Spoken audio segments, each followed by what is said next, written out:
Chapter 2171. Lethal. There was a shocking realization in that moment that Ryu hadn't just managed to catch up to her, but he had actually surpassed her.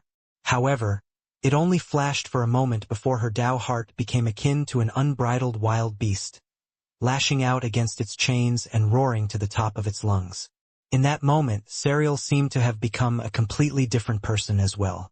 Everything she had done until this point had been undone by Ryu. All her effort, all her secrecy, all her tempering. She had suffered so much humiliation in her life. So many times she had been forced to lower her head when she didn't want to.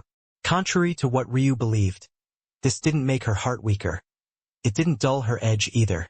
Instead, every time, her will became sharper, more unbridled.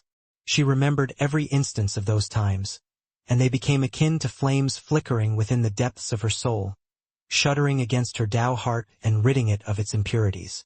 She remembered every step she took to get here, every little bit of effort, every slight she suffered, every quirked eyebrow, and every attempt to humiliate her and shatter her purity. All of that was bundled up into her chest. And then there was the man before her, this man who went about life as though he had nothing to lose or fear, this man who thought the world owed him everything, so he went about life as though he had a second one to live at any time.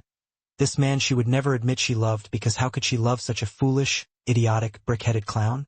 He stood for everything she stood against. He was the worst of everything, and she hadn't gone through so much to be brought down to her knees by a mere fucking man. It only took a second for everything in Serial's body to flip on its head. Her chi surging and her power shooting to the skies like a towering tempest. Her emotions fueled her Tao, and flames of black-blue danced across her body, carrying with them the slightest tinge of violet. They overturned the skies, and for a moment, it seemed as though Serial had only become more imposing, like she had poked a hole through the skies with one of those slender fingers of hers. And then she attacked. Ryu's gaze seemed to have lost all of its playfulness. He stood there, watching the blade cut through the skies as though it was wrapped in the dreams and nightmares of the woman who wielded it. Reality bent and warped, the skies shuddering once again. For a long while, the world was at such an unprecedented state of calm when facing them that it was hard to realize that they were even fighting at all. But now, it was like even they had broken past the threshold their shocking control wasn't able to withstand. And then Ryu sidestepped. It was the simplest of moves and hardly carried what seemed like effort at all. Serial's blade passed just next to his shoulder, the shuddering might surrounding it briskly brushing against the torn robes that adorned his body. She reacted quickly, her wrist flexing and piercing toward the side. But there was a calm reflection of her rage in Ryu's eyes as he took a step forward.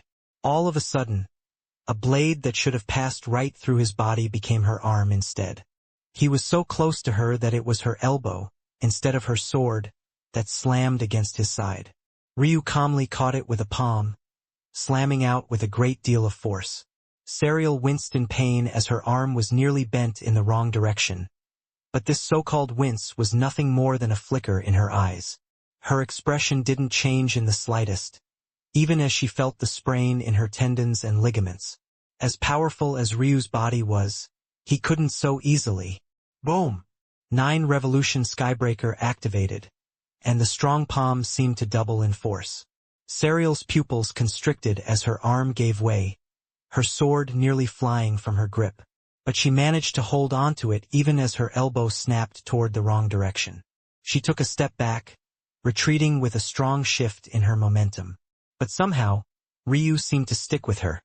The earth shifting beneath their feet as Jade-bound Clearheart made its presence known. There was a shift in time and reality for a split moment, and Serial found an arm around her waist. Discover stories at Freeweb Novel. At first, she thought that Ryu was trying to take advantage of her again, until a leg hooked the inside of her ankle. In that moment, the hand she thought would land on her waist shifted to her lapel, and she found herself flying over Ryu's shoulder and heading down to the ground with the speed of a rushing meteor. As the world spun around her, she couldn't help but feel stunned. It wasn't like there were no grappling experts in cultivation, but they were not only incredibly rare, but Ryu shouldn't have been one of them. She had fought this man so many times and never once had he ever used such a move.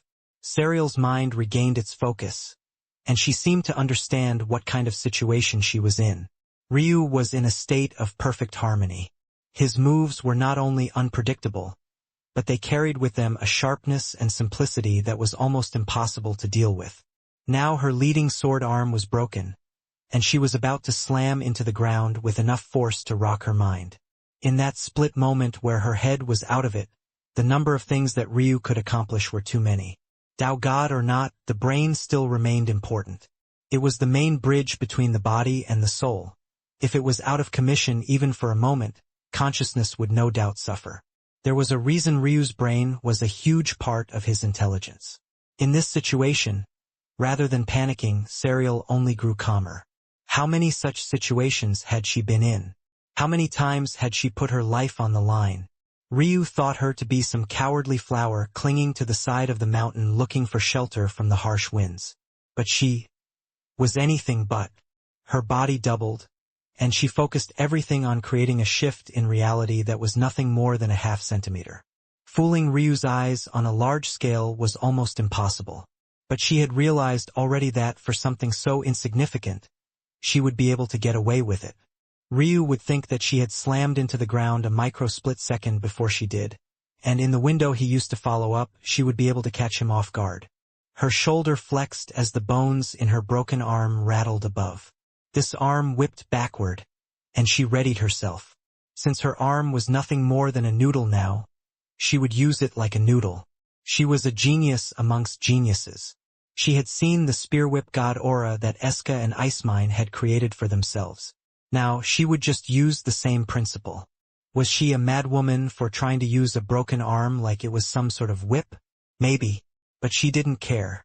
All the while, her timing was absolutely perfect. She readied her stance, and she lashed out just in time for the piece of earth beneath her to suddenly rise up and slam into the small of her back. All the air was knocked out of Serial at the same moment. She shuddered under the weight of the change, and her body convulsed. At the same time, her spine experienced such shock that her body shut down for a small while. Then, because her body bent at an awkward slant, it was the back of her head that whipped against the ground. Her whipping arm pierced out toward where she thought Ryu would be nonetheless, but she ended up hitting nothing but air. That was because Ryu was actually well above her, slamming down with a heel that crushed her chest. His body seemed to carry the heft of a mountain, dark moon veil swallowing up masses far beyond him and settling it down into a single attack. Serial coughed up mouthfuls of blood, her body nearly going limp as her heart shattered. All at once, her spine, her head, and her heart suffered lethal damage. Chapter 2172. Right here and now. She could barely register the fact that the surrounding land hardly experienced any changes at all outside of the ones Ryu triggered with his jade-bound clear heart bone structure. All of the power wasn't dissipated in the slightest. Those fists that could topple mountains and those legs that could sunder skies all fell onto her body and forced it to soak up every last droplet of strength. She couldn't remember the last time she had suffered this much. Surely she had in the past. But back then, she still hadn't allowed herself to complete the last leg of her cultivation journey. This time, she thought she had already reached the pinnacle. She believed that there was no one better than herself, only to lose in such terrible, heart-rending fashion. She collapsed to the ground and expected hard stone. But soon, she was enveloped by a different sort of hardness. She hadn't experienced being in Ryu's arms many times before, but that scent, that feeling, it was simply undeniable. After breaking and ravaging her body, he actually had the audacity to suddenly become so gentle. It made her furious, or rather, it should have. But she found herself just collapsing. Her breathing was heavy, but she pressed her forehead into Ryu's chest. At this point, she was just tired of it all. Ryu cradled her, a light smile on his lips as her aura dimmed. Lesson 2 wasn't so bad, no? Serial didn't reply, breathing heavily into Ryu's chest. Her body began to shrink in size, and her 7 pupils vanished back into the form of just a single one. She didn't make much of an effort to escape Ryu at all, leaning on him with all of her weight. "I hate you," she said softly after several minutes. Enjoy new stories from Freeweb novel. Do you? You could have fooled me. If you cannot get revenge for me, I will cut it off. Ryu's grin became wider. You've become so much more obedient all of a sudden. Don't tell me my serial is such a masochist. Kick rocks. Ryu kissed her. It wasn't the first time they kissed. But it could be said that this was the first time Ryu was kissing the true serial and not just one of her split personalities. Serial froze for a moment, seemingly wanting to struggle. But then she seemed to melt. Ryu pulled away, and if it wasn't for the pain in her body, she would have chased after him. Wait, pain? Where was it? Serial was so distracted by the kiss that she didn't even notice when her body seemed to have healed completely. You? What? Serial didn't understand. Her injuries weren't light, and she had been all but a god when she received them. So healing them should have been an extremely tall order. So how was it that she was just fine already? If I'm going to snatch a certain someone's primordial een, it can't be that I have to do it while you're heavily injured, right? In that case, what sort of husband would I be? What? Serial couldn't react before Ryu waved a hand. In that moment, the entire sky seemed to have blacked out. Let alone seeing what was happening here.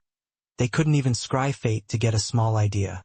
Ryu was already laying Serial on a soft patch of grass while she was still in a daze. Hey, I don't remember agreeing to this so soon. No? Ryu asked, softly kissing her neck. Serial shuddered, squeezing her legs together tightly. Something tells me you've actually been waiting for this for a long while. Am I really wrong? Ryu asked in a gentle tone, kissing the other side of her collarbone. Don't put words in my mouth. Serial spoke through gasping breaths. Rip. Her body jolted as her dress was torn in two, revealing beautiful, blue lace undergarments. They cupped her breasts perfectly, their patterns gripping against her round hips and slender waist. Serial shivered slightly, her skin flushing red. Ryu tore off his own robes, looking down at the misty-eyed woman beneath him with a smile. Stop smiling at me, she said, looking away. She pressed her palms against Ryu's firm chest as though in mock protest to push him away. But there was almost no power in her arms at all, and Ryu was 90% sure she was taking the chance to cop a feel.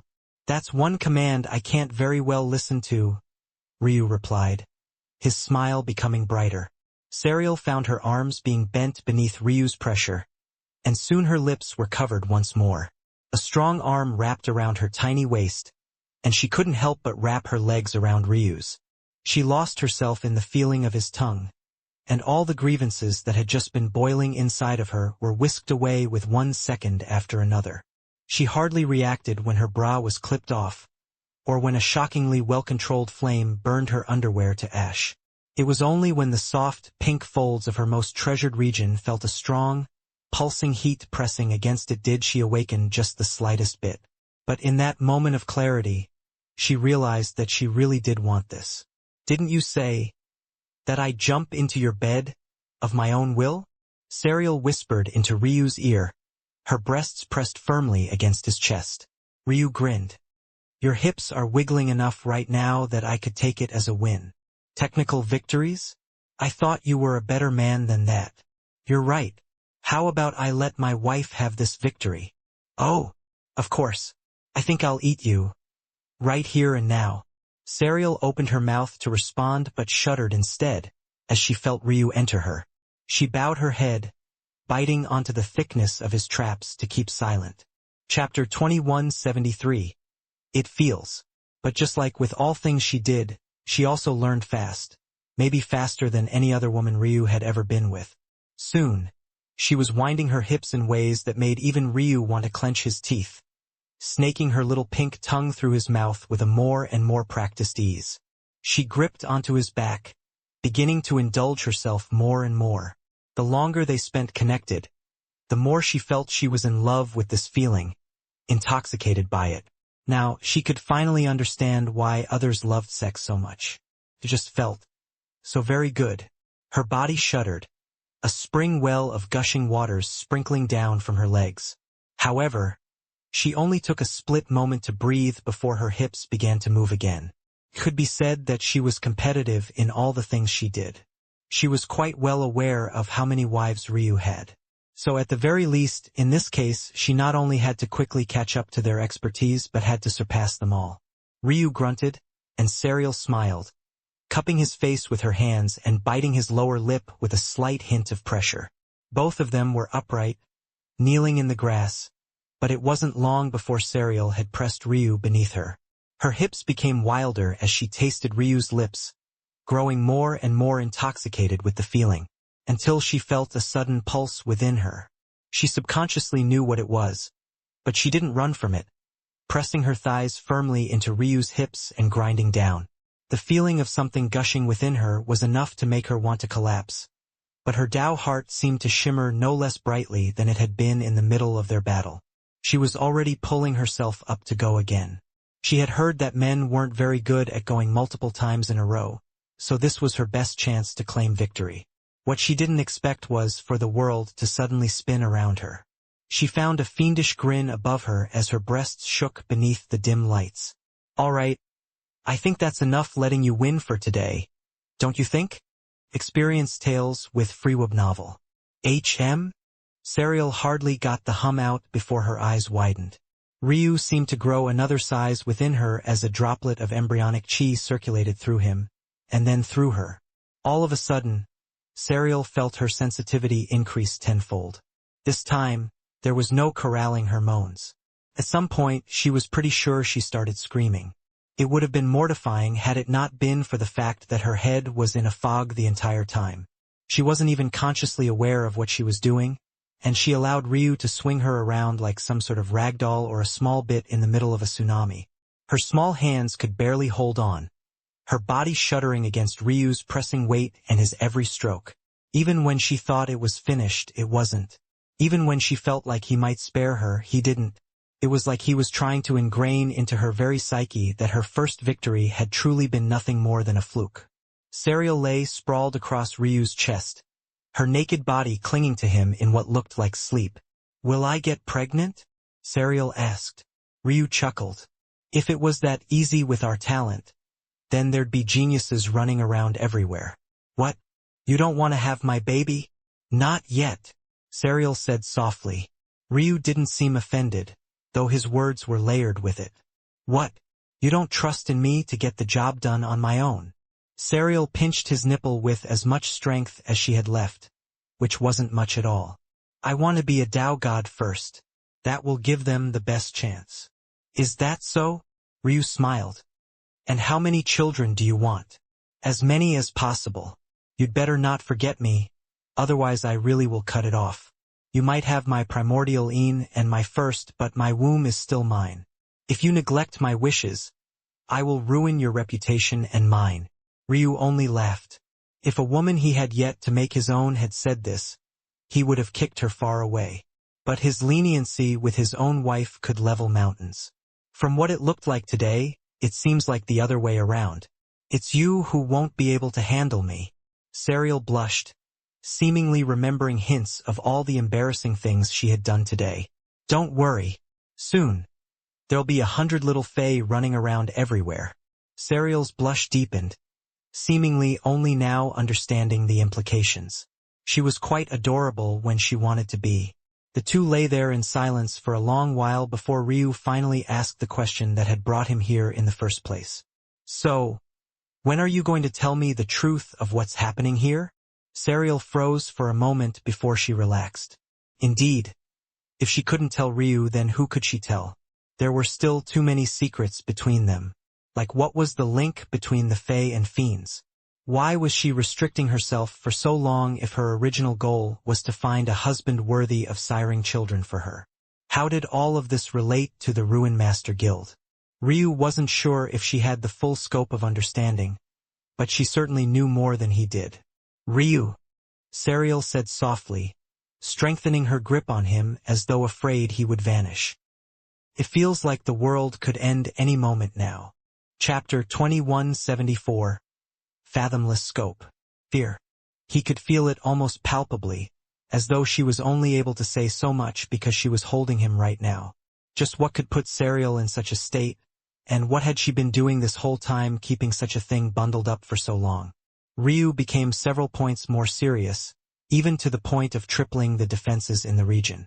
He was pretty confident in his abilities, but this time he threw everything he had at the wall before looking down at Serial seriously. "What's going on?" Serial opened her mouth to reply, but it seemed that even she didn't know where to start. Honestly speaking, none of the things in her mind were concrete, and most of all, the things she knew were drawn from observation and inferences. She had collected many things over the years and had begun to slowly draw her own picture until she reached a final result that she didn't like in the slightest. Not one bit. Ryu was patient, but even after a long while stuck in her own thoughts, Serial still hadn't said anything. At that point, Ryu decided that maybe they needed a different approach. He knew what Serial was experiencing right now. Sometimes, when you had an inference built on vibes or vague feelings, they were the most difficult to describe. Someone else might think you were crazy or that you were blowing things out of proportion, and they wouldn't necessarily be wrong to feel that way. After all, it's impossible for you to pop your own brain out of your skull and swap it with theirs so they could experience every little thing that led you to your conclusion. Read exclusive chapters at FreeWeb Novel. At least, that would normally be impossible. Unless you had a husband like Ryu, that is, using Serial's primordial Qilin as a bridge point to their souls. Ryu decided to open up his own soul completely to Serial, and she did the same after a moment. Their memories became akin to an intertwined box, and several of the things that weren't quite clear to Serial began building into foggy shapes in Ryu's mind as well. Ryu quickly began to frown as a large tapestry of oddities made themselves known. There was the oddity of the rivalry between the Fae and the ancient beasts. And then there was the peculiarity of the relationship between the Fae and the Fiend race themselves. Then there was the matter of the Fiend race and its relationship with the Ruin Master Guild.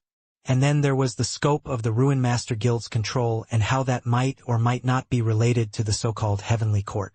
There was a huge jumbled mess of nonsense that didn't even seem related at all. Even Ryu hadn't bothered to connect all of them. But that was because he lacked one thing that Serial had: experience. Ryu had ultimately not been in the cultivation world for long, and the time he had spent in it was mostly spent alone. By comparison, Serial had entered the depths of the cultivation world and spent a lot of time in various sects and powers, ingratiating herself, learning from them, and picking up on their secrets. The way she saw the world was hugely different from the way Ryu saw the world, so she was able to connect things that even he didn't. And because of that, she had been slowly drawing connecting lines between these seemingly unrelated things for years already.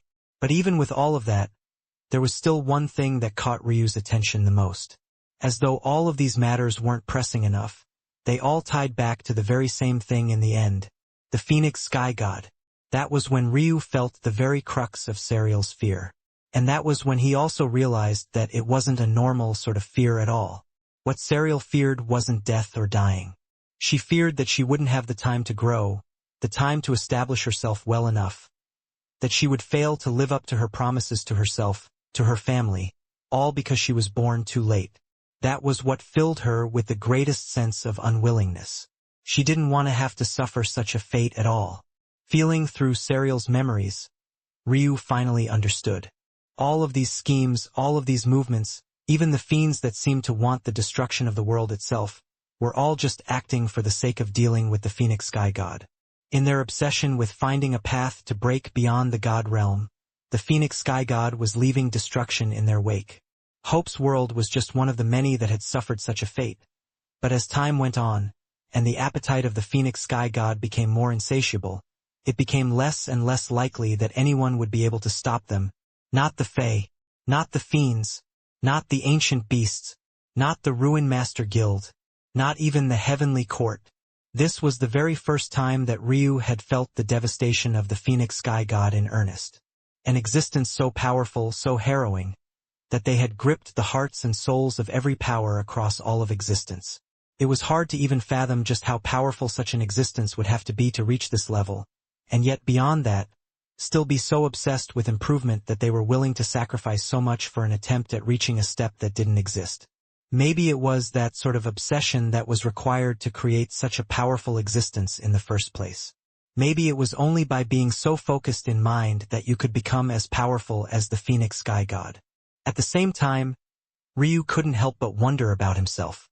Would he become so insatiable too? He had always said that he just wanted to reach the top of the world. He had also said that so long as he died in that pursuit, he would be fine with it too. But would he be? Would he be fine with dying, truly? Would he be satisfied with just reaching the pinnacle? Or would he become obsessed with chasing after a new high as well, making himself and his clan out to be the enemy of the world? Ryu shook his head. All of this was shocking enough, but there was something missing here for sure. It was still all too vague. What did the Phoenix Sky God have to do with the Fae and ancient beasts being mortal enemies? How were they related to the Fae and fiends being opposite sides of the same coin? But that was when Ryu felt it, the shuddering realization that had pulled Serial down to the depths of hell in the first place. Ryu thought back to the tales and legends he had read of the Phoenix Sky God back in Sacrum. Back then, he had been forced to piece together so many tidbits of folklore and various footnotes of history before he could reach one conclusion that inevitably led to him killing himself for a chance at reincarnation. But what that experience had also taught him was that there were many iterations of the Phoenix Sky God across history.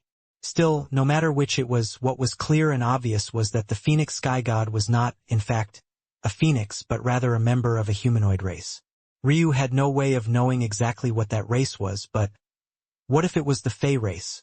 Ryu felt a shudder of danger and all the blood in his body immediately went cold. Still, his reactions were fast.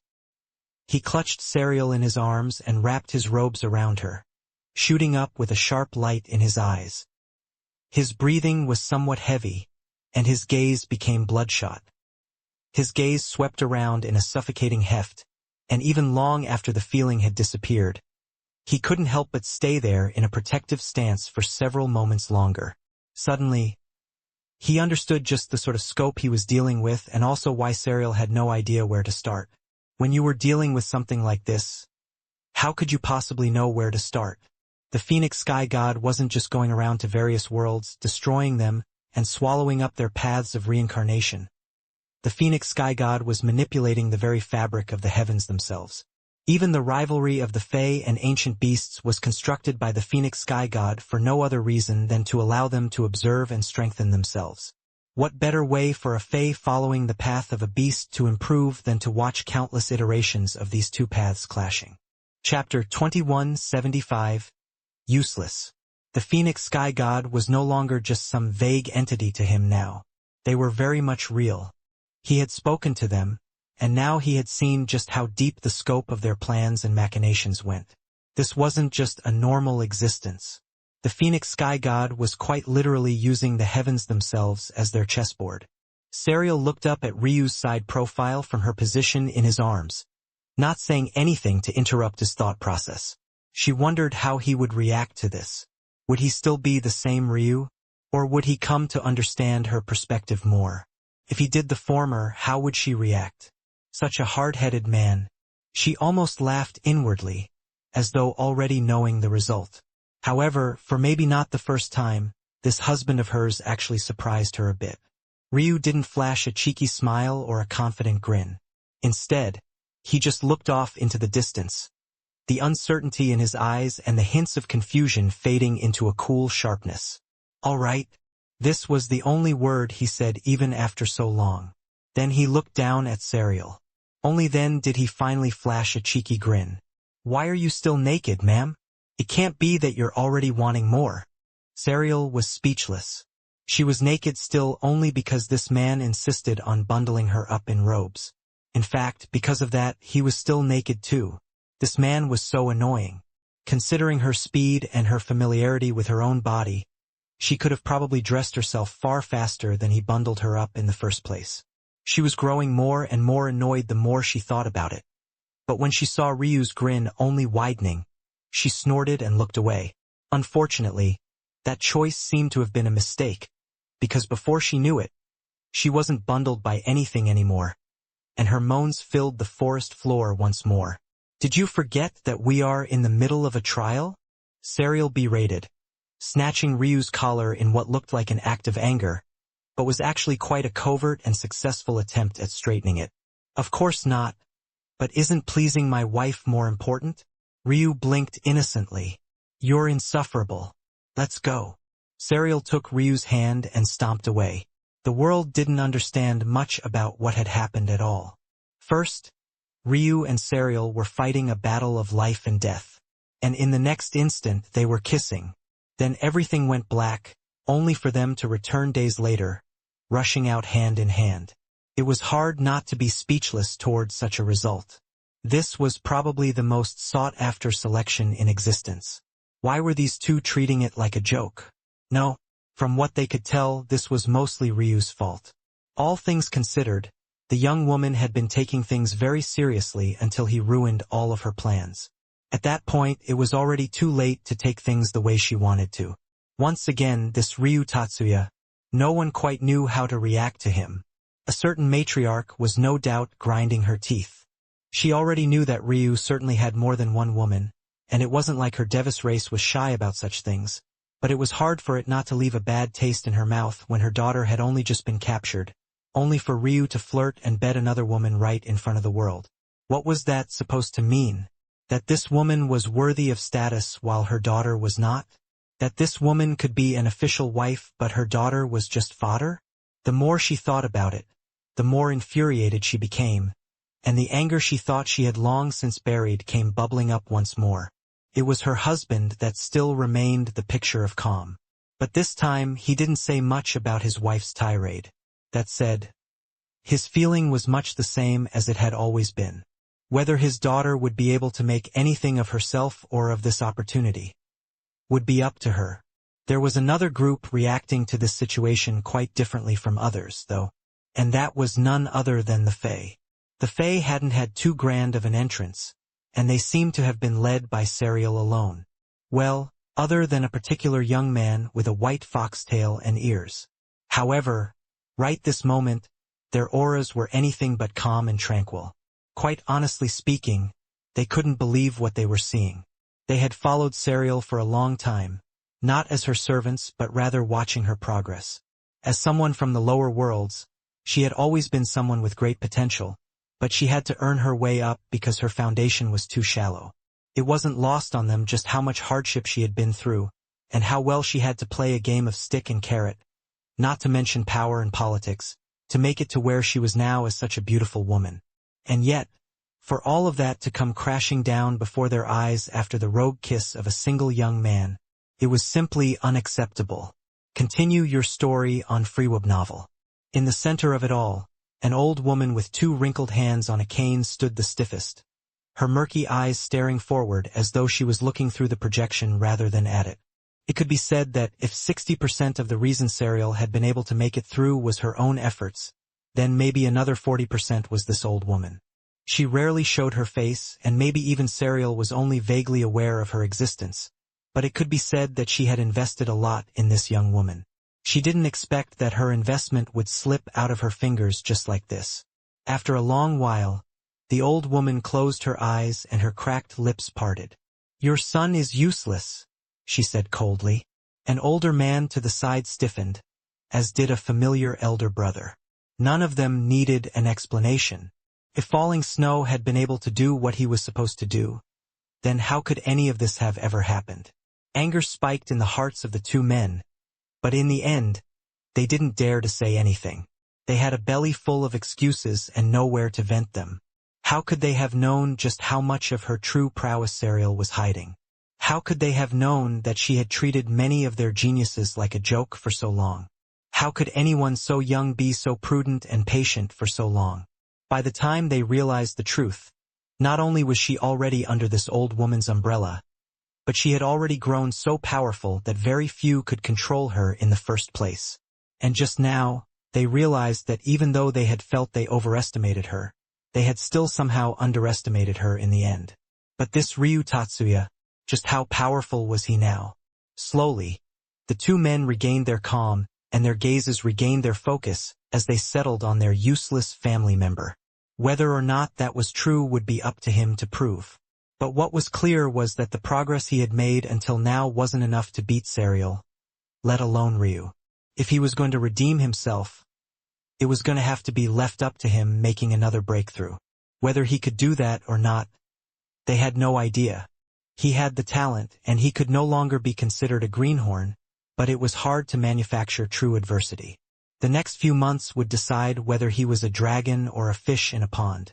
Ryu didn't have the mind to care for the reactions of others, not when he was busy sulking. After they quickly caught up with their previous bar, something that might have been difficult for others but was instead incredibly easy for them, Serial insisted on going her own way. Well, rather than insisted, it was more like she kicked him away and then rushed off in another direction, threatening to cut it off if he followed her. Ryu could only chuckle and shake his head, picking another direction. Maybe it was about time he got a little serious. Chapter 2176. Interference. Though the concentration of high-level geniuses was greater here, this wasn't enough for Ryu to take an interest in a person. He either needed a powerful Dao heart to care to turn them into a summon, or they had to have an interesting enough path to be worthy of becoming a corpse puppet. He wanted something that stimulated both his anticipation for the future and his creative juices. Ironically enough, the higher level these geniuses were, the more rigid the paths they followed. They almost felt like cookie-cutter creations spit out by their ancestors, one after another, with hardly any variation between them. In Ryu's eyes, these were probably the most pathetic sort of geniuses. They had probably received praise all their lives, but they had never done anything worth accomplishing on their own. They just followed the steps of those who came before them. Honestly speaking, this was actually an incredibly difficult thing to do. It took an extremely powerful lineage to be capable of doing this in the first place. One of the things that should have been impossible to so easily pass along was comprehension, and yet these powers had managed to do it. Maybe that also resulted in geniuses that were worthless in Ryu's eyes, but if you could pump out this sort of genius on a large scale, then it could at least build a foundation. Then, so long as you had one or two legitimate powerhouses from every generation, you would truly be a force to be reckoned with. Unfortunately, all this made Ryu's attempts at building his army slow down considerably as he entered this bloated middle region. This place was probably supposed to be filled with the most danger, and Ryu certainly got into the most fights against those who very clearly overestimated themselves. But, for Ryu, I guess taking that route might also be possible. But I don't know how interested I am in it. Ryu's thought was simple. Even if these geniuses were worthless in the grand scheme, the methods used to raise them up might not necessarily be.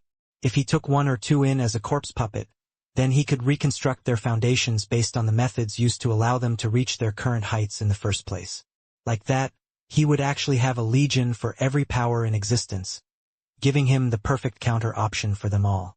Though it sounded like a good idea on paper, to Ryu it could pretty much be summarized in a single word: mediocrity. What was the point? If his army was just stronger than all of those powers, then he wouldn't need to worry about it at all. Ryu flicked his wrists, and the blood slid off his fingers like drizzling crimson slicking off a smooth blade. In an instant, it was as though he hadn't just had his claws knuckle-deep in a young man's skull. "Where are you all?" A sinister light flashed in Ryu's eyes. When this trial first began, Ryu had run into young Mistress Knightley almost immediately. This went to show that his fate placement was actually quite poor, which made sense. He still needed time to catch up to the amount of fate these geniuses had been accumulating for a lifetime. Funny enough, Ryu was actually much younger than most of them. In addition, there was also the elephant of his restricted fate star in the room as well. Because of that, Ryu's seeding wasn't very good, so he should have run into more challenges than most to successfully become a dark horse. He had been looking forward to this, but since young Mistress Knightley, he hadn't met another genius of that caliber. Well, he had met Jaeger's son, but that didn't count because Jaeger very clearly moved off his normal track as well. And Serial's situation spoke for itself. Something weird was definitely going on. It made sense for him to miss out on these geniuses while he was messing around and hopping from fate barrier to fate barrier without thought for progressing forward. But now that he was seriously moving forward again, he had yet to come across a comparable challenge. Is it the tidal steel that adjusted things in real time? Or outside interference, is it? Did I show off a little too much? Now you're afraid your little princes and princesses will suffer a loss? Enjoy more content from FreeWeb Novel. Ryu shook his head. Let's see just how long you can keep that up for. Ryu took a step forward, entering another ruin and clearing it in a matter of minutes. All this time, he still hadn't forgotten to humiliate the Ruin Master Guild and their so-called rankers all the more. It was even more impossible for them to hide from the likes of Ryu, and every terrifying loss they took was just yet another blow to their reputation. Ryu continued to move as though he hadn't sensed something wrong at all. He slaughtered those he came across, cleared ruins, collected quasi-embryonic chi, and crossed fate barriers. At the same time, he passively studied his embryonic silk meridians, his thoughts drifting to it from time to time as he deduced new methods of use. There was even a moment in there where he was pretty sure he found a method even more potent than Hope's pregnancy pill. Well, it would make his own seed more potent, that is. If this seed in particular was used to fertilize Hope's pill, then the results would actually be much more potent as well by extension. Ryu stepped through yet another fate barrier and felt yet another clear shift. The greenery was gone, as were the extreme battlefields of hot and cold or various other elements as well. This land was almost entirely flat. There was no escaping in this place. And Ryu immediately felt 3 auras lock onto him the moment he appeared. Chapter 2177. World Control. Interesting. Bang, bang, bang. All 3 came to a stop in the skies at the same time, an explosion of forces rippling out in all directions. As though a show of force, the wind pressure from their movement alone shattered the fragile space into shards, but all Ryu saw was a poor lack of control. Maybe they had done it on purpose, but as far as Ryu could tell, it was pathetic nonetheless. Griffins, huh? Indeed, the 3 figures standing high in the skies above Ryu were griffins. Their wings proud, their paws standing atop the air as though on solid ground, and the gems at the center of their foreheads shimmering with strong might. In response, all 3 griffins just growled. No need for introductions. You 3 probably haven't realized that they've sent you here to die. So how about, as a courtesy, I show you that first? Before the griffins could speak, Ryu stepped forward. His body flashed, and his palm was already near the gem of the middle griffin in the blink of an eye. Experience exclusive tales on FreeWeb novel. Ryu, rather than finishing his attack, raised an eyebrow instead. Something was off. With a flash, Ryu vanished again. The space he had just been standing in suddenly bent and twisted, folding in on itself as though a spontaneous black hole had just taken shape. Ryu raised an eyebrow. Ah, I see. The Griffin race, what were they most known for? Weren't they the origin of the number 2 ranked heavenly pupils in Sacrum? The world pupils? These 3 griffins seemed to be capable of layering their world gems together, creating a far stronger effect than they could on their own. They were still in the same category of pathetic genius to Ryu. But pathetic was just a relative term. It was a different matter entirely if the 3 were actually working together. Because of that, they could actually cause quite some problems for a true genius. Logically speaking, these 3 shouldn't have been able to find each other and come together so easily in the title steal. But as Ryu had already noted, outside interference, a flash appeared in Ryu's eyes, and his somewhat chilled blood began to boil a bit. But not out of anger, he really couldn't be bothered to care about all that. Arrogant human. The 3 unfurled their wings, and a domain of fluttering, rich brown feathers formed. The feathers circulated in a whirlwind, blocking off all escape routes. The left griffin swiped out a paw. A powerful force appeared above Ryu, but as it descended, it doubled in power, then doubled again. What made the world pupils so powerful? Was it not control? And yet, these 3 appeared with such a sheer lack of it. Now Ryu finally understood why. They destabilized this region first, disrupting the laws governing it so that they could replace it with their own domain. This made their control over the region at least twice as effective. When their world gems were stacked onto one another, this effectiveness hit yet another higher tier. Ryu raised a palm above his head as the suffocating might descended. He looked like nothing more than a small, insignificant ant beneath the strength of the illusory paw. The griffins were already so much larger than him to begin with, but with the multiplying of its power, It looked as though Ryu was trying to catch a mountain with his bare hands. A grunt left Ryu's lips as he was nearly crushed beneath the might of the paw. The feathers suddenly surged in from all directions, slicing and dicing at his body. Fabric and blood flew. Bang! The paw collapsed, seemingly crushing Ryu beneath its mass. The three griffins stood proudly in the air, sneers on their snouts. They had been sent here to die? Was that a joke? They were sent here for just one reason, and that was to eliminate the man who disrespected their goddess. Idiots! I'll show you what real-world control looks like. The domain of rotating feathers froze. The paw above Ryu's head suddenly shattered. At some unknown point, Ryu, with his torn robes, stood high above the griffins. By the time they snapped their heads up, it was already too late. In Ryu's hand, a steely blue brush was already dancing in the wind, an illusory world taking form around them all. Ryu raised the brush high. A god's brush. Earth. Ryu's arm slowly descended. Danger signs filled the hearts of the griffins, and they wanted to run. But for some reason, they felt completely frozen in place, their bodies suppressed to an extreme. It was like they were locked in a vice grip, their bodies being slowly squeezed. Blood began to run out from their eyes and ears, and then, crack, a fissure ran right through their world gems. Pain worse than a spear to the soul tore through their bodies. But they hardly had a chance to experience it before Earth descended. Bang! There were 3 explosions, but it truly sounded like just a single one. Blood, gore, flesh, and sinew were strewn about as the griffins found themselves shredded to pieces. The first stage of A God's Brush had only half descended before they were entirely unable to withstand the impact any longer and were torn to pieces. Ryu stood high in the skies, his gaze indifferent. He had made it quite clear that they had only been sent here to die. It had little to do with him that they hadn't believed him. But what was this exactly? An attempt to tire him out?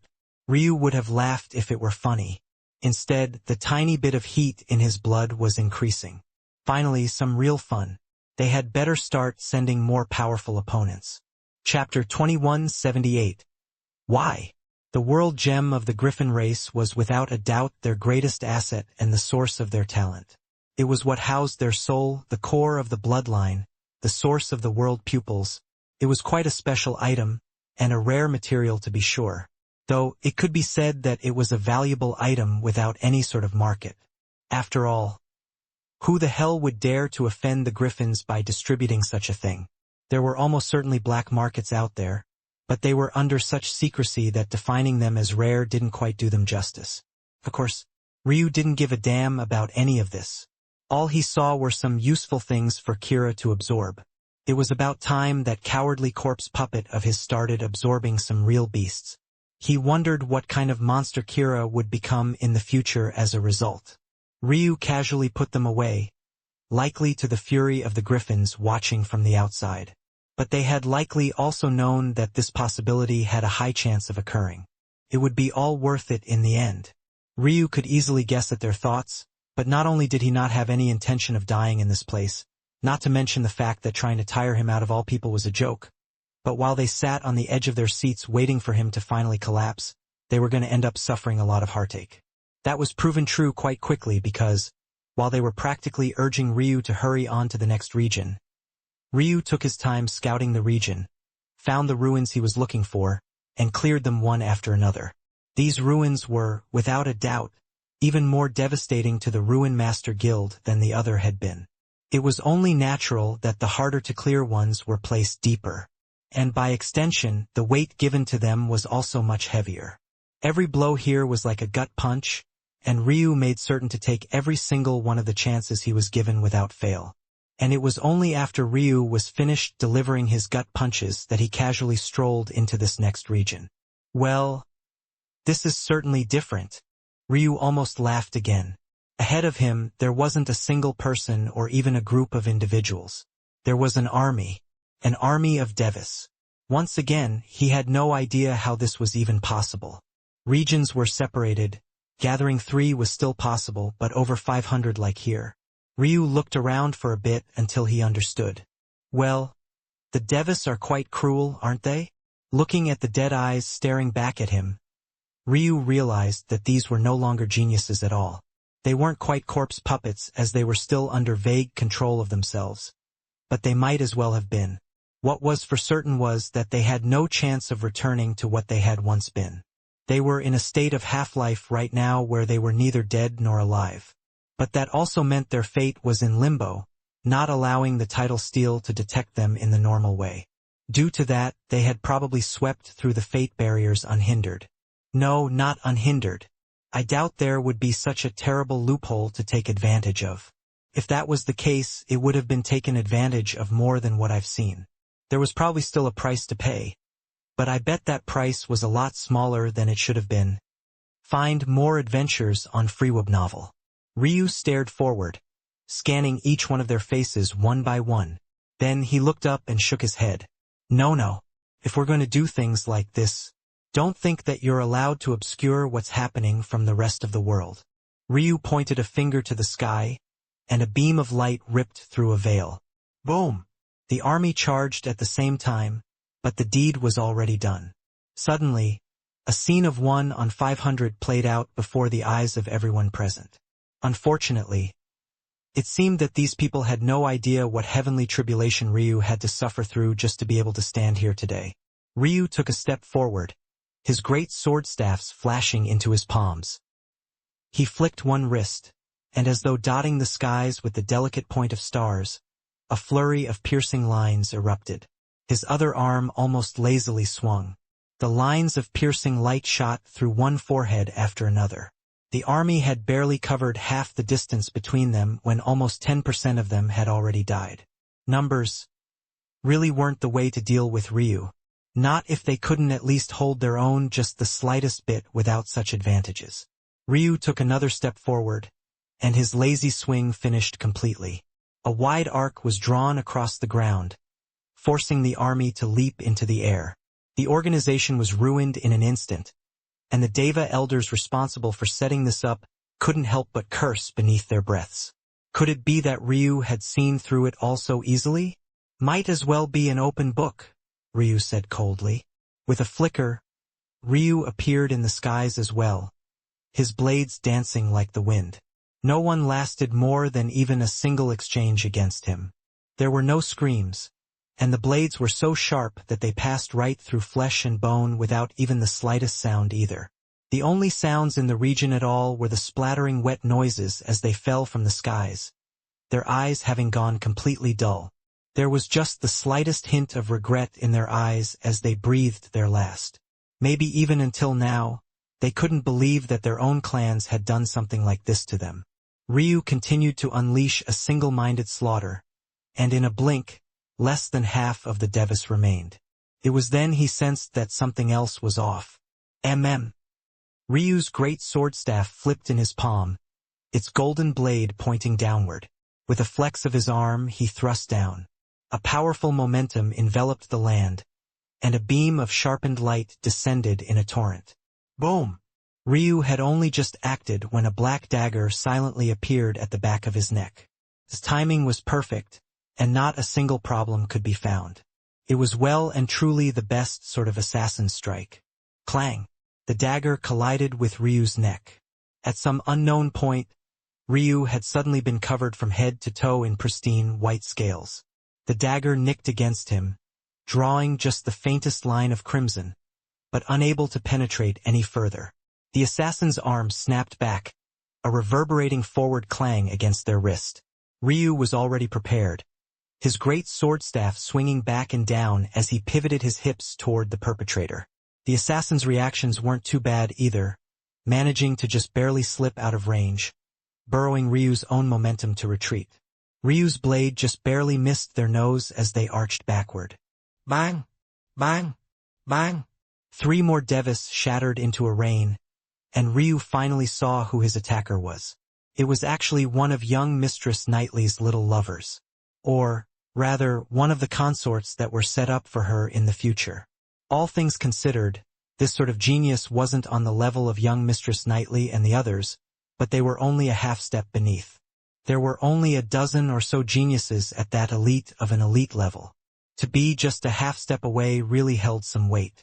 But what was interesting here was that, This young man was stronger than he should have been for a half-step away nonetheless.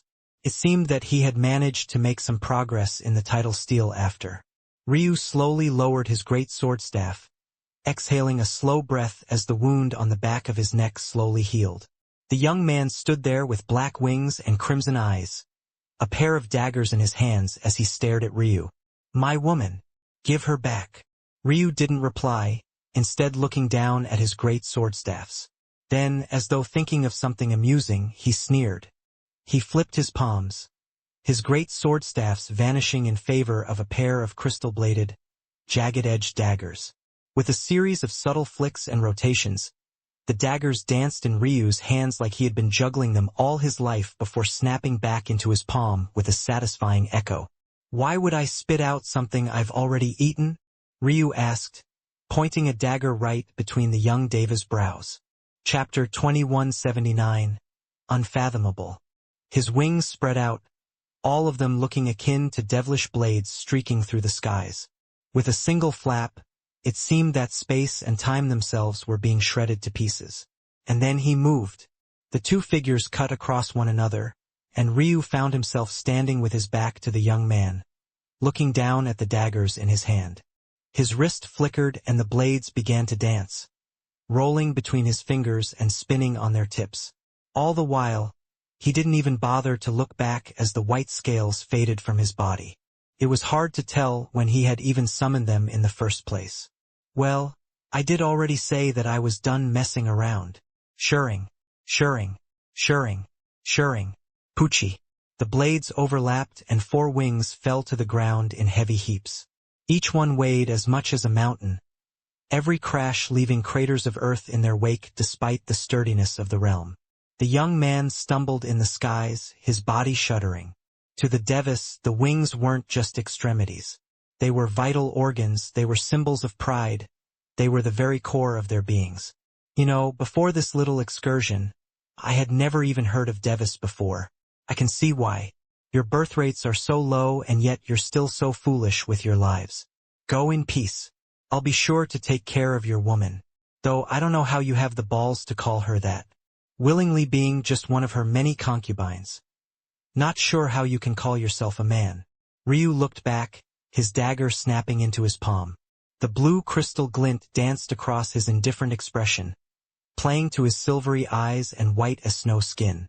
The young man shuddered in anger as he felt the last of his life slipping away from him. And yet, as though he didn't feel like he had humiliated the man enough, Ryu actually spoke again. "Maybe I should do you Devas a favor and castrate all the men. Then your women can really go out and find happiness." A slight smile played across Ryu's face. In a familiar bedchamber, Knightley's mother sat up in a rage, but she had barely flexed her toned torso when an oppressive might descended. Her throat hiccuped and her heart lurched. Her muscles seemed to lose control of themselves for a moment, but the patriarch had already stood to his feet at some unknown point. Knightley's mother knew quite well that it wasn't they who sent the young man. But Ryu's words didn't discriminate amongst the Devas at all. Someone was going to have to pay for the humiliation, and since it couldn't be Ryu, it was certainly going to be whoever it was in the background making such foolish decisions. But at the same time, there was no doubt that when the time came, Ryu would have to pay for it as well. It was just that, judging by the cheeky grin and his indifferent demeanor, the boy didn't give a single damn about making an enemy of the entire world. It didn't matter how many of them were angry with him. If they continued to target him, he would continue to humiliate them one by one without regard for a single one of their faces. These powerful, elevated worlds were going to learn who Ryu Tatsuya was one way or another. Ryu landed on the ground and pulled a wing out from the ground. It was indeed quite heavy, but it was also sharp. It was weirdly soft to the touch, yet if you caught your finger on an edge at the wrong angle, you could find yourself losing a hand. With a chuckle, Ryu tossed the wings into his inner world. Something told him that preserving wings was actually quite useless to Devas, so he might as well send them over to Knightley. Whether she used them now or not, he didn't really care one way or another. If she wanted to be sentimental, he would just force her to do it herself later. But if she was smart, she would probably do whatever she could to grow stronger, faster. This would give him the chance to observe how it was done as well. His Tao had given faint inklings of how this worked, but he obviously wasn't a Deva expert. Observing this would save him a lot of effort in the future. He was also curious about his own wings too, actually. He had stacked 10 bone structures into one. But the one thing he didn't account for were his wings. Right now, he had wings that were very dragon-like. They didn't take good advantage of his phoenix bloodlines at all. And without direct support from a bone structure, they were quite lackluster. His wings, as such, didn't even provide much of a boost if they provided one at all. Though they weren't technically a liability, they might as well be.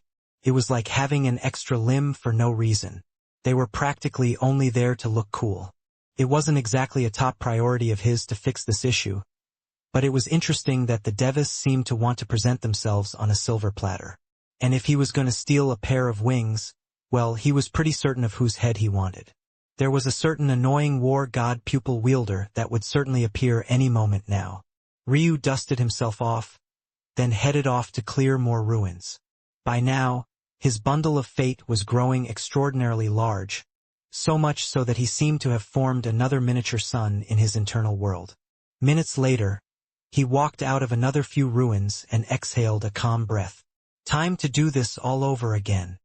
Ryu's battles were quickly becoming the most entertaining segments to watch.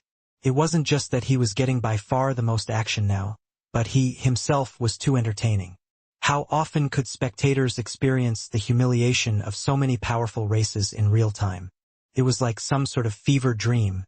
Devas, Fae, demons, fiends, griffins, powerful existences the likes of which many had only ever read of in legends and record books were making their presences known, only to be humiliated and talked down to by a young man they had only just learned the existence of. Many of the geniuses making their names known now had been known for a long while. Maybe not in all circles because of the sheer size of existence, but they were at least known to a decent segment of the population. This Ryu, though, was a complete anomaly. He just showed up with a Tao goddess wife with the strength to speak to the Phoenix ancestor, and then strolled into their lives with an arrogant grin and a razor-sharp tongue. For the great powers, it was easy to see how he might become public enemy number one. But to those that had only planned on fighting for the scraps to begin with, his existence was like a tonic. They were just here for the show, and his presence easily made him a fan favorite. The weight of the name Ryu Tatsuya was only increasing, and most shocking of all, no matter the challenge that was thrown at him, no matter the circumstance, no matter the danger he was supposedly going to be in this time around, he always won. And he always won easily. It wasn't the display of a valiant hero trudging through hardship and barely scraping by step like some would have liked to see. It was one crushing victory after another, as though the people before him were nothing more than ants, as though their efforts, their machinations, their greatest hopes and dreams weren't worth much of anything before him. And then the challenges simply stopped. Ryu walked out of another ruin, his breathing even, and his body lacking even the slightest injury. If not for the fact his robes were tattered and littered with holes, one would have thought that he hadn't been in a single battle since he came here. One could imagine just how demoralizing it was to see this. His chi was an unfathomable well. His spiritual quintessence was an abyss so deep describing its depths felt like an impossibility, and his raw stamina and healing factor alone, stay updated through Freeweb novel. It was hard to understand just how one young man could be so good at everything. And maybe they finally realized that it was a hopeless task. At least it seemed so, until Ryu crossed the next fate barrier and found the world around him had changed once again. He stood on a pillar of an unknown height in the very depths of space. However, he only had eyes for one thing ahead of him. The title Steel. Chapter 2180. Only one. It was just that he didn't care. Staring at the title Steel ahead of him, he and it might as well have been the only things present in the world. Until, that is, he sensed his wife and he looked over towards Serial with a grin. The Fey Beauty rolled her eyes and looked away. It seemed that she had been there for a while as well, and she was quite speechless that it had actually taken Ryu so long to make it. But it was also easy for her to guess exactly why that was. Of course that guy was messing around. Ryu chuckled. This time he really was innocent. It wasn't his fault that he was targeted by so many. Who would have thought that so many of the strongest clans and sects in existence would be so cowardly? Not even surprised, Ryu thought to himself, stretching out his back. A crackle and pop filled the region as he exhaled a breath. He looked high into the skies, a bright smile on his face, his fingers twitching as though they weren't yet satisfied with how much he had killed. Maybe he wouldn't be satisfied until his name was at the very top of that list. He looked up toward the title stele, but even now, he couldn't see the very top. "Those arrogant bastards," he said through grinning teeth, to not even allow his eyes to see their names. They were going to regret that very soon. Ryu stood there for a while and then he yawned. He reclined onto his pillar and closed his eyes before directly falling asleep. It had been a while since he had had a good sleep. Even during these last several decades, he had to spend so much effort suppressing his excitement that he couldn't quite rest properly. But now that he was beneath the shadow of the title stele, he was so relaxed that sleep came with absolute ease. Many might have thought he was just showboating, until his rhythmic breathing became light snoring and his chest moved to a smooth cadence.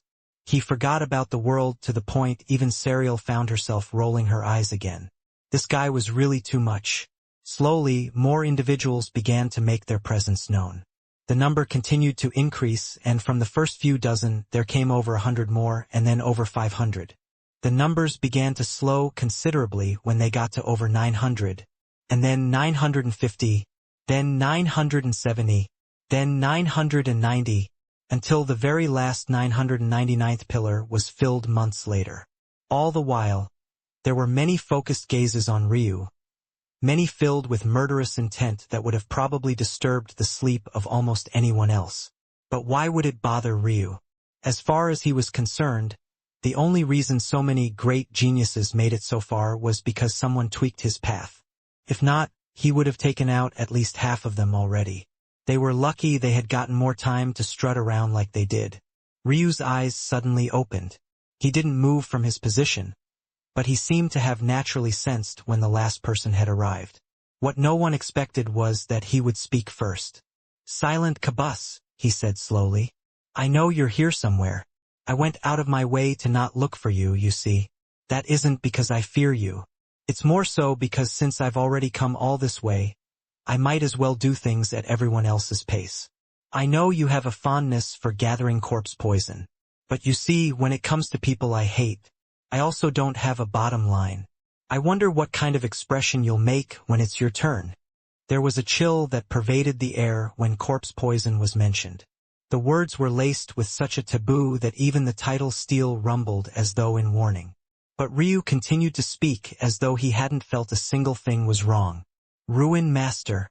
I was wondering who it was that they would send. I'm glad that it wasn't their so-called number 1 ranked. Overion, I think his name was? It hardly matters. It was smart of you all to send a Tao god after me. Well, foolish for your already damaged fate. But this is probably your best chance. Maybe you'll make it entertaining this time.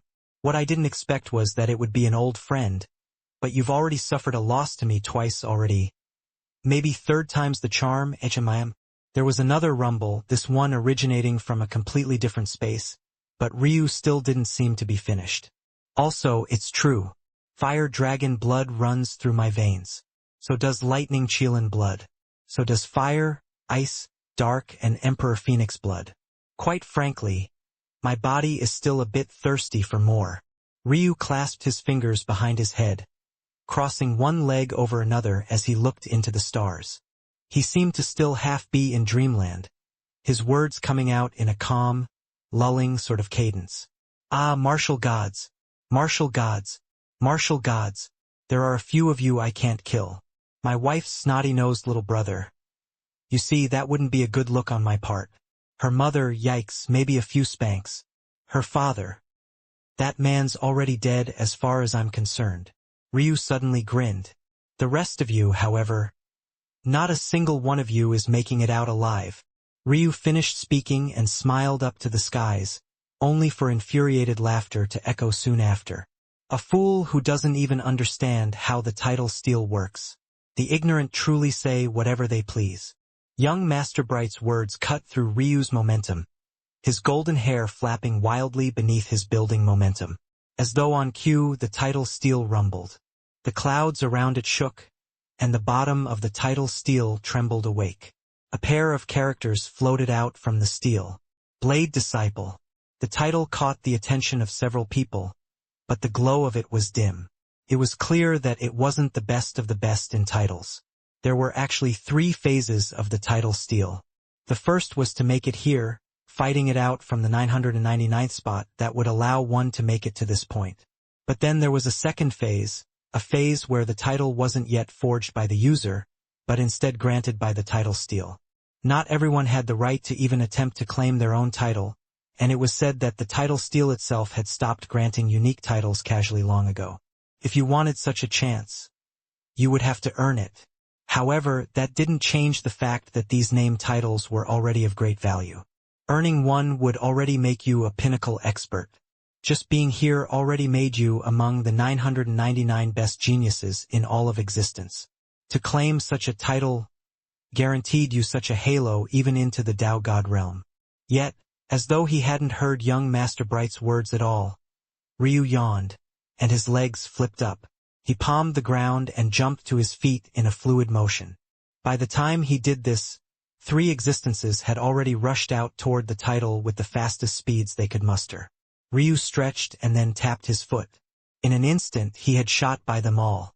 Several eyes widened all at once as Ryu stepped before the title, staring it down.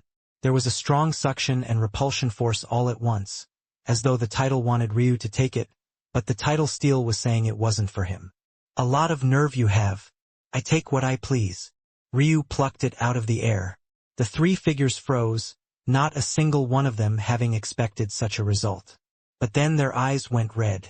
They pulled out their sabers one after another, each one attacking Ryu viciously. Ryu overturned a palm, a spark of blue lightning shaping and then solidifying into a curved, steel-blue saber. He angled a pierce toward his back, gliding it up the shaft of one and then severing all his tendons and ligaments with a single blow. He took a step to the side, dodging the second, and then pivoted in a half-turn, half-facing the last and lopping their head into the skies. The third and final froze, realizing the trouble that they were in a step too late. But it all happened so fast. In one moment they were all fighting over the title, and in the next, a blue steel saber ran through his chest. He looked down, his eyes colored in despair. Stay connected with Freeweb novel. Even in his final moments, he didn't understand. Why was such a monster fighting for such a small title? Didn't he know that he could only fight for one? Chapter 2181. Nothing. Serial felt like banging her head against a wall because, unlike everyone else here, she knew that if there was going to be someone who made a mistake like this, Ryu would certainly be the last to do it. Ryu's ability to read a situation, comprehend intentions, decipher the methods of the heavens, and take advantage of them, at least within their age group, was certainly second to none. So how could he make a mistake like that? In which case, that meant he had actually come here for no other purpose than to make an enemy of the world. This wasn't just a case of killing a few geniuses and angering ancestors with a few words. He was quite literally about to make himself public enemy number 1, and for no other reason than because he could. She wasn't even sure if he would get any real benefit out of this. Ryu looked over toward her and gave her a wink, to which he received a nice middle finger in return. Ryu laughed, his head tilting to the skies. At least in this case, his wife was very wrong. This would actually help him quite a bit. But no one needed to know what his plans were just yet. When the time came, the world would know to fear the Tatsuya name the way they were always meant to. And this time, it wouldn't be Primus who carried that weight either. When people said Tatsuya, they would mean him, Ryu. Ryu casually landed back on his pillar, a radiant aura emanating from him. Fool! Ryu scratched his ear. I know you're eager to die, but I would advise you to shut up. The more annoyed I get, the more liable I am to embarrass you. Young Master Bright sneered. The ignorant are truly fearless. The tidal steel rumbled again. Breaker of stone. Several gazes landed on Ryu, but he just stood there with a bright smile on his face. It was then they seemed to realize that the rules they knew of weren't nonsense. One really should only be able to fight for a single title. For individuals bolted out. Ryu observed for a bit, rolling his lips over themselves as though smoothing them out. Then he suddenly took a step. Several gazes sharpened as a strong resistance force descended. However, before anyone could breathe out a sigh of relief, Ryu tore through it like a thin piece of tissue paper. The halo of blessings vanished around Ryu as though it was never there, and in a blink, he had appeared before the characters once again, reaching out with a calm smile. Serial took a breath and exhaled with a sigh. It seemed that this was really the road they were going down. There was no escaping it. This was her fate now for having such a foolish husband. Ryu reached out and claimed the title once again. His four competitors froze, their anger flaring deep in their hearts. They looked toward one another and then charged forward. Ultimately, anyone who could make it here didn't have Dao hearts that were so easily swayed. Their bodies flared with all sorts of defensive methods, and some of them even grew in size until they towered even over Ryu. They converged from all sides, tacitly agreeing to deal a death blow to Ryu first, and only then would they fight over the title. Darkness flared in Ryu's eyes. Bang! Bang! Bang! Bang! For attacks that carried the booming cacophony of meteors falling from the skies landed on his body, each one more powerful than the last. However, soon it felt as though they had fallen into an endless abyss, vanishing into the depths of darkness, never to return again. Ryu caught a fist out of the air, pushing it to the side and driving his own into the attacker's gut. There was a pause, and then an explosion seemed to sound within their body, a booming burst of air shattering through their back. They hacked up mouthfuls of blood and tidbits of organs, only for their body to be spun into the air and used to block a second blow. The human shield shattered to pieces on impact, their bodies' remnants used like a smoke shield as Ryu passed through, as though it wasn't even there. His fingers reached out in a clawing motion, piercing through the eyes of the next attacker. Screams filled the skies, but Ryu had already hooked his claws in, yanking down and driving a knee through their head. A headless corpse fell to its knees in the skies as Ryu took a step back. A fist passed across his chest, and he almost carelessly wrapped an arm around it, pressing it even more firmly against his torso and snapping it at the elbow. It was a pure dismantling. It didn't even look like a battle between cultivators. It looked more like Ryu was strolling through a street fight, his chi not even moving. Every title came with its own merits. If the first tested the mettle of a blade master, then the second was meant to be for those with strong bodies, namely powerful defenses. These were some of the best geniuses across existence.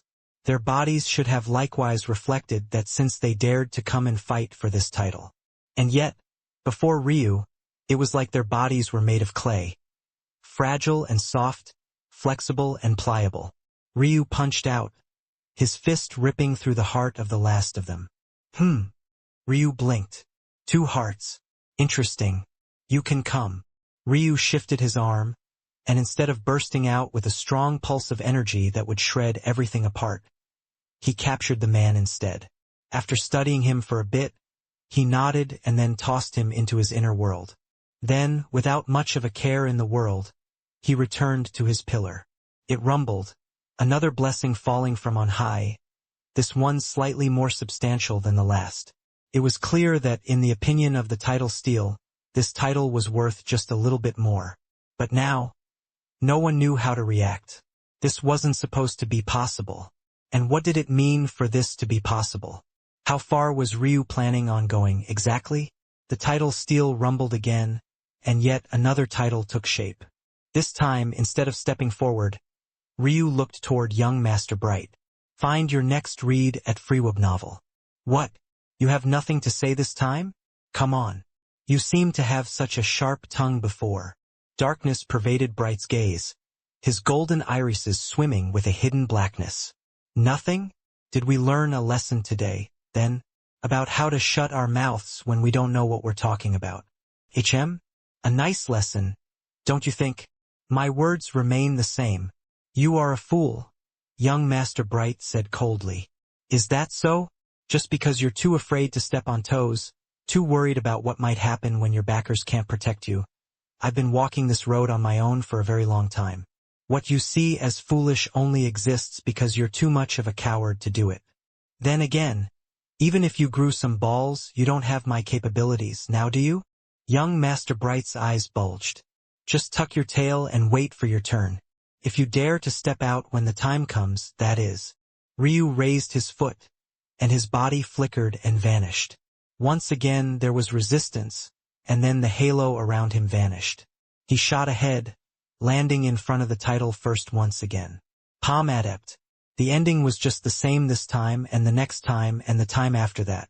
Frustration was beginning to grow, but Ryu was simply insatiable.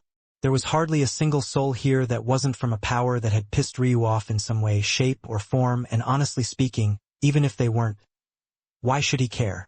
This was the world of cultivation. It wasn't a land of charity. He had come here to win, and he had come here to win in resounding fashion. He was also quickly proving to the world that he had no weaknesses. Whether in body or chi, in close combat or weapon, in attack or defense, he was untouchable. And then the next title descended. A true, bestial sort of rumble came from the title steel, and this time several perked up. Beast Heir. This title shimmered differently from the others.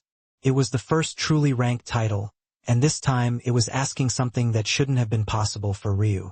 There was a very big difference between being born a beast and having beast blood. And yet, Ryu didn't seem to register the difference at all. Chapter 2182. Isn't for you. Large numbers of beasts soared into the air. With the previous titles, there seemed to be some jockeying for position, some silent communication made through eye contact and the like. But the beasts did no such thing. The moment they saw a title they liked, they all shot forward at once. The only ones that didn't react were the top-flight beast princes and princesses. Why would they need a title to tell them that they were a beast heir? Just the act of being crowned by their ancestors alone was worth just as much as this beast heir title. However, those of them who were their subordinates and the like couldn't possibly sit idle while things went on. And they certainly wouldn't be able to survive anyway if they allowed a human, of all things, to gain the beast heir title. The one that spoke was a growling dragon, scales of black and brown coating him from head to toe. There was a vicious scar running down the length of his snout that made it look as though he had lost his mouth at some point for not knowing when to shut it. Or maybe that was just Ryu making up such a story because he found the dragon's words annoying. No one knows when to be quiet these days, Ryu sighed. Serial rolled her eyes. Sometimes she wondered if this guy knew that he was speaking about himself when he said things like this, or if he just did it on purpose to piss everyone off. She had seen battle-hungry people before, but Ryu was the first person she had ever met who actually went out of his way to make an enemy of everyone and everything. It was almost impressive. Almost. The numbers continued to increase, and soon hundreds of wild beasts had filled the skies with their auras. This time, Ryu couldn't just blitz his way to the title because there were too many creatures that were physically too large to make it through. Fairness wasn't something the title steel was known for, so not everyone was equidistant from the title they wanted. Ultimately, some would end up closer than others. The only saving grace was that no one could escape back to their pillar from the title, not until every other fighter for the title had given up their right to fight for it, or simply died. The odds of the former happening were quite low for obvious reasons. Unless you were able to display absolute power and might, most here would just try to use numbers to their advantage and hope to squeak out a victory.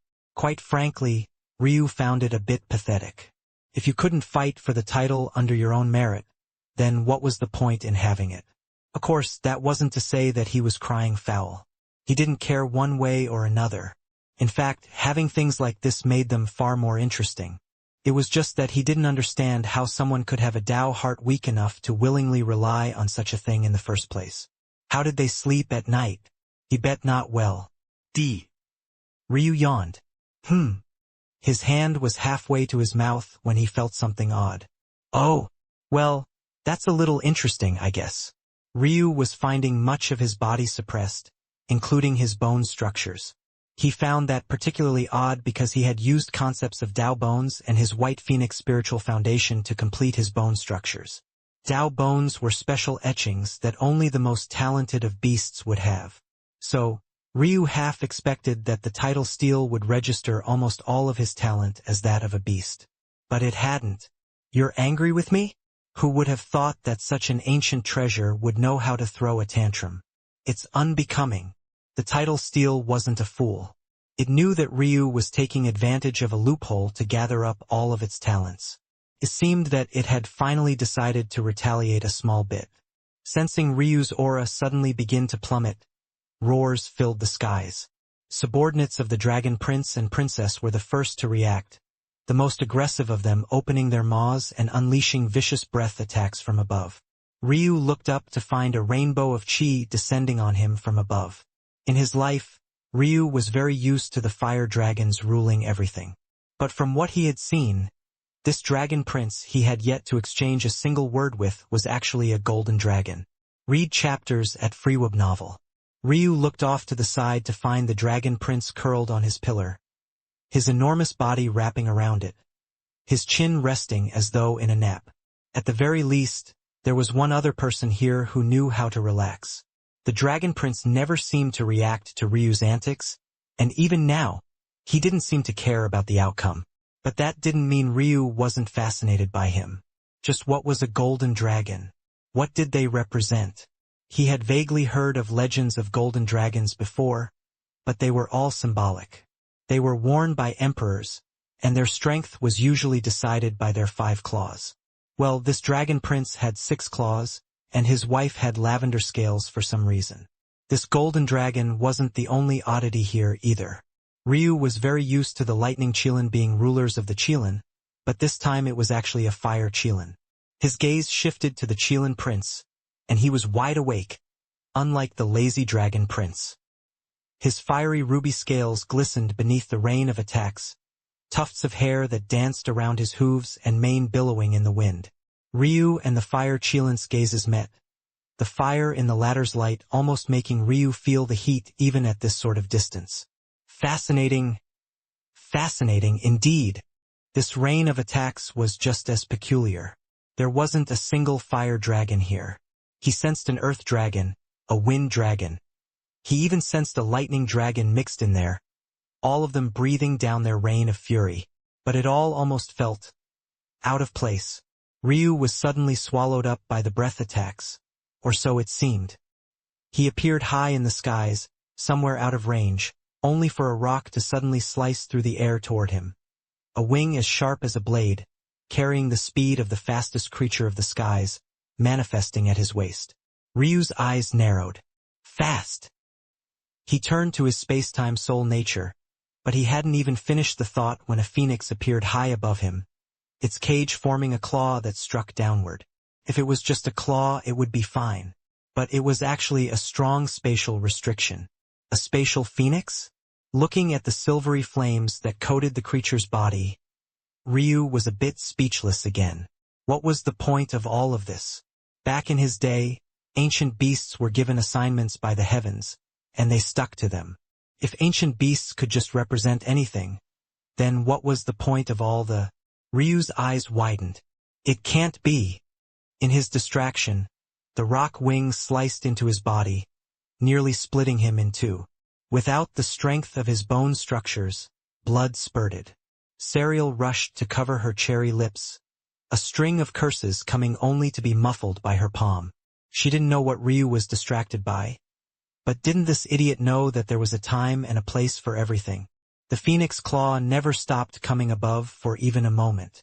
Space became more and more constrained, and Ryu quickly realized that even his space-time soul nature was being suppressed. This was the beast-air title fight. His eyes, his bone structure, his chi, his meridians, his spiritual foundations. They had no place here.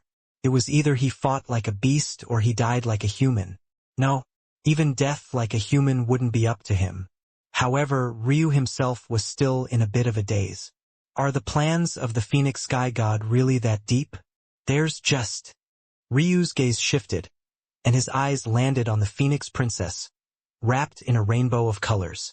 She was absolutely gorgeous, but most importantly, absolutely nothing like what a phoenix should be. These idiots have forgotten what it means to be ancient beasts of their races. Unbelievable. Ryu raised a hand as scales slowly coated his forearm and palm. Chi. He caught the phoenix claw out of the air, holding the rock wing to his gaping wound with the other. Sparks flew, and the air whined. It seemed he would have to remind them of what the true ancient beasts were like. Chapter 2183. A True Beast. Ryu's head tilted up to the skies, and for a moment, it seemed impossible to see a human in his place at all. It felt like a dragon emperor had lifted his head to the clouds. A thunderous, booming, throaty sort of roar rose up from the depths of a black abyss, piercing through the veil of the heavens and shattering the dome above. The beasts froze for just a moment, and then Ryu moved. Chi. In one moment, Ryu was pincered between a claw and a wing. In the next, a phoenix claw flew, and a rock wing peeled across the skies, its silvery, metallic wings splaying out, its feathers fluttering down below in a heavy rain of blades. Ryu appeared high above the phoenix, which still had yet to register the loss of its claw, his two fists coming together in a hammer above his head. His silver eyes slit down the middle, separating into a demonic hue as he smashed. His fists deformed around the head of the phoenix, practically tearing through the layers of its flesh and bone at the same time. The rock was falling through the skies by the time the phoenix's head shattered into a rain of blood. White scales reflected across Ryu's body, crimson liquid seeping through its crevices as though it was greedily swallowing it all up. With a flash, Ryu appeared at the gaping wound of the rock's torn wing. Bang!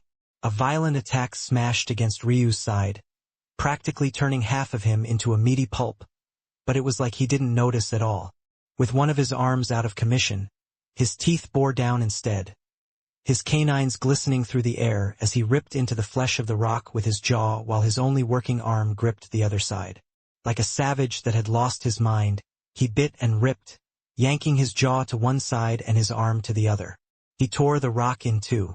Screams filled the air, and the skeleton of an ancient beast was twisted into a mass of gore in the skies. Ryu bounded through the rain of blood, all of his actions more savage and erratic than the last. It didn't feel like they were facing off against a human at all, but rather a beast even more gutturally primal than any of them. He leapt and bound, scratched and clawed, using every bit and piece of his body without regard for what might be hurt or what already was. He leapt through the skies like an ape, using the back of a griffin with a hole right through where its heart had just been as a springboard. His body bent in an arch, his arms and legs reaching back as though a powerful coil about to unwind a great amount of strength in a single bound. Bang! His arms smashed against the head of a dragon, deforming and melding it into a completely new shape. The black-brown dragon from earlier swiped right at Ryu, disregarding the safety of his own kind. Blood flew, and the dragon was blinded in an instant, a deep trench being torn out of its skull in an effort to chase after Ryu. Ryu bent and twisted out of the way, grabbing onto a long whisker of the now-dead dragon and swinging from it. He curled through the skies, reached back with two claws to his hips, and erupted with both of their strengths at the black-brown dragon's chest at the very same time. Bang! Bang! The two layered on top of one another, the chest of the dragon deforming for just the briefest instant before it popped back into place. Ryu was sent flying backward, but so too was the dragon. In the brief instant Ryu lost control of his body, a savage stomp came from above, the billowing flames of a Qilin and their mighty momentum falling like a meteor. Ryu's skin spontaneously combusted before the hoof even landed, and then came the physical form of the hoof itself. Fire bent and twisted, and for a moment it seemed like Ryu was going to be swallowed whole. Without his bone structures, his bloodlines alone couldn't generate enough power. Otherwise, that double claw just now would have shattered the black-brown dragon into a rain of blood and gore. Now, he was facing off against a hoof before his body had even fully recovered. There were too many of them, and he was far too suppressed. It was the logical conclusion anyone would have come to, except seemingly Ryu himself. There came a second roar, this one from the very depths of Ryu's soul. It carried a heavy defiance and a Tao heart that overshadowed mountains and blanketed the skies, replacing the dome of the heavens themselves and shaking the gates of the heavenly courts. Red-black flames erupted across Ryu's body, peals of radiant blue lightning coming soon afterward. He had said that he would show them what it truly meant to be the ruler of an ancient beast race. Rage flames, tribulation lightning, death flames, ice flames, rebirth flames, emperor flames. Read new chapters at Freeweb novel. To use mere Qilin flames to try and suppress him, it was nothing short of foolish. The heat that Ryu was experiencing seemed to vanish into thin air. His body burst with its own fires instead. The hood descended, and yet it was ash before it even touched Ryu. The Qilin didn't even understand what happened when heavenly patterns began to cut across the skies, crawling up the length of where its leg had just been. Ryu's claws lengthened as he flexed his torso. His body, flying downward parallel to the ground, suddenly twisted, his back arching and his arms swiping up with vicious momentum. A dragon's claw can split the world in 5. I do it in 6. 5 scythes of black and red tore through the skies. Ryu vanished, not even watching as the Qilin was split into pieces. It didn't end up mattering. Why would it when it fell into odd bits only for those very bits to turn to ash moments later? Ryu appeared before the black-brown dragon again, his eyes blazing, flames and lightning dancing around him. Storm! He grabbed at the skies, a lance falling down from above. It slammed into it rather than falling into his palm, deforming into an armor that coated him from head to toe. Bang! Bang! He smashed against the chest of the dragon once again, knocking it down below. With a flash, he disappeared in a stream of lightning that appeared before the dragon, knocking it upward with the same 2 blows to its chest. Bang! Bang! Roars filled the skies, echoes of a relentless barrage leaving the black-brown dragon, rebounding every which way like a ping-pong ball. Streaks of lightning fell from the skies, forming its cage as though the world itself was responding to Ryu's call. Bang! Bang! Ryu drove a knee up the black-brown dragon's snout, appearing above and driving a heel down from the skies. Scales and blood flew, the crunching of bones as dense as the cores of worlds echoing time and time again. Bang! Bang! Bang! Bang! Bang! I'll show you what a true beast looks like. The wrathful tempest billowed up from Ryu. He seemed truly infuriated that these people wanted to question him. Ryu had never seen himself as a beast, would never see himself as a beast. But who were they to tell him what he could and couldn't be? A spiraling pillar of black and red flames tore into the skies above Ryu, swirling into a mass of raging clouds. Heavenly phoenix patterns peeled across them, and all of a sudden, the booming cadence of thunder rippled. Ryu reached up and grabbed. Lightning God. Judgment. Ryu's chest expanded, his head tilting to the skies as he inhaled. His roar continued to echo through the world as tribulation clouds for hundreds of miles were sucked into his body. Silence fell for just the briefest of moments before Ryu looked down at the sparse enemies that remained. There wasn't a single stage in existence that he didn't have the right to stand on. Ryu unleashed a final roar, a dragon's breath of fire and lightning falling in a spiraling mass of death and destruction. Black, red, royal blue, space shattered, the skies overturned.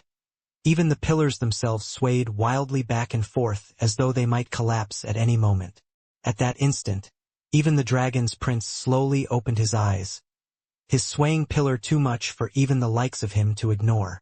And for that brief instant when he looked at Ryu, he thought he was seeing his father unleashing an almighty breath that encompassed the world. Slowly, the skies fell into silence, and a lull fell over the battle. There, Ryu stood alone high in the skies. And the beasts? They were nowhere to be seen. Chapter 2184, Beast Heir. He had let his bloodlines rampage for the moment, and they did as they pleased. It was a feeling that he didn't usually allow, even back when it would have suited him the most. Well, not that it would have been very possible back then either. Back then, his bloodlines weren't exactly entirely awake. They were mostly in a deep slumber, because waking up would have meant shredding him to pieces. Even now, Ryu was questioning whether he had gotten everything out of his bloodlines. Of course, if others knew his thoughts, their responses wouldn't be the most kind. He wasn't even a beast, But he had just used those very same bloodlines to destroy some of the greatest geniuses of beastkind before the world. If his bloodlines weren't good enough now, what exactly did that mean for everyone else? But in Ryu's opinion, it wasn't his bloodlines individually that were so powerful, but rather the combination of them. And that wasn't exactly the same thing. If he just had to rely on his dragon bloodline or just his Qilin bloodline or just one of his phoenix bloodlines, how powerful would he be? When he thought about it, no matter how he simulated it, he felt that he would have probably died within the first few exchanges. He mulled this over in his mind as he stood there, almost as though he wasn't aware that he was holding up the rest of the title steal proceedings. His mind swirled with thoughts, and then he felt something. The Beast Heir title. He stared at it, or rather, felt it swirling about in his body. In truth, Ryu wasn't gathering these titles for himself. He didn't give a damn about any of them. These titles were for his corpse puppet and summon army. There were a lot of people who could claim to have powerful corpse puppet armies. There were none who could claim to have given their armies titles from the title steal. It could clearly be seen that Ryu's ambition wasn't on a level most could even begin to fathom. In fact, even now, he wasn't quite satisfied. But now, he was wondering if he should take this Beast Heir title for himself. He couldn't absorb it now, or else he wouldn't be able to continue snatching titles. But he wondered if it would be possible to use it to shore up what weaknesses he perceived to still have. The truth was that there was certainly a better Beast Heir title coming. That much Ryu was certain of. If the very best beast title was here, then the likes of the Dragon Prince and others would have long since acted. But there was also a possibility that the best of the geniuses here wouldn't move no matter what for these titles, obsessed with ensuring that they could get a unique title of their own. It wasn't impossible to get both. It was just that you could only get one prepared title before you fought for your own unique title. However, in many circles, fighting for a weaker prepared title might be seen as self-doubt. Depending on the type of Dao heart you had, you might choose to put all your eggs in one basket. Ryu obviously wasn't such a person. He didn't care about what others thought, and he could fight for more than one anyway. The whispers of others weren't going to move him off of his game. Either way, this wasn't what was important.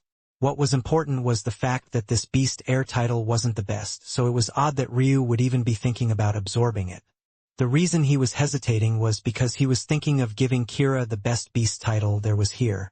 That would really shore up that corpse puppet's abilities and bring out the greatest strength of his ancient sinew bone structure. By comparison, Ryu didn't think he needed much of a push. Plus, he wasn't going to use the title in earnest. Rather, he was going to take advantage of its fate, tear it apart, take what he needed and discard what he didn't. He didn't think he needed the absolute strongest beast title to do that. Dilemmas. Ryu spent so long standing there that some probably thought he had truly overexerted himself this time.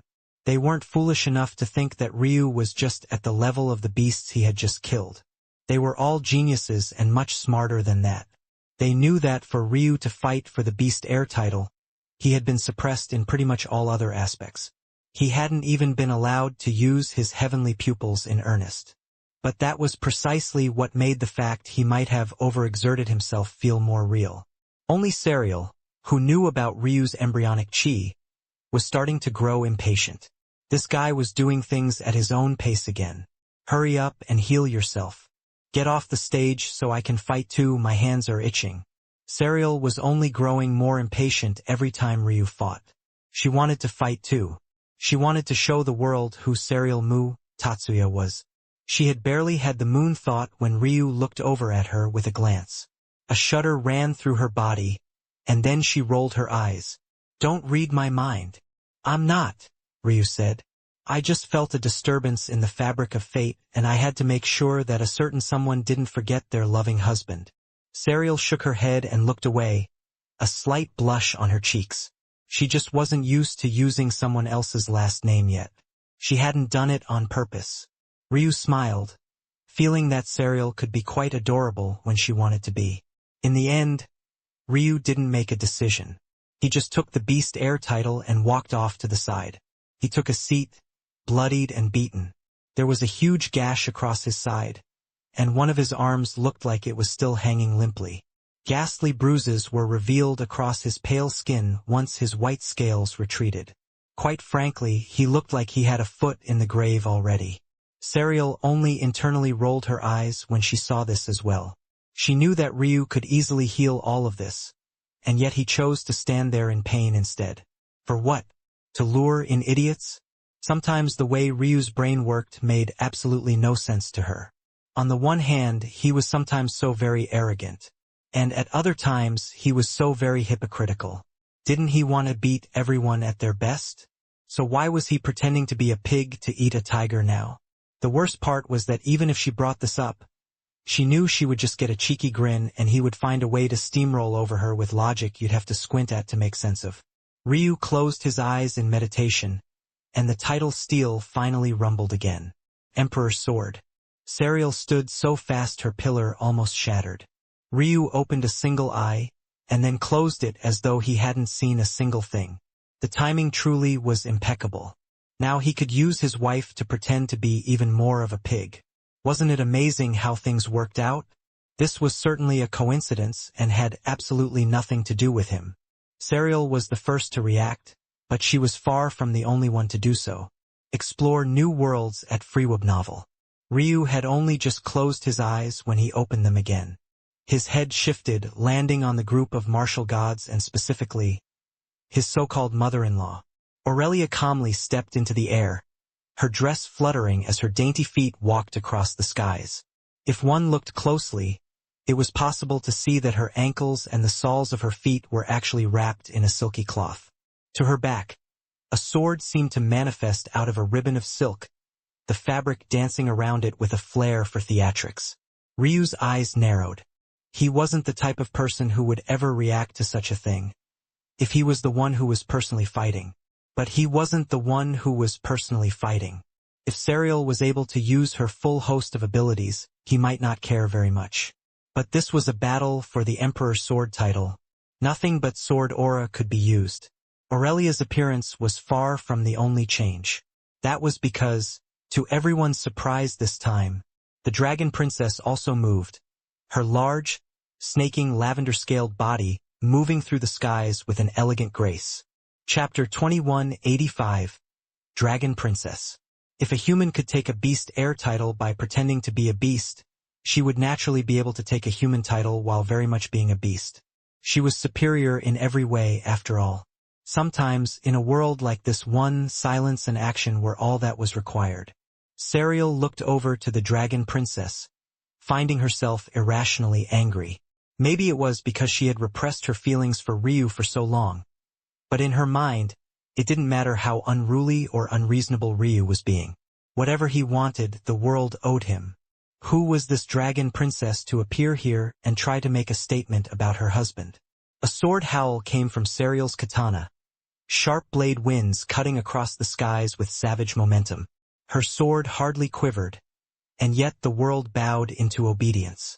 Aurelia only elegantly pointed, and her silk-laced sword fluttered down from her back, landing in her palm as though it had always been there. The Dragon Princess looked to Serial, her lavender-slit eyes flickering with blade lights. She raised a claw and pointed toward Serial. Ki. Fast. That was the only way it could be described.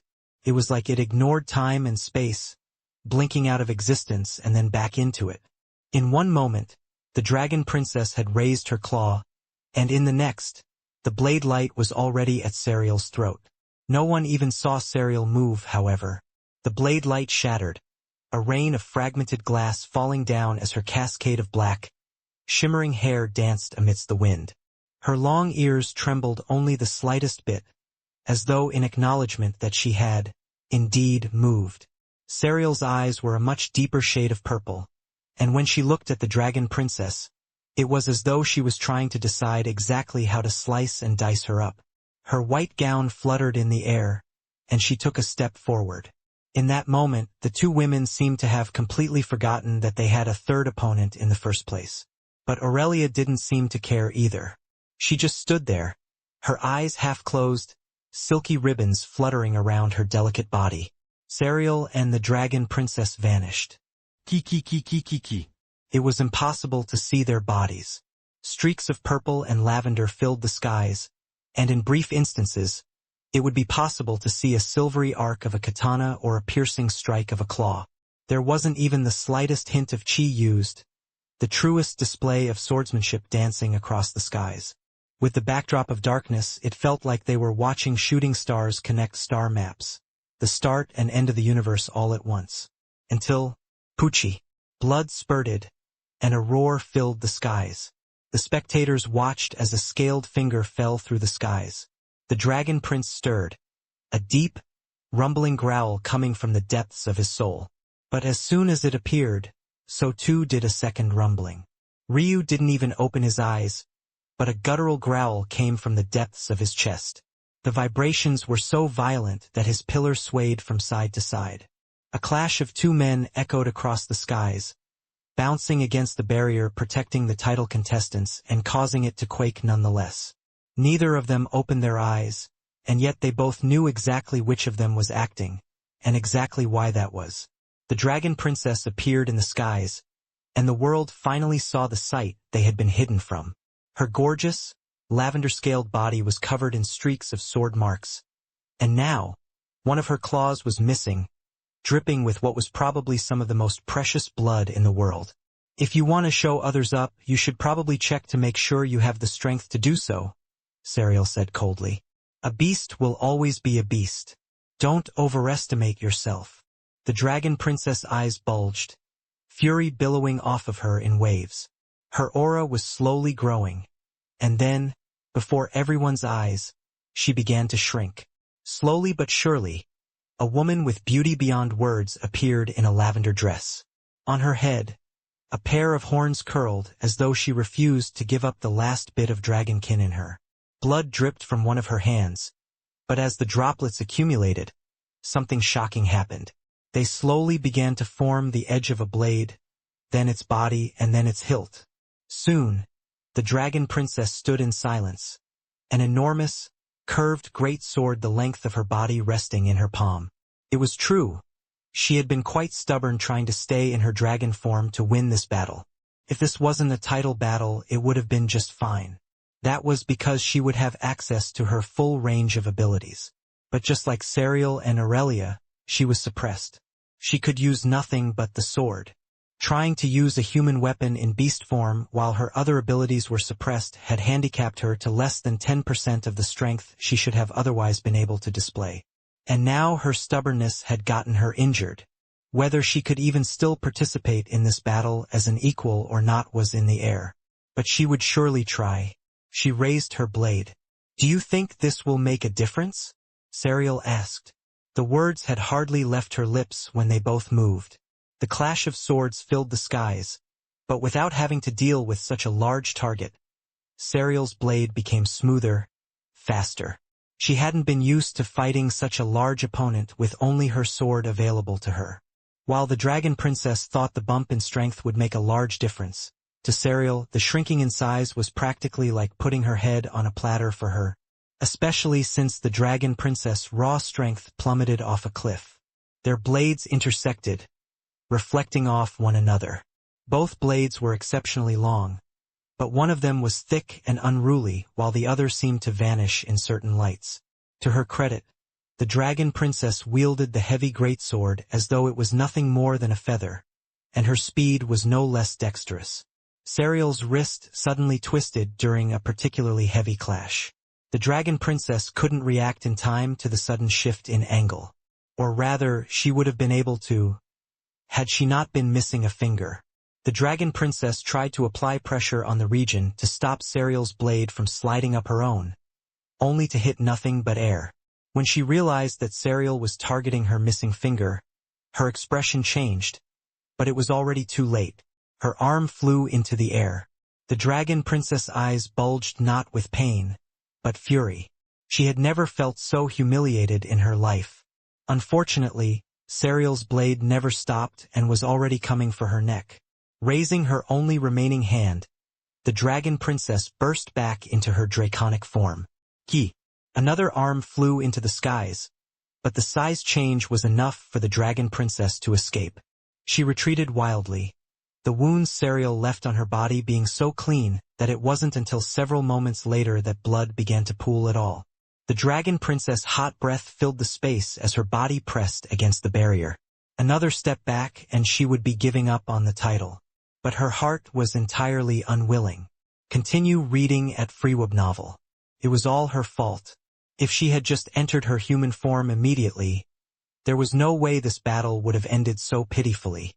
Her pride had gotten the best of her. Return. The deep, rumbling voice of her husband shook the Dragon Princess awake. She lowered her head in shame and left the barrier before Serial could attack again. Come here. The Dragon Prince spoke again. The Dragon Princess obediently flew over. The two beasts intertwined their bodies, and the Dragon Prince began to lovingly lick at her wounds. The Dragon Princess practically purred, curling into her husband's body. The deep shame she felt only grew deeper under his care. She felt like she had let down their entire kind because of her pride. The Dragon Prince didn't say anything else, but his fury caused the space to tremble. Cracks began to appear in the pillar they intertwined their bodies on, causing several pupils to constrict into pinholes. Just how much power did it take to do such a thing? Just how dense was the material formed by the tidal steel? There was no doubt that the Dragon Prince was truly infuriated this time. Chapter 2186. One outcome. And so too would this one. Her sword angled downward, pointed forward toward Aurelia. She didn't seem to care that she had just fought a battle, nor that Aurelia hadn't used up any of her strength.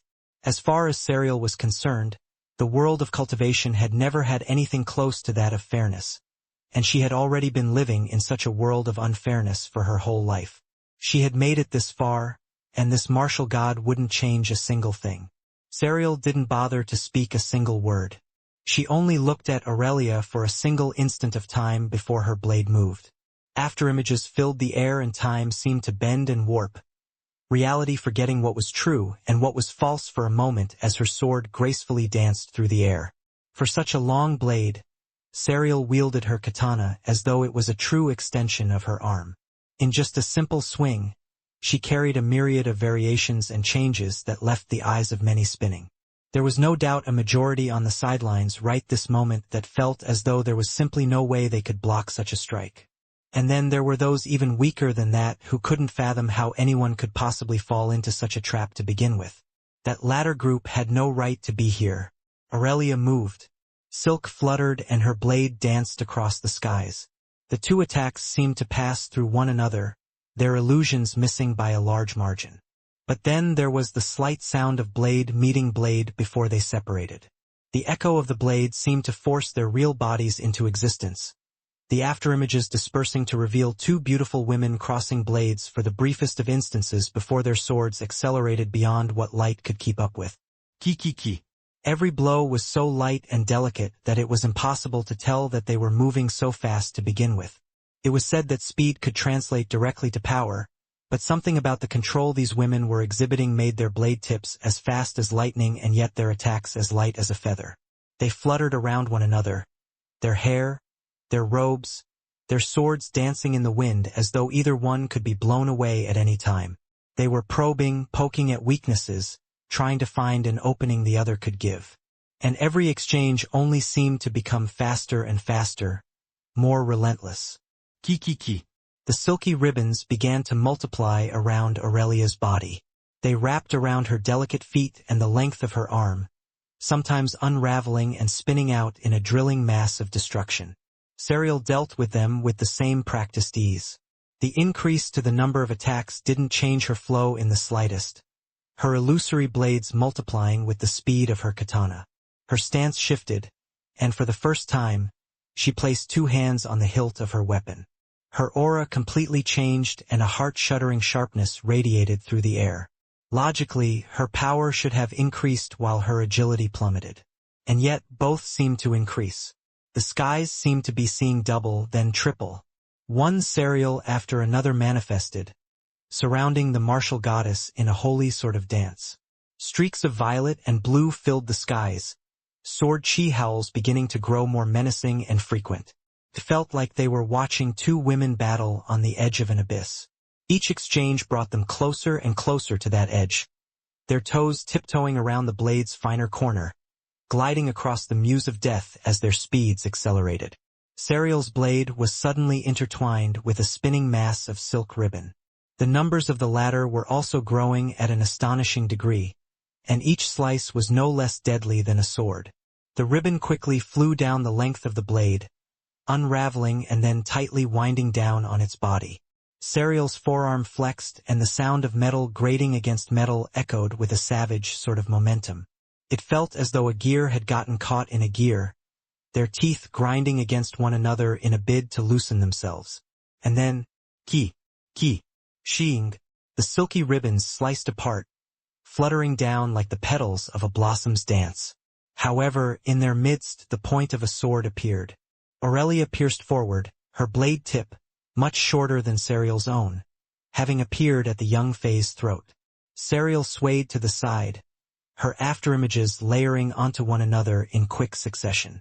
Blood spurted, a line following Aurelia's blade as it curled through the skies. A searing pain ripped through Sariel's throat, but there was a deathly sort of calmness in her eyes as she faced off against this danger. How many times had she tread on the line of life and death? Too many to count. Discover exclusive content at Freeweb Novel. And every time, her reaction would be just the same. Focus. Her body finally shifted all the way to the side, water falling crimson falling down the length of her neck and soaking the collarbone of her dress through. Her katana, finally free of the ribbons, sliced right for Aurelia's sides. But the martial goddess was calm beyond compare as well. A mass of silky ribbons had already appeared through the one angle that Sariel could attack from. That was why it was such a surprise when Aurelia's pupils constricted as she felt a searing pain from the complete other side. Both women explosively retreated before coming to a halt that somehow felt just as explosive. Sariel reached up to touch her neck as Aurelia looked down to the gash at her side. Both wounds seemed far too ghastly to appear on women so angelic. One had half their throat cut open, while the other had their inner organs struggling to remain within their bodies. And yet, the instant they accessed their injuries, they burst forward again. The dance of life and death began once more, and this time, they seemed even more vicious than they had been in the past. They didn't know blood loss or pain, ribbons of silk and blades cutting across the air like a symphony of colors. Neither had access to their full range of abilities, and yet their blades painted their own stories. It was the sort of beautiful story that one had to be there to experience, despite the gruesome nature of the exchange. The wounds of the women only became worse and worse. Stabs through the chest, the severing of tendons, even slices around the face. What once was their beauty was quickly being marred as they raced around the skies. Each one was silent, each one endlessly focused on the task at hand. Emperor's sword. They forgot everything but the blades in their hands, and to the shock of the crowd, they were quickly finding the weight of a true genius. They should have been slowing down with their injuries, but somehow they were only accelerating. Their skills were becoming sharper, more refined. There was less thought before each one of their moves, and every time they acted, the heavens seemed to radiate a light in praise of their efforts. The title steel shook, and the Emperor's sword title grew brighter and brighter as it shook violently, eagerly awaiting the one that would take their title. Bang! Bang! Bang! For the first time, the crossing of their blades wasn't nearly so delicate. They smashed against one another, separating violently only to fly into one another once more. Sariel's blade cut a wide arc, slicing a chunk out of Aurelia's belly. Aurelia's silky strands danced, cutting a piece of Sariel's scalp away from her skull. Flesh and blood oozed, and the howls of the title steel only became more feverish. To the side, Salvador watched his wife's battle with an eerie calmness. There was a tone hidden deep within his eyes that painted the picture of why quite well. Confidence. To him, there was only one way this battle could end, and that was with a martial god's victory. It wasn't just about the type of women Aurelia was. The martial gods didn't lose. Bang! Bang! Bang! The clash of the women seemed to reach their peak, space rippling, time warping. It was hard to tell whether their exchanges were happening in real time or if they were witnessing exchanges that happened several hours ago. Reality warped and bent around them, the strength of their blades tearing into the void and ripping it open with the momentum of a heart-shuddering battle. Ryu suddenly opened his eyes, a deathly sort of sharpness in them as the situation changed. Aurelia's sword pierced forward, silky ribbons winding around it as though to turn it into a lance. The ribbons suddenly separated, parrying each one of Serial's illusory blades away, including the very real one. Pucci. The sword in the middle stayed true, piercing through Serial's chest. Chapter 2187. Taint. Just now, there was a definite unnatural shift in the world that she couldn't quite explain. However, whether she could explain it or not, your adventure continues at Freewub Novel. A mouthful of blood came from her cherry lips, her body shuddering as it began to shut down. She didn't think that she would experience death so soon, but maybe she never really considered it at all. In her mind, no matter how many times she danced on the edge of life and death, she would inevitably come out on time. Ironically enough, she was a lot like her husband in that respect. As much as she talked about the danger of the world, and as cautious as she was with her every step, she was still endlessly arrogant. Maybe she thought Ryu was stupid for acting like he did, but the irony of it all was that deep inside, she felt that even if she acted exactly like Ryu did, she would make it all the way to that mountain peak too. In a lot of ways, she was practically the perfect mirror to this husband of hers. It was just a shame that she wouldn't be able to stay by his side any longer. Serial felt her life slipping away. In death, she was quite calm. In fact, her hands still raised in a steady motion, her blade perfectly level and not carrying the slightest hint of a tremble as she readied herself to swing down with whatever she had left. Pucci, Pucci, Pucci. Serial felt her body pierced through by countless silk ribbons in the briefest instant of time. She knew then that she wouldn't be able to complete her swing, but that was only natural. With an opponent as skilled as Aurelia, there was really only one way this could end if she was ever on the losing end. They had been so close, a fault like this would definitely be exploited. In the end, there was nothing she could do. She felt her body about to be shredded to pieces and she relaxed. Facing that calm moment in the end, she knew that she had given it everything she had. It was just a shame that she wouldn't be able to revive her clan like she wanted. But that was when she sensed a streaking light. "You idiot," she thought silently. She had really been trying not to think about it. There was an elephant in the room that she had completely disregarded because she was hoping that he would make the smart choice for once. The title steal wasn't some playground, no matter how casual Ryu seemed to be about everything he had done. Every time he flouted the rules of the title steal, there was a price to pay. Maybe he could easily take it, or maybe it was small enough for him to disregard in most cases, but there was no doubt that there was a price. Most often, Ryu was bending the rules a little. Whenever he came out to fight for another title, he wasn't technically breaking the rules because he had already given up on the title he claimed before, obscuring it from the eyes of the title steal so that it registered him as someone without a title already. But this time was different. Very different. The warriors fighting for the Emperor Sword title had already been chosen. You couldn't just wait on the sidelines and then act when everyone was already heavily injured. At that point, it'd be a battle of who could hold out the longest instead of a true battle for the best swordsman in existence. But obviously, Ryu didn't care.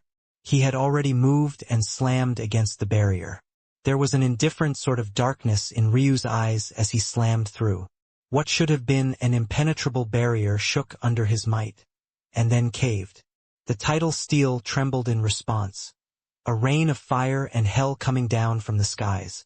It didn't matter how strong Ryu's rebirth flames were. It was like the heavens were reminding him that there was always a sky beyond the sky, a heaven beyond the heaven. A furious rain fell on Ryu's body, and in an instant, it didn't seem like he was human any longer, but rather a seething ball of hellish flames. Hearts shook and souls trembled. Even from a distance, the geniuses of the world felt as though their Tao hearts might collapse just looking at the flames. Looking at the colorless, odorless, auraless manifestation, they felt more fear now than they ever had in their lives. These weren't normal flames. They were karmic flames. Ryu's very destiny was being burned away right before their eyes, in real time, as though his existence itself was being expunged.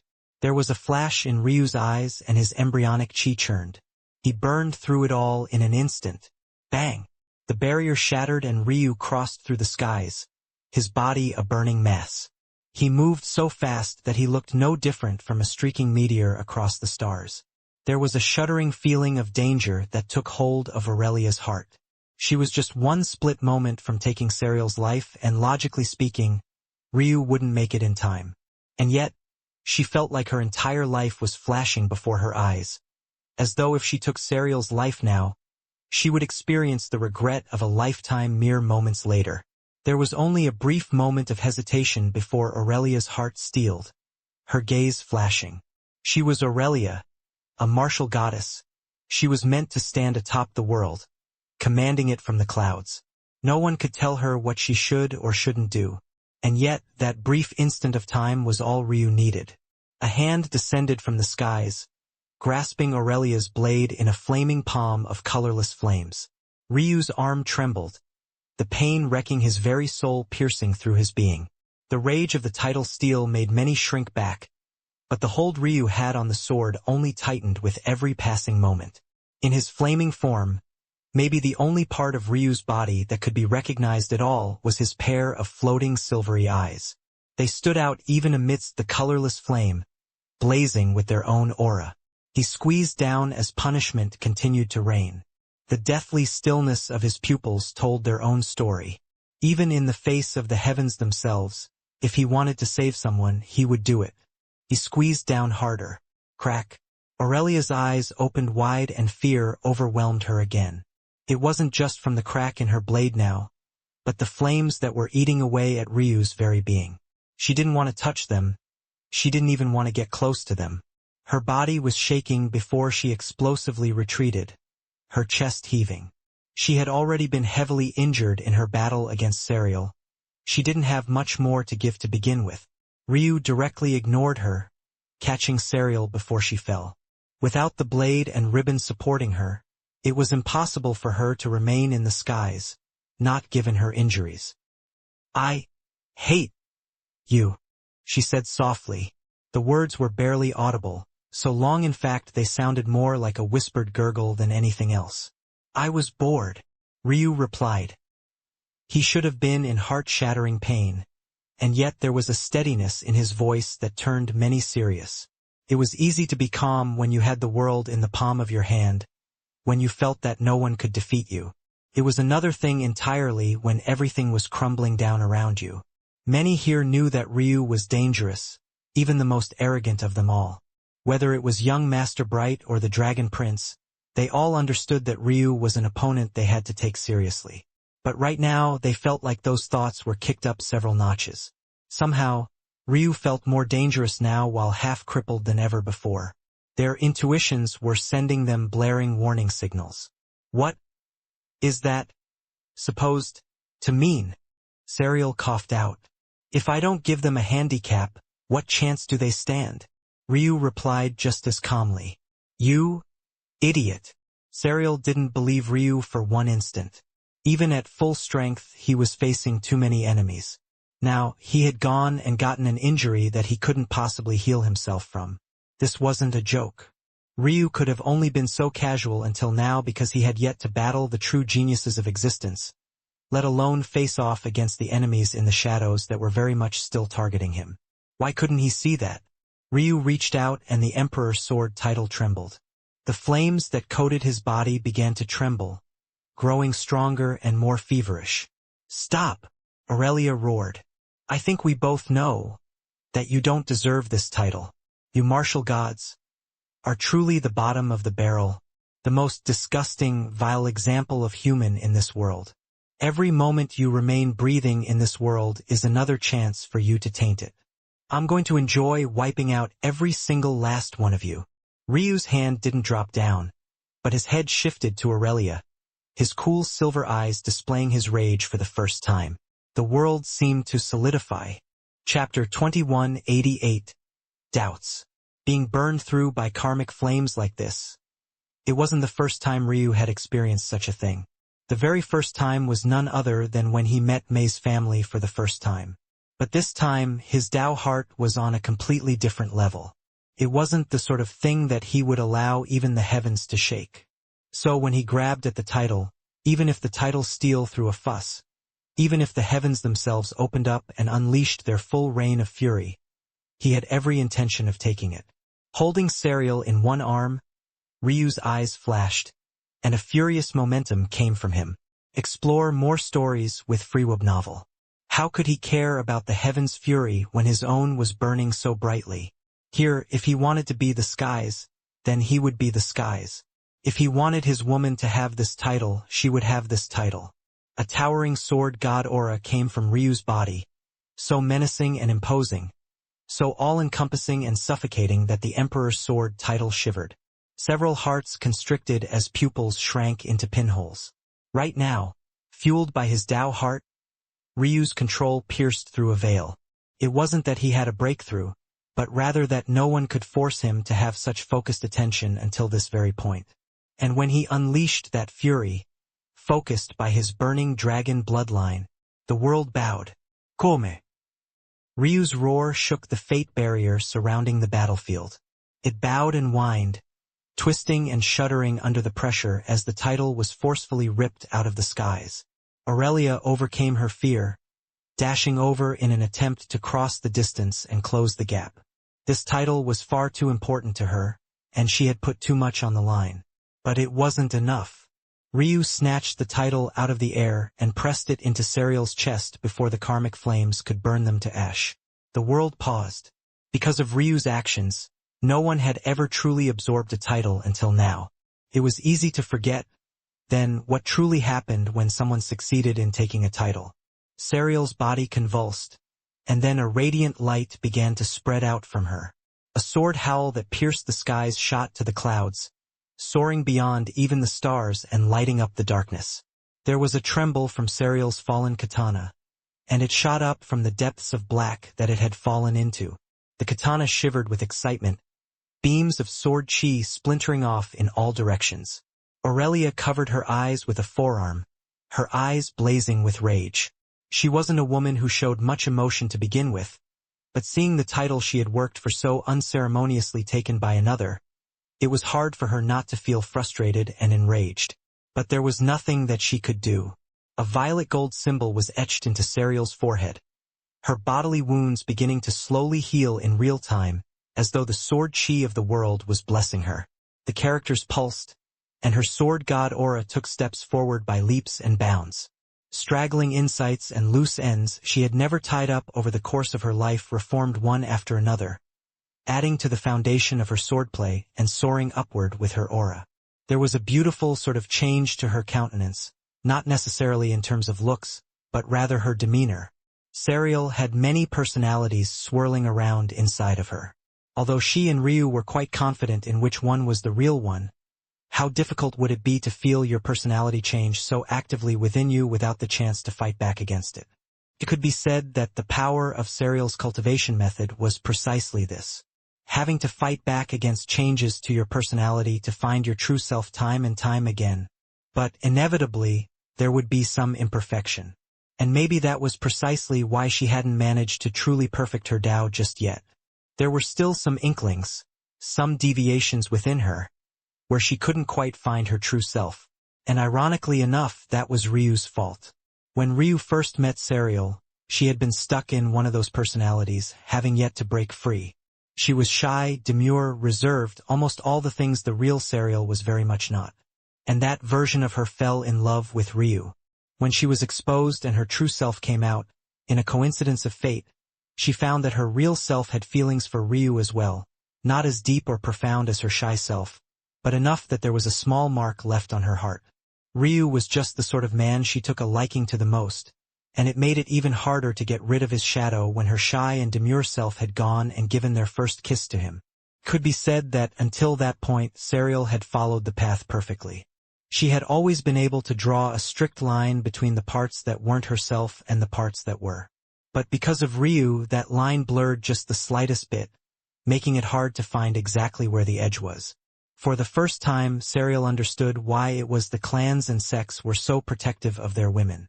For something like love to ruin her path to perfection was something that both left her resentful and helpless. It simply wasn't something that she could change. However, right this moment, like a shining beacon, her sword lit the path ahead of her. The Emperor's sword cut through all things, including her doubts. Chapter 2189, 1. The skies overturned, and Serial's body convulsed. Although her eyes were shut firmly right this moment, Ryu could feel the shift and change. 7 pupils, once separated and very much distinct, were slowly fusing into one. When 7 fell to 6, there was a shudder through the world, and Ryu found that it was difficult to even hold onto his woman. But he had a stubborn streak. He'd be damned if his woman grew too powerful for him to even hold her. He would rather die. 6 fused to 5. Boom! Ryu wrapped Serial in his arms, the karmic flames that still burned through him seemingly not touching her at all. Everyone felt the truest form of fear when they saw these flames, but the reality of it was that karmic flames could only burn their target. Truthfully, it went to show just how impressive Aurelia's Tao heart was that she was able to overcome that fear and rush forward nonetheless. But unfortunately for her, that didn't make the slightest hint of a difference. 5 fused into 4. Ryu coughed up a mouthful of blood that surprised even him. Not because he was shocked by the pain or backlash, but rather that he didn't think he had any more blood left to cough up. It seemed that his body was better than even he thought, amusingly enough. For fused into 3. Experience new tales on Freeweb novel. Crack. There was a shredding at the core of reality itself. All this while, young Master Jade had been immovable. Even during the Dragon Prince's fury and Ryu's retaliation, he hadn't said or moved anywhere. But right this moment, he too opened his eyes. His face shifting between a man handsome beyond words and a ghostly skeleton. He looked ahead with a frown. The power Serial was radiating right now. He didn't believe that it should be possible for a lord. What was happening? 3 fused into 2. Ryu's chest blasted apart. No, it was even more shocking than that. The karmic flames, burning infinitely across his body, themselves were shaken. Serial shouldn't even be able to touch them. But right this moment, it was as though that didn't matter in the slightest. She had transcended the gap between illusory and reality that the karmic flames resided in, and with a violent sort of push, she oppressed even the flames that endlessly burned through Ryu. Although she was still out of it, Ryu could feel that her own Tao heart had grown so strong that it was suffocating the karmic flames. Ryu's eyes narrowed. He had seen many breakthroughs before. He had witnessed Eska and ice mines. He had replayed Elsa's own breakthroughs in his mind. He had seen Hope's breakthrough even. All of them had been impressive for their own reasons. But right now, he felt that what he had seen in the past simply paled in comparison to what he was seeing now. He couldn't even put into words what sort of power Serial was outputting now. And the most shocking part about it was that she was still in the Lord Realm. This was very much still the aura of the Lord Realm, and yet it felt like there were Tao gods in existence that she could crush with a single lift of her finger. Ryu's eyes narrowed as he looked into the skies. Something was coming. He could feel it. A lot of fucking nerve. Ryu already felt fury before it did. But he could feel that his body didn't have much left to give. Just as he was feeling this way, he felt Serial's aura suppress his karmic flames even more fiercely. And then again, and then again. The skies rumbled. "Stop," Ryu said. Serial completely ignored him. However, he could feel the fluctuations in her primordial yin and through their connection. She was just as stubborn as he was. "I said stop. This sort of thing can't stop me." Ryu's voice practically came out in a growl. He was getting angry this time. Serial faltered slightly, but then she continued as though she hadn't heard the slightest thing. Ryu was growing frustrated, but nothing he was doing was getting through, and it wasn't as though he could just let Serial go. He didn't want to do that either. "Fine," Ryu said after a while, his anger disappearing like the spring breeze. "I already promised to destroy them anyway. Now I just have one more reason to." Serial shifted slightly, her head falling on his chest. Standing there, curled in his arms, one would have thought that the one having such an earth-shattering, heart-pounding breakthrough was Ryu and not Serial. But right that moment, Serial truly felt like a wife for the first time. One thing was for certain. She would never accidentally call herself a moon again. From today onward, she was a Tatsuya. There was a blooming sort of feeling in her heart as she seemed to truly give herself to Ryu. Maybe there was always a little part of her that remained fiercely independent even after allowing Ryu to take her primordial in. But it was hard to still feel that way when watching the man she loved be burned by heaven's fury for no one's sake but her own. That wasn't something even the mighty Serial could ignore. Her last two pupils fused into one. The world fell into an eerie silence. The force winds, the shuddering chi, the splitting in the skies, the relentless barrage against the fabric of space and time. It all came to a grinding halt in an instant, including Ryu's karmic flames. It was as though they had never been there, so firmly suppressed by Serial's Tao heart that they were snuffed out from existence. Ryu had never felt something like this in his life before, and now he stood there, a charred mess of a human, the only parts of him left untouched being his eyes themselves. And then it happened. A familiar golden door appeared high in the skies, and for the first time, Ryu felt like the tidal steel was suppressed. Chapter 2190. Unprecedented. He knew that this would happen. After Serial crossed over a certain threshold, she wouldn't be allowed to stay. He, himself, had been given a mere 100 years to remain here. Honestly speaking, maybe it was a good thing that he had yet to well and truly break into the Lord Realm. If he had, maybe they would have moved up the timeline once again. But there was no doubt that Serial had soared by whatever that threshold was. Golden light spilled down as the doors began to creak open further and further. Once again, there was just the sliver of a crack before a golden-wreathed young man walked out once more. Serial's eyes were still tightly closed. Her body curled into Ryu's arms like some sort of kitten. She was already awake, but she found herself liking the feeling quite a bit. The time extended in her mind, and she sank into the feeling, trying to feel it for as long as possible. After a while, she finally realized that she had no choice but to open her eyes. She looked up and her heart shuddered when she saw Ryu's state. He didn't look like a living man at all. His handsome countenance was nowhere to be seen, his face becoming a half-melted, half-peeling mess. He stood there as though he didn't feel any pain whatsoever, but she could feel the shuddering in his very soul. It was the one place he couldn't hide it at all. Serial had been alone all her life. She couldn't remember ever experiencing this sort of protection from someone. It was always she who had to take the extra step, put in the extra effort, for no other reason than to protect herself. It was that very thing that caused the rift between her and Ryu in the first place. She had no choice but to be fiercely protective of herself. Otherwise, how would she fulfill her wish to revive her clan? There were just certain sacrifices that she had to make in order to aim for something much larger than herself.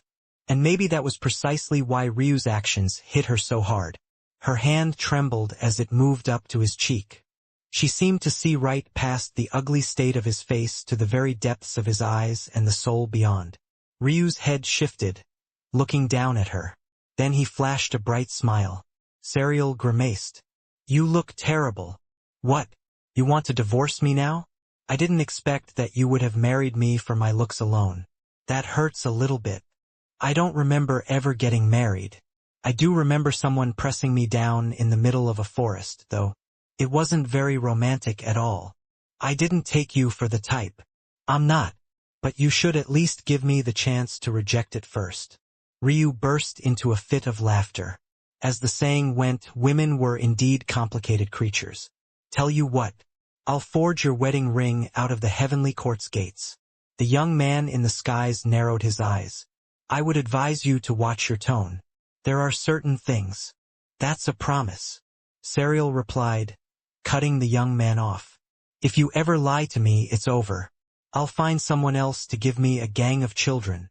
I don't break promises to my women. I'm more than happy to lie to anyone else, though. Like right now." Ryu looked up to the young man. "Don't worry. I really have no intention of sticking my foot up your ass at some point. Rest easy." Serial giggled beside herself.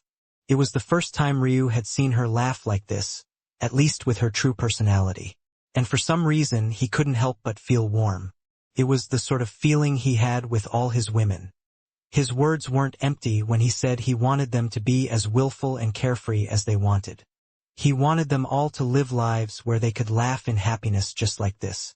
Their burdens, he wanted to carry them all on his shoulders. Serial seemed to feel what was radiating from Ryu's soul, and gently pressed her head against his chest. I'll go for a little bit. They won't be able to hold me for long. Anyway, she said softly. He doesn't even feel all that strong. I could probably kill him with a finger. But then they'd send more of them. The lips of the young man twitched, but this time he didn't dare to refute. He could feel an oppressive aura coming from Serial, the likes of which only the fewest handful of geniuses could match in the Lord realm, even in the whole heavenly court. You won't have to wait for long because after I'm done here, I will come, Ryu said calmly. His voice wasn't somber at all. He was only casually speaking a fact. Standing there, half dead, with who seemingly made up the entirety of existence, wanting nothing more than to see him dead. He was still so completely and utterly confident in his abilities. It wasn't that he had the strength to accomplish these things right now, but rather that he knew that once he made it through this crucible, he would fear no man, Tao God or not. He was Ryu Tatsuya, and the confidence he had in himself was unmatched. Serial felt her heart flutter, and she recalled why it was her real self had fallen for this man. She really did like arrogant men. But she liked it even more so when they knew how to back up their words. And that was all Ryu ever seemed to do. She should have known that the moment she saw Ryu again after all those years, seeing how far he came, she definitely couldn't escape this man for the rest of her life. Even if he hadn't wanted her anymore, she would have probably been completely unable to forget him. I hate you, she eventually said. Ryu's laughter filled the skies as Serial stood from his arms. She began to walk away, floating to the heights above. But after a moment, she paused and looked back. Don't die. For saying that, I guess I'll have to teach you lesson 3 when I see you next. Your journey continues at Freeweb Novel. Serial smiled. I'm looking forward to it. Ryu felt a burning in his chest. Maybe this was why he loved arrogant women so much. Just how much sweeter was it when a woman with all the pride in the world looked at you like that? The gazes of his wives flashed by in his head, and even as Serial disappeared, and Ryu stood in the depths of space, blackness all around him, he felt akin to the last burning light of a flaming star. Like he had said, this wouldn't be the place he fell. Not by a long shot. Standing there, his silvery eyes as bright as the stars and his white grin, the only uncharred part of him remaining, he faced off against the world with a blazing Tao heart. Maybe you all might stand a chance now. I look forward to it. A towering pillar of will came from Ryu, his Tao heart practically manifesting into a tangible star all on its own. His great sword staffs appeared in his hands, the movement causing flakes of blackened skin to fall off of him in an ashy rain. They danced off into the wind, falling as though peeling from the fabric of clothes rather than the flesh and blood of a real, living being. But Ryu himself didn't seem to notice it at all. His eyes were focused on the heavenly court's doors as they slowly closed, his words reverberating through the air. As the sliver of the door closed, and the blinding golden light also faded, leaving Ryu alone, there seemed to be another blinding light that replaced it. Ryu had already made his decision. Until the very end of the title steal, he wouldn't be returning to his pillar. He would either die here in a blaze of glory, or he would stand at the peak. And he had no plans on dying in the slightest. The title steel shook. As though provoked, it released a furious tempest. Looking at it, Ryu realized that there was something truly peculiar. It had felt suppressed by the heavenly court doors, but something made Ryu feel as though that had been nothing more than a facade, as though the title steel was playing a game of cat and mouse with the world itself. But now it was displaying just the slightest portion of its truest self. The skies churned as a new title began to appear, but when everyone finally saw what it was, they couldn't help but tremble. Had the title steel ever given out a title of this caliber before? What was it trying to do? Godblade. Chapter 2191. One chance. This is your method of trying to kill me? Huh? Is that it? Ryu looked up at the title steel. Even now, the top of the obelisk was obscured by clouds. It was impossible to see the individuals that had left their names beyond. It was almost like it was taunting him, reminding him that he hadn't reached such a level yet, that he was still inferior, still beneath them. Ryu grinned, raising one great sword staff and resting it on his shoulder, then raising the other one and pointing it up at the title steel. He had heard that the title steel was the one that etched your name into its being once you voiced it. But he had other plans. He was going to etch it in himself. That was the price this thing was going to have to pay for pissing him off. Boom! Boom! Boom! Pillars shook and the skies quaked. Jaeger's sun moved. Falling snow moved. The rock prince moved. The phoenix princess moved. The fate barrier shook beneath their presences. Each one had the destiny of someone that could shake the world. Oddly enough, even the likes of falling snow were among this number. But whether he had truly shaken off his greenhouse flower aura, that was something that only time would tell. But it wasn't just them. Salvador moved.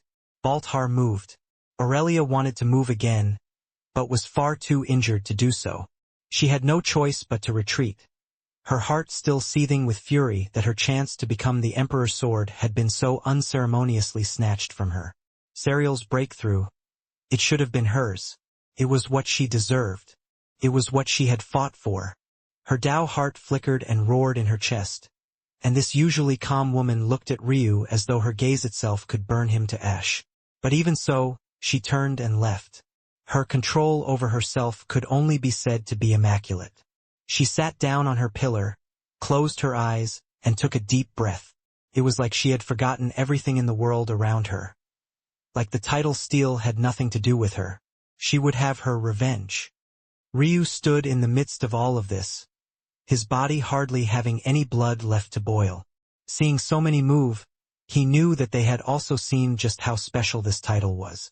But more importantly than that, they all seemed to ignore him. Their gazes, sharp, scanned over each one across from them, and whether by coincidence or not, they all skipped over him. And maybe that made sense. Considering his state, they probably thought that he couldn't even make it back to his pillar. That was why he was still foolishly standing here, holding onto his weapons as though he were really some sort of threat.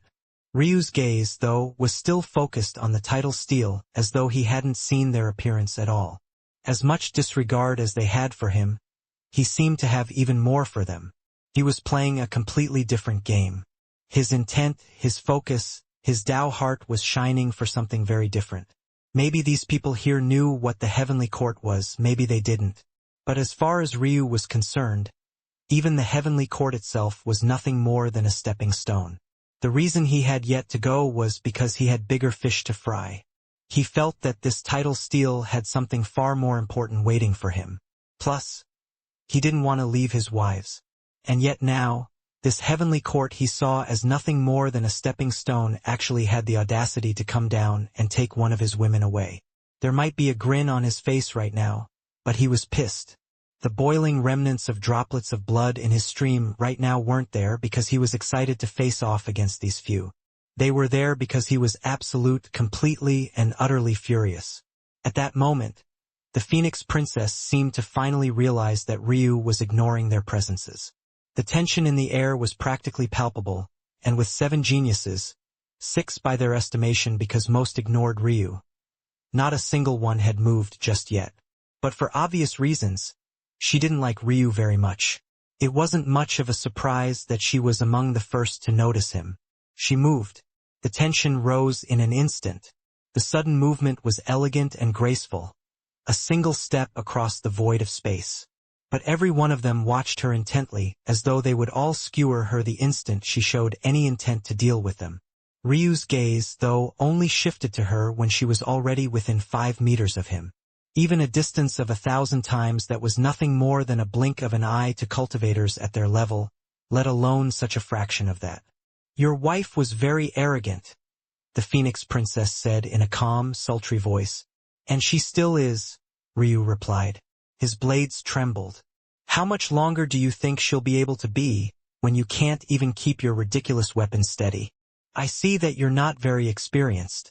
Usually, when it starts to pulse, It means that things are close to reaching their climax and someone's world is about to be painted white. The Phoenix Princess frowned, not understanding the innuendo at first before her gaze flashed with rage. The feathers that adorned her hair trembled. "I'll give you one chance," Ryu spoke before the Phoenix Princess could speak again. "I would advise every one of you to lay down your pride and attack together. If not, I can tell you what will happen right now. I will pick you off, one by one, laying your head to rest at my feet, soaking in your blood to soothe my skin, eating your flesh to satiate my thirst. When I'm cutting down the last of you, you'll feel regret, you'll feel helplessness, you'll feel hopelessness. You'll wonder why it was you who didn't listen to me in the first place. You'll feel everything you had accomplished until now crumbling before your eyes." Ryu paused, and for the first time he seemed to look at them. Really look at them. Read New Adventures at Freeweb Novel. It was then they felt just how much Ryu's Tao heart was still blazing. "Die," the Phoenix Princess said coldly. Her palms flipped and the feathers on her hair extended, a group of them forming a peacock tail on her back and one of them landing in her small palm. The aura of a saber and sword filled the skies, the chaotic aura of the two clashing and yet somehow also melding into one so perfectly and seamlessly that it seemed to form an entirely new weapon aura. She thrust forward, aiming right at Ryu's chest. It was a direct and pride-filled attack. It wasn't just complexity boiled down to absolute simplicity. It was truly simplicity itself. There were no variations, no changes, just an abrupt and violent point. In that moment, it embodied the saber just the slightest bit more than the sword. However, the instant it was about to reach Ryu, it fluttered. Its aura changed again, and the blade seemed to dance, its tip becoming impossible to track. Somehow, it kept the same power, but it gained the flexibility of a sword. It seemed to attack Ryu's chest in countless different locations at once, and it was almost impossible to tell which one was real. Ryu crossed his great sword staffs over his chest. Bang! He was sent flying, his arms nearly ripping from their sockets. His muscles had atrophied so much that even his bone structures couldn't help him much. Not that they could, considering this was yet another weapon or a title. They couldn't use their other abilities here even if they wanted. They had nothing but the blades in their hands. The Phoenix Princess took a step forward with an indifferent air. As calm as her sentencing Ryu to death was, her movements were even calm. No matter how violent her blade, her expression was unmoved. The cheery, laughing, seductive princess was gone, replaced by a cold, calculating assassin, a warrior goddess with every intention of cutting down everything before her. Bang! Bang! Bang! She suffocated Ryu, her blade undergoing a myriad of changes with every step. At some point, it became clear she was toying with him, humiliating him, putting him in his place as her blade began to seep through his defenses, slicing into flesh and scraping against his bone. This Godblade title was made for her. Her sword saber soul aura would rule the Sheeing. The Phoenix Princess head flew into the skies. The arrogant expression was still frozen on her face, her blade still prepped to levy another strike. And yet, she would never get the chance. Ryu stood in silence, his great sword staffs pointed toward the ground. Next. Chapter 2192. Respect. The Phoenix Princess body collapsed and then morphed into her true form. A bird of prey that could only be described as one of the most gorgeous creatures in all of existence lay there, its rainbow flames dimming before their eyes. Even after several seconds, no one could seem to understand what happened. It was only young Master Bright, who sat silently on his pillar, that showed a flicker of rage in his eyes. He didn't enter this competition because he was a close combat expert first and foremost. Also, his pride told him that he didn't need these titles. All he needed was his own. He was the sun that lit the skies. He didn't need anyone else to illuminate his path forward. But he knew exactly what was happening here. His arch-nemesis of this lifetime, the Mystery Lineage. In a battle where one could only use their blade skills, where their other talents were suppressed and oppressed, not allowed to be tapped into or used. Just who would have the greatest advantage?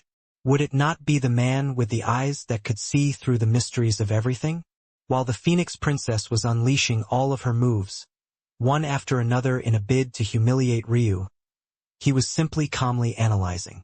Unfortunately for them, the Godblade title didn't suppress either Ryu's eyes or his Tao because both were key parts to the creation of his blade aura. Normally, the fact Ryu's Tao didn't provide raw combat power was a bit of a detriment to him. With all of these geniuses around with shocking abilities like Serial, who could even break into the Tao God realm when activating her Tao, he seemed to be lacking. But Ryu never felt that his Tao was lacking compared to anyone.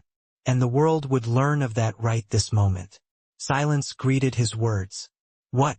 No takers? Ryu asked, taking a step forward. He could feel the field tense. Like he was a looming mountain stalking forward. They gripped their weapons, their eyes sharpening. I didn't know that the best geniuses in existence were such cowards. Ryu stepped onto the Phoenix Princess corpse, his blade piercing down and right through her heart. With her size, just the thickness of her walls was taller than he was. But there was a pulse that ran through the world, Ryu's bloodmancy activating as the Phoenix Princess blood rose out in a rainbow mixture that poured into his body. Ryu raised his head to the sky, releasing a hum. Flakes of rotted, ashen, and burned skin fell off of him. It was clear at a glance that Ryu wasn't even truly healing. He was using the Phoenix Princess blood like jet fuel. The lingering effects of the karmic flame refused to allow him to heal, but that didn't mean that Ryu couldn't use the extra energy. Flames appeared across Ryu's body again, the burning fires of an infuriated Phoenix bloodline. But at that moment, even beneath the suppression of the Godblade title, the call of another Phoenix suffocated it. The Emperor Phoenix. Blazing golden flames appeared across Ryu's body. I already gave you all one chance. You won't get another. Ryu took another step forward. You overestimate yourself. Falling Snow said slowly, stepping out. I do not care for the others, but I do not fear you. I have long forgotten you. I have stepped beyond those shadows. Ryu's blade swept out and another head flew into the skies. Idiot. I have already fought you. I don't need to fight you again. Ryu took another step forward. The distance that had separated him and Falling Snow had been as much as thousands of miles. Maybe he thought that at that distance, Ryu couldn't do anything to him. Or maybe he thought that he had improved enough that things would change. But to Ryu, he was nothing more than an ant. The only reason he killed the Phoenix Princess first was because she was foolish enough to try and be the first to fight him. He didn't care how much Falling Snow had progressed. With his Tao, he could see not only a person's current progress, but all the possible steps they might take in the future. He existed on a completely different plane from these so-called geniuses. His Tao had yet to be truly sensed by the world because he was only a quasi-lord. But there was no doubt in his mind that when it was sensed, it would stand alone at a mountain peak. Find Adventures on Freeweb novel. Falling Snow had improved, and he had improved greatly. Unfortunately for him, he hadn't improved beyond Ryu's sight. This was the gap between his talent and Ryu's own. What he had taken decades to accomplish, Ryu had seen through on the day they met. He had been destined to die beneath Ryu's blade. Falling Snow's death seemed to awaken everyone else. The shrill cries of the phoenixes filled the skies. This was the first time a genius of the Phoenix Princess caliber had died during the Title Steal event, and she had died so terribly, so unceremoniously. Roars came from the side of the phase. A long distance away, Falling Snow's elder brother felt as though his eyes were about to bulge out of their sockets. He gripped his fists so hard that the crackling of space tore into his skin. Blood dripped from his palms, but he didn't seem to notice in the slightest. There was a sort of oppressive air that hung over his head, heavy and burdensome. He knew that this might happen, but there was something about the casual air to it, the indifferent swing of Ryu's sword, the careless disregard for the life of someone he cared so deeply for. Falling Snow's elder brother had killed many people in his life, and maybe some of them had experienced these same emotions. But this was the very first time that he had experienced such emotions. Something cracked within him, a deathly aura seeping out. The elders around him didn't say a word. This was a crossroads that he would have to pass on his own. If he chose the right path, maybe he would be able to take that mysterious step. If not, maybe they would lose two geniuses today. Inwardly, though, they felt regret. This was their fault. You raised them in a greenhouse, and now you know how to feel regret. The old woman who practically raised Serial spoke lightly. She didn't seem to care at all about what was happening. Her eyes were still on Ryu. It seemed that Serial really knew how to pick her men well. She wasn't sure if she hated this young man anymore. It was unfortunate. The tides of fate would inevitably pit them against one another. The old woman looked to the skies. Whether by coincidence or not, she was staring right in the location of where the heavenly court was. Ryu's momentum continued to come. Is this all you have? Jaeger lightly tapped at the ground, his eyes narrowing as he extended the distance between himself and Ryu. It didn't make any sense. One of them was heavily injured while the others were as fresh as daisies. And yet, it felt like they were the ones trapped here with Ryu. Jaeger realized what was happening and couldn't help but increase the distance. Much like falling snow, he too had also fought Ryu in the past. He was familiar with his patterns, and unless he changed on the fly, he just might die no less pitifully than falling snow. After making a decision, Jaeger retreated until his back touched the fate barrier. Then, he gave up on the battle, returning to his pillar. Smart choice, Ryu said, his voice growing colder. Now only 3 remained. The Rock Prince, Salvador, and Baltar, 1 beast and 2 martial gods, facing off against a single human. Until now, both Salvador and Baltar were eerily calm. By comparison, the Rock Prince was looking at Ryu with an odd light in his eyes. One that was almost worshipful. My father said that you were the man he respected the most in his life. I thought it was an exaggeration, and it also didn't make much sense to me at all. But now I think I can understand it. Father. Ryu's eyes narrowed before a flash rippled through them. You are Little Rock's descendant? The Rock Prince grasped at the air, a sparkling light of lightning taking shape into a spear that howled. I would love to fight you, Mr. Tatsuya. The voice of the Rock Prince was almost childish, as though he hadn't quite gone through puberty yet. A bit of Ryu's aura faded and his gaze softened. All right. Chapter 2193, Rock Prince. Then he moved.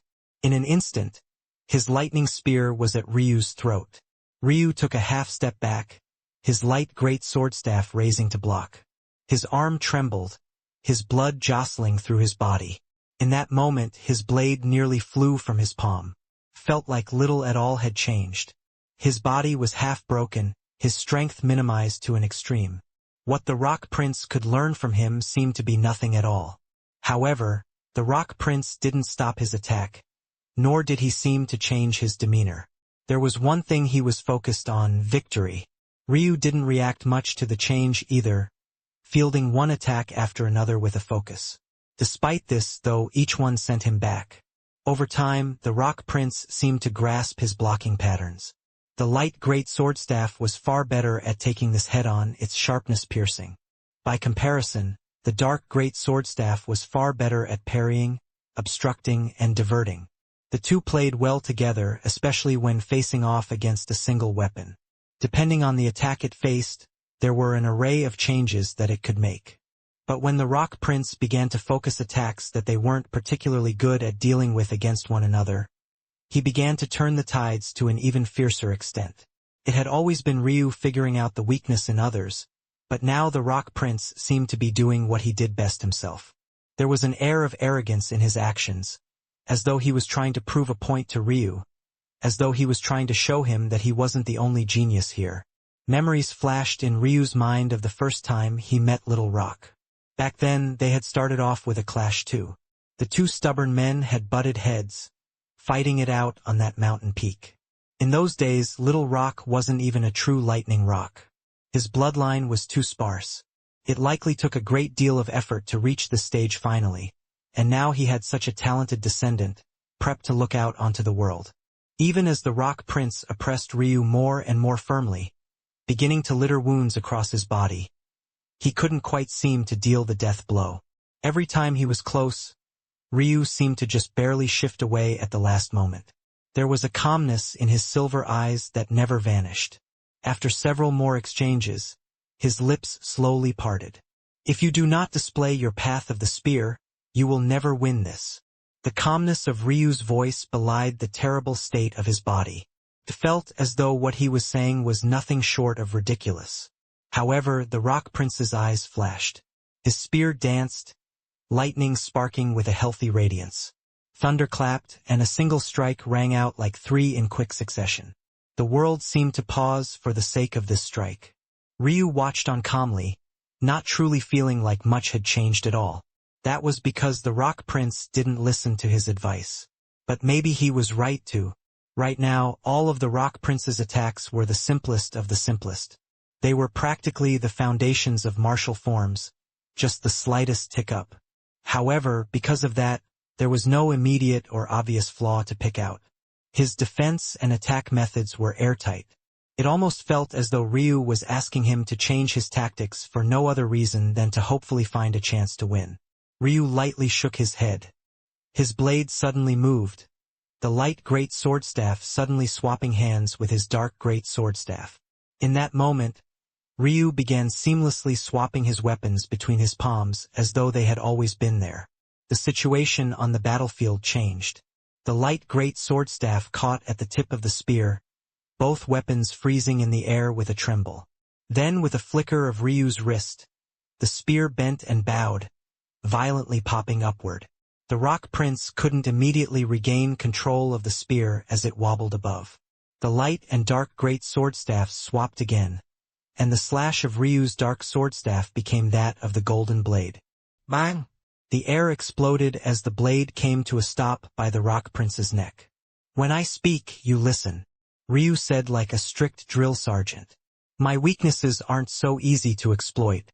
If you can find them, I found them long ago, and delved into how to best make use of them far deeper than you can imagine." Ryu's great swordstaffs were fused into his very body. They might be tattooed onto a particular forearm, but swapping them was as easy as breathing for him. It was just a matter of a nudge from his soul, so trivial it might as well not be an issue. He had never even bothered to use this ability before because it was entirely unnecessary. Ryu retracted the blade, a cold sweat sheen appearing on the Rock Prince's brow. "Again," Ryu said lightly, "this time with everything." The Rock Prince took a breath and then exhaled. The last bits of doubt in his heart vanished and his stance changed. Bracing the body of his spear against his body, he sank into a deep horse stance. And then a second lightning spear appeared, bracing against his other hip. Ryu blinked as though he couldn't believe what he was seeing. Then he began to laugh uproariously. In this world, the only one ridiculous enough to dual-wield spear had been himself. And yet, even he had ended up abandoning the path, opting for great swordstaffs instead. Deep within himself, this was a bit of a regret for Ryu. He had been strong-armed by the heavens into abandoning a path he had designed for no one other than himself. There was no doubt that Little Rock had said something to his son about this, and this was the ultimate result of it all. It was so crazy that Ryu's laughter boomed across the skies. There was only one reason Ryu had abandoned that path. It was for the sake of his wife and her intentions. It was Ailsa who wanted him to veer onto the path of the great swordstaff, and maybe she hadn't been entirely incorrect. To think, though, that the heavens would give him a chance to correct this path deviation. Ryu no longer had interest in dual-wielding spears, but for no other reason than his own satisfaction. Just how good would it feel to help another accomplish it by proxy? "Come!" Ryu roared. The Rock Prince didn't have to hear this twice. He moved, his elbows almost whipping as he lashed out with both spears at once. There was a flicker of understanding in Ryu's eyes. The Rock Prince might be in human form, but he was still a rock. Such birds, even in ancient beasts, had hollow, extremely flexible bones. But more importantly than that, their arms directly translated to their wings in human form. Because of that, it felt like Ryu could practically see a majestic creature soaring right toward him. Ryu's grip on his great swordstaffs tightened just the slightest bit. Bang! The first clash echoed, and time seemed to freeze for just the smallest instant as there was a struggle that Ryu almost immediately lost. And then they erupted. Their attacks were relentless, filled with the fiery passion of what felt like their fates intertwining with one another. Ryu's arms were no less flexible than the Rock Prince's own, and while his power was lacking, He didn't seem to fatigue beneath this relentless barrage either. The chi-chi-chi of their blades colliding came to a grinding halt as their four blades crossed. Bang! They were forced to retreat, the Rock Prince taking a single step back while Ryu took a full three. Your blade is strong, and you've already realized that using both weapons for offense is the right way. You are far ahead of me at this age than I was. However, your flaws are also obvious. Your arms are flexible, but not near as much as your wings. You are limiting a great deal of your own potential because you've yet to realize this. If you want to be in human form, what you've done is enough to crush weaklings, but someone who knows what they are doing will make you suffer. Ryu began to list off the main weaknesses of the arm. The details were so fine that the Rock Prince began to wonder if he was hearing directly. He had only observed him for barely 10 minutes. You are especially poor in the clockwise direction. You overuse the flexibility of your arms, your footwork needs to be more active. Come, again. Chapter 2194. It's mine. And yet, he had had 6 or 7 opportunities to kill the Rock Prince already.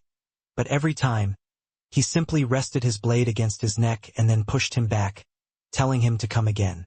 No matter what sort of person you were or what sort of feelings you had about Ryu, the sheer arrogance, the bravado to train an enemy at the expense of your own self, right in the middle of a battlefield where countless people wanted your head, filled many with doubt. Could they do such a thing? Could they be so confidently selfless? They didn't know what sort of relationship Ryu had with the Rock Prince's father, or how the likes of Ryu could even have such a relationship with a figure on that level to begin with, but it didn't matter. Who would give up their best chances to stand atop existence for the child of a friend? Some felt their respect deepen. Others felt their disdain deepen. He truly didn't take the heroes of the world seriously. For some, that didn't make them more fearful. It made them feel as though Ryu was truly ridiculous. They were ultimately the geniuses of the world. The confidence they had in themselves was endlessly deep and vaster than oceans. For them, they didn't see Ryu's display as confidence. They saw it as wild arrogance. But not once did Ryu spare them a thought. Truly, they were overestimating themselves. Ryu wasn't doing this to prove a point. He had truly forgotten to care about the title steal. All he saw was a friend's child before him in need of guidance. It was amusing. The Rock Prince might have the voice of a child, but he was actually far older than Ryu himself was. Even so, they fell into their roles of mentor and mentee with ease. Ryu's great sword staffs had slowed considerably. The blood in his body no longer churned with the same vigor. Sweat covered the body of the Rock Prince as he unleashed a relentless barrage. His arms had become more flexible, every swipe of his spears coming from wilder and wilder angles. Then Ryu suddenly attacked. Every time this happened, the result was obvious. Ryu pierced the dark great sword staff forward, his pincering attack from both spears being parried with a single motion. With a slight twist of his wrist, the dark great sword staff completed a half circle, catching the blades of both spears. The Rock Prince didn't feel as though Ryu used much strength at all, and yet it was almost as if his weapons were flying out of his hands on their own accord. They were so easily swiped to the side that he almost completely lost his balance. Flexibility is nothing without strength. Ryu spoke out, a line that seemed to bury itself into the depths of the Rock Prince's soul. Ryu didn't speak much, but every sentence was like the grace of a grandmaster. With his intelligence and talent, the Rock Prince grasped what Ryu meant in an instant, but that didn't stop Ryu's blade from resting against his neck once more. Again, Ryu commanded. Heaving out a breath, the Rock Prince slapped away Ryu's great sword staff and stabbed out. He lunged. Flexibility, power, both as one. It was easier said than done. Making the muscles limber weakened them, but making them strong stiffened them. Every sentence Ryu spoke was clear, but the difficulty of following through on them was growing. As talented as the Rock Prince was, he was struggling particularly with this one. Usually, after Ryu spoke, he had a large leap in strength after a few exchanges. But this time, Ryu's state didn't become worse. While he was still being knocked back again and again, the Rock Prince didn't feel like he was getting closer. And then Ryu's stance suddenly changed once again. The Rock Prince thought that he would receive a blade to the neck once again. But no. Instead, he almost heard the howl of a bird in his ears. Ryu's arms spread out, his great sword staffs almost fluttering. There was an elasticity to his movements that belied the rigidity of his weapons. He crossed into another threshold, and for the first time, the Rock Prince felt a dense, killing intent lock onto him. He realized at that moment that Ryu was about to try and truly kill him. The Rock Prince's heart constricted as Ryu's blade rippled. They fanned out almost like wings. This was entirely unlike Ryu's previous style. In shock and awe, the Rock Prince realized that Ryu had comprehended his path and took it to the extreme limit.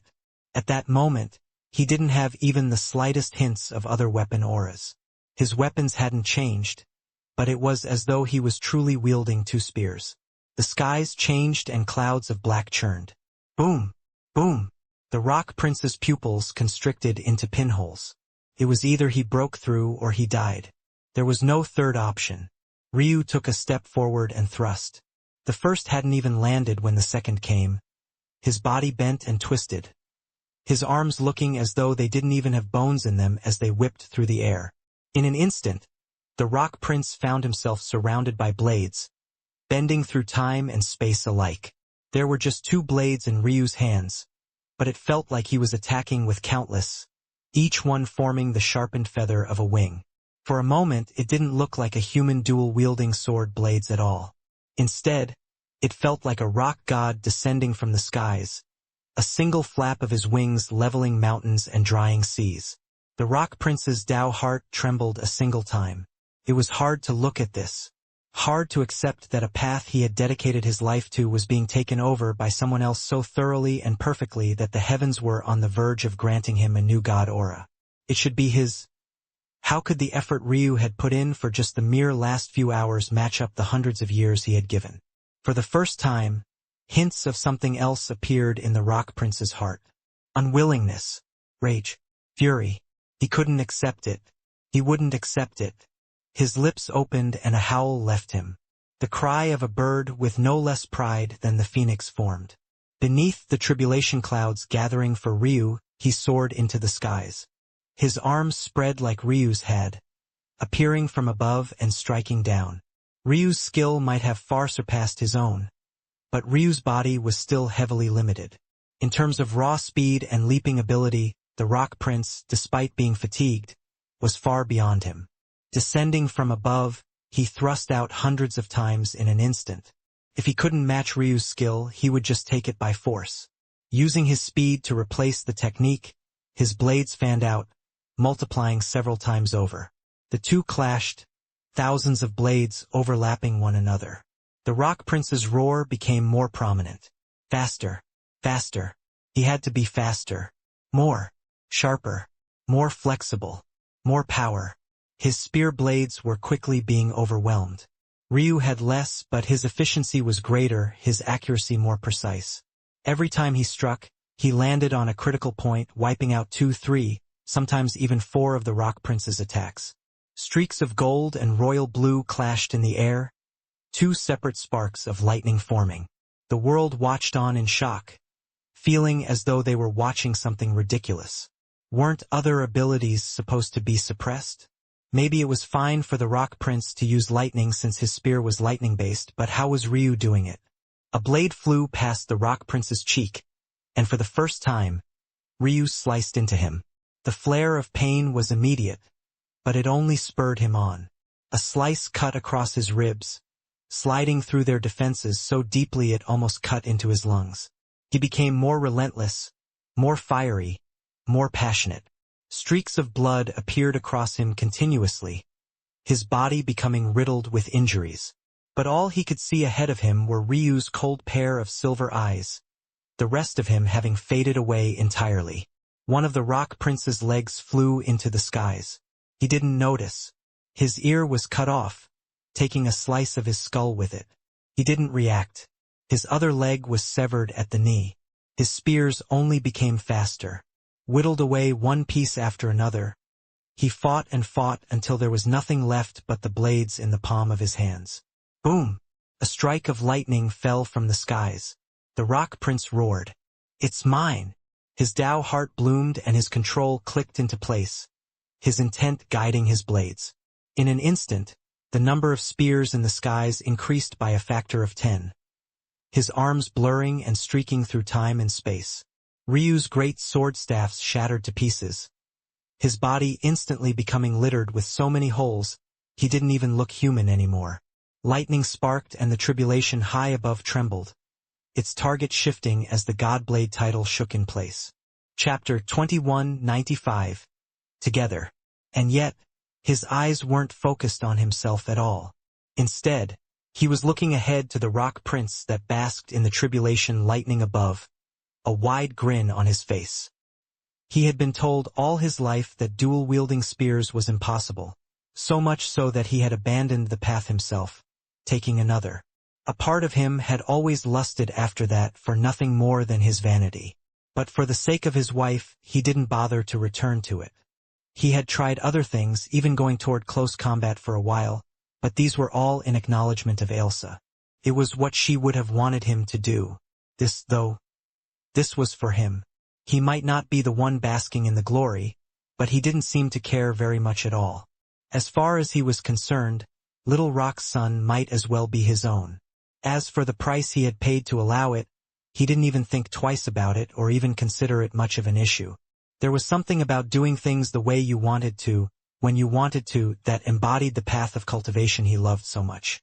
Nothing could make him feel more whole, more complete. Nothing could possibly satisfy him more than this right here. The Godblade title continued to tremble, shivering so fiercely that even with the tribulation above, it was impossible to miss. But by the time everyone noticed, it was already too late. He shot into the skies. Ryu's grin became wider. Salvador and Balthar moved at the same time, but Ryu somehow appeared before them, his body littered with wounds. "You didn't imagine that I would let you do as you pleased, right?" Ryu said lightly. His demeanor changed, his smile fading. Standing there, littered with holes, lightning not of his own creation sparking across his body. He looked like he might keel over any moment now. Salvador held a simple sword, and Balthar rested a glaive on his shoulder. The two came to a stop at the same time. For a pair of men that were always at loggerheads, they were oddly in sync right now. They had seen the number of people that died at Ryu's hand by now.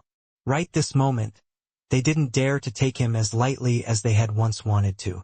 They didn't know who Jaeger was, but since he could make it this far, he was certainly a genius amongst geniuses. Yet, he hadn't hesitated to step away and leave the competition. However, this pause of theirs only lasted the briefest instant. Salvador slashed out. Right then, he didn't look like the playboy or the casual fling. His eyes were emotionless as the bottom of the ocean, carrying the same unrelenting pressure.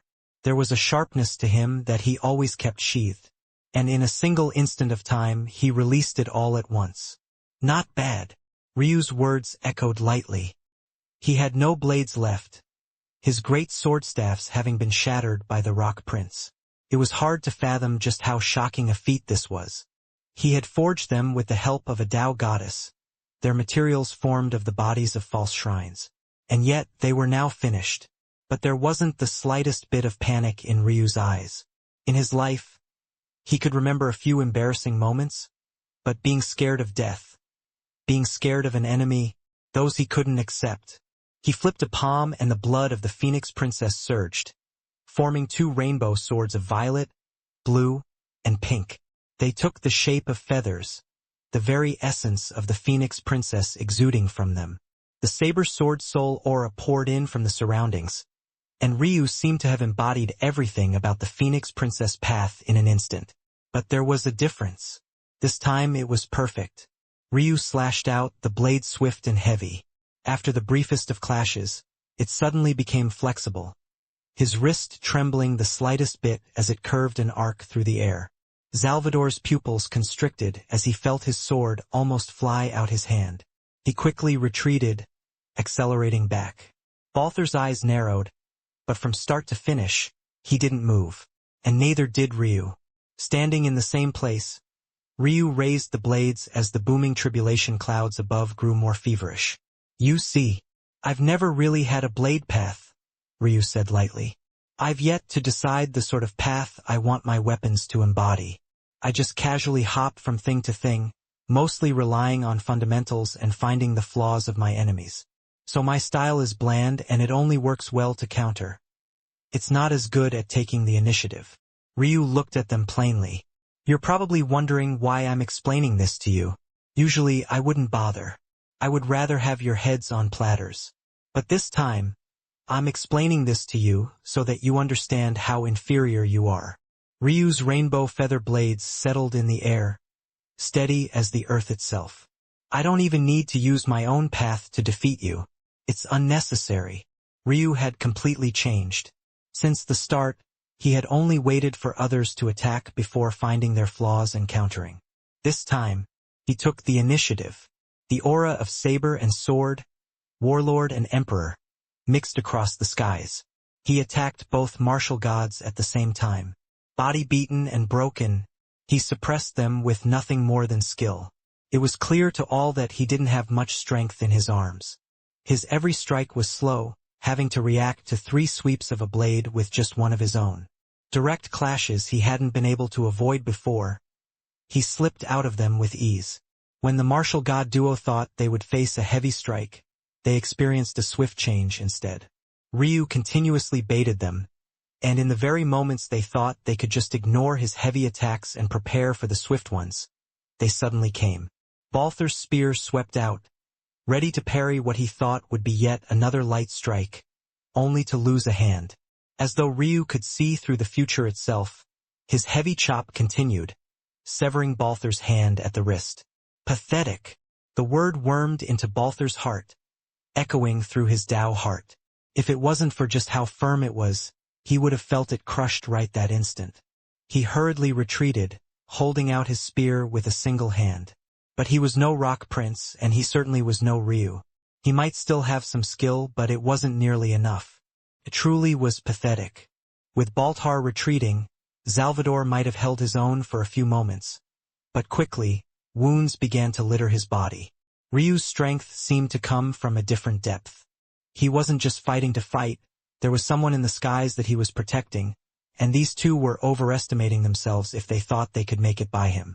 Blood dripped from his feather blades. Disappointing. Neither Salvador nor Baltar responded. From the start, the two of them hadn't spoken a single word. Baltar looked down at his lost hand. The bad news was obviously that he had lost it. The good news was that Ryu's current weakness was very obvious.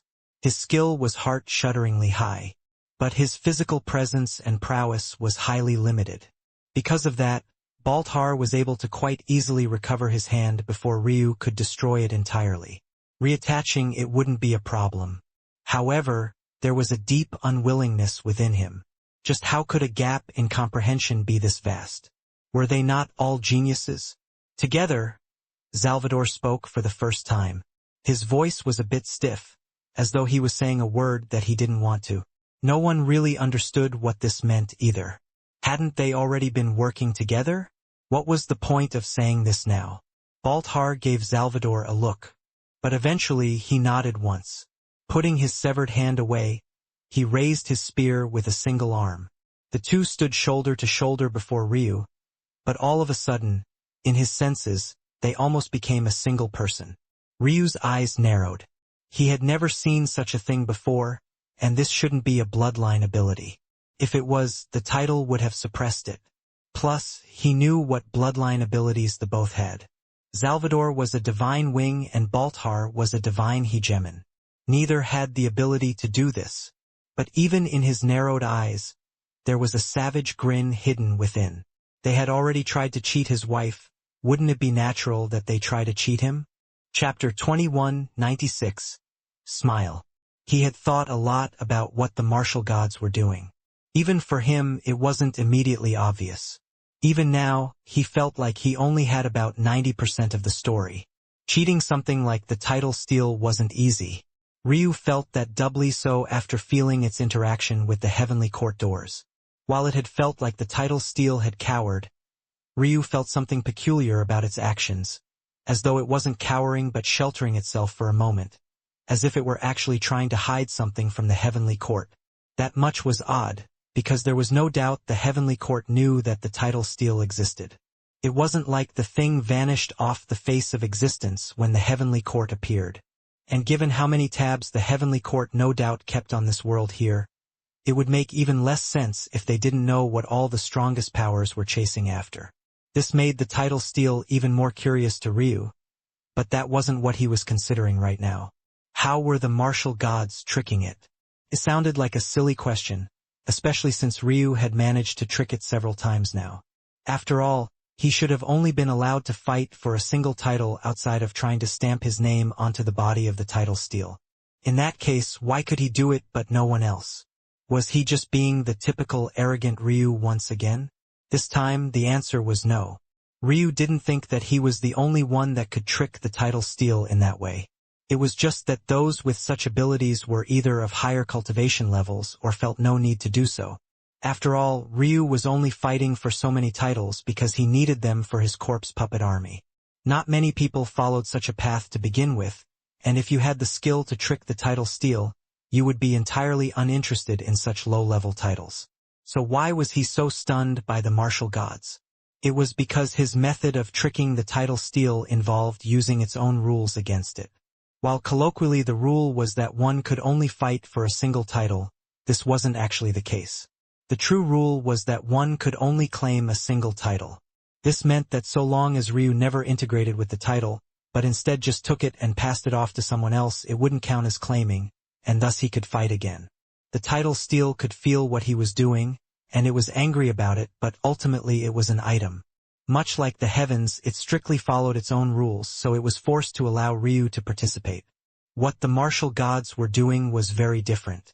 They weren't using the title steel's rules against it. They were pulling the wool over its eyes. During the battle against Aurelia, Serial had kept it close. Honestly speaking, it wasn't yet obvious who would win. If Ryu was being unbiased, the chances were still practically 50-50ths at that point. It was just that Serial had maybe a percentage point or two in her favor. In a battle of that high level, those 1 or 2 points would make all the difference, which was why he was confident in her. But it wasn't to the point that Aurelia had no chance at all to flip the situation if she had a sudden breakthrough or something of the like. But then the situation changed. Aurelia suddenly flipped the situation without any sort of breakthrough at all, as though she had been hiding her own power from the very start. It didn't make any sense. But Ryu, though he couldn't understand how at the time, he knew what was happening. Aurelia had pulled the wool over the title steel's eyes, tapping into power external to her blade alone. Essentially, she tapped into her Holy Wing bloodline abilities. She had parried Serial so easily back then because of the unique Holy Wing ability to control atmospheric chi. She had dispersed Serial's sword chi without her noticing. It was only a small tick off, but in a battle that was so close, and with Serial having already calibrated her every action to perfectly match the situation, it made all the difference. While it had looked like Aurelia used a great skill, parrying Serial's sword several times over with piercing silk ribbons, that had been nothing more than a facade to hide her true actions. This situation here, though, was different.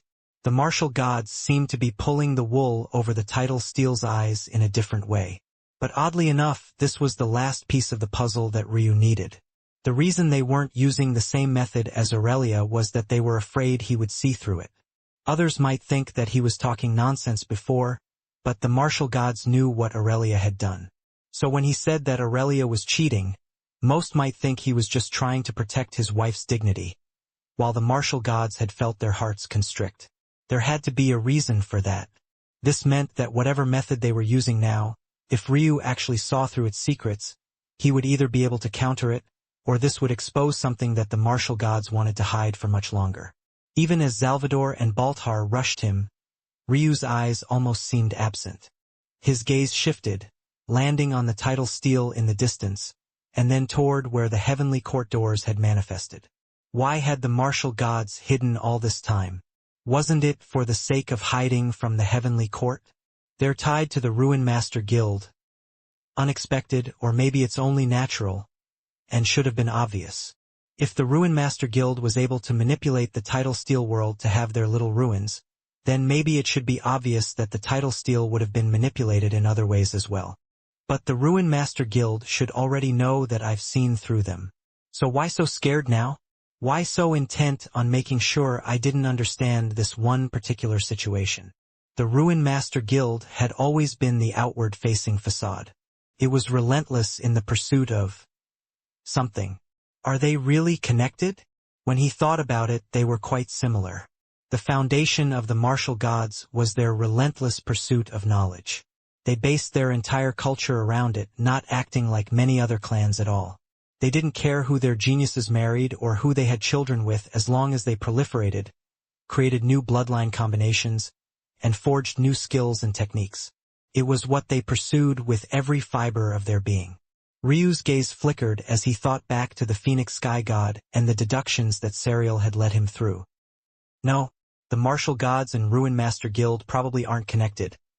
Their fingerprints on things just feel too different. It's just that they and the Phoenix Sky God, they're all chasing the same thing. Was it a new cultivation realm? Were they all pursuing what was beyond the Tao God realm? Looking to step beyond it? Maybe. Divine chains, huh? Salvador and Baltar might be absolute powerhouses, but there was one that stood beyond them, and there was only one bloodline of the martial gods that stood as the real hegemon despite the namesake of Balthar's bloodline. Ryu's gaze shifted again and landed on a woman who was completely silent. She was the only one that had never moved a single inch since the battle began, when even the arrogant Dragon Prince and young Master Bright had done so. Solara. Slowly, her eyes opened, her gaze meeting Ryu's as though she could feel it. There seemed to be a spark between the two of them, and this stoic, unmoving woman, who didn't seem to have ever had the slightest bit of emotion, smiled. It was a genuine, sweet smile. It didn't seem arrogant in the slightest. It was almost like she was having fun looking at Ryu, having fun playing this game of chess, having fun watching him try to figure it all out. She knew that he was missing a piece, missing something so functionally important that he would never be able to figure it out, not completely. And for some reason, that pleased her. Once again, not in an arrogant way but almost a teasing school playground sort of way. Ryu could tell from that look this woman longed for a challenge much like he did. She had been quite bored until he appeared and surprised her again and again. Now, she felt like things might be a little bit interesting. Ryu was certain of one thing, though. She was the most powerful lord in existence. Even Serial didn't hold a candle to her. Not yet. Not while her new strength was still so fresh and new. There wasn't a secret or conspiracy here at all. There was nothing but the brutest of strengths. Ryu looked up and for the first time his eyes saw them, only because Solara allowed him to see them. To see the chains that covered the whole of the battlefield, including the tidal steel. The tidal steel had cowered because Solara didn't want the heavenly court to sense her and take her away too. Chapter 2197. Boiling. No, there was something else he could feel as well. That battle intent. A wild grin spread across Ryu's face. His boredom vanished in a flash, and in that instant, it was as though a blazing fire had been lit within him. Is that so? He spoke just as Salvador and Balthar's blades had come upon him. He knew why they were able to work so seamlessly together now. There was a divine chain linking between the two of them, allowing their actions to flow smoothly between one another. It was such a complex application of the bloodline that Ryu hadn't even known it was possible until now. This was the first time he had ever experienced such a thing. Against others, he could perfect their methods even better than they could. Right now, he wasn't even using his own sword Saber Soul method. It was the Phoenix Princess's. However, even more shocking than that, he had the divine chains within him. The ability, at least, though not truly the foundation, had long been copied by his beyond perfect extreme spiritual foundation. And yet, after it had been with him all this time, he had never once thought of such a method. If it was the case that such a thing just wouldn't be useful to him, maybe he could let it go. But just imagine if he used such a method with his corpse puppets? Wouldn't such a thing be far more effective than any army formation could ever hope to be? It was an enormous game changer, and yet he had never thought of it. It made his blood, or what was left of it, boil. When Ryu reincarnated the first time, for a long while he ignored secondary professions and the use of his mind. He often got himself into trouble, refused to use his intelligence for anything other than quickly improving his cultivation, and was an all-around dullard. He had done that on purpose. He didn't want to skate through life on his mind. Even when he gained his Tao and he knew just how useful the chaos half of it was, he rarely even used it because of the implications that came. After spending his entire first lifetime hoping and praying for strength and power, and having nothing other than his mind to rely on, he just didn't want to be that man anymore. His truest goal was to reach the top of the cultivation world, and when he envisioned it as a child, he never imagined it would be about outsmarting everyone he came across. Unfortunately, people were just too stupid in his views. Their minds weren't nearly as flexible as his own. Their ability to adapt, read, and shift and change in a situation was extremely limited to the point he had a hard time not looking at them like they were children. This was supposed to be a battle to decide the pinnacle geniuses of existence, and yet it was child's play to him. The only chance they had was when he quite literally couldn't match up to their talent. Now that he could, the amount of added strength his intelligence and Tao heart gave him made it so that in this sort of situation, they could hardly match up even when he was half dead. It was mind-numbing. Even though he had grown beyond the person he had been when his second life first began, he still had that yearning inside of him. The most fun he had had here other than his battle with Knightley was his battle for the Beast title. But even then that was only because he had allowed his mind to be turned off. In this situation, though, maybe he wouldn't have to. Seeing Solara, he felt that maybe for the first time, he was staring at someone no less intelligent than he was. If you were fighting against such an individual, in the end, what was left if not raw physical prowess? The eagerness in Ryu reached a fever pitch and the canines in his mouth lengthened all on their own. Maybe he would have even released an almost feral growl if not for the fact that Salvador and Balther's blades were now truly upon him. He moved. There was only one thing on Ryu's mind. Solara wasn't the only one that could show off. Ryu took a step back, his arms dancing. Ki. He parried their blades and then took another step back and then another. From an outsider's perspective, it looked as though he was being entirely overwhelmed. But Salvador and Baltar felt that something was off. This wasn't the first time Ryu had been beaten and battered. But this time, he was taking one calm step after another rather than being sent flying and spurting up blood. The difference was palpable. Was it because of the sword-saber-soul method? Was the difference really that great? Or, their pupils constricted? Sword and saber chi rolled through the air, forming intricate lines. It was so subtle that it was nigh undetectable. The only reason they sensed it at all was because Salvador was a master of the sword and Baltar was able to sense it through their connection. What was happening? The weapon chi didn't seem like it was very dangerous at all. In fact, they were mostly wrapping around Ryu alone, so what exactly was happening? Ryu suddenly became sharp and faster. Formations formed of saber and sword chi so thin it was invisible to the naked eye, and even spiritual quintessence formed in rapid succession.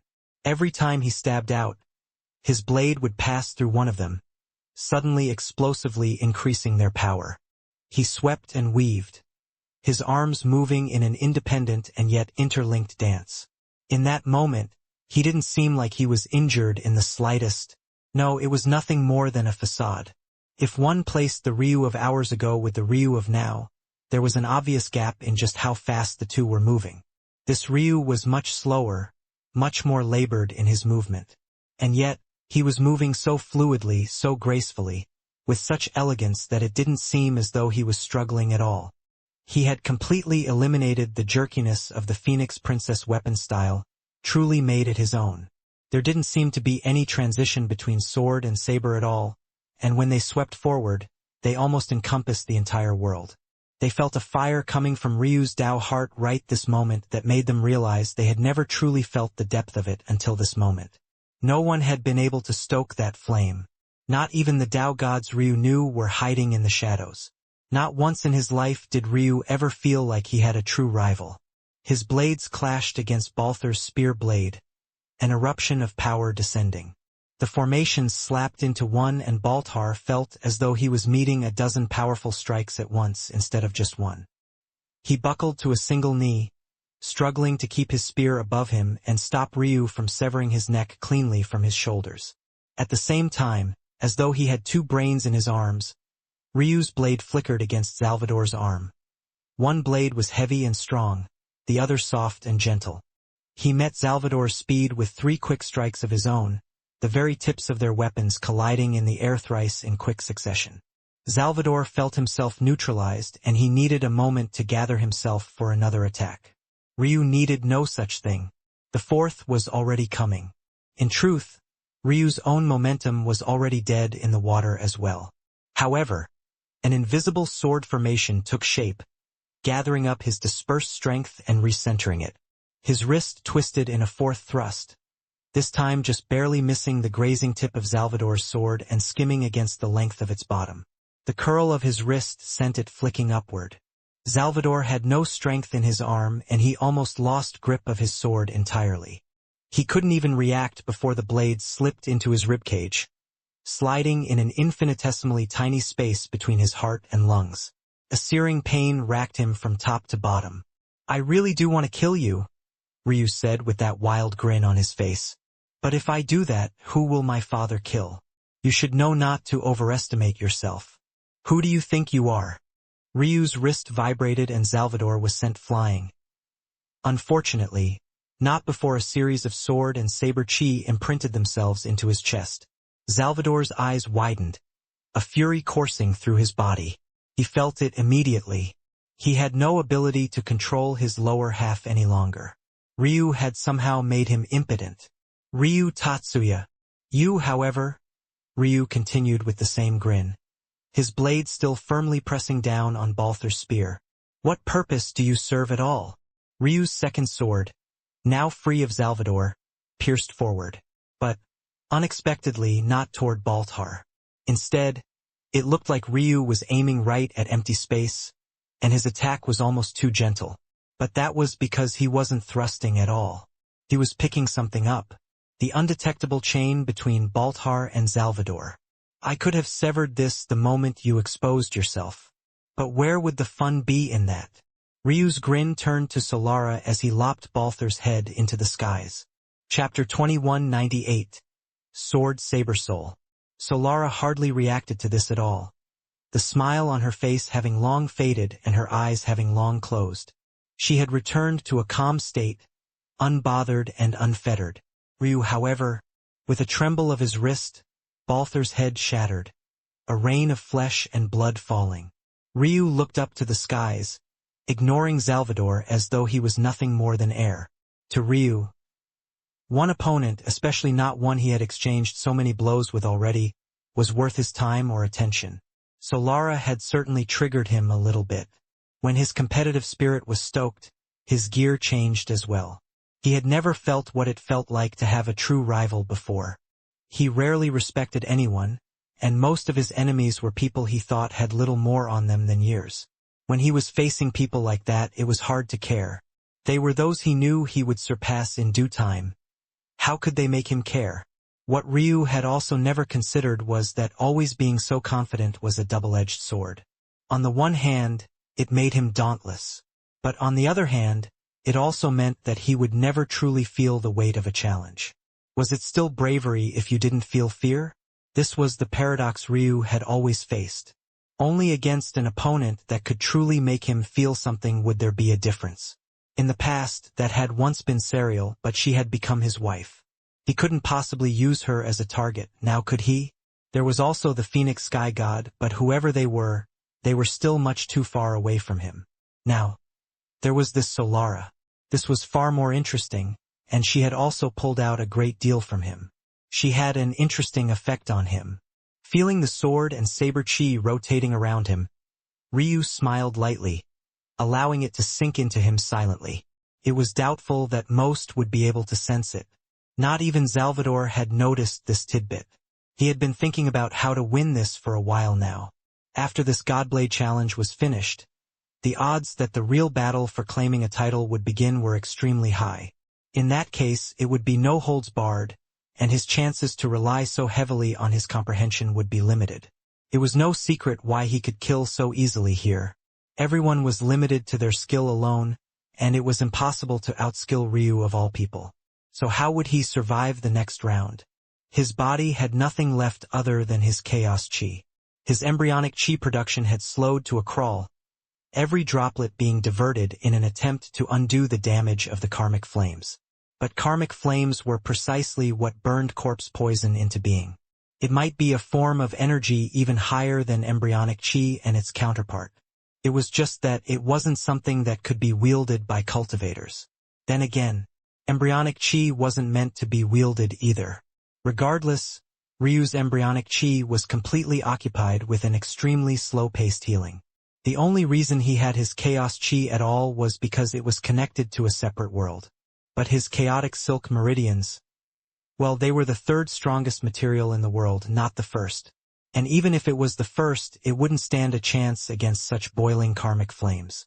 While he still had his chaos chi, just circulating it made him feel as though thousands of fire ants were rushing through him.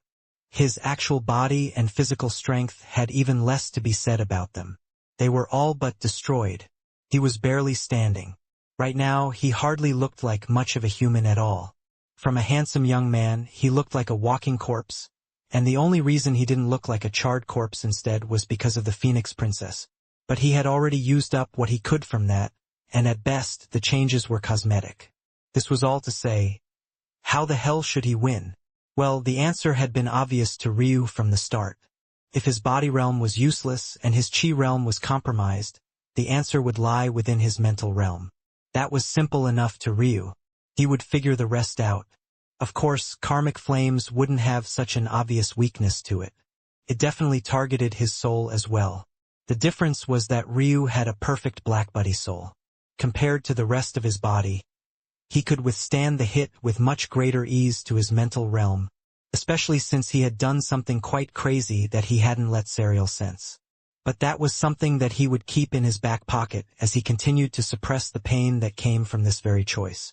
Still, all of this was to say that his mental realm was weaker now than it had been in the past, and by a considerable amount at that. Though he could still use it with much greater ease than his other two realms, it wasn't ideal. At least not for now. He still needed time. He needed a holdover until he was ready, until he could truly unleash.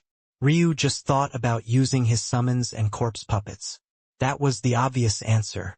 It was the smart answer. It was what any sane man would do. But he didn't want to. There was no elaborate reason. No great secret, no logical deduction. He just wanted to claim this title with his own hands. So he made a different decision. Why not just create a new cultivation method? Sounded simple enough. The Sword Saber Soul method sounded so unique. What made him especially curious was why the Phoenix Princess added the soul aspect to the name at all. Why not just Sword Saber? After analyzing the method, he understood why. Controlling sword and saber chi to cooperate with one another was incredibly difficult. They were incredibly incompatible. Though that could be said for all of the weapon auras. They were designed to be themselves, not anything else. But it could be said that the saber and sword were special opposites because they took such similar forms, and yet completed such different actions. In order to force them to sync, the Phoenix Princess needed the soul aspect. She was using her heart as a guide to direct her weapon to harmonize. As such, her weapon aura was as much her soul as it was her saber and sword. And that fascinated Ryu. It was a truly unique method. It was just that the Phoenix Princess was too weak, her comprehension too lacking. All Ryu needed to do was feel out the rhythm of her soul to sense when she was harmonizing and when she was switching over. During a lull, he lopped her head off, timing it perfectly. However, he had ended up keeping her blood essence for himself for good reason. Barely anything about him had changed after sucking up the Phoenix Princess blood essence. That was because very few realized that it was all focused in his mental realm.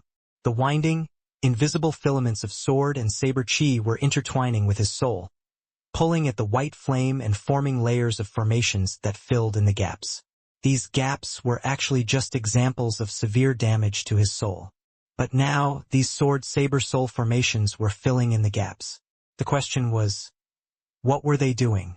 What did it even mean to form formations of sword and saber chi in the first place? Well, the world was just going to have to wait to find that out. That was because this little nephew of his seemed just about done. Boom! Boom! Boom! The tribulation above shuddered. The first thing anyone noticed were the majestic, metallic silver wings of a lightning rock. They flapped out from the black clouds, blowing a tempest of wind into the surroundings. And then a neck just as majestic, long and mighty, stretched out. The savage call of a bird standing on a mountain peak echoed. A screech that stopped time and reversed the flow of space shot into the surroundings. The feathers of the rock prince's wings spread out, sharp spear chi radiating out in all directions. And for the second time that day, the heavenly court doors opened. Ryu clicked his tongue. Maybe I'm a little bit too good at this. They were just simple words, and yet they made the hearts of several tremble uncontrollably as they suddenly understood something. Several gazes snapped to Ryu with a feverish intent. Ryu rested his feather blade on his shoulder, chuckling. Are you under the impression that if you capture me, I might help you reach an entirely new level? Why is the world filled with such stupid people? If this is what I've done for someone else. Ryu's momentum began to grow, his soul finally becoming whole again. A savage momentum spread, violent and filled with unbridled killing intent. What the hell do you think I've done for myself? I've already given enough warnings. Come if you dare. My blade is still thirsty. Chapter 2199. Something. Because he was quite sure that he wouldn't have to. The call of a bird filled the skies. It didn't feel like it appeared. Instead, it felt like the noise had always been there and they were only just made aware of it. The skies shuddered and the tidal steel seemed to dim. A pair of silver wings that encompassed the skies themselves flew overhead. It was the very essence of speed. It was said that the rock was the fastest creature in all of existence. There were probably many who were against such a thing, many who believed that their speed was greater, superior. But when laying one's eyes on a real rock, it was impossible to feel any other way. This wasn't just speed, it was pace incarnate. There was no spatial manipulation, no warping of time, and yet they naturally melded themselves around a single flap of those mighty wings. A head the size of a world peered down, looming larger than even the doors themselves. Who told you that you could come to claim my son? The voice was quite gentle. It didn't carry the moment of an ancestor at all. It was composed, calm, unassuming even. But it carried an underlying firmness that laid the foundation of not a beast, but a man supremely confident in his abilities. The young man who stepped out from the heavenly court doors trembled violently. There was a faint mark on his cheek, one that was hardly discernible and almost looked like the fading edges of a shallow paper cut. However, Ryu sensed the aura of that cut without even turning around. His grin widened, but once again, he didn't say a single word. Even now, he had still yet to look at the ancestor rock that had appeared. Maybe the only two who understood why were the two of them. If Ryu looked now, he would certainly have to go and fight. And if he went to fight that behemoth in the skies, wouldn't he lose? How embarrassing would that be? Absolutely ridiculous. He refused to see Little Rock again until they could stand toe to toe like they had on that mountain of obsidian the first day they met. Little Rock understood this more intimately than anyone else. If not for the fact his son was about to be taken away, he would have never come here in the first place. If there was someone he respected in this world, it was Ryu. If there was any other choice, he would never put him in such a compromising position. But this heavenly court just had to test his bottom line. I. An old man stepped out from the heavenly court doors. Rock Emperor, you know the rules. Step aside. The old man said coldly. Ryu recognized the voice as well. He was the very same man who had appeared back then as well, the man forced to appear by Ailsa, Eska and Icemine. He had never bothered to learn their names. He had no need of it. As for the young man, he cared even less. What need was there of it? He didn't fear him or respect him. The last time a young man stepped out from their gates, Ryu had crushed him just the same. Well, that was a projection with limited abilities. But why mind the finer details so much? I didn't come here to negotiate with you, Little Rock said just as softly. At some unknown time, his son was already on his enormous back, having fallen into a deep slumber. The Rock Prince had returned to his true form. Yet, as large as he was barely a dot on his father's back. It was hard to fathom just how Little Rock had grown so large, or even why. Ryu couldn't help but be curious, and the fact he couldn't figure it out in a short time only made him all the more interested in the answer. Nemesis was the perfect example. The Sin Talent Adept body was the reason why what should have otherwise been a pitiful low-tier beast had earned itself such shocking potential. Concentrating its power into a small body had made it shockingly powerful. Why Little Rock would choose to grow so large in size to the point that he dwarfed worlds? Well, Ryu didn't know, but what was clear was that it didn't hamper his strength at all. At the very least, it didn't seem to. He had appeared with a single flap of his wings, and something told Ryu that even though Little Rock had been several worlds away, that single flap they had all seen was the very same flap he started in his world. In fact, something even more sure told Ryu that Little Rock hadn't been planning on coming at all until the Heavenly Court appeared, which meant that he hadn't even been in a position to move initially. This was all to say that despite his shocking size, Little Rock had come from worlds away to appear here in an instant and with nothing more than a single flap of his wings. Just what level of speed was this? Even Ryu felt his heart trembling. Now, he knew he definitely couldn't look back. If he got his ass kicked by his brother, he wouldn't even be able to raise his head anymore. At the very least, when it was Ianger he could play it off because he was a shameless bastard. But Little Rock was too calm and too controlled. He probably wouldn't even understand the jokes Ryu made about it. No. That definitely couldn't be allowed. He would stick to taunting these so-called geniuses. Are you challenging the Heavenly Court, Rock Emperor? The old man asked slowly. Bang! The old man exploded into a rain of blood. The bolt of lightning, if that was what it was at all, was so fast it couldn't even be registered. The only reason Ryu felt that it was lightning could only be due to the density of lightning chi in the air afterward. Little Rock didn't even bother to argue. After the old man spoke again, he simply killed him. The Heavenly Court doors trembled and something seemed to be coming. But Little Rock only calmly looked down toward Ryu's back. Neither said a word as Little Rock turned back. Given his size, it should have been a laborsome issue, something that took maybe years to complete as though the orbit of a planet around a sun. And yet, Little Rock's movement felt both measured and shockingly fast. When he faced the direction he wanted, his wings rose. There wasn't even the slightest wind as he flapped downward. There was a shuddering ripple of chi in the air, but it passed through all those present without causing the slightest hint of damage.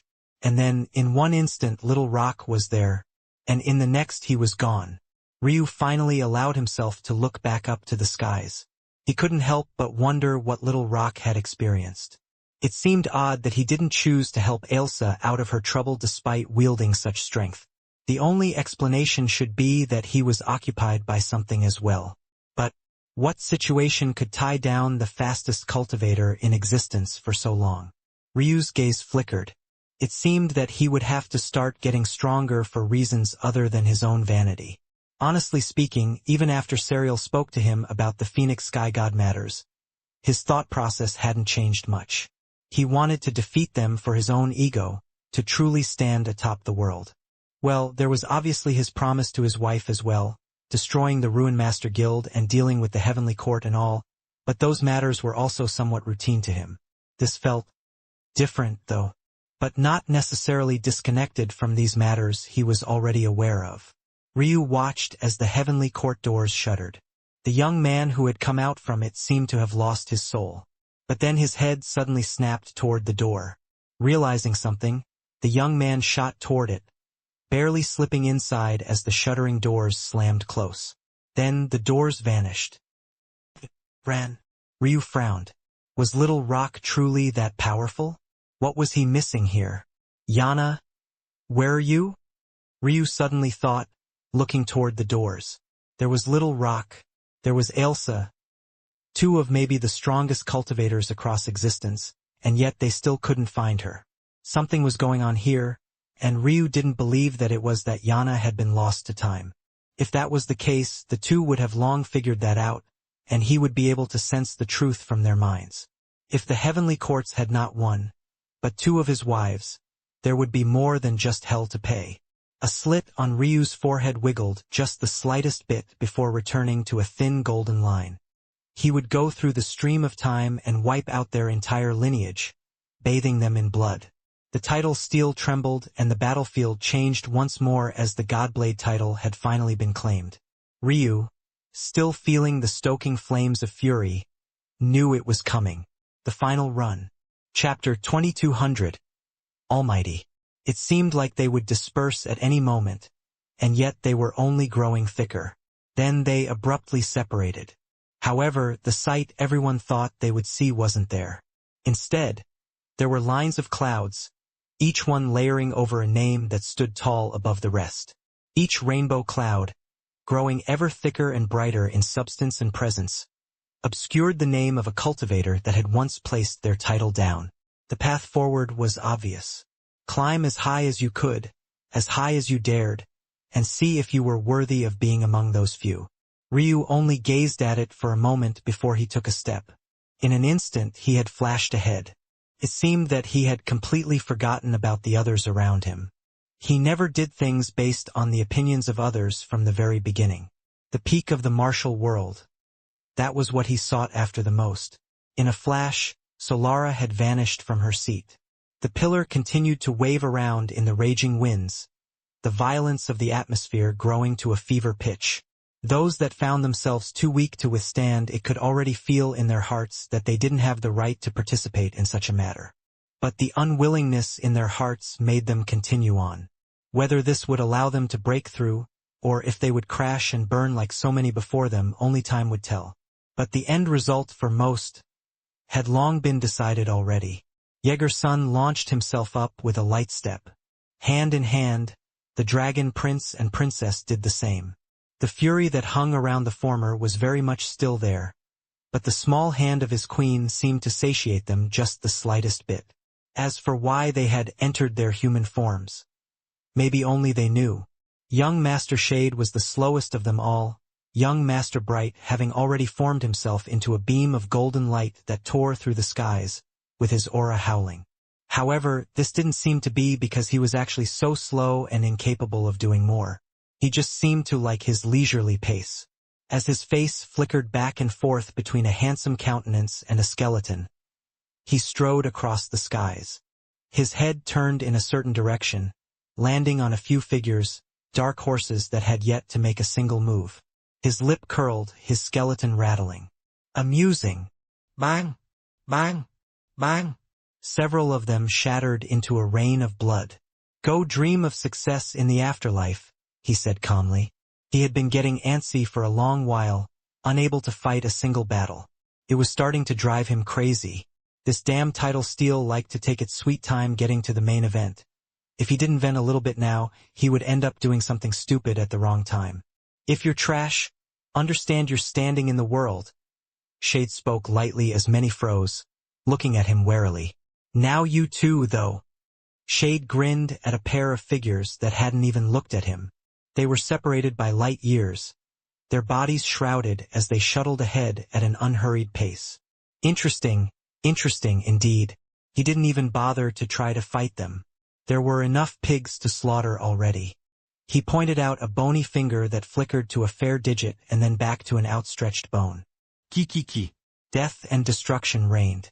Young Master Shade laughed to the skies, slaughtering one group after another. There weren't even very many to begin with. Of so many, only 999 made it so far. Then Ryu had killed so many of them because he wanted to snatch and monopolize the name titles. By now, there were barely more than 700 left behind, but now Shade was killing them in droves. Every time he killed, he sucked up a mouthful of breath, swallowing their souls with a cackling smile. When his human form flashed, he looked quite normal. But when it faded and the skeleton king beneath took shape, it was possible to see a universe pulsing about in his throat. Every time he swallowed another soul, a new star was formed. From high above, Ryu noticed this, as did many others, but those that had reached this stage didn't waver easily. There was no amount of improvement that Shade could make right this moment that would make a large difference to the outcome. In fact, if that was what Shade was trying to do, then he would receive nothing but disdain from the rest of them. Trying to improve at the final moment meant that one wasn't confident in their abilities. If you weren't confident at this point, then you might as well place your head on a platter to be cut. Who did you think you were to continue participating? But what was clear here was that Jade wasn't doing this to improve. He was just feeding his sadistic nature. If there was anything about him that was improving, it was his Tao heart as he finally managed to calm the restlessness in him. Watching Ryu fight again and again had truly started to piss him off. Every arrogant word Ryu spoke just pissed him off further. There was only room for one man at the top, and that was him. Just because he hadn't moved before didn't mean that he was all right with everything that was happening. He was gonna crush everyone in his path. Jade sucked in a final soul and exhaled a breath. Ah, I feel much better now. He returned to his usual calm self, a smile that was far less murderous returning to his face. There was a light and airiness about him now that made it hard to fathom that he had just slaughtered hundreds of geniuses. Clasping his hands behind his back, he stepped forward and shot up like a rainbow. There was a calm determination in his eyes. This victory would be his. It seems that some have grown very arrogant. The voice came from the vast nothingness. But rather than black, it was a sea of delicate gold.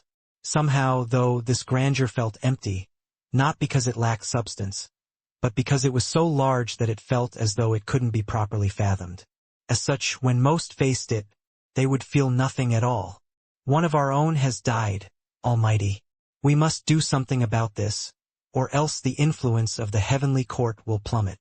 And what do you suggest? Raid the title steal. They place so much importance on it. Show them how easy it would be for us to claim it all. You underestimate the title steal far too much. There's only one man in history that it hasn't been able to name. And I'm sure you're aware that the heavenly court has no desire to face him. He does not interfere with us and prefers to manage his own corner of existence. It is so separate from our own it might as well be a separate existence entirely, Almighty. And do you believe that the heavenly court does not want to control all things? The man had no response. A silence fell as a result, but the man still didn't speak, feeling as though the Almighty was lost in his thoughts. There were many titles that didn't appear from the title steal this time, and that was because of one very specific reason. The title holders were still alive. In fact, some of the strongest titles in all of existence were still in the hands of existences that seemed undying. The Almighty. This was none other than one of them. He had long since forgotten just how long it had been since he claimed his title, but he knew for a fact that the title steal couldn't be so easily underestimated. The only reason it had changed its methods, allowing others to choose their names now, was because of what that man had done to it back then. That, combined with the fact so many titles had already been claimed by old men and women cheating death, and this was the only path left to take. The heavenly court knew that the title steal was unhappy about this, but what could it do if those that should have long since died continued to live? Now it was just waiting for someone to execute a culling, and it seemed that that madman was the Phoenix Sky God. It was a secret that most of the world didn't know, that most of even the heavenly court didn't know. The title steal, the most powerful treasure in all of existence, stood with the Phoenix Sky God. There was a flash of murder in the Almighty's eyes. I've made a decision. Chapter 2201 Victory.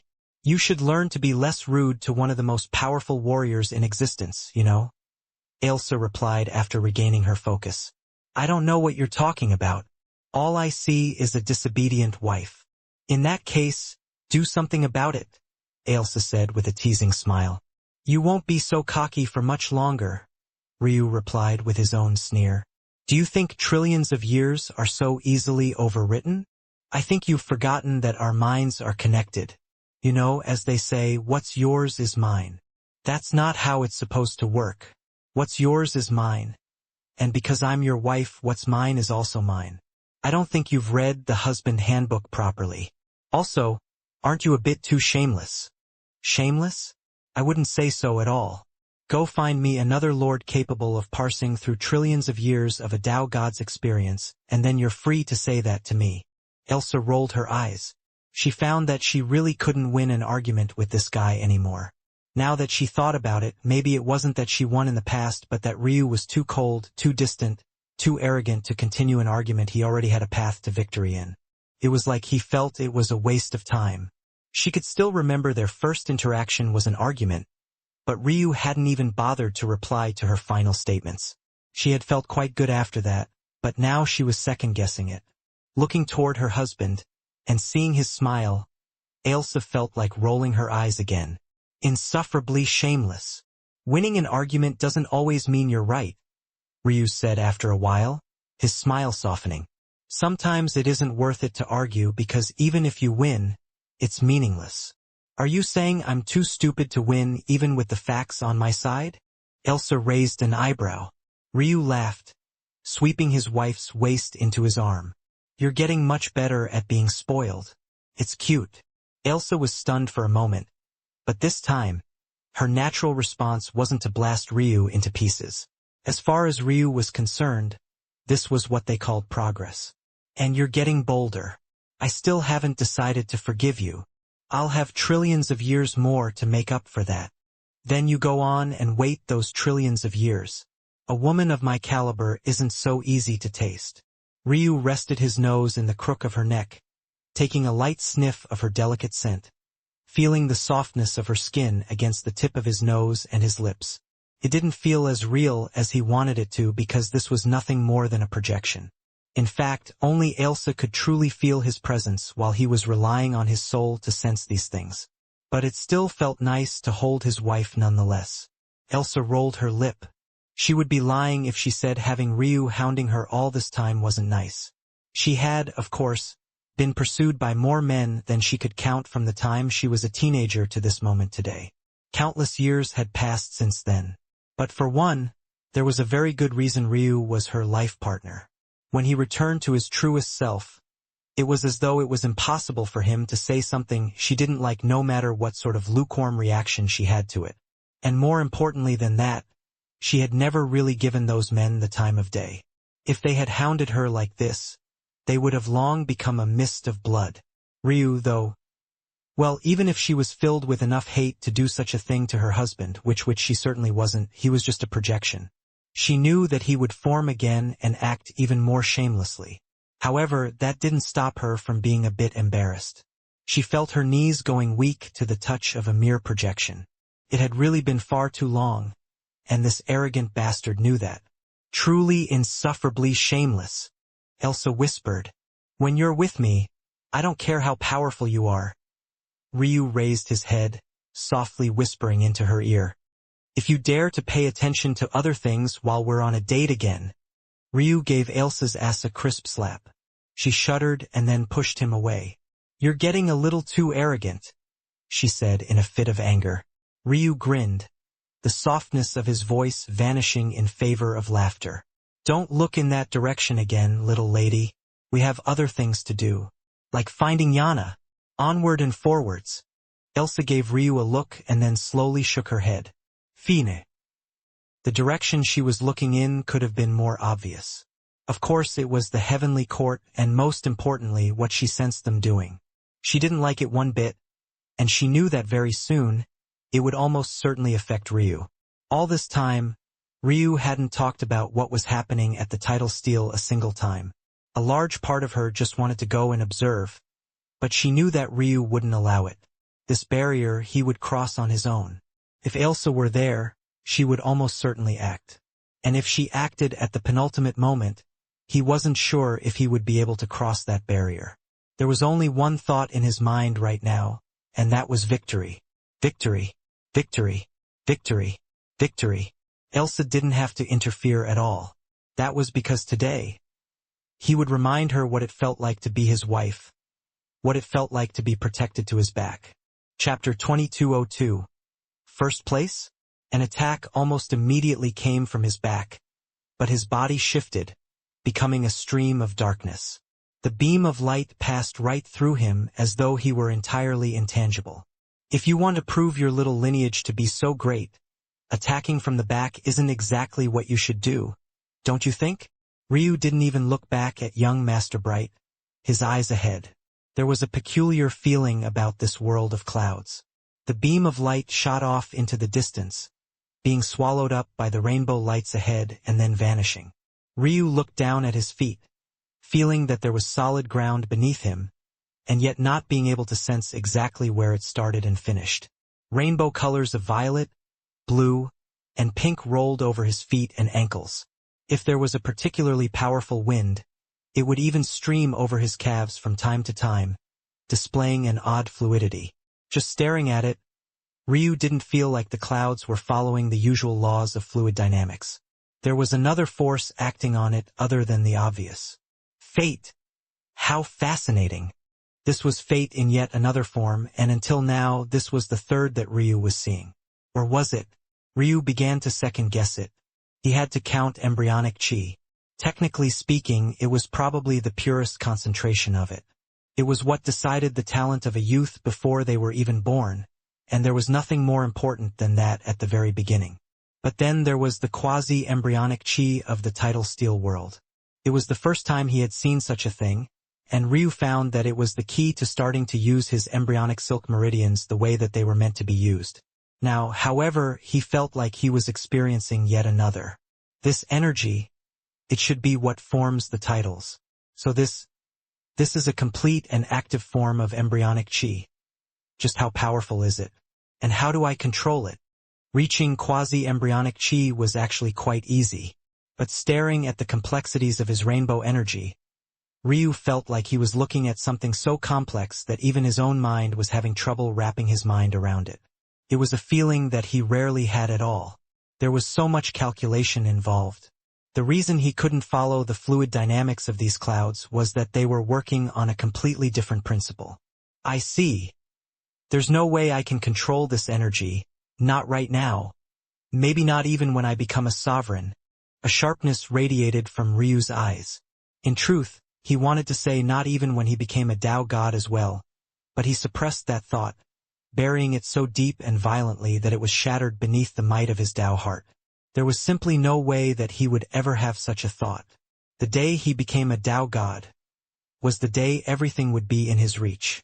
This energy, the Ruin Master Guild, the Heavenly Court, Yana. If there was anything that he couldn't accomplish, it would mean that he hadn't grown as powerful as he was meant to, and that was unacceptable to him. He would never fail. He couldn't allow himself to. And it all started right here and right now. Even if it meant that he had to climb to that mountain peak on one leg, using a cultivation method that he had only just created with the path of comprehension of another, he would do it. Because he was Ryu Tatsuya. The air around Ryu rumbled. Young Master Bright had long since shot ahead. The reason Ryu had been able to dodge his attack so easily was because it was nothing more than a probe and a casual stroke. Seeing Ryu just standing there, Bright had been unable to contain himself. But he also managed to restrain himself to just a single attack. I might not be able to create you, or destroy you. But Ryu looked off into the distance. By now, his small paws had already left him near the back of the ground. In the distance, young Master Shade caught up, and he grinned at Ryu from a far-off distance, his battle intent radiating like a torch in the darkness. Then, he too became nothing more than a dot in the distance. Everyone was already looking for the entrance to the next platform. How could they possibly be satiated with the lowest rung? But Ryu, after giving them a glance, ignored them. His eyes began to scan. If there was one thing that was completely unaffected all this time, it was his focused chi. While he had been relying on nothing but his heavenly pupils, and such a thing should have drained him, the truth of the matter was that analyzing the methods of lords when he was capable of analyzing even Tao gods was child's play. His focused chi was so full to the brim that he could do this for millions more years without even breaking a sweat. Right now, though, it was rapidly draining. He sank into one state of meditation after another, the swirling feeling around him shifting. I see. There's no need to do all of this. Ryu stopped after 20% or so of his focused chi vanished in a blink. A wild grin spread across his face. This battlefield was truly meant for him. He would like to see who dared to stand in his path now. Wind wrapped around him. His bone structures were too injured for him to rely on Azure Cloud Vein. Instead, he pulled on the yet other thing that wasn't damaged, his beyond perfect extreme spiritual foundation. And most importantly, the rainbow wind natural treasure within it. How could his beyond perfect extreme spiritual foundation be so easily affected by karmic flames when it had already survived being burned by them before? Ryu became as light as a feather, the effects of the northern heavenly wind sinking its grip into him. And then, the cloudy energy beneath him moved. Ryu was carried by it for a moment. And then he vanished in the blink of an eye. Nothing but a hollow wind remained, leaving one wondering, had he ever been there in the first place? Chapter 2203, Good. Young Master Bright was so fast that even though he reacted instantly, he was already thousands of miles ahead of Ryu by the time he turned around. His pupils constricted into pinholes. How had Ryu made it here before him? Ryu didn't even look at him, like he had been from the very beginning. These geniuses were nothing more than stepping stones in his eyes. As far as he was concerned, he would crush them one after another, no matter the challenge they posed, no matter the state of his body, no matter what outside forces wanted to interfere. The result would be just the same in his eyes. He would never lose. Ryu vanished again. Young Master Bright hung in the skies as some began to catch up. The Dragon Prince and Princess soared in after him. Their speed slowed down by the fact they insisted on moving together. Then came the large number of figures. But young Master Bright was still there in a bit of daze, unsure of how to act or react. He was a genius. He could vaguely sense what Ryu had done. But was that breath of quintessence? Meditation state, breath of earth, breath of heaven, breath of world, one with self, one with earth, one with heaven, one with world, and then there was the absolute highest of them all. A state of meditation that loomed mighty and should have been untouchable. Breath of quintessence. It was said that a single whiff of this so-called breath could bring a mortal to Tao God in an instant of time. It was also said that this was the energy that descended when a mortal reached enlightenment, allowing the gentle progression of their abilities to the very peak. How could someone just casually enter it? It wasn't that young Master Bright didn't know of the abilities of the mysteries of heaven and earth pupils.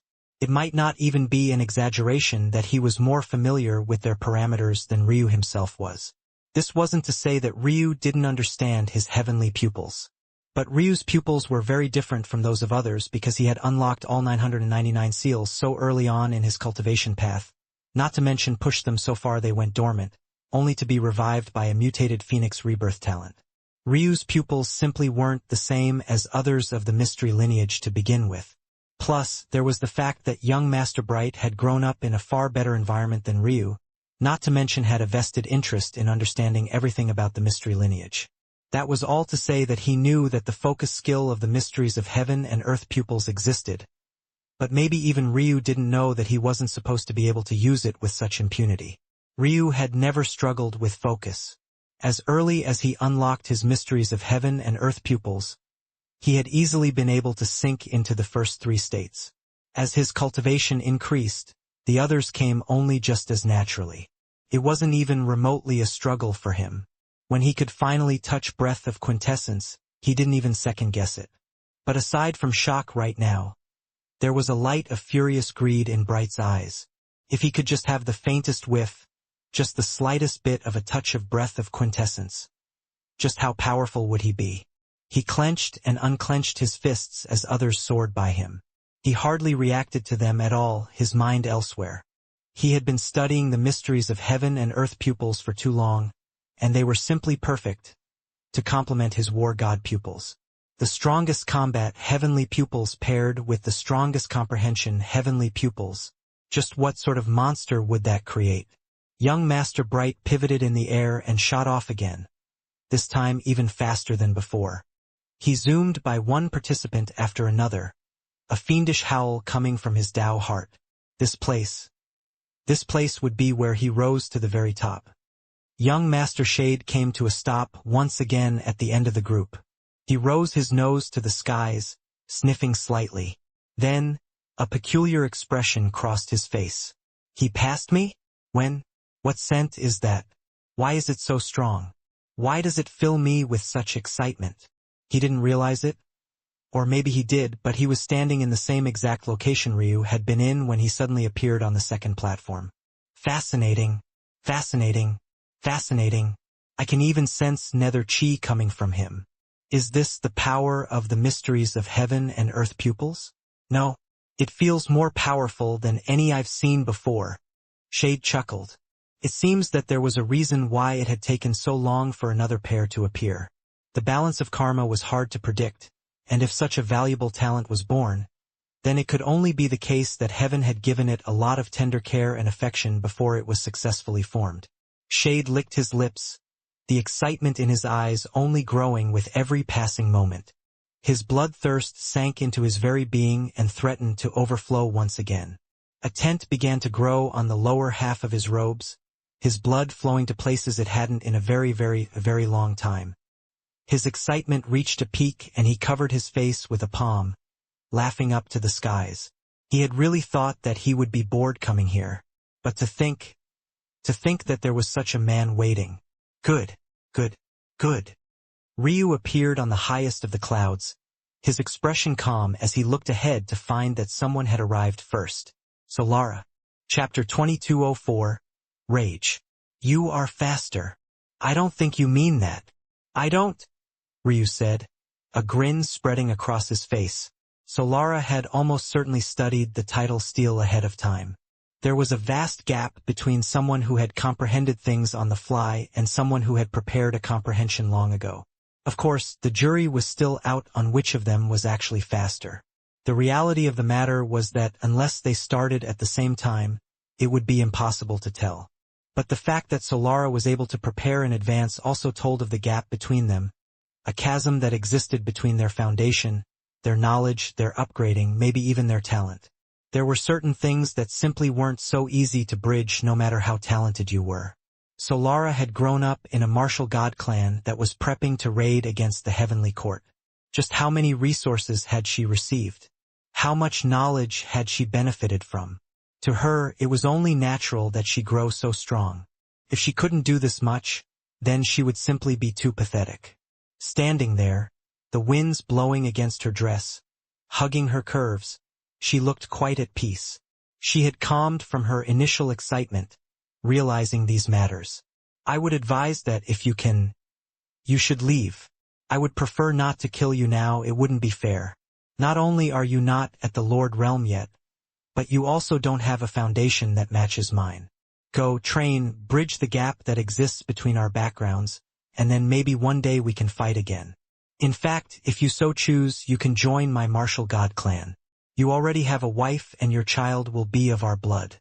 We are willing to accept talents of all ilks. That has always been our creed. When our starting positions are the same, the day we reach Tao godhood, we can fight again. Usually when women propose this sort of matter to me, they offer their bodies at the very least. Where is the sincerity? Ryu asked. Solara's head tilted back, looking at Ryu. There was an amusement hidden deep within her eyes. Handsome enough.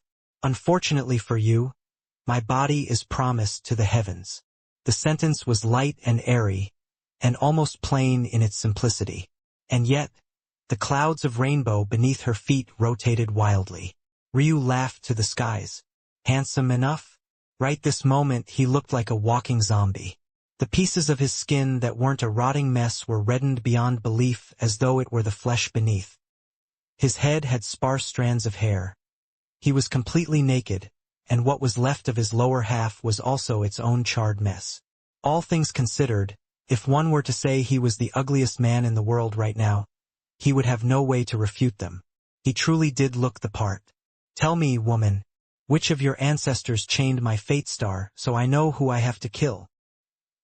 Solara looked back at him, her neck still craned. Her small, slender hands were clasped behind her back, as though she were a young maiden waiting for her boyfriend. Her fingers just barely intertwining. She didn't look like she was prepared for combat at all. My grandfather, she eventually said. And is that the same man Primus faced against? Or was that a different man? A different man. My grandfather wouldn't bother to act on such a thing twice. Is that so? I guess that's less disappointing. If your grandfather was defeated so easily by a sovereign, I would have to question if you are as powerful as you say you are. But considering you come from a family of cowards, I guess I should be doing that anyway. Solara didn't react with anger to these words, her expression remaining just the same. But Ryu could tell that she didn't like them one bit. When such a genius was enraged, it wouldn't be their expression that showed it. The world itself would react. Somehow, even these bright clouds of violet, blue, and pink dimmed. She stood there just the same way, her thoughts calm, and then she looked ahead. Do you recognize that name? Should I care? Ryu hadn't bothered to look at the obelisk a single time. While they could finally see the names here, he didn't care in the slightest to do so. What did they have to do with him anyway? He would just overwrite them very soon. But since Solara did mention it, he looked over. It was a name engraved with the sharpest and boldest of lines. When Ryu was ignoring it, he had felt nothing at all. But the moment he looked at it, he coughed up a mouthful of blood, his body convulsing. His soul waned and almost winked out. In that moment, his body seemed to remind him what kind of state it was in. He was much too weak right now to be so arrogant. But hadn't he always been too weak to be so arrogant? He heaved for breath, but he refused to look away. If he looked away now, then wouldn't that mean that he had lost? Unacceptable. He would rather die right here and right now than lose to a mere name on stone. It's an interesting name, don't you think? When I saw it, my reaction was much the same. He is quite overbearing, so much so that the only way to not be crushed like you're being right now is to look away. I didn't want to look away either. It was my grandfather that shuttled me away. I do not think I've ever been more enraged in my life. Now, when I stand here, it doesn't react to me at all even when I look straight at it. Now you tell me, after such an experience, do you think that your words can make me feel the same rage? Ryu had completely tuned her out, his gaze on the name. Except, it wasn't a name at all. You don't qualify to name me. Chapter 2205. Always. It was as though the title erased what was meant to be and what had been, existing as a marker of failure for the strongest treasure in all of existence and a reminder of a cultivator beyond cultivators that had once been here. Ryu couldn't focus on anything else even if he tried. Right now, this title was trying to crush him. But it wasn't just the momentum that was killing him. He could feel something familiar coming from it. A cascading sort of variation, erratic and all-encompassing, the sort of twisting, winding change that he had only felt from one other thing before. Reincarnation. There was a strong reincarnation here, one that told Ryu that somehow this very same title hadn't just been stamped by one person but multiple. No, it wasn't multiple people. It was the same person throughout several lifetimes. And that was what stabbed at his ego the most. It was what truly had him frozen here. If not for this, his Tao heart would have long shrugged it off. He would have long been able to do what Solara hadn't been able to, or rather, hadn't gotten the chance to even try due to the interference of her elders. It was also because of this that Ryu knew that Solara wouldn't interfere. If she killed him now while he couldn't move, it would be like she was losing twice over. Once when her grandfather interfered, and right this moment now. There was only one way for her to remove the only stain on her Tao heart, and that was for Ryu to not only succeed, but for her to then kill him with her own hands. That was the only way forward.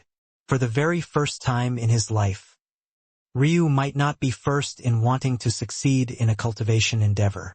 Ironically enough, it was the enemy to his side cheering for him the most. But right that moment, he felt that emptiness looming, a weight he had pressed down and ignored returning in full force. No, he hadn't pressed it down and ignored it. He well and truly believed that he had long dealt with it, that it would no longer interfere with the man he was now. He had said it plainly and clearly, those past lives. They weren't him. He could get over them because he was a new man now and he would never live another life again. But then what was this?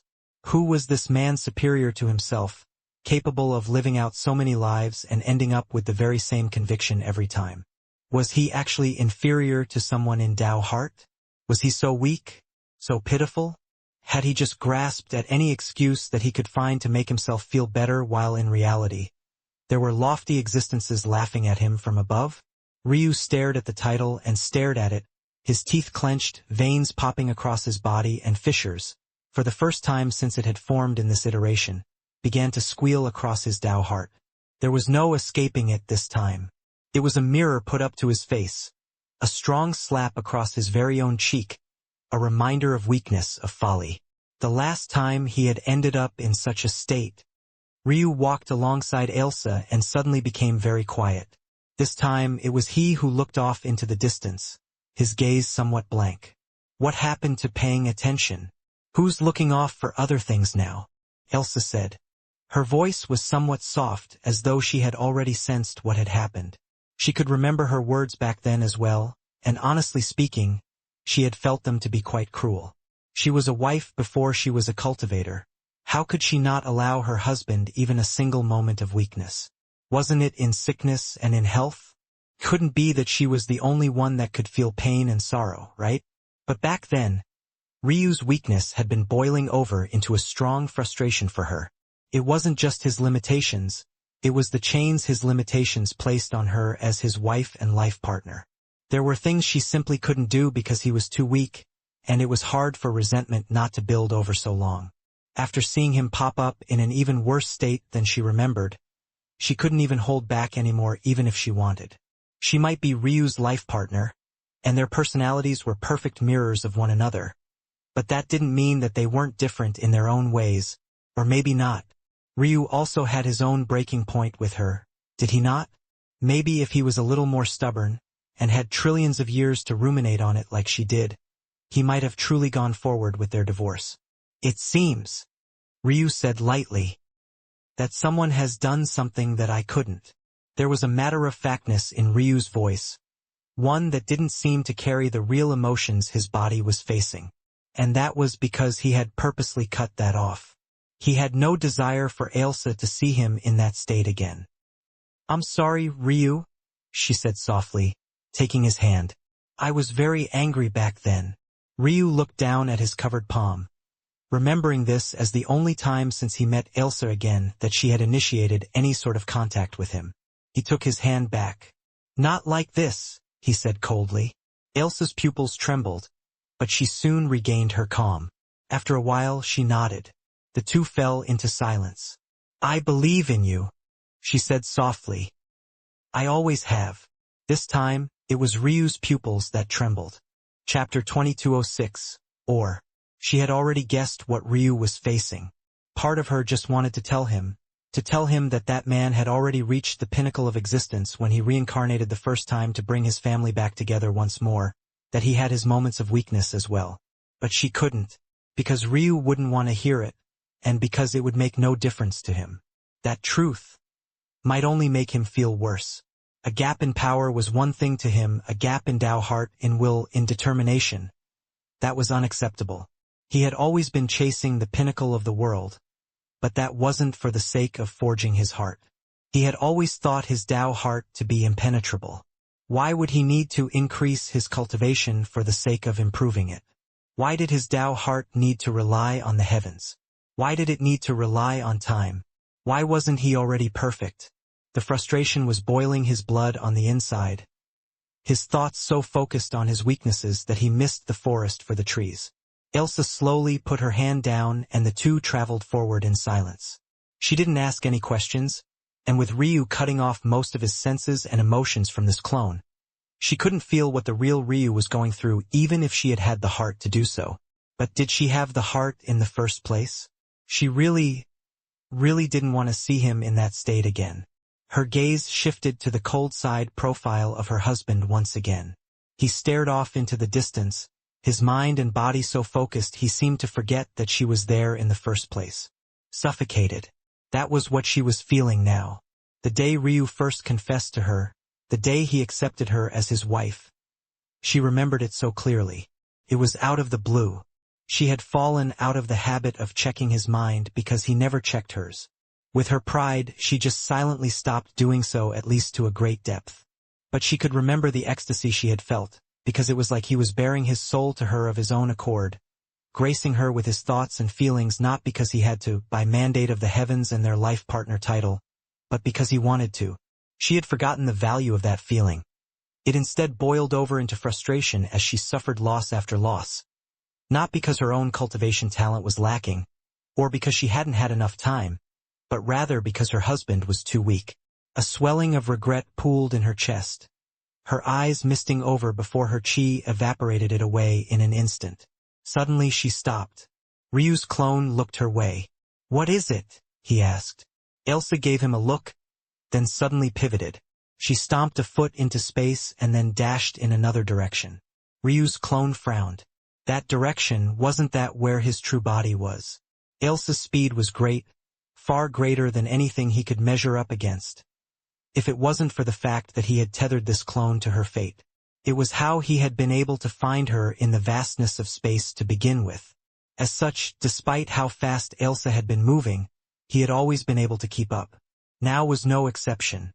"What are you doing?" he asked, his body floating by her without the slightest hint of strain. Elsa didn't respond. Ryu's eyes narrowed. "Elsa, reform the connection or I'm not speaking to you anymore." Elsa screamed. Her voice came out more shrill than she expected, and far more agitated. The echo of her voice pealed across the darkness they were soaring past, world after world, twisting laws and shifting runes flying by them as they stepped from one world order to the next seamlessly and unhurriedly. Elsa might have been moving fast, and Ryu could feel that she was actually pushing to her limits, but her face didn't look very much strained either. Ryu was taken aback by Elsa's reaction. He paused, not sure of what to say for a long while before he shook his head. "No." Elsa's heart trembled. "If you want to go back and see this, you're free to try. I will defeat this challenge before you arrive." Ryu's clone vanished. The suffocating feeling in Elsa's chest was only rising. A shadow that had been hanging over her, one that she hadn't even known was there before, became larger. And then she shattered it.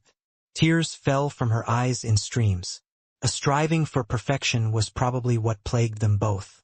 She had failed to protect Nemesis. She had failed to protect Yana. She had failed to stop the Fiends and the Fae.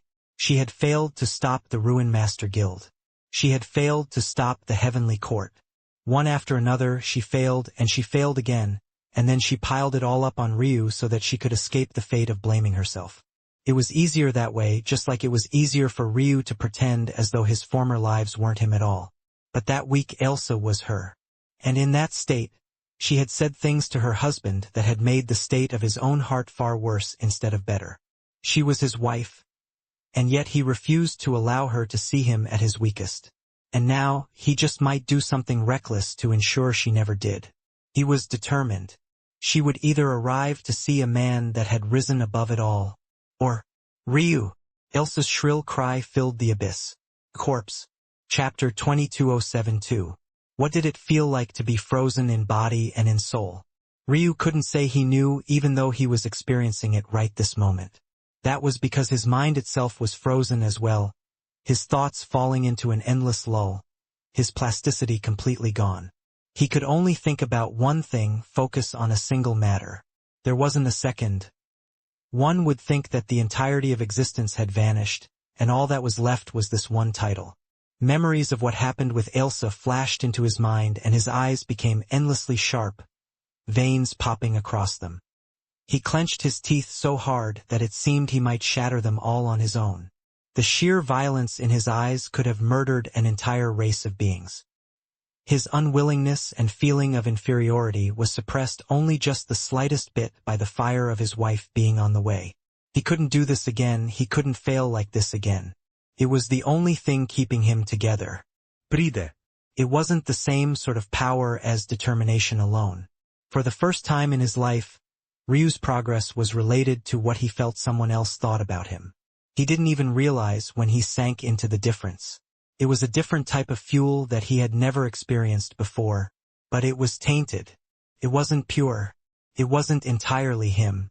He thought it would be fine. He thought that since he loved his wives so dearly, that he had come here with no other intention but to please her, that she was his life partner, that things would work out the way they should. But he quickly ran into a wall. It wasn't enough. That weakness was still on his chest, burying him and suffocating him. His wife couldn't follow him through reincarnation. Now could she? "I won't reincarnate again," Ryu roared. He wouldn't have another life after this. Why would this be a problem? He planned to live and die with this life right here, having already cut himself off from all other cycles. He would be his own man. Only this version of himself meant anything, only this version. Only this one. The veins popping across his body popped. They didn't have much blood in them to begin with, his body barely holding itself together at all. They oozed out in a slow, sad mess, marring his already crippled body. His knees trembled as though he might fall to at least one of them, if not both. But he refused. He wanted to be on his feet. He wouldn't fall to this title. There was absolutely no way. Here he was, coming here to rely on a title steal to give himself power, while there were others out there that didn't even allow it to name them despite having received its acknowledgement. The thought came out of nowhere like a flashing bolt of lightning, striking him down in the very middle of his forehead. He couldn't hold it back. He coughed up a mouthful of black blood, falling to a single knee. His back arched, his spine creaking and almost shattering. Tears of blood ran down his eyes, but they were so dry that it wasn't even more than a few seconds before they had formed cracked streams of rusted brown red down his marred cheeks. Solara watched on from the sidelines, her expression calm. One would never guess by her expression alone just how much she wanted Ryu to succeed, but seeing the current situation, she could only shake her head. Her gaze shifted, landing on the title once again. Just how powerful was this man? And reincarnation? What was Ryu talking about? She looked at it, trying to decipher what she was seeing. But unfortunately, the title no longer radiated any aura for her to sense. Would this just be a regret for the rest of her life? No. I don't care what grandfather says. I will stay in the Tao Lord realm for as long as I have to, until someone appears that can face this title. Then I will kill them. When she had this thought, her somewhat agitated Tao heart calmed once again. Whatever weakness she had vanished in a flash, and thoughts and dreams of defeating that person became a relish to her. Then she looked back toward Ryu. She thought about raising a hand and just killing him, but in the end, she decided against it. Even if there was a small sliver of chance, she would allow him that chance. Why kill him? The title could do that for her when he failed. If he survived, all the better. Then she wouldn't have to wait. She had been in the Lord realm for long enough already. She was eager to see what the pinnacle of power truly felt like. Would the Phoenix Sky God truly be a match for her when she stepped into godhood? Honestly, she wasn't convinced. Every step along the way, she had always been the pinnacle of her cultivation realm. Never once had she failed to achieve something that others could only hope and dream about. After she cleared this challenge, the heavenly court would be next, and once she had whet her blade against them, then she would face off against that almighty existence. There was only room for one cultivator at the top. One woman, Solara said coldly. She wouldn't marry in this lifetime. No, she would marry nothing but the heavens themselves. The weakness of women when they gave themselves to a man disgusted her to no end. She had never loved and she never would. Nor did she care how much her ancestors insisted her bloodline should be passed on. She was a martial god, but their culture wasn't her own.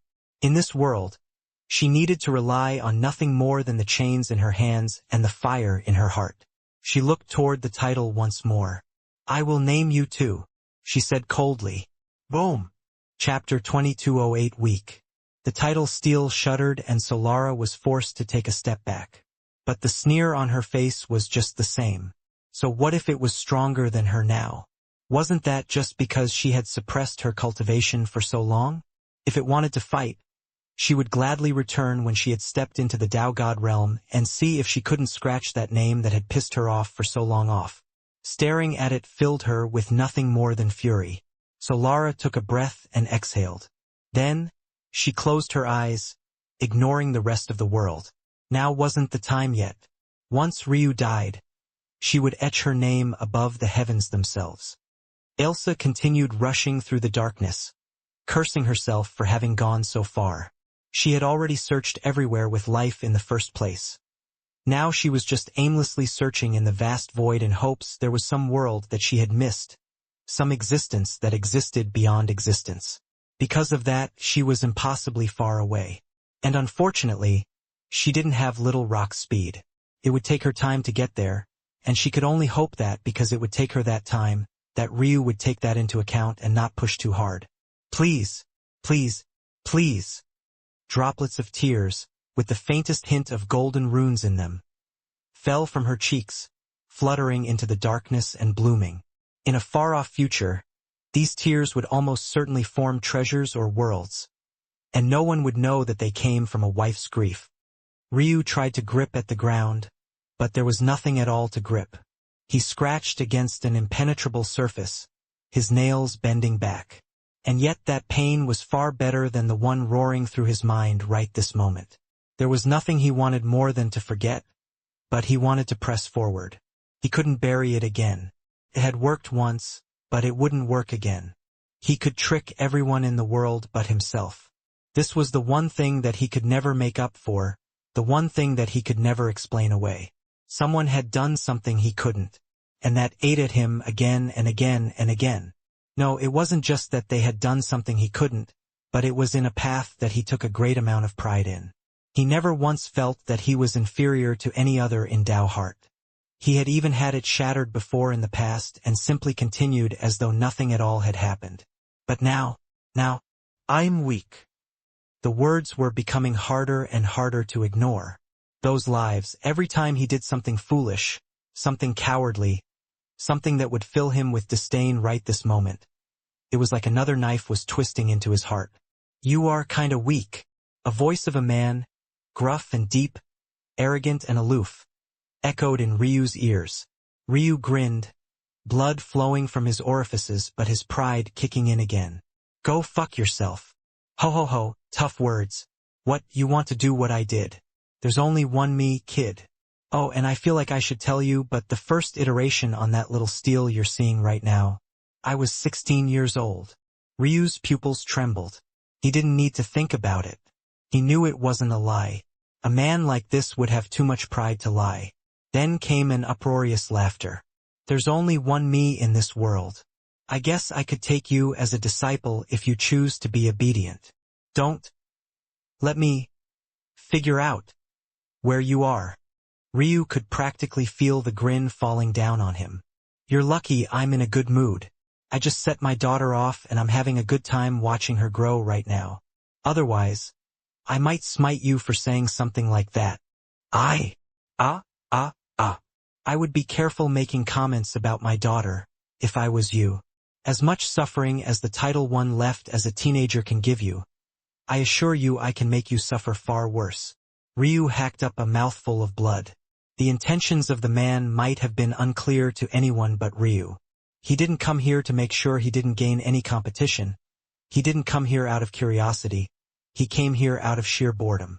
Maybe he was projecting his mind from a distance that was impossible to find.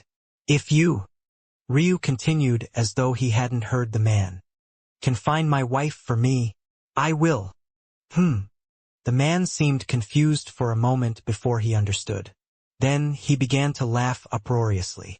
You want me to use my strength to help you find your wife in exchange for what?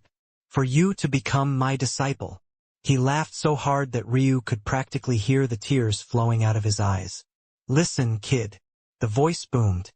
You might be very used to using that tactic already, and I admit that it's kind of cute that you can lay down your pride for your little woman. I can give you a tick up in the win column for that alone. But let me make one thing clear. I'm not like the little so-called immortals you follow around like a lapdog. I don't need your fate, I don't need your talent, and quite frankly, I don't care enough about your woman to help you find her. You are weak, a pitiful little ant. You hold no value to me and you never will. In this world, there is only one nameless immortal God. I encompass all, so much so that I can't even be bothered to name myself, let alone let a pitiful little treasure do it. The sound of padding echoed. Alright, I think I'm bored of this right now. Ooh, it looks like my little girl is doing something interesting again. Kick his ass, honey. The voice faded away. Ryu looked down toward the rainbow swirling clouds in silence. His skin darkened and his body seemed like it might crumble to ash at any moment. His cracked lips suddenly parted. Follow your path? How arrogant. I have every intention of writing my title on this steel.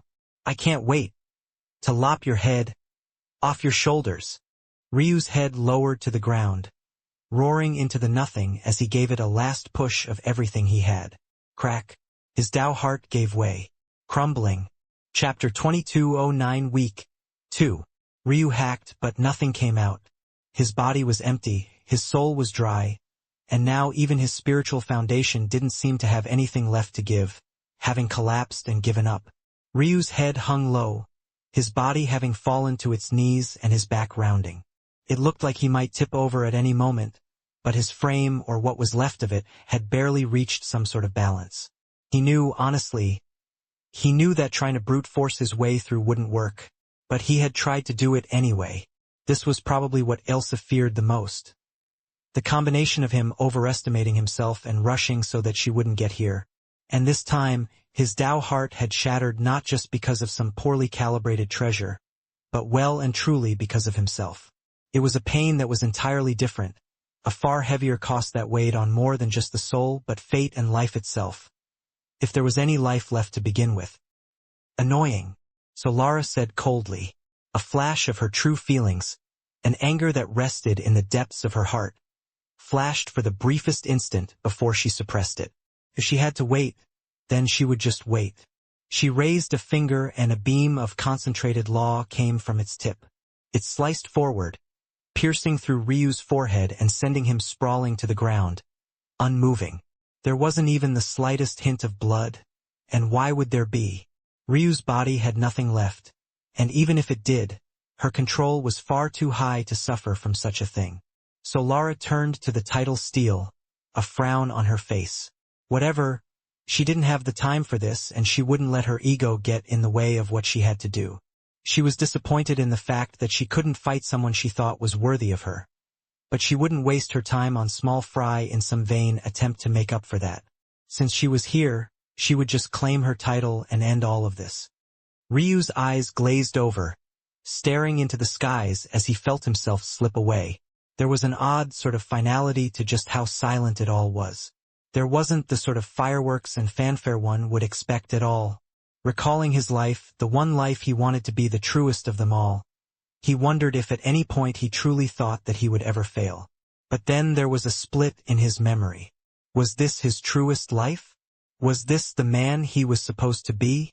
Just how easily had he ignored his supposed first life?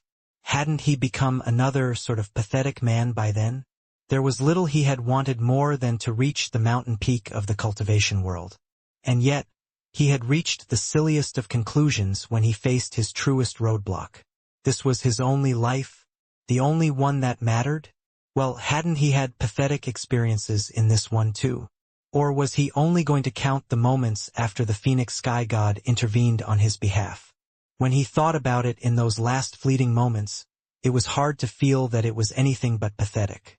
He felt a sort of somber sadness to it all.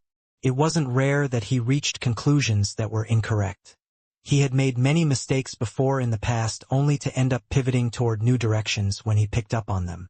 But this still felt different from the others, because it just felt pathetic. It reminded him that he was only able to make it past the last hurdle, the only true hurdle he had ever faced, by ignoring the obvious conclusion, that he was never all that special to begin with. Even in this life, he was only one cultivation level away from being the same pitiful worm. If not for the fact he had his heavenly pupils in his first life, maybe the few accomplishments he did have would have never happened. What if he had to watch his body atrophy away without any unique abilities to rely upon? Was he anything at all without his talent? It was just a shame. All the people he was letting down, his wives. He had promised them that they could be as willful as they wanted. If he wasn't the strongest, if he died, hadn't he just been lying to them all this while? Blowing out air from his mouth? His unborn child. He was ready to promise them to the world, to hopefully be as good a parent to them as his own parents had been to him. And yet, he would never meet them, his parents, his grandparents. He wanted to see what the former could grow into without the shadow of the martial gods looming over them. The latter, he had promised revenge. They had died protecting him, protecting their legacies, their clans, their bloodline. They had such pride in him, such hope. Every one of their last moments replayed in his mind. Only his grandma Tatsuya had said it out so explicitly. But they all wanted him to win. They all wanted him to rise to the potential they knew he had and claim the heads of those that had made their clan suffer so much. He had owed them that. His mind went blank for a moment, and then as though to remind it, it dredged up memories he had long since buried, memories that he separated from himself as though it wasn't just a lifetime ago, but wasn't his life at all.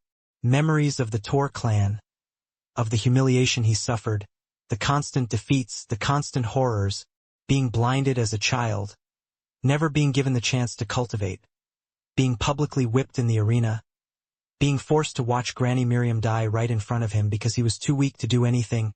Some of the memories were so shocking that he wondered how he had even made it through them, but they were also a reminder of what could happen when you had no strength, no power, when you had nothing more than a sharp tongue and a will to bloviate. In that despair, Ryu had missed the obvious. In that life, as little as he had still very much been Ryu.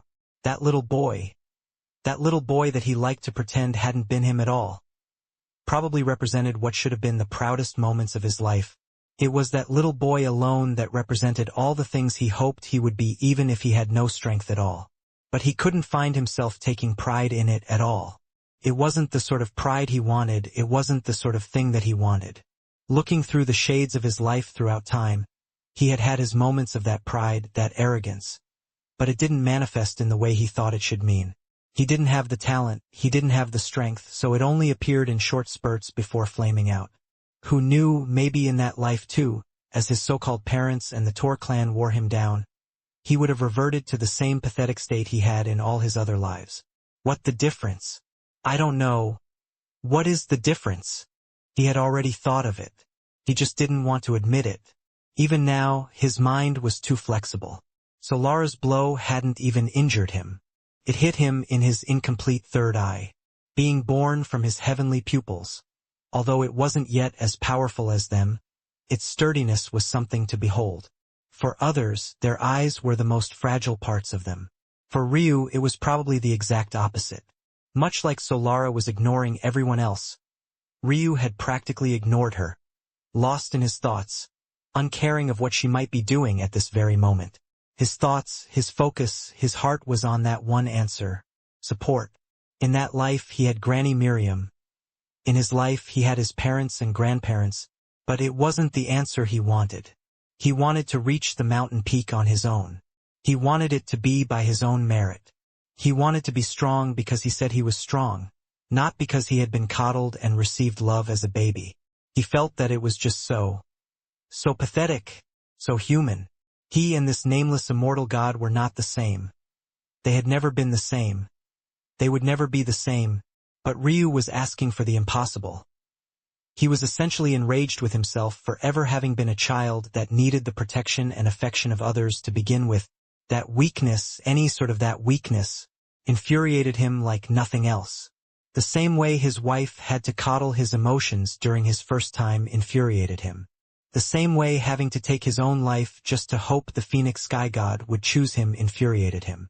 The same way a lifetime that he should have taken pride in because it was filled with far too much weakness infuriated him. He hated to be weak. He hated weakness.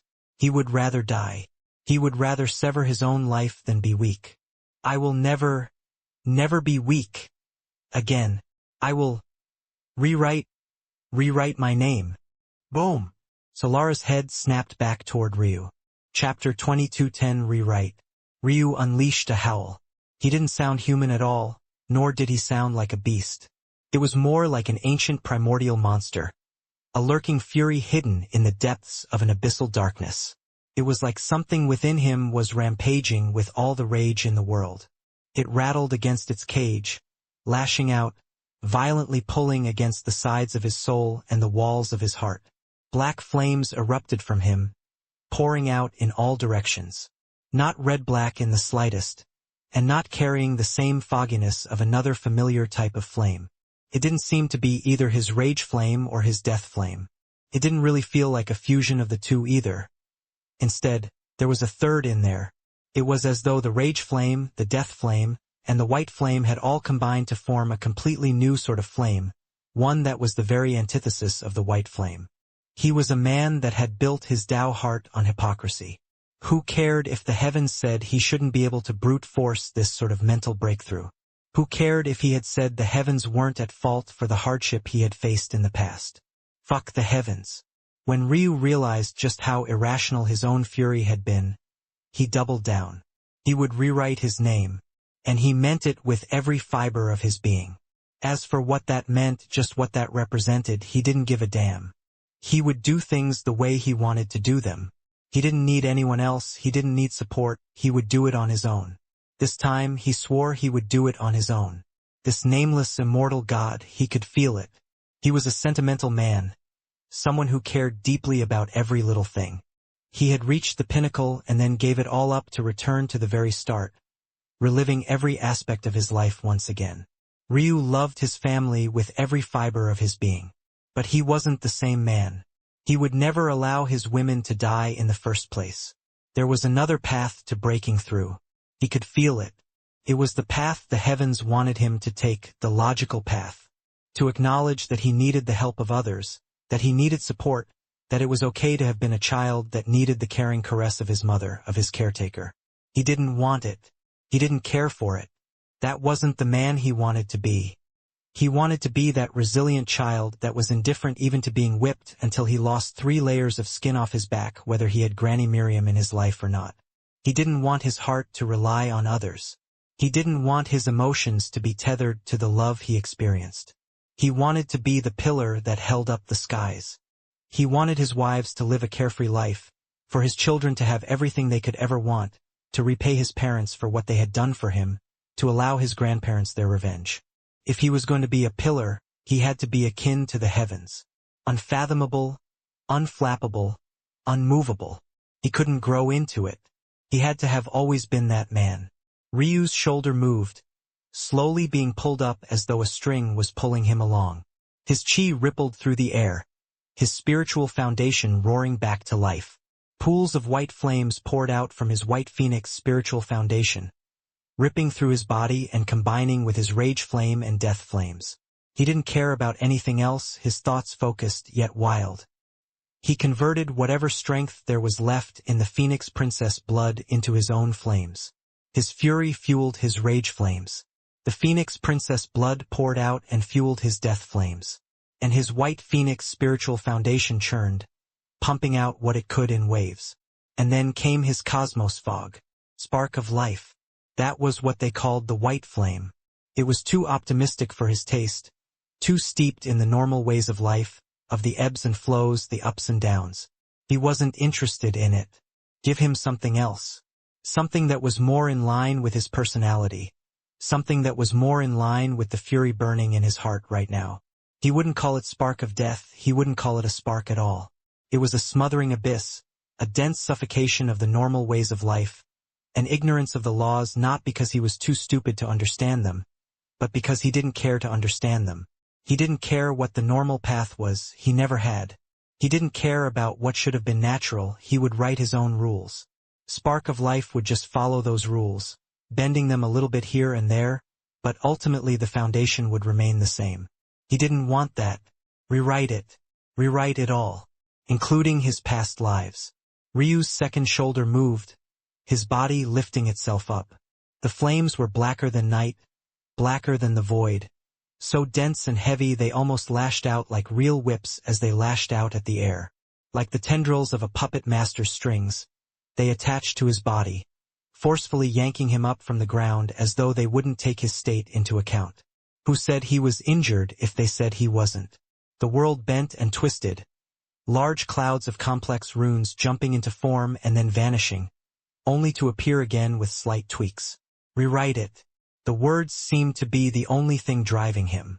Again and again he pulled on the core of his being, ripping through the doubt, the shame, the weakness. He tore it all to pieces. Solara's eyes had widened more considerably than maybe any other time in her life. She wasn't even sure what she was looking at. Hadn't Ryu already failed? What was this? What was she looking at right now? What was this feeling? How was he even doing this? What was that flame? Why did it make her feel so? She couldn't say the word. Her Tao heart suppressed it so furiously that it was snuffed out along with the feeling before it could even fully form. But then there was that howl. Ryu's body was completely obscured by those thick flames. Honestly speaking, they hardly looked like flames at all anymore. They were more like thick shadows, dense obsidian without the slightest hint of the rock's reflective properties. Every single bit of light that fell into it vanished.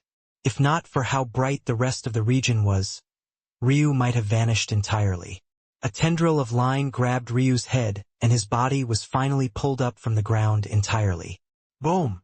Rippling waves of a mysterious might spread out in all directions as though a new energy was being formed in real time. Ryu's white phoenix spiritual foundation became a sea of black, his soul appearing at his forehead with the very same dense blackness. Perfect black buddy. Maybe there was a very good reason why this was his soul. Endlessly flexible, endlessly hypocritical, able to take in everything and deal with anything. It could rewrite what it was any time as though it had never been anything else in the past. It was what embodied who he was the most, the soul meant for a man like him, a man who cared for nothing more than the pinnacle of cultivation. When he said that nothing would stand in his way, he meant it with every fiber of his being. When he said that he would have his cake and eat it too, he meant that even more. He wouldn't sacrifice a single thing. He would be a hypocrite not just with his own emotions, but the laws of the heavens themselves. And what could it do to stop him once he had the strength to turn his nose up at it? Rewrite it. Ryu's body began to rise into the skies. Everything was encased in a deathly black, wings spreading from his back. The only things that carried the slightest hint of light at all were his eyes. All three of them. One foggy, unformed mass at the center of his forehead, and two silver stars shimmering even in the depths of darkness. Claws grew from his hands, black tendrils forming his hair. His chest beat, the echo of an oppressive Tao heart spreading out in all directions. Some geniuses still working their way up the platform of clouds froze in place, their own hearts shattering in place. Their eyes dimmed and they fell to their knees, their paths of cultivation coming to an end right then and there. Ryu's howls peeled across the skies like arching strands of lightning. And then his gaze locked onto Solara, who still stared at him in abject shock. He moved. She had a hard time even reacting before a fist drove into the gut. Her eyes bulged, her tongue flying out so fast it looked like it might disconnect from the base of her jaw. She sputtered and her body shot out in a shockwave, her back slamming into the tidal steel so hard it trembled. Chapter 2211 Fine. 1. Ryu landed on the ground, his aura almost demonic. There was a violent swirl of what could almost only be described as madness around him. And yet there was a chilling calm in his eyes that made it feel all the more suffocating. It didn't even feel like one was looking at a human anymore. It was more like they were looking at the embodiment of an ideology, the core of a being, a way of life, a Tao heart. Ryu had rooted his very life itself in his determination. It was a step maybe even wilder than severing his path to reincarnation. He wasn't just banking his life on this last chance. He was banking his life on never failing again, on never again being weak, on never again having to rely on anyone or anything. The moment he wavered, the moment he slipped, the instant he could no longer be the heavenly pillar that held up the skies above his own head, he would collapse, crashing and burning in an inferno of his own making. But he had no intention of ever failing in such a way. He didn't intend to fail, to slip up.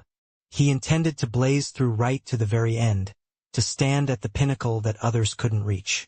His maw split apart like sticky cobwebs pulling against one another, a howl akin to that of a monster pouring into the world.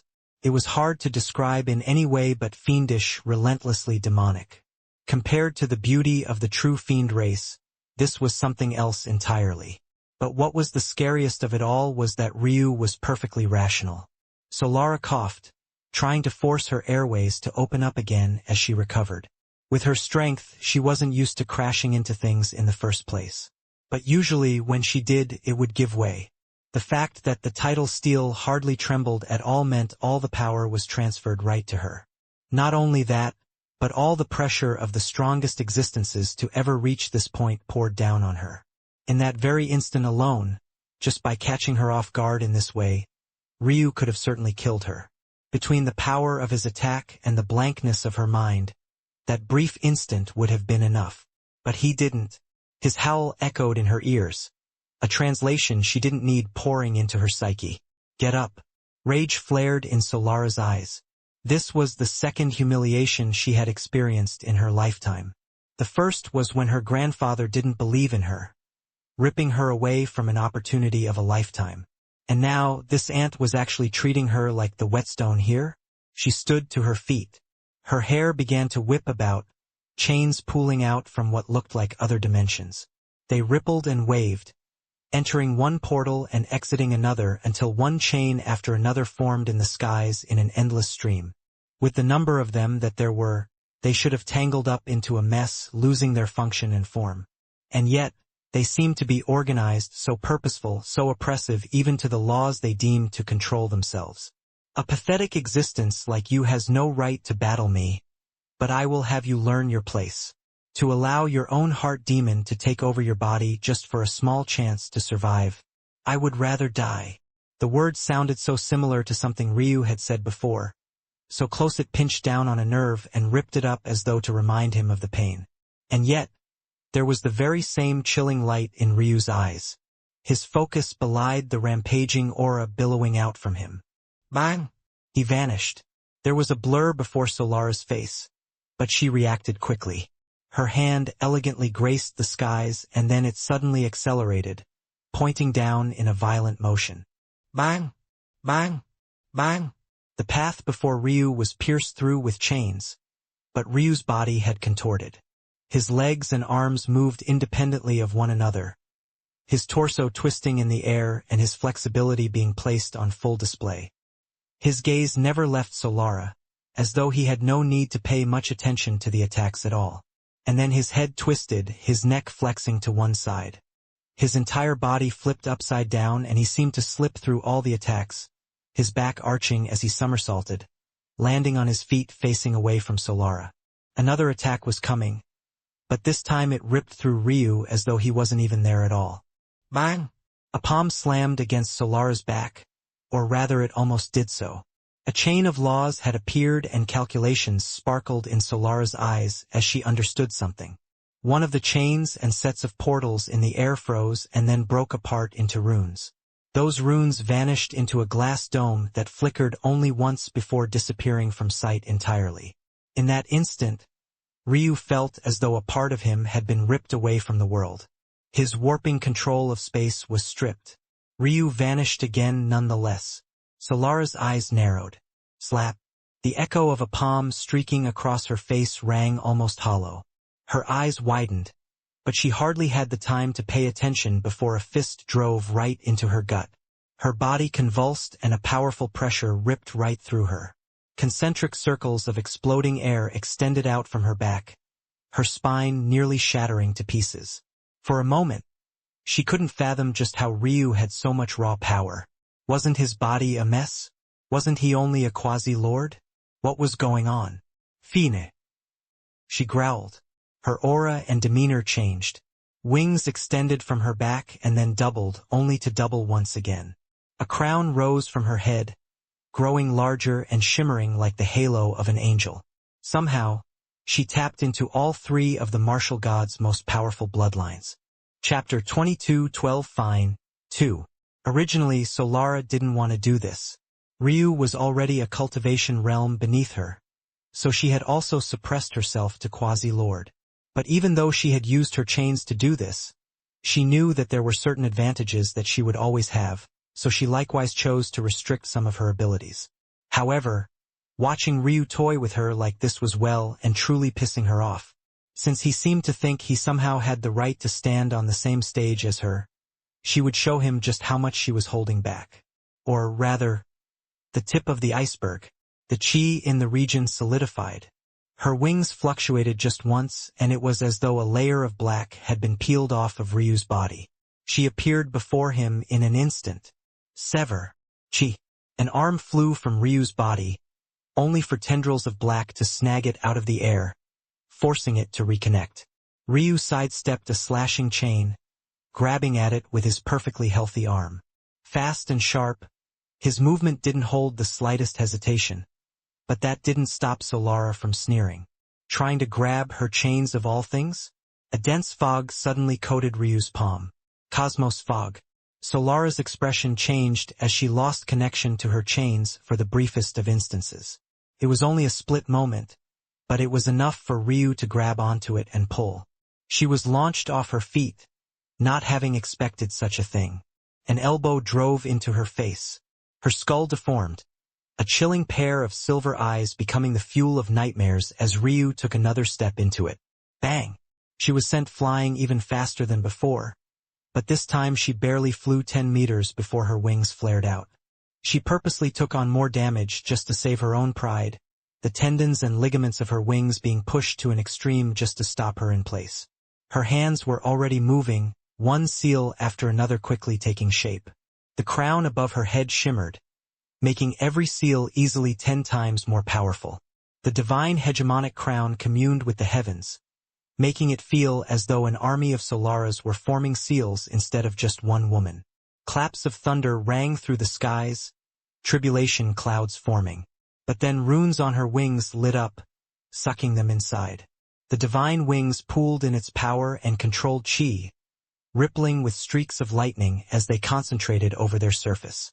To commune with the heavens, to control its energies, and then, to write its laws. Divine chains flared to life. Bang! Bang! Bang! Divine chains descended from other dimensions, piercing into Solara's body.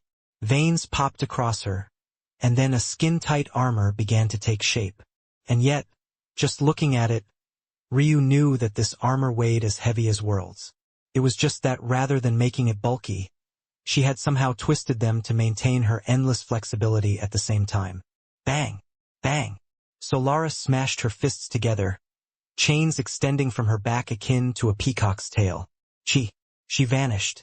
Ryu took one step back and then erupted with a roundhouse kick, his torso practically tearing into itself with how hard it pulled on his abdomen for more torque.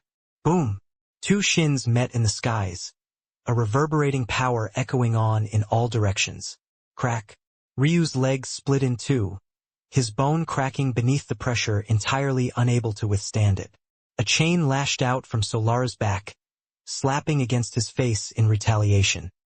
His body spun, but as though she didn't feel like it was enough, a chain descended from the skies, piercing right through his chest and nailing him to the ground. Solara appeared above him high in the skies, releasing a relentless barrage of fists. One after another, craters of howling winds extended from her knuckles, the laws of the world forcefully shaping them into a fist aura that devoured the might of the world. When it first formed, it was nothing but air pressure. But then it communed with the heavens through her crown. And then it sapped away the heavens' energies through her wings. And then it wrote its own laws of power with her chains. By the time it collided with Ryu, its power was so great that it was easily hundreds of times what was already a shockingly mighty blow. Ryu hacked, but his body had no blood left to give. There is only one. There can only ever be one. And it will be me. Solara's voice echoed as though it came from the dome of the heavens. She raised a palm high into the skies, and the tribulation clouds that had been sapped into her wings were ripped out, forming an enormous javelin in her hands. It tried to resist, pulsing with a dark gold might, but then chains began to sink into its body. It doubled in size and then doubled again. But then it began to violently shrink, and every time it did so, it became more and more stable until it looked no different from a silent dark gold spear. Solara cocked it backward, her eyes blazing with a deathly might. Her shoulders stretched back, her hair fluttering wildly beneath her billowing aura. There was such a fierce light in her eyes that it seemed as though she might be able to pierce through even the hollow emptiness of the void with her gaze alone. Bang! Her arm suddenly accelerated forward so fast that its movement was impossible to track. It was like in one moment her body had tensed to its limit, and then in the next her hand and finger were pointed ahead, booming, shattering concentric circles of air and space rippling again in larger and larger plumes. The javelin tore into Ryu's body seemingly the very same instant Solara released it, warping spacetime much the same way Ryu had before, as though she had devoured his abilities as well. and then it exploded along with Ryu's body. Chapter 22:13 Pathetic. Solara exhaled a breath in the skies, exuding a fiery sort of coldness. The dichotomy between the two pulled on the soul and shattered the Tao heart. If those not confident in themselves stood before her now, their path of cultivation would likely be severed right here. Her eyes suddenly sharpened. Dense blackness pooled along the ground, a heart thumping with great might, exuding a radiant aura as the bits and pieces of what once was Ryu came together. But it wasn't just those bits and pieces. It was also the tribulation cloud energy. Ryu seamlessly took it, and a foggy construct that had once been at the center of his forehead pulsed with life. It was only just the slightest bit, but the shift and change was enough for it to solidify just the slightest bit more. And then time directly reversed. Fate reversal mutated under the effects of his third eye, becoming time reversal.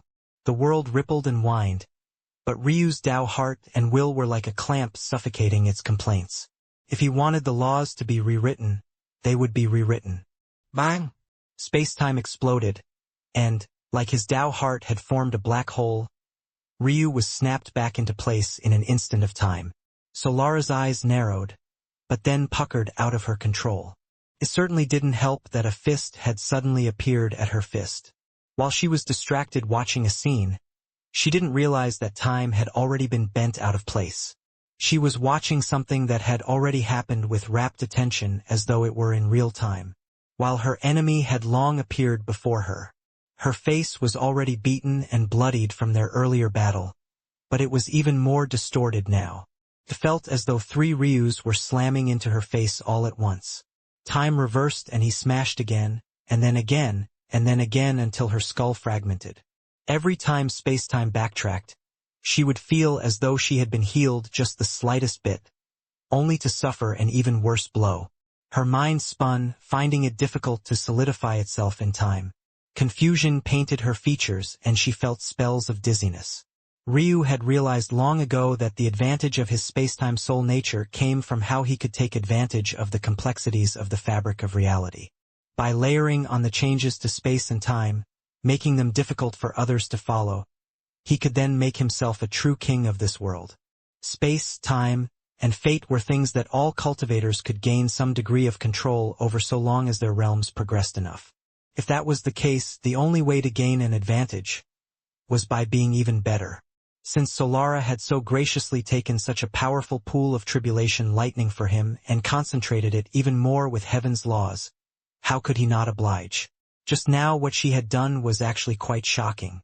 She had borrowed from her future sovereign tribulation to power a technique in the present. It would almost certainly make her sovereign tribulation even more difficult to pass, but at their level, when did they ever worry about such things?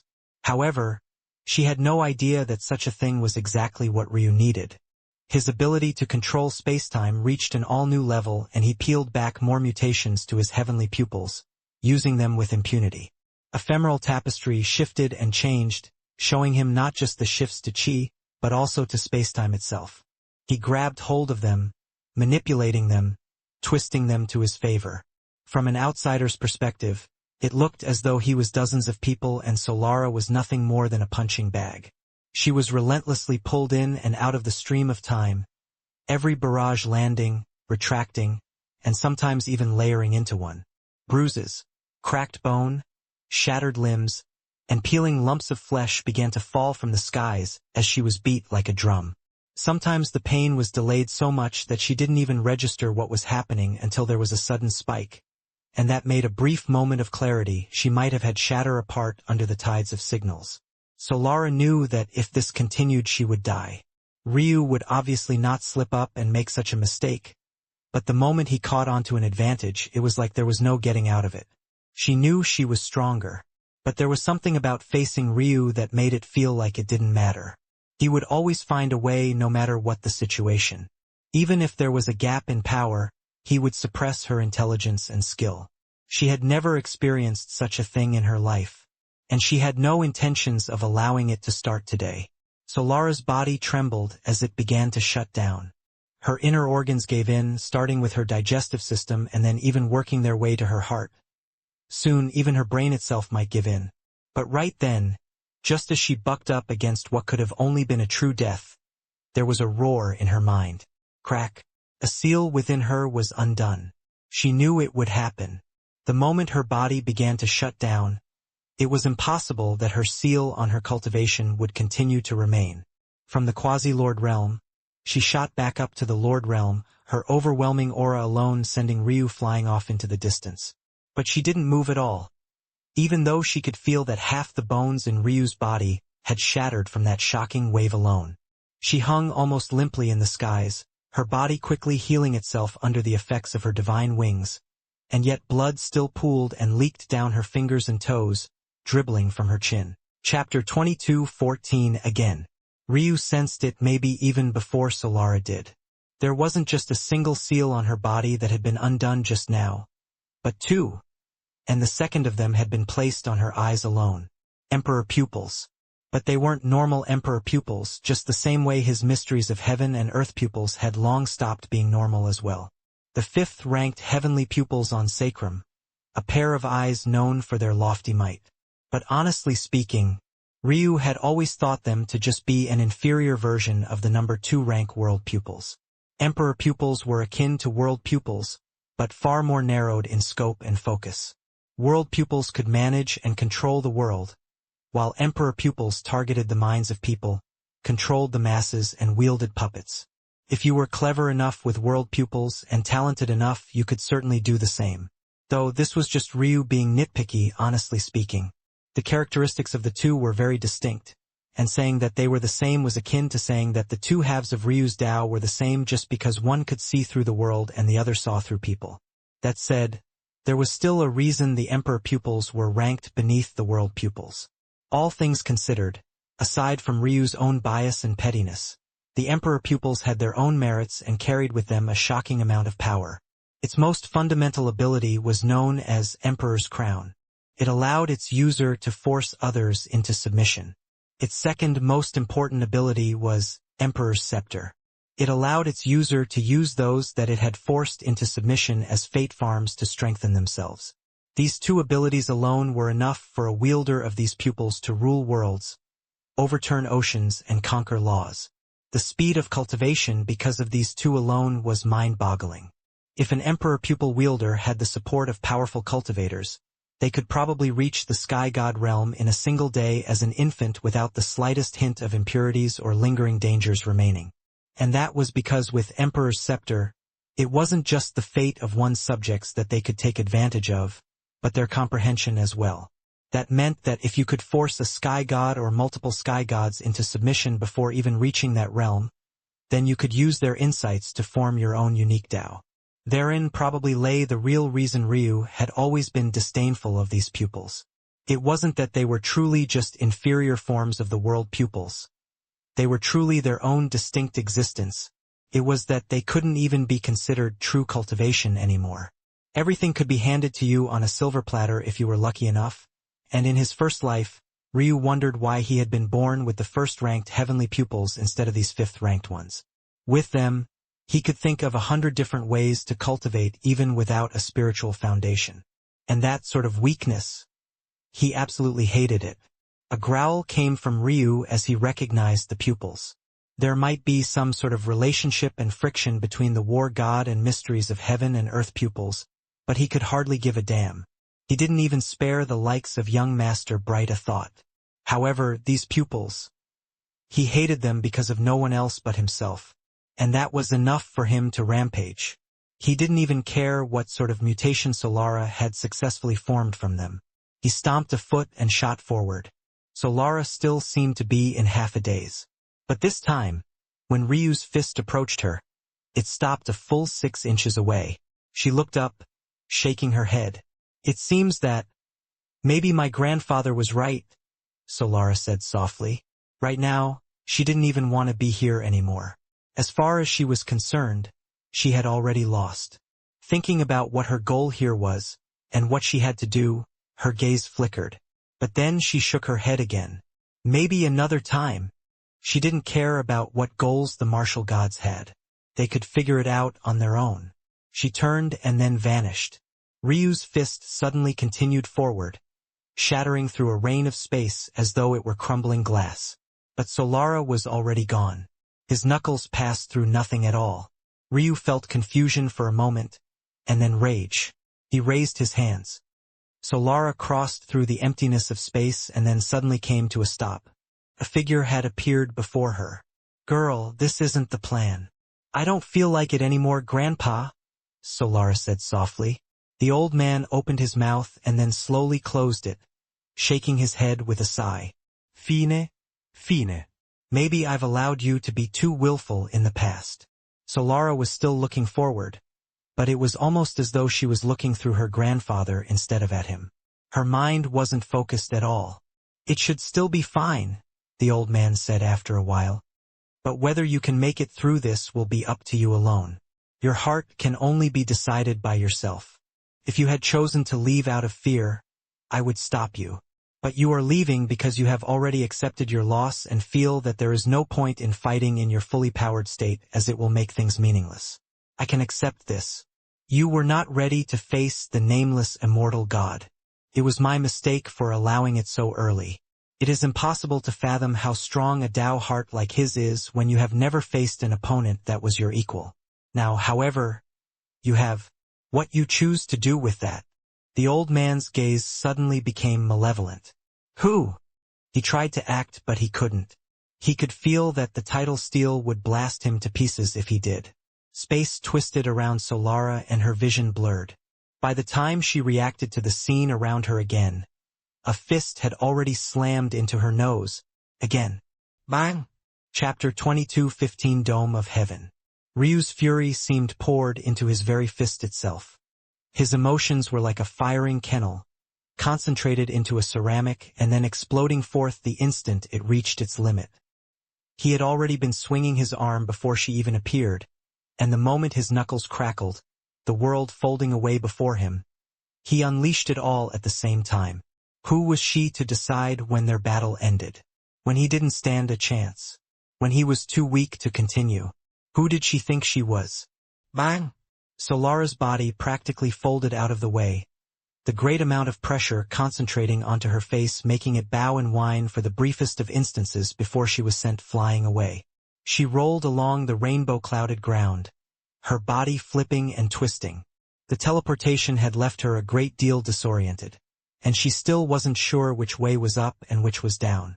Forcefully teleporting anyone to begin with was extremely difficult with an enormous gap in power. Shattering it was too easy, especially if it was from a far enough distance like this time. But Ryu had not only done it, he had done so in the face of a Tao god, all while his target had cultivation that was far deeper and superior to his own. It was something that didn't make any sense at all, until you saw the confusion in Solara's face still being there.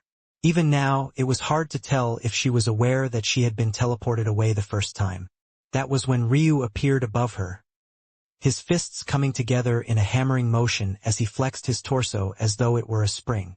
He pooled all the strength he had, the tendrils of blackness that coated him tightening like steel wires as they pulled on his body as well.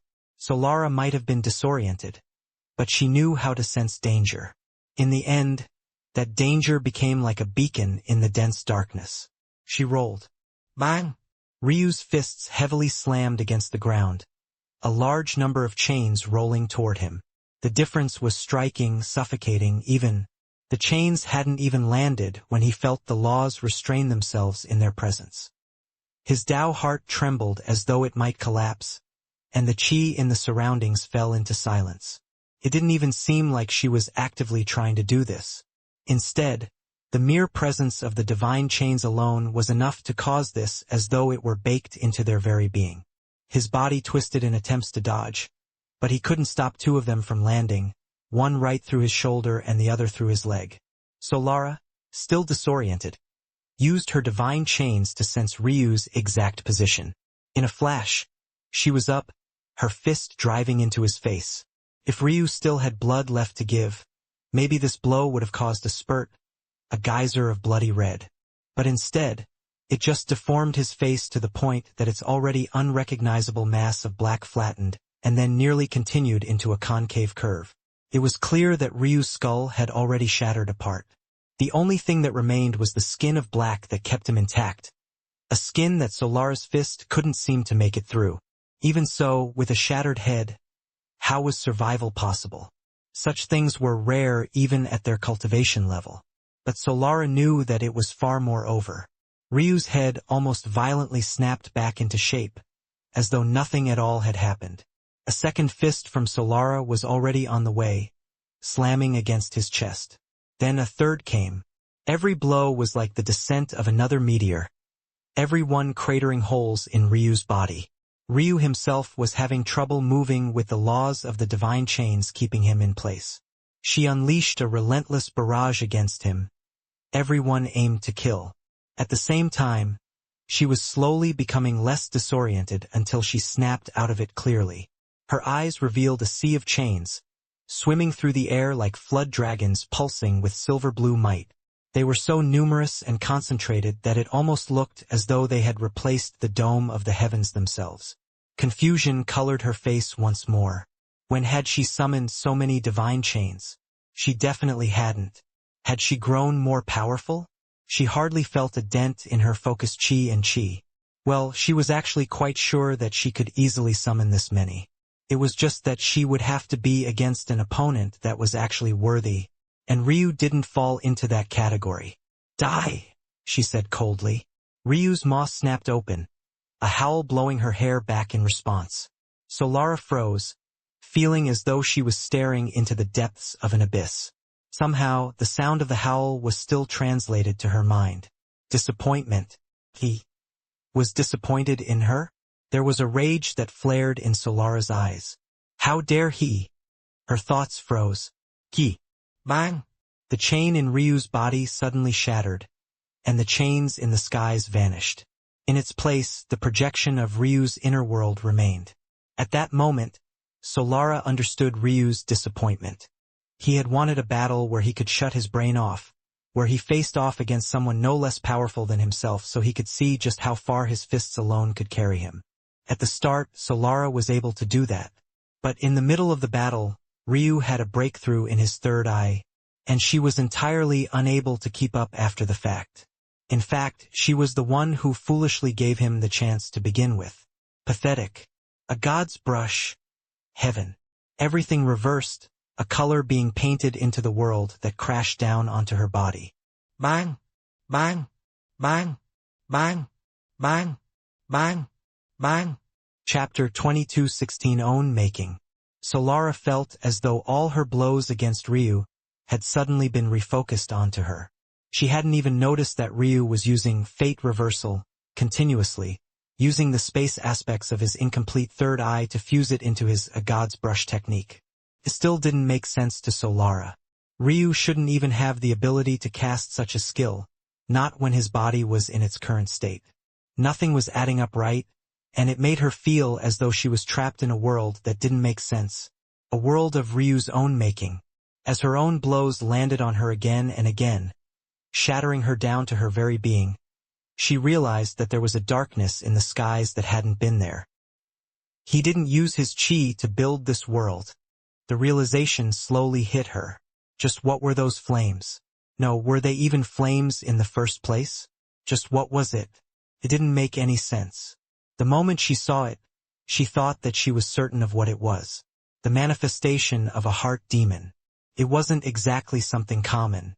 That was because while heart demons were fairly common themselves, the manifestation of one required the collapse of a Tao heart that had already reached a shocking level. It was commendable that Ryu had a Tao heart of that level, but it was far less commendable that he had allowed a Tao heart to eat him alive. He didn't even seem human, and honestly speaking, a large part of the reason she had no interest in fighting him anymore wasn't just because he was so much weaker than she was, but because why should she waste her time fighting a heart demon? Most heart demons could never improve after they took over their host body. And even in the case that they could, it would take them a while to get used to their new bodies and find a method of cultivation that worked for them. Ryu's heart demon probably could do so. After all, it had the support of the mysteries of heaven and earth pupils. This was why she had let it live initially. Maybe in the future it could be a worthy opponent. But right this moment? No, it shouldn't be capable of that just yet. So how had it already found a completely new way to cast Qi realm techniques? How had it cast a Qi realm technique without using Qi? Bang! Bang! Bang! Bang! Bang! Bang! Bang! Solara coughed up mouthfuls of blood, feeling her bones shatter and her inner organs rupture one after another. She couldn't even begin to fight back. In that moment, she seemed to realize how others felt when they were fighting her. Controlling the dome of the heavens, the Qi, the laws, its runes, and their formations. It was like she was watching the birth of a true god. She knew that it was just a technique, one that she somewhat even understood the concepts of. If it had been formed of Qi, she would have already grasped it entirely. Contrary to what was happening right now, she was a genius. Oh! That was when the last piece of the puzzle fell into place. Her chains, some of them truly had been real. In fact, it was because they were real that she had accidentally allowed such a thing to happen.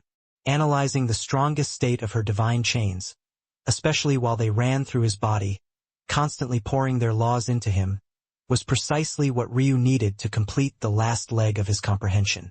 It sounded nice to rewrite the laws of the world into your own liking. It was an entirely different matter to actually understand how to do so. Someone might want to create a master painting, but did they even know where to start?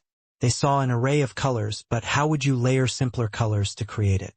Ryu wanted to be his own heavens, but after nurturing his own inner world for so long, he knew just how difficult and nigh impossible it was. However, sealing had always been the opposite side of the coin to formations, and Solara's divine chains had grown to the point that her Tao passively suppressed everything it came into contact with. If you wanted to seal something, you had to understand its ins and outs, its strengths, its weaknesses. All Ryu had to do was allow it to seal his inner world, and then counter it. Every time he countered it, the seal would change and he would adjust it, making his inner world stronger and stronger and stronger, until Solara no longer had the method to suppress it. At that moment, he unleashed everything she had levied at him in a torrential rain of blows, shattering her in body and spirit. By the time the last blow landed, she was a mess of blood and flesh on the ground, barely breathing out shallow huffs that moved her chest only just the slightest bit. Ryu stood, huffing out his own breaths, but they sounded far more akin to the growls of a beast.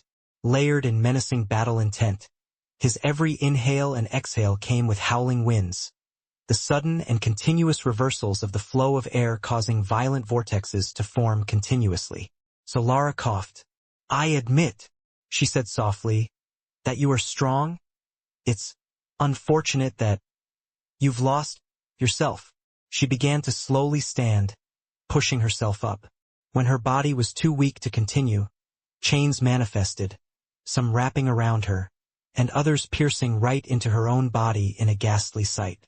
She replaced her broken bones with her own chains just so that she could stand. There was a pumping determination in the depths of her heart. This battle she refused to lose. How dare he look down on her in disappointment? That was something only she could do to others. Her eyes sharpened, her heavenly pupils sparking with life as her Tao descended from the skies in full force. I won't lose to someone who succumbed to their own weakness. Chapter 22 17 Tendrils. Solara became a mass of chains, many coming into and ejecting out of her body. She had almost become a queen of arachnids, her chains lashing just as often as they became her legs. She lifted herself up into the air for only a moment before the world changed again. She felt as though her connection to her Tao was severed. All Ryu did was lift a finger and a beam of black cut at what looked like empty air. And then it was over.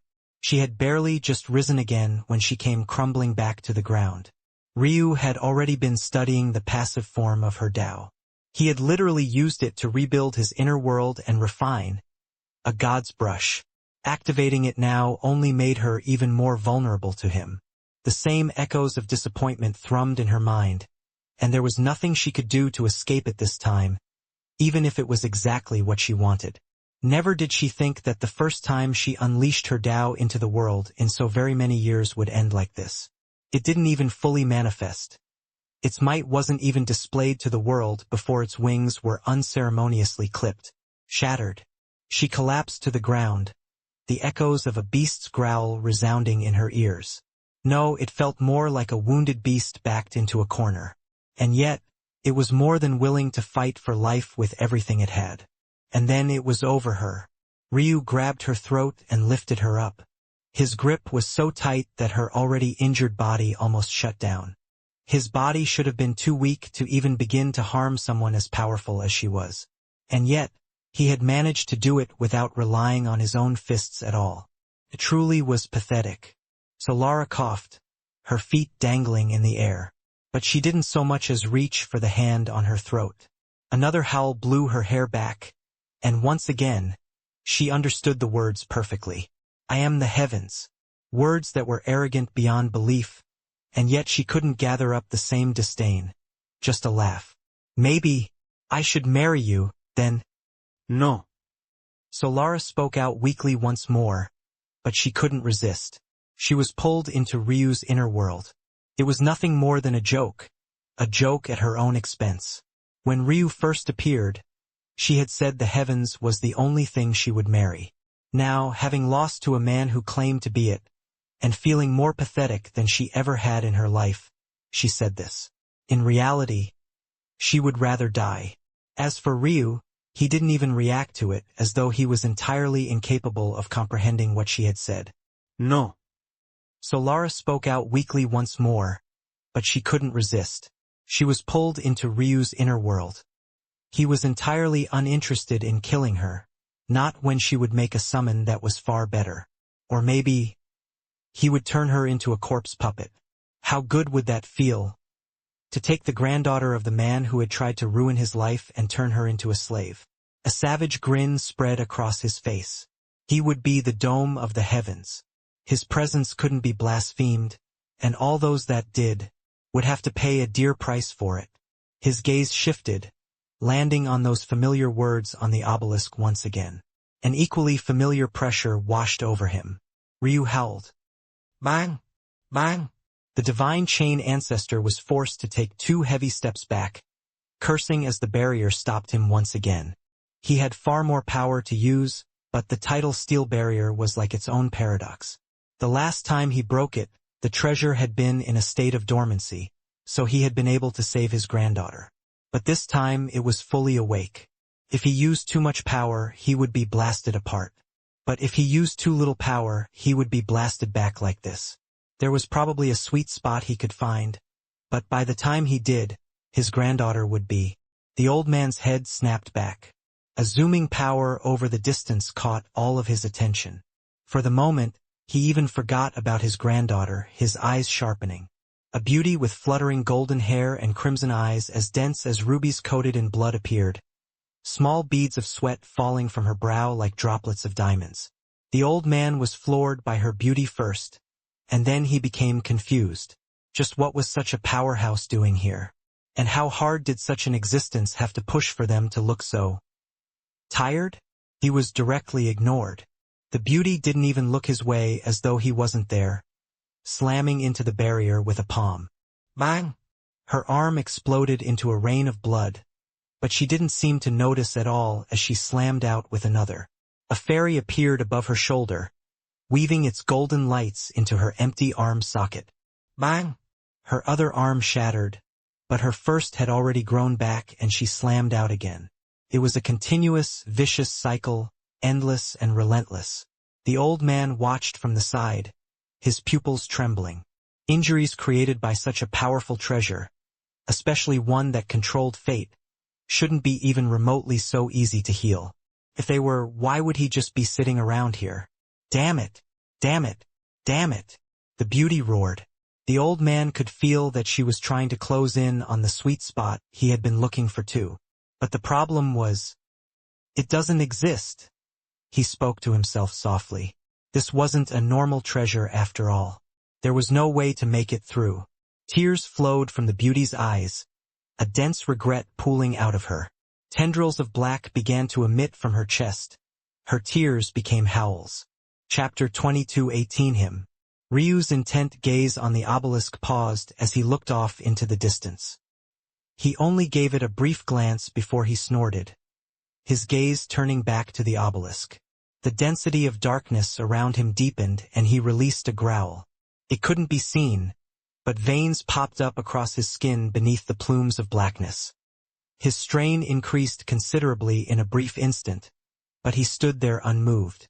He wouldn't fall here. No one could stop him. He would rewrite everything if he had to. Elsa felt something ripped out of her. The tendrils of darkness quickly accumulating vanished. The old man had accelerated into the distance, his eyes on full alert. He had been certain that something he didn't want to be around for was happening. But then it suddenly vanished. Elsa almost stumbled as though something that had a strong tug on her had let go. She stood in a daze, raising a palm to her chest as tears fell from her eyes. It was her fault, it was all her fault. What sort of wife was she? He was so stubborn, she knew exactly how stubborn he was, and yet she had still pushed him so far. Tears fell from her eyes even faster than before, sparking like stars as they fell through the endless darkness. Ryu ignored the world, staring at the title before him. The pressure was only increasing once again, but he continued to force himself to stare. Nothing would stop him. Nothing at all. Bang! A figure burst through. Stumbling forward, young Master Bright stepped onto the cloudy island, his intent burning. When he saw the black figure in the distance, he didn't even know that it was Ryu. All he knew was that someone had actually gotten here ahead of him. Bang! Bang! Bang! One figure after another shot out. Jaeger's son, young Master Shade, the Dragon Prince and Princess. Some looked more leisurely than others, but they all had gazes that landed on the black figure in the distance. Ryu didn't seem to be paying attention to them at all, but they were also in great luck. That was because his body was obscuring the words that might have otherwise crushed a large majority of them. And then, his head tilted back. They didn't recognize the face, the twisted maw, or the depths of darkness.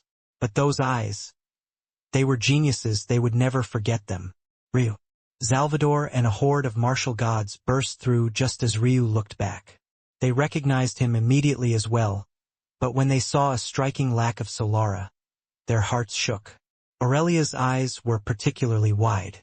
She probably knew better than them all just how powerful Solara was for reasons she would rather forget. Seeing only Ryu here, she couldn't understand what was happening either. Young Master Bright's gaze flashed with a malevolent light. He took a step forward, an armor of illusory light, shimmering with the brightest of royal blues clinking and clanking into place on his body. Every piece came with the satisfying slap of metal. He raised his fists, gauntlets that seemed to descend from the heavens themselves sliding into place just as a visor covered his eyes. He unleashed a roar. He didn't care about anything else. Since Ryu was here, he would crush him. The pressure of a Tao heart towering to the heavens came from him. He stomped a foot and then surged forward. In the blink of an eye, his fist had appeared at Ryu's twisted head. Bang! Ryu was sent flying back, his body slamming against the obelisk.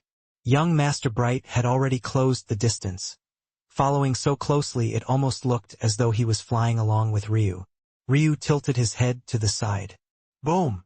A shriek came from young Master Bright's lips as every bone in his arm shattered. He hadn't held back in the slightest, and his knuckles cracked against the title steel, a reverberating impact sending him flying back. Or rather, it would have had Ryu not grabbed the collar of his armor. To his credit, young Master Bright dismissed it with great speed, causing Ryu to only grab onto it briefly. But it was enough to stifle his momentum, and, slap, Ryu's palm crossed young Master Bright's face. His skill was so high that his hand had already been moving after his first action. One would think that he was peering into the future. The war god pupil wielder was sent sprawling into the distance, his body rotating, grinding, and flipping across the ground of rainbow clouds. Ryu took a step, space warping as he appeared just where young Master Bright was about to stop. The young genius had only just been about to stop his momentum, and hadn't even had a chance to unleash his fury for the slap, when a foot descended from above, slamming into his other cheek and grinding his face into the dirt. Ryu tried to crush his head, but young Master Bright's body was too powerful and his own had grown too weak by now. He simply couldn't manage it. But the humiliation the war god pupil wielder was experiencing was unlike anything he had ever felt in his entire life. A roar came from his lips, and a great amount of strength and pulsing chi sent Ryu rebounding into the distance. He flipped through the air, landing on his feet. There was an indifferent coldness in Ryu's eyes, but it belied the almost manic howl that came from his maw. Tendrils of black split his mouth apart. Ripples of darkness extended from his hands to form claws. Dragon's claw. His palm became as large as his body, sweeping out. There didn't even seem to be a singular target. They were all his target. Since they had interrupted his meditation session, every single last one of them would have to die. Solara was right about one thing. They overestimated themselves too much. There was only room for one at the top. And it would be him. Chapter 22:19 Trash. Ryu seemed to have completely lost his mind. Most were just standing by the sidelines, but he didn't care for their intentions at all. Since they were here, wasting his time, ruining his comprehensions, every single last one of them could die. He didn't care if only the best of the very best could make it up here. He didn't care what their backgrounds were, or which of their ancestors were watching right now. He didn't even care that it might have been smarter to at least kill young Master Bright first. Every single one of them was beneath his notice. Not a single one of them was worthy of standing before him, including the man who cared not to be named behind him. Frowns came from the various geniuses, clearly not expecting Ryu to take such an action either. But the current Ryu's raw power was severely lacking, and he was attacking way too many of them at once. Under normal circumstances, if he targeted just one, they might have at least needed to put in a token effort. But this time, their blades moved, and the dragon claw was shattered, dispersing through the air as though a child throwing a tantrum. However, the wave of power might have vanished, but what they didn't expect was the secondary pulse that came afterward. It carried no power at all, but it sounded as though a dragon had approached their ear, roaring into them and turning their minds to mush. Ryu had watched his father combine two dragon talents in the past. So by now, how couldn't he have figured it out as well? Dragon's roar. Even the dragon prince and princess were shaken by the change. They had access to the talent as well, but they had never seen it used in this way, and there was something about Ryu's dragon's roar. It wasn't just the emperor status of the fire dragon they seemed to be reminded of, their dragon bloodlines almost bowing in obedience. It was the fury of the rage flames. It wasn't just the might of an emperor descending. It was his unholy reign of judgment from above. It wasn't normal by any means. And that was because Ryu had combined the fire dragon's fury against the heavens with the Lightning Qilin's judgment. Who cared for the rules of the heavens? He would rewrite them all. The geniuses froze, and Ryu completely ignored young Master Bright, appearing high above the dragon princess and smashing down a fist. Tendrils of darkness wrapped around his arm expanded, and his fist became as large as their kilometer-long heads. He smashed down with a mighty tempest. Bang! The dragon princess snapped out of it at the last moment, but it was already too late to dodge. Her jaw smashed against the rainbow-clouded ground, her jaw shattering to pieces and her own teeth running through one another, piercing delicate flesh and bone. Ryu didn't have the raw power to do this.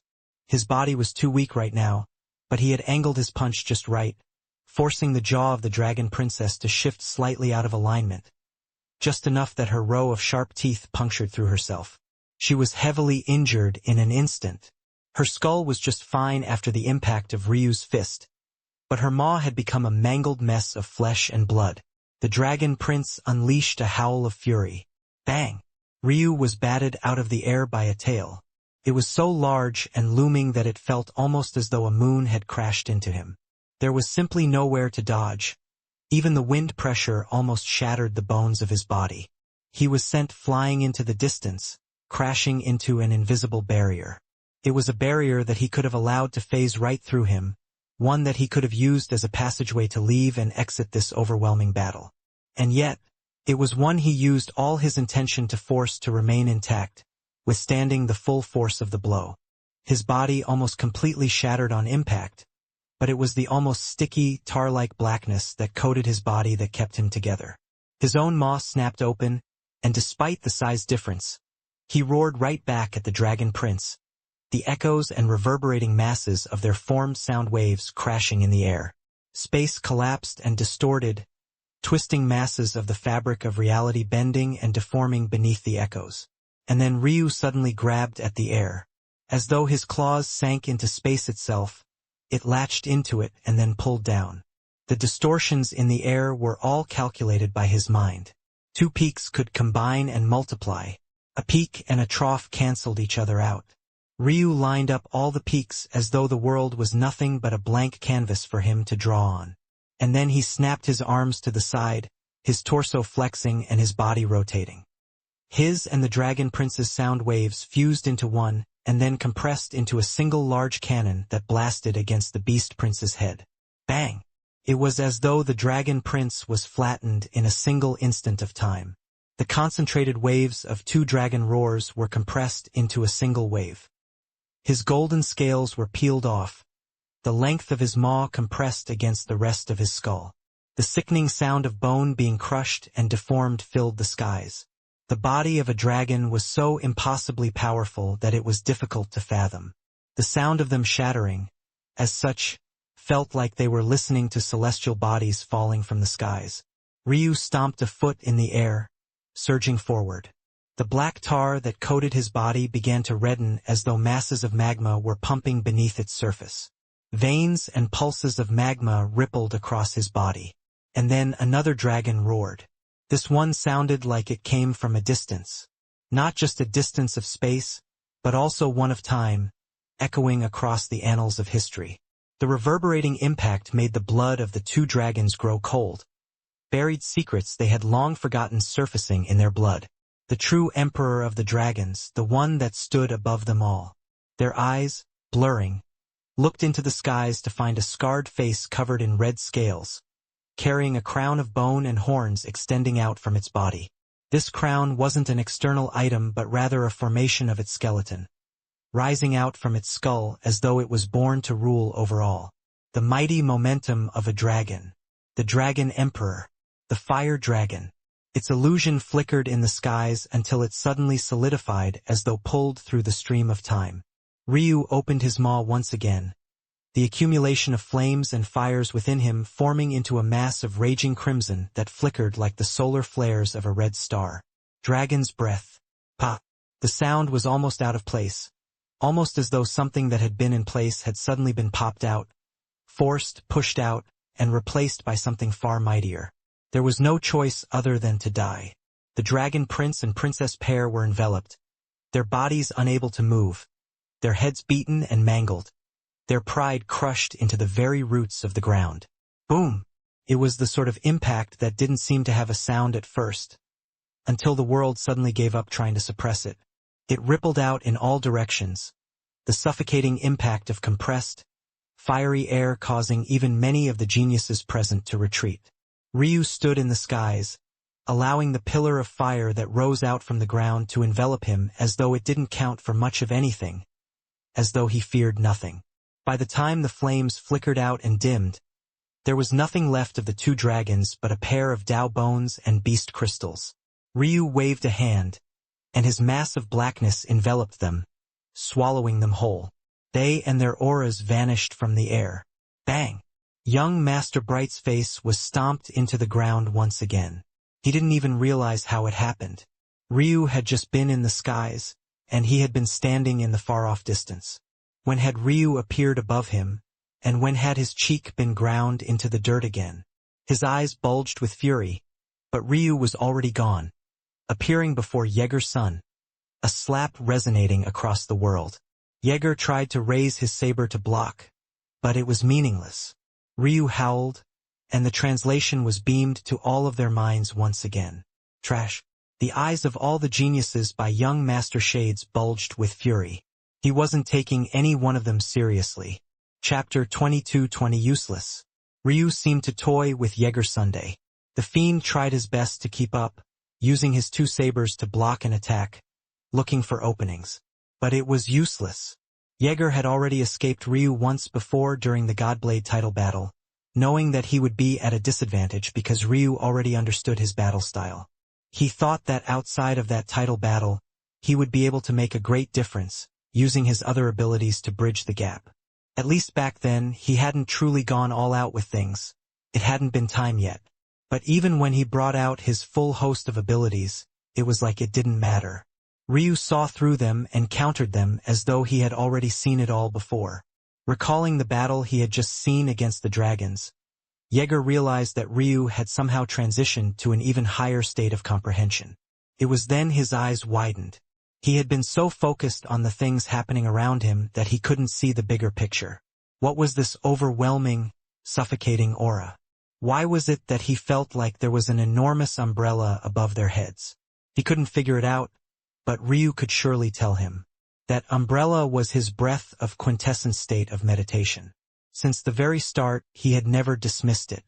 But that was the real reason for his boost in comprehension.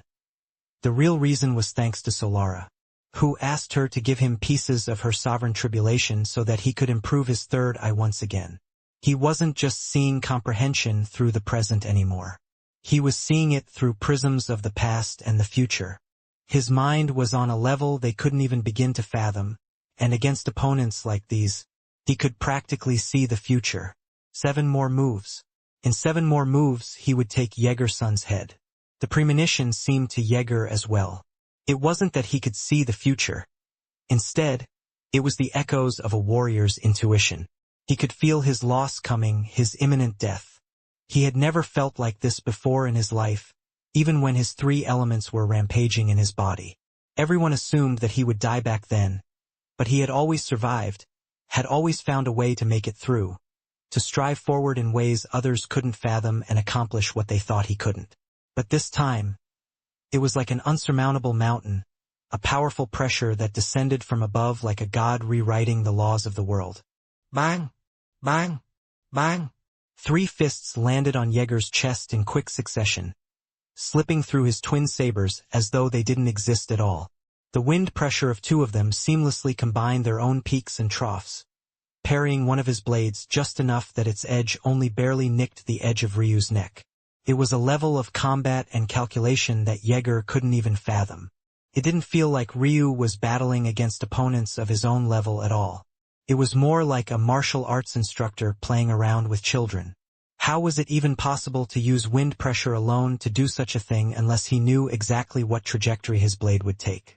These thoughts flashed through Jaeger's head, his mind spinning as he realized just how inferior he was. There was no catching up to his sort of monster. There was no way that he could bridge this sort of gap, no way that he could hope to beat him. The echoes of a dragon's roar filled his ears again, and his Tao heart almost shattered. Almost. No. His voice was almost too soft given the occasion. But for Jaeger, it might as well have been a roar of his own. There was a shuddering, and his voice clapped like his own personal thunder. You've all remembered what he said, Jaeger roared. If you don't work together now, you can forget about getting your titles today. We will all die one by one. If you do not overwhelm his ability to calculate with numbers and variations, it doesn't matter how weak his body becomes. Jaeger called out, his senses having already picked up on the enraged young Master Bright. The young man hadn't said anything, but Ryu stomping on his face again and again was like a kernel firing in his gut right now. He had been chasing after them the whole time, but Ryu kept bending and twisting space, disorienting him and not allowing him to get close. So after yelling out to everyone else, pretending as though he wanted to rely on them to save him, Jaeger changed his tactics. He attacked again. But this time he aimed for a shift in the spatial nodes. Young Master Bright finally broke through with his hold, and things almost flipped on their heads. Felt like down was up and up was down for a moment. Jaeger was confused, and young Master Bright, who had only just gotten close, almost went in the completely wrong direction before he stopped and realized that something must be wrong. Jaeger reacted on instinct, swinging out his blades to his back. Bang! A fist came from his front. He hadn't even noticed that he accidentally attacked from the front instead of where he thought he was going. Another slap rang across his face and he was stomped down from above. His chest caved in and he coughed up mouthfuls of blood. What was happening? Where was young Master Bright? Wasn't he supposed to be helping? Jaeger couldn't understand. Bang! Bang! His ears rang as two fists slammed against the sides of his head. The world overturned, and the shattering of his inner ear made him feel like he was trapped in a tunnel of howling wind. Thunder clapped, and a punch ran into his gut. His body curled, and he almost let go of his sabers. The power he was experiencing now was worse than he had in his entire life. It wasn't the strength that was the problem. It was the gap in understanding. But as the seventh and final blow descended from above, he seemed to finally understand. What a monster! Bang! The energies in Jaeger's body reversed, and a scene that he had avoided all his life unfolded. They said that fiends were supposed to be free and clear after they reached the Lord Realm, that even if they were born with more than one element, things would be too stable to go wrong after the fact. And that was true, unless there was outside interference. Much like the dragons before him, Jaeger was too powerful for Ryu to kill with the current state of his body. Instead, he used Jaeger's own body to kill him. He died just as pitifully as the dragon prince and princess. Ryu landed on the ground, young Master Bright's face beneath his feet again. He pushed down, squishing his cheek and grinding his heel in. Jaeger-san was right about just how much Ryu understood his techniques, but he had underestimated him by the sheer amount. Ryu didn't just understand his attack patterns. He understood his entire chain and meridian system. The spatial nodes that Ryu was creating weren't just so powerful because of randomness. They quite literally followed the patterns of Jaeger's meridians. When Jaeger attacked to help young Master Bright make it through to attack Ryu in unison, the result was his chi pouring into what was effectively his own meridian chain system. Normally this would be fine, except for the fact Ryu took control of the chi after the fact, forcing it to flow in reverse. What were meridians if not formations? They contained the secrets of the universe. And it was through meridians that many techniques, formations, and cultivation methods were birthed.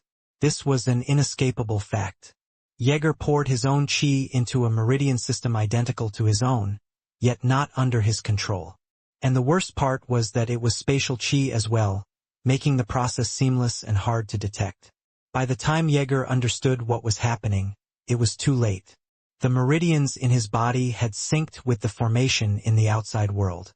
He had spent so long learning how to control his three elements so that they didn't crash and burn against one another, only for Ryu to force exactly that to happen.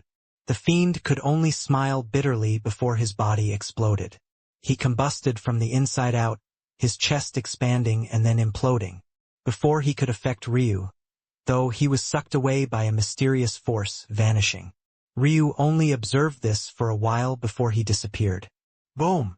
The formation of spatial nodes young Master Bright was trapped within exploded as well. Chapter 22-21 What it means. He was by far the weakest on the battlefield, and yet his stamina felt endless, his bag of tricks even more unfathomable. It didn't seem like he thought of things in advance. His mind was just sharper, his thoughts quicker, his confidence unflappable. He didn't care about charging into battle without a thought or care in the world. He didn't need a plan before he acted. He was confident to the point of arrogance. These so-called geniuses, these pinnacle existences that stood atop the world, that had refined their skills for centuries, pampered by the best teachers, the best techniques, the best resources, it only took him a glance to see through their weaknesses. The explosions to Ryu's back calmed to reveal the visage of a beaten and bloodied young Master Bright. His armor was chipped in countless places, his body leaking blood caked in flakes of gold. It looked as though they were watching a god bleed ruby and gold, almost as though liquid so precious shouldn't be shed at all. He stumbled but caught himself before he collapsed. Looking at Ryu in the distance, there was a seething rage in his gut, but it had become impossibly calm. The sort of focused will and intention that concentrated his chi until it was as heavy as metal and pure as ice. Young Master Bright clenched his fists, his armor slowly reforming as he poured more and more chi into them. With a clink, a new visor slipped over his face. Even now, though, Ryu didn't look back at him. They still hadn't learned their lesson. Young Master Shade seemed to show that he still had no intention of interfering. There were a few shadowy figures in the distance that seemed to be black horses. Most were shocked had even made it up here. And then there were the martial gods, or what remained of them. Without Solara, they seemed to have huddled around Salvador. The mere fact so many of them could make it up here painted its own very obvious picture. But what did that have to do with Ryu? Steam came from Ryu's maw. His body had long hit its limits, but he kept pressing past it. There was no one that could decide his limits but himself. Even his own body didn't have the right to draw that line. The steam coming from his maw sparked. Flames spontaneously combusted as a silence fell over the battlefield. The words he had spoken earlier still reverberated in their minds, pulling on their pride and plucking at their heartstrings. If they didn't work together, he would kill them one by one. As they fought over their pride, they would find those they thought to stand equal to them, or maybe just a mere half-step below, falling one after another, until there were none of them left. They all knew what they had to do, but none seemed willing to be the first to make the choice, almost like doing so would be admitting defeat. Then Ryu grinned. Savage, dismissive, uncaring for his state or theirs. It was a grin that was disdainful of each and every single one of them. Then he looked off into the distance. He seemed to be able to see through the layers of the heavens, ignoring them all until he landed on a woman with tears streaking down her cheeks. Undefeatable, indomitable, a man who stood at the pinnacle of the world. That was what he would be. His women would be the most carefree people in this world. None here truly seemed to understand just how much he stood by these words. If not for Hope and his child, he would have gained another realm heart. If not for Ailsa, this heart demon wouldn't be nearly so powerful or suppressive. He wouldn't have rushed himself, and he wouldn't have to waste so much of his soul strength suppressing what was happening to his Tao heart. If not for Serial, he wouldn't be so heavily injured in the first place. Even if he set that aside, he had thought of 7 different ways to use her to complete his third eye, none of which he had even considered using because of their implications. He had his own principles, his own way of viewing the world. Standing at the top of the world wasn't just a flex of power to him. It was what it represented that meant the most to him, what had always meant the most. To give his parents what they wanted, his grandparents, his wives, himself, his future children. When that was taken from him in his first life, he did everything he could to be useful, but was it ever truly for himself? How much effort did he put into mutating and improving his parents' spiritual foundations? How much effort had he put into finding the lost shrines to revive the Ice Phoenix clan to its former glory? How much wealth and prosperity had he bought to his 4 maternal and paternal clans? Even to this day, had there ever been another person to come up with a method to evolve a spiritual foundation? But he had done it as a mortal, using the library of an inferior world, with nothing more than the most basic form of his mysteries of heaven and earth pupils to rely on. The savage grin on Ryu's face grew wider. From the days he was his weakest, to this very day where he stood at his strongest even while half-crippled, he had always striven for the top. He was the umbrella that would cover his family, his wives, his children, from all the storms the heavens could throw at them. He would be his own dome of the heavens. Veins of blue began to appear across Ryu's blackened flames. Veins of red gold followed suit, a growl etched in black appearing above his head. Go. Sensing Ryu improve again, they couldn't hold themselves back any longer. They surged. Chapter 22:22 Approach. Ryu raised his head to the skies, unleashing a howl that blanketed everything. The air seemed to freeze, black wings of tar extending out from his back. But then they too were encased in beautiful Ice Phoenix heavenly patterns. No one seemed to notice that these heavenly patterns weren't coming from Ryu's bloodlines. He had none left in his body. For a long while now, he had been completely bone dry. Even his bone marrow itself had turned to nothing more than ash in his body. When he said that it was a miracle that he was even standing right this moment, it couldn't have been more true. These patterns, they came from a very different place. Ryu's Tao heart pressed onto the world, his control reaching a state these geniuses couldn't fathom. This world was his to control. Come. A gravelly voice filled with the menace of an abyss of killing intent filled the air, blooming forth like waves of black wind. Bang! Bang! Bang! Ryu spun, blocking a blow from Bright. His forearm rattled, but a shattering impact that should have ripped him apart formed scales of ice in the air instead.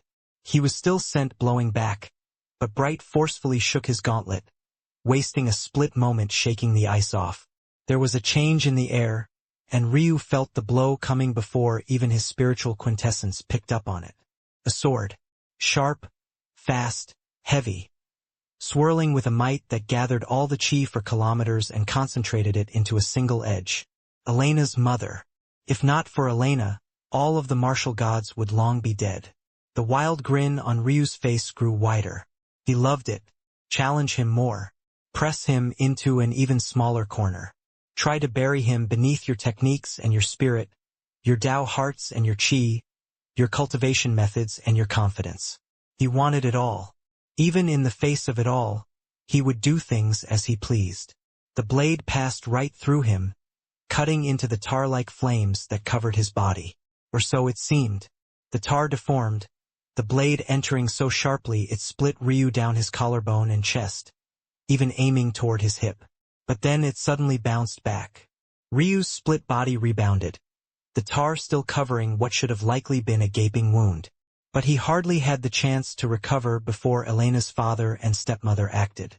Ryu laughed into the skies. Who told you that you could live? It felt like a demon was speaking down from the clouds above. A contradictory dichotomy that played with their hearts and psyches alike. Ryu's wings flapped once, as though he had only just now remembered he had them. He had watched the entire battle between Serial and Aurelia. He knew her battle style like the back of his hand.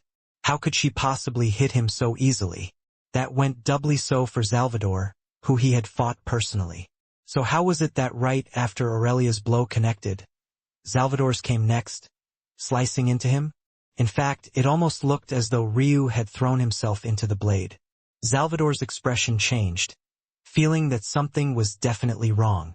But it was too late to do anything. The red-gold heavenly patterns on Ryu's body could have only possibly come from one creature. The Emperor Phoenix. The sword chis of the husband and wife pair were torn out of Ryu's body, pulsing through the patterns in the tar-like blackness until they suddenly formed at Ryu's palm. Bang! Ryu's hand landed on Leander's chest. Elena's stepmother's eyes only opened wide for a brief moment, her last thoughts of wonder. Just how was it that she had died so easily? She wasn't that much weaker than Salvador and Aurelia. Oh! She only finally realized it the instant before she exploded into a rain of blood. Ryu hadn't killed them because he couldn't. He hadn't killed Aurelia and Salvador because he didn't want to. Boom! Leander! Salvador roared, his expression cracking to give way to grief and rage. Slap! The echo of a palm crossing his face resounded through the world. Losing your cool in the middle of battle. I could have taken your head 10 different times. You call yourself a genius? You only live because of your daughter. Father. In the far-off distance, the few martial gods that hadn't moved held Elena's little brother back. Ryu only flicked a finger, a solid block of wind hitting the young man in the gut so hard he keeled over. Salvador clenched his fists hard, blood seeping over the hilt of his sword. What? Are you very angry? Do something about it, then. A sharp wind came from behind Ryu. Stay down. Ryu vanished, appearing behind the soaring young Master Bright and grabbed a hold of the top of his head. All of young Master Bright's momentum seemed to be ripped out of his control, his body veering through the air as his head was sent smashing into the ground. Again.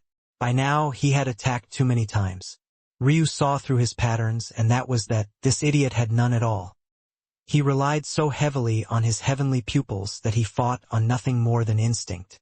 Because of this, young Master Bright's Tao wasn't directly related to combat at all, but was more of an auxiliary ability used to strengthen his body by proxy. It was part of the reason he had survived the explosion in the first place. He was a healer. Killing him would be as difficult as killing a cockroach, but it only seemed appropriate. In that case, Ryu would take a completely different approach. Do you know why I keep humiliating you like this? Ryu asked, bending down as he pressed young Master Bright's head into the ground. It's because you annoyed me. Honestly, I don't want you to die so soon. So how about you stick around to watch how I achieve what you wanted your entire life? Young Master Bright released a roar of absolute rage, but it was the clapping of someone else that cut the tension one more. Not bad, not bad. Young Master Shade's voice echoed. Chapter 22-23 Home. Ryu didn't even look at him. He wasn't interested in what young Master Shade wanted to say. If he wanted to attack, then attack. As far as Ryu was concerned, everyone here was an annoyance. Other than the ones he consciously chose to spare, the rest would all die.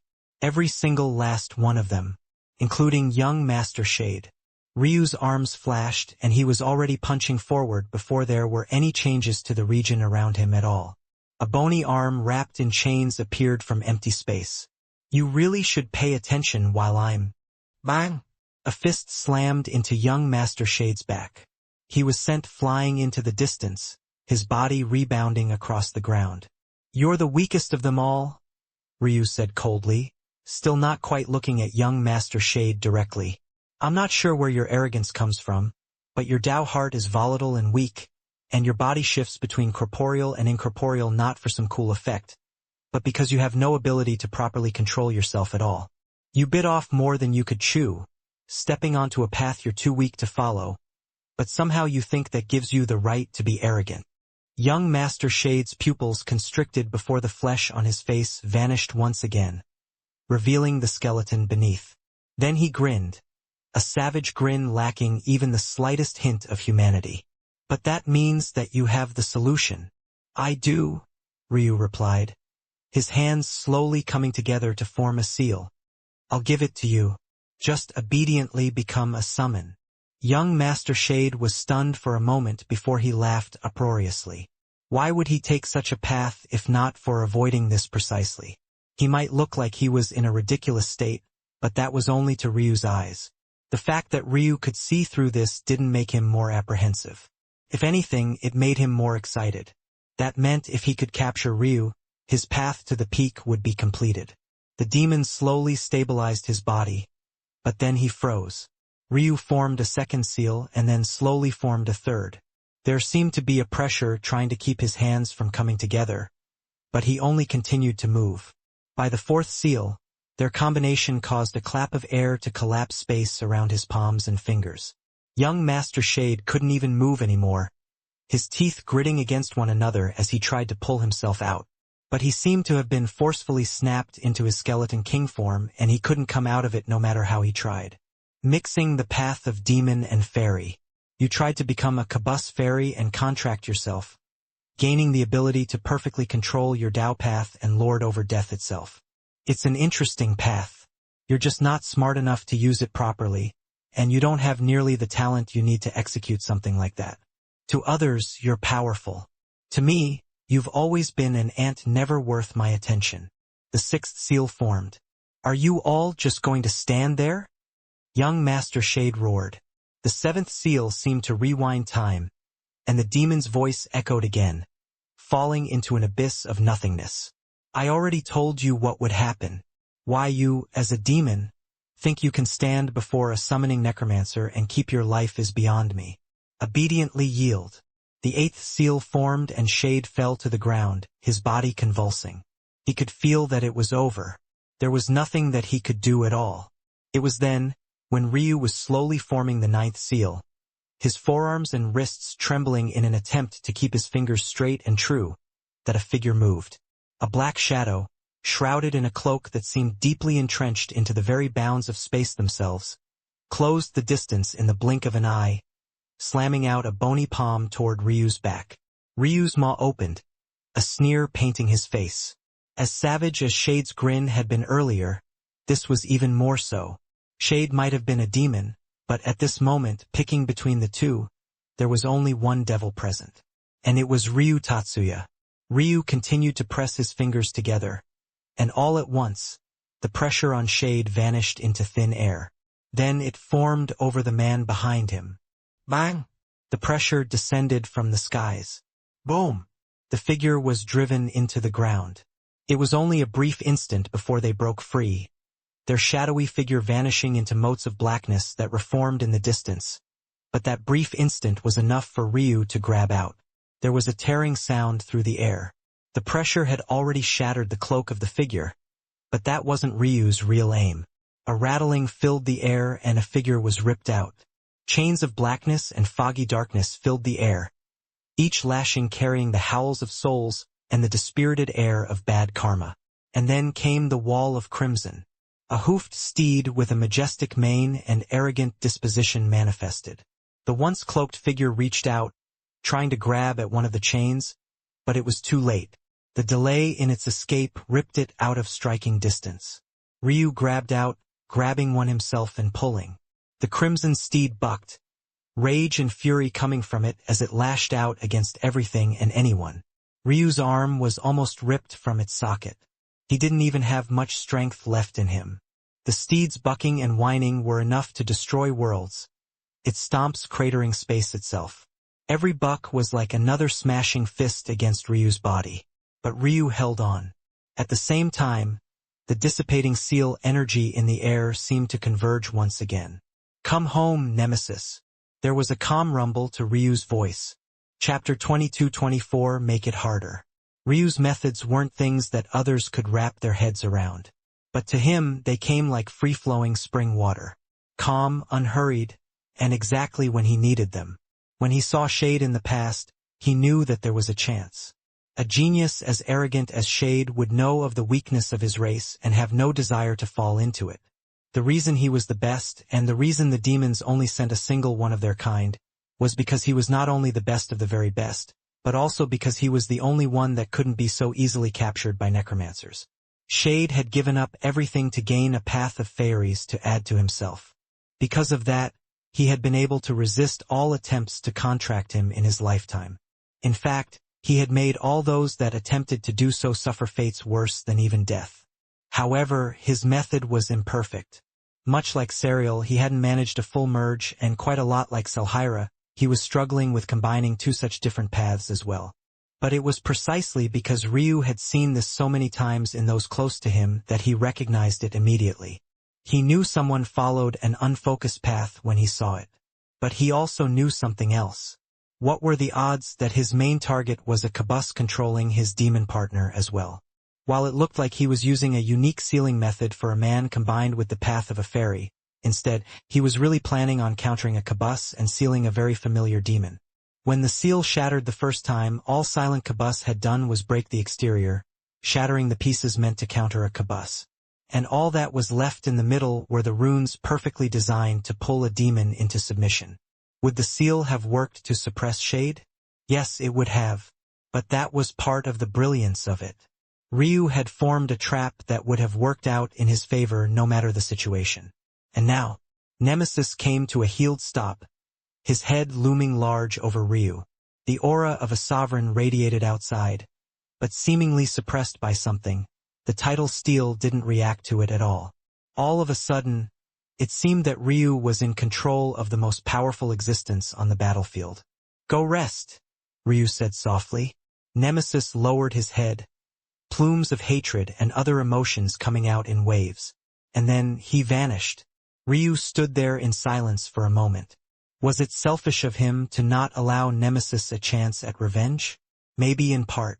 But today he had long made his decision. He had countless trump cards he could use. His army of summons was easily the strongest among lords now. And yet, he had never had the intention to summon even one of them. Today, he would force the world into submission with his own hands. That was his promise to himself. Ryu looked towards Silent Kabus, a rage he had buried deep within his heart bubbling forth. Standing there without his cover, the fairy looked small. Compared to the others on the battlefield, even the women, he had the smallest stature and the slightest frame. But there was a devilishness in those small eyes, that pale skin, that existed on a plane of its own. It was evil incarnate, savage and unrelenting, but somehow also emotionless. And Ryu didn't care at all. Most who saw this gaze cowered. The weakest suffered severe damage or even collapse of their Tao heart immediately. Even the strongest would feel discomfort and a willingness to avoid if the opportunity was given. He was the sort of man who would clear a table at a restaurant with his presence alone. The sort of scourge that birds fell silent before and the wind chilled against. All Ryu saw was a target that would fall very soon. A man that had enslaved his companion. A fool who saw it fit to go after his wife. He had thought a lot about exactly how he would kill Silent Qibus. Even standing before him now, Ryu hadn't quite decided. He realized then that when he put his intelligence toward such a thing, the number of twisted things that he could come up with were truly endless. But he didn't move. No one moved. Jade was still gasping on the ground. His Tao heart seemingly on the verge of collapse after everything he had built it on was on the verge of crumbling. But on a battlefield as cruel as this one, he seemed to be easily forgotten. For all intents and purposes, it looked as though Ryu had already claimed his victory. The martial god's best had already collapsed while the others didn't dare to move. The representative of the fiends had collapsed. The beasts were done. The demon prince genius was on the verge of collapsing. Bright couldn't hold a candle to him. It seemed as though the end result was obvious now. There was only one man worthy to stand at the top, only one man that ever would. Every battle Ryu won was like another weight on their hearts and soul, suffocating them to the greatest extent. But then, the aura of a Tao god began to spread. Silent Qibus didn't even look over as though he had already expected this much. There was a calmness in his eyes that had never shifted. Ryu only gave the figure a glance, the shift in his eyes hardly registering at all. He could see through their cloaks as though they had never been there in the first place. The two figures stood apart, and yet the auras of Silent Qibus and I Am might as well have been linked into one. But Ryu's aura bristled just the same. To him, the challenge didn't matter at all. In fact, make it harder, make it more difficult, give him more. It was only in this way that he could establish his true Tao, a title to reign through the ages. His wings spread out, space shattering like glass.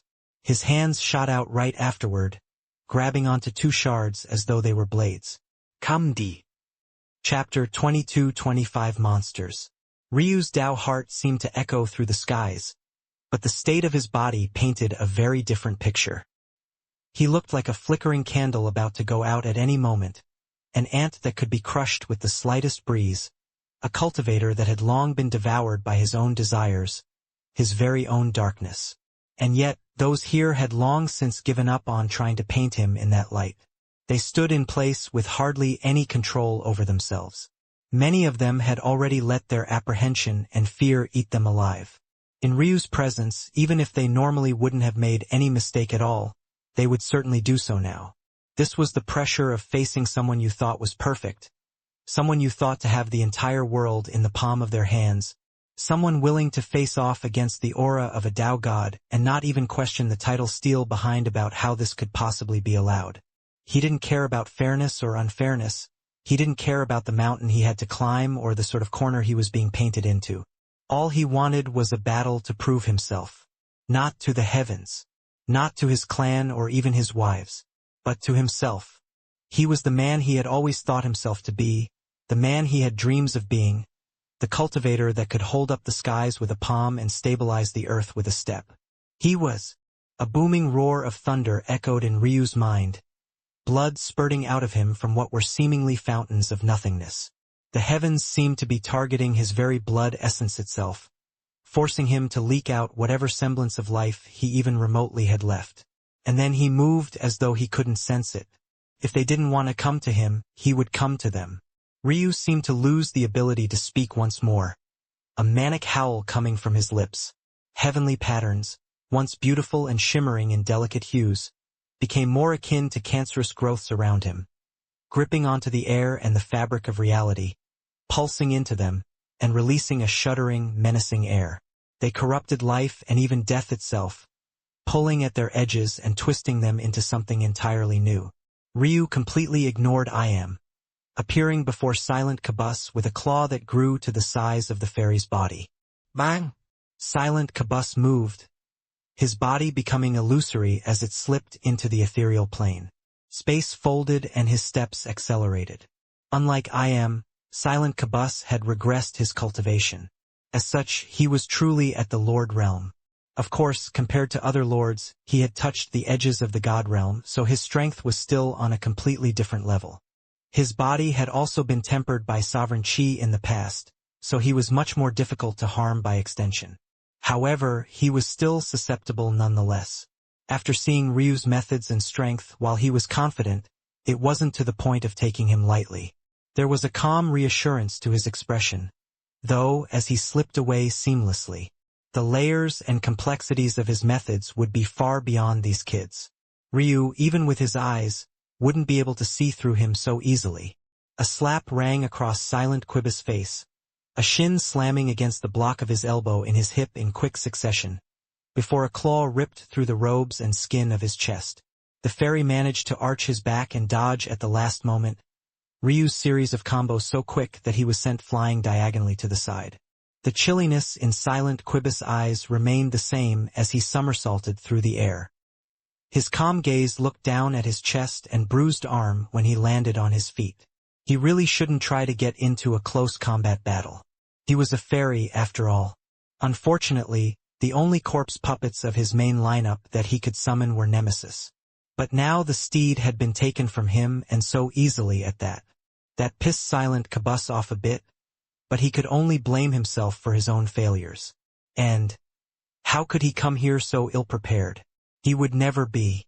Swirls of darkness appeared around Silent Quibus, one portal after another beginning to appear.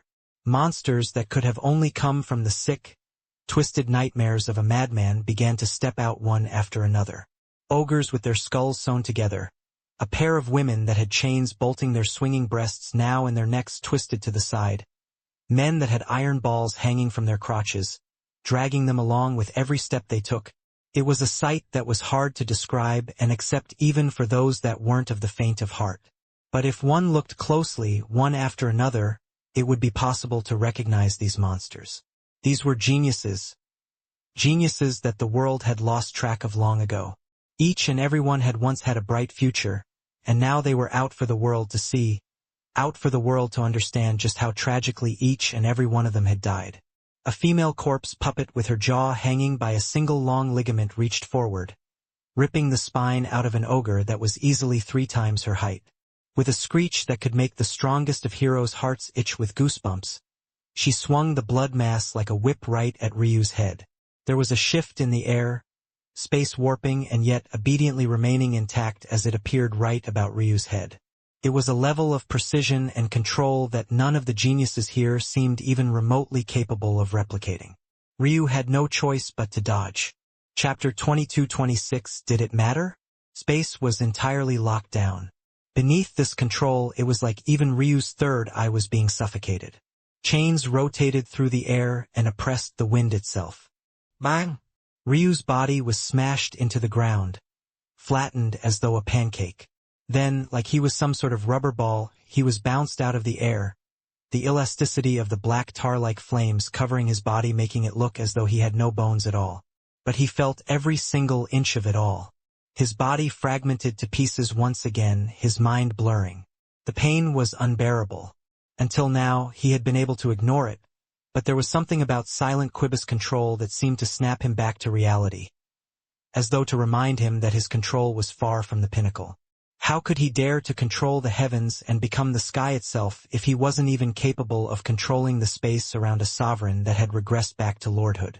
He was entirely unworthy, too obsessed with his sense of self and carrying a lofty image of what he could be as though he was already it. Once again, he was too arrogant for what his strength bore out, too self-interested to realize that there were more geniuses in this world aside from just him alone, too ignorant of just how truly weak he was. The one setback was like an avalanche of suffocating thoughts running through his mind. Every victory was another sharpening at the whetstone. Every failure was like a grinding mass that dulled his blade once more. And then there was the corpse poison itself, the antithesis of embryonic chi, the kernel of all that was bad and terrible. Facing this sort of energy now while his Tao heart was teetering and a heart demon was threatening to consume him was worse than walking on a razor's edge. And then he laughed. Ryu's laughter pealed across the skies. Is that what you think of me? Ryu seemed to be speaking to no one other than himself. Because he was. His words weren't directed at anyone else. And as he was bombarded from all sides by a control he couldn't fathom as a mere quasi-lord, he felt every aspect of it. From the beginning, he had only judged himself based on his own standards. He wanted to climb to the top of the world, but that wasn't for the sake of measuring up to others. If that was the case, he would just aim to match the strongest cultivator there was. No, his goal was very different. His aim was to crush the world, to grind it into submission. He had wanted to do it ever since before his father handed him his first spear. And it was that spear that showed him how before it was ripped from him. Ryu allowed the corpse poison to seep into him. He knew that this was the last piece he needed long ago. He could have turned to Old Wan's corpse puppet any time he wanted to pull it out. But he had promised himself from the start that he would do this by himself. No corpse puppets, no external items, nothing but himself and his fists. He would prove to himself that he was worthy, and that he could stand at the top of the world, that no matter what odds he faced, he could overcome them. As the pain wrecked his body, he remembered those past lives once again. Every humiliating moment, every slash at his morale, every time he lowered his head.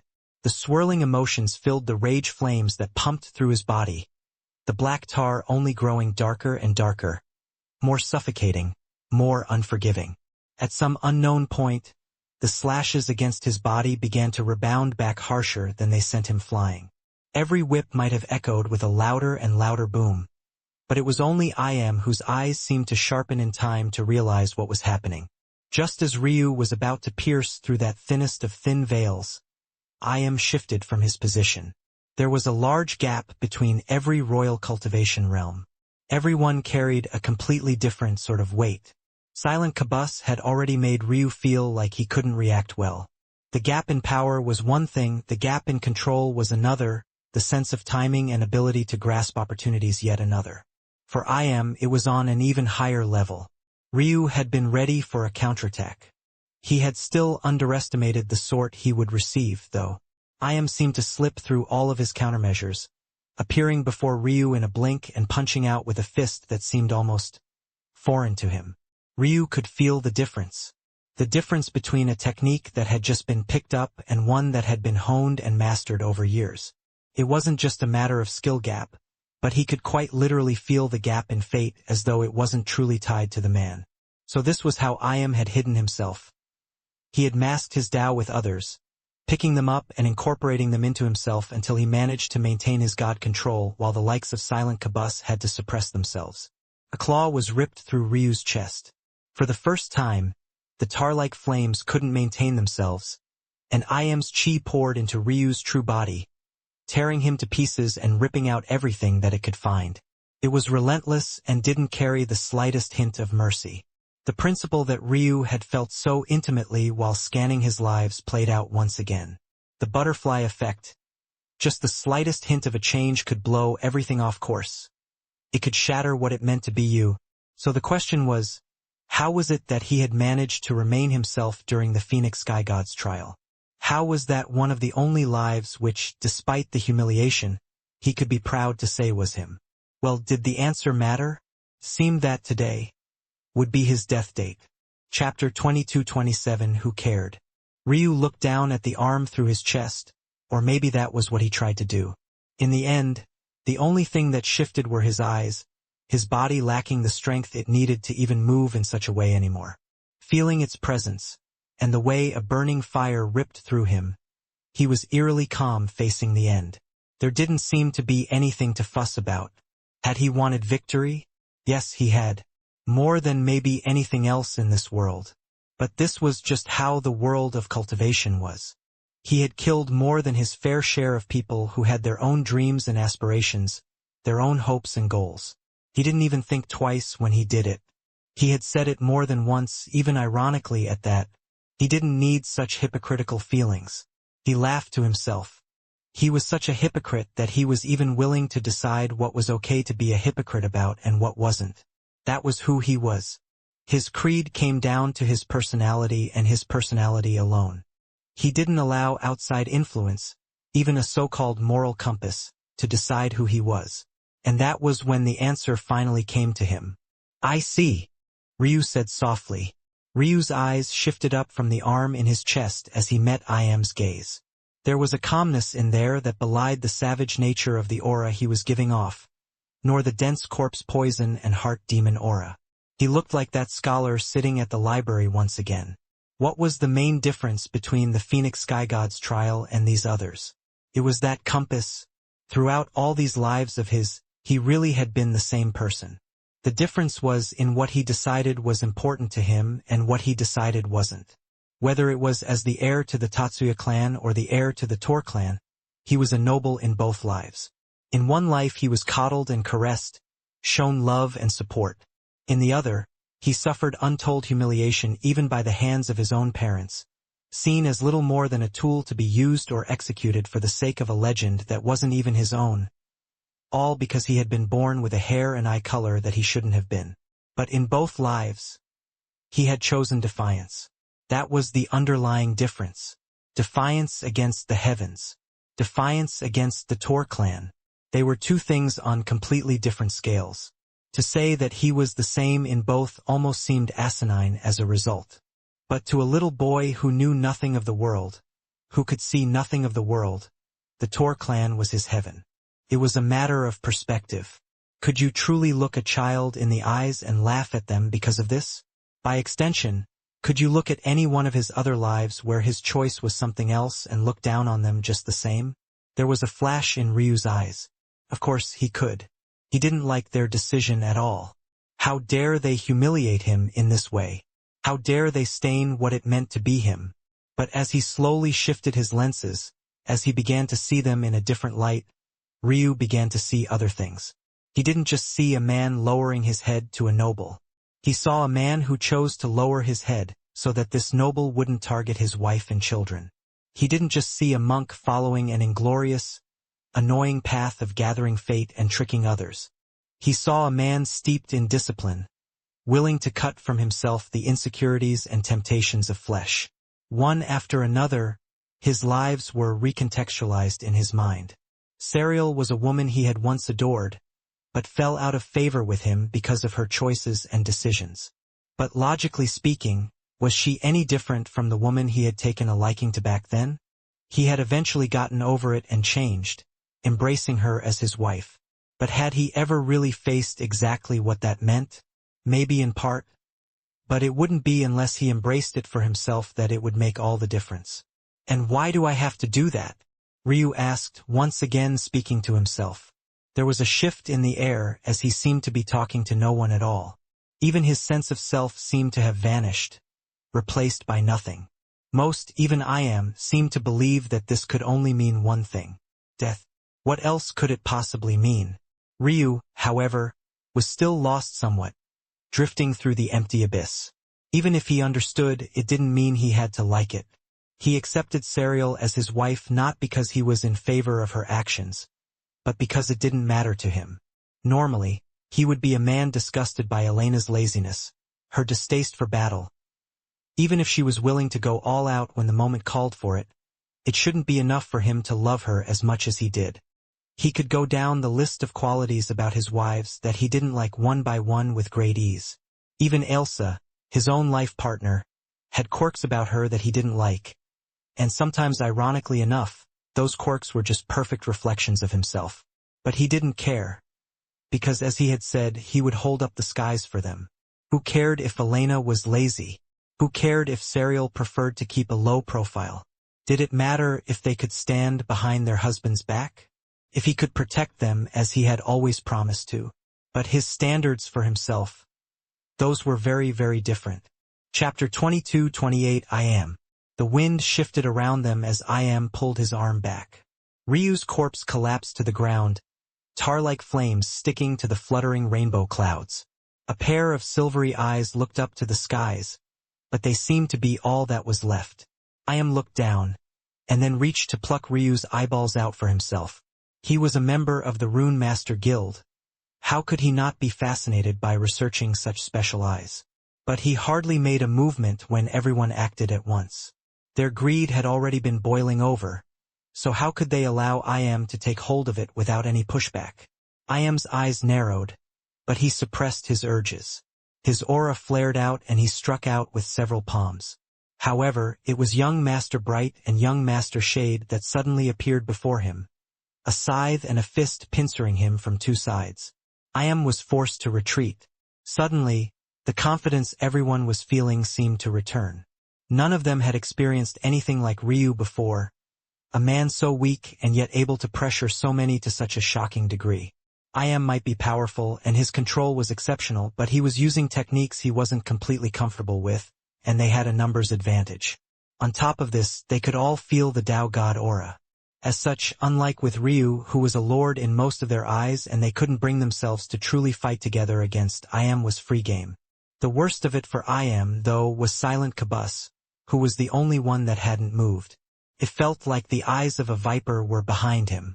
Now that Ryu was dead, there didn't seem to be a need for their agreement to continue. Ultimately, they were also part of two different organizations with two vastly different plans for the future. This restricted what I.M. could do even more, and he was forced to slowly back away from Ryu's corpse. However, he also didn't allow anyone the chance to take it for themselves either. Those eyes could be the breakthrough they all needed. It would certainly help him reach the next level. So how could he so easily let it slip? Elsa stood as though she had completely lost her soul. She stared ahead, not blinking once as though she was waiting for the illusion to fade. But it simply refused to. It had looked like he was going to win. She had truly been hoping, even though the pit in her gut was only increasing again and again with every enemy he took down. He was too injured, too broken. He had given up too much. Maybe if he hadn't had to save Serial, maybe if he wasn't foolish enough to look at that title, maybe if he wasn't foolish enough to strip her of her own heart demon, he could still be standing. But right now he wasn't. He was like a broken mass in a sea of nothingness, and her heart felt so very empty, so very shattered. And yet, as much as she willed it, to end this pain, to escape this misery, it refused. And she knew why. Ryu had already taken on her entire burden. Unless she self-destructed herself, she would likely never die in such a way. He probably knew it. He probably knew that this would happen. He probably knew that because she knew he had sacrificed so much, she wouldn't dare to do such a thing. Wouldn't that just mean that she had made his sacrifice worthless? Elsa sobbed, her shoulders quaking. Ryu's mind was blank, a canvas of nothingness. But there seemed to be something burning within. He heard the sobs as though they were right by his ears, and he finally understood, and yet his life was simply slipping away faster and faster. There wasn't anything that he could do about it. Right? The echo of something in the deepest depths of his mind pulsed. Right? It wasn't enough. All the will in the world wasn't enough. There were limits to what drive could do.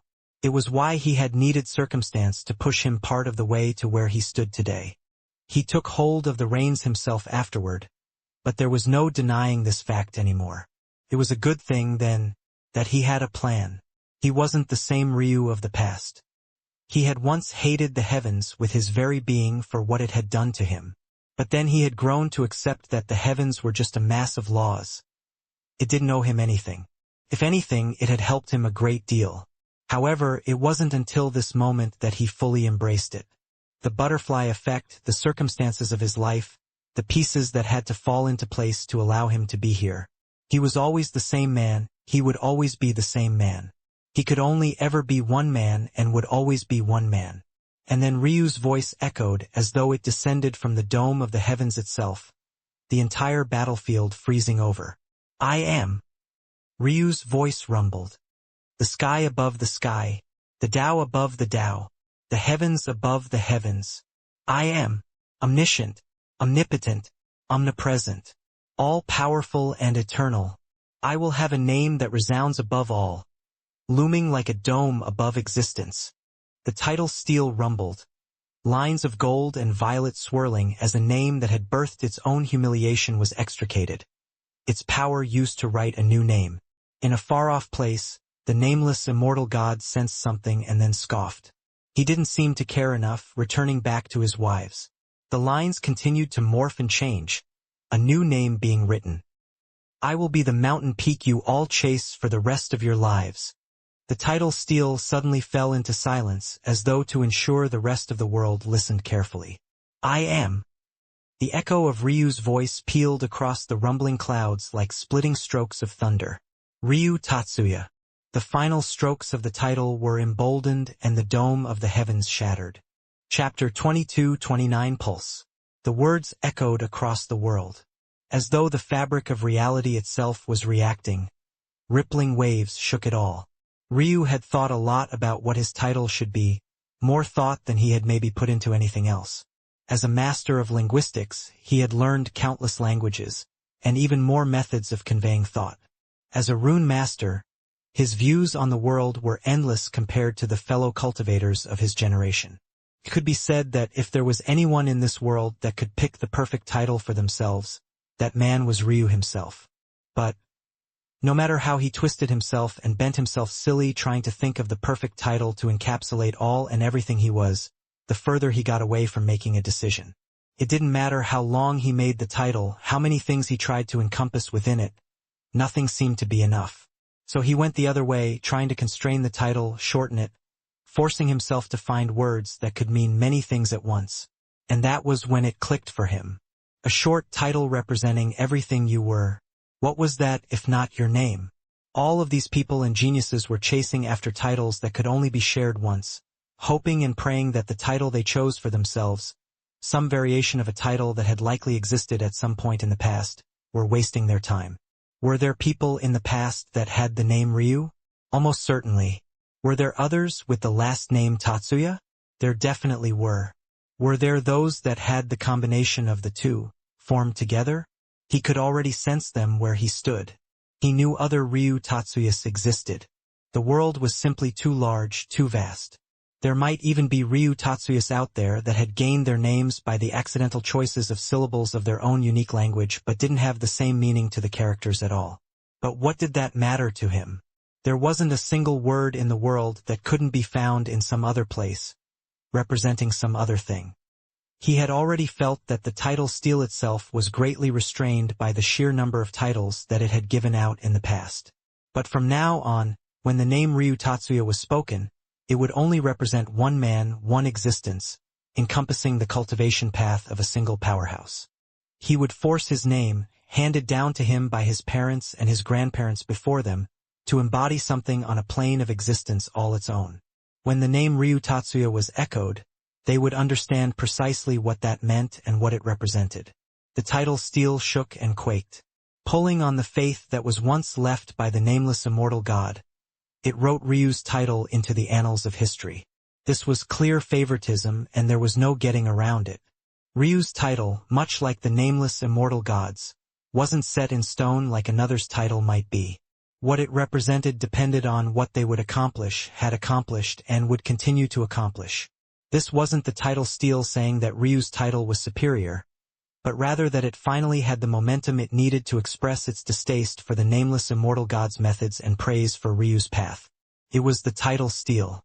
What it wanted to see the most was the birth of new titles and talents to represent them. That was why it had handed out so many powerful methods. If the nameless immortal god had simply written nameless on its title steel, it would have been accepting of it.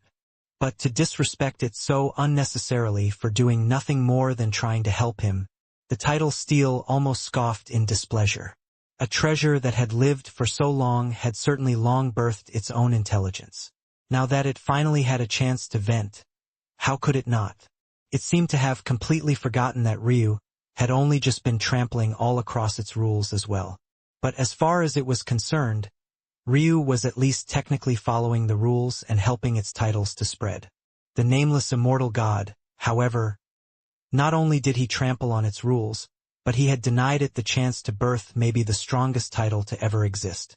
Just how much would the title nameless be worth? How many things would it embody? If that damned immortal god hadn't been so stubborn, would all the things that happened afterward have been triggered?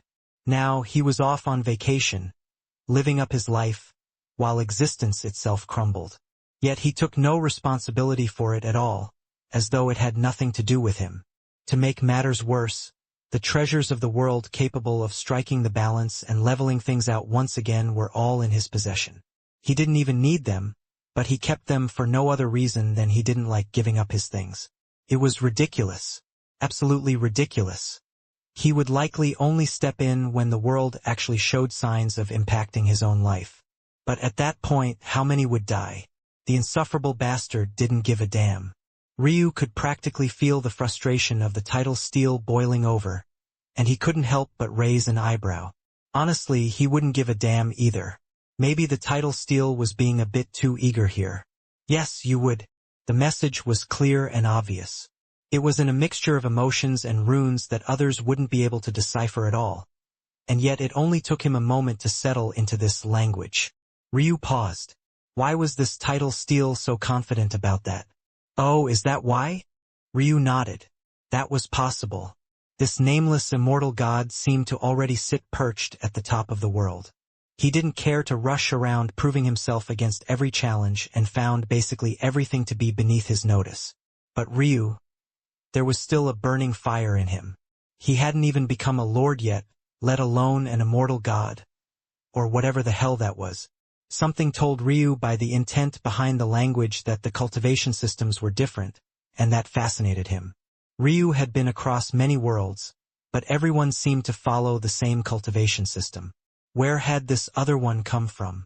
Had he not gone far enough away? Or, I see. Is that the case? Measuring cultivation had never been an exact science. What if he had been seeing different cultivation systems all along and just converting them to what he was used to? More than that, he often had to translate himself when he entered new worlds. The words they used to label their cultivation methods, when translated by him, could easily be slipped into the system that he was used to as well just by reading their intent. That's a possible explanation, but that isn't everything. Just like, Ryu also didn't feel like the title steel's words were so simple either. What reason could he possibly have to care about the collapse of existence beyond trying to prove himself as the strongest? What was it implying exactly? What did it know that he didn't? There wasn't much time to consider it all as his title solidified. Ryu felt a great amount of power flood into him. Ryu knew when he chose his title that it would be up to him to make it powerful.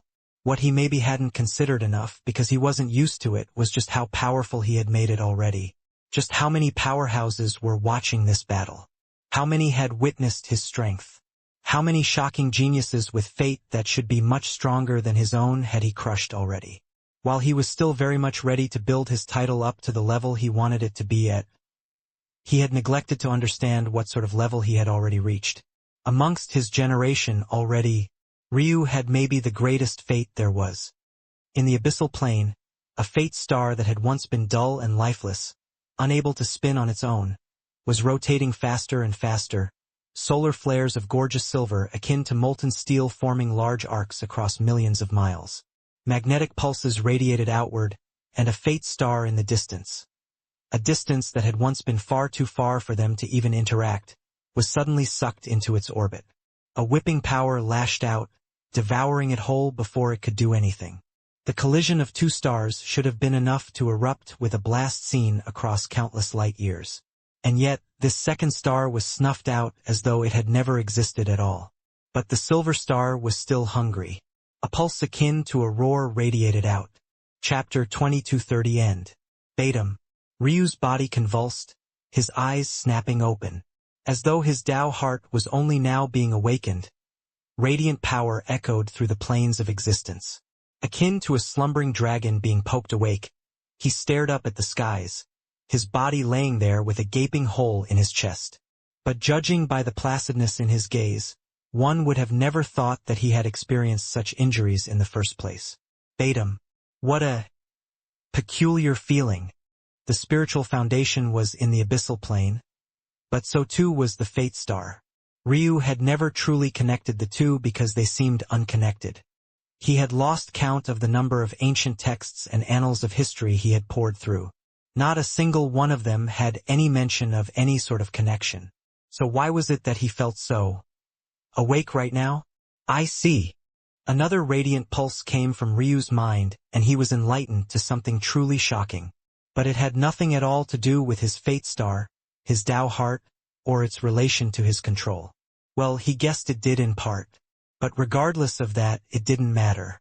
What truly mattered to him was the conclusion, and it alone had him laughing. The laughter filled the air, his eyes brimming with what looked like tears. Ryu couldn't remember the last time he had felt such a way. Maybe on the night he had taken his life, but this time, his reasoning was very different. So unfair. So very unfair. This world is quite cruel. The echoes of Ryu's voice pealed across the skies, clouds dispersing and words collapsing as though feeling his odd, happy melancholy. Never again, he said. This time, the words carried a conviction with them that radiated like the sun. It was beyond just words. It was ingrained into his very title, a foundation he chose to lay for himself. He would never fail them. Never. If he did, his path of cultivation, everything it had ever meant to him, everything it had ever represented, would collapse. And by extension, as this was his last and final life, he would lose it as well. But he had no intention of allowing such a thing to happen. He was Ryu Tatsuya, and the path in the future, the peaks he would reach, weren't something that anyone else could hope to fathom. Datum. A link between Ryu's fate star, spiritual foundation, and control grew fiercer. He had slowly begun to understand that this was a link he was missing for his new cultivation method.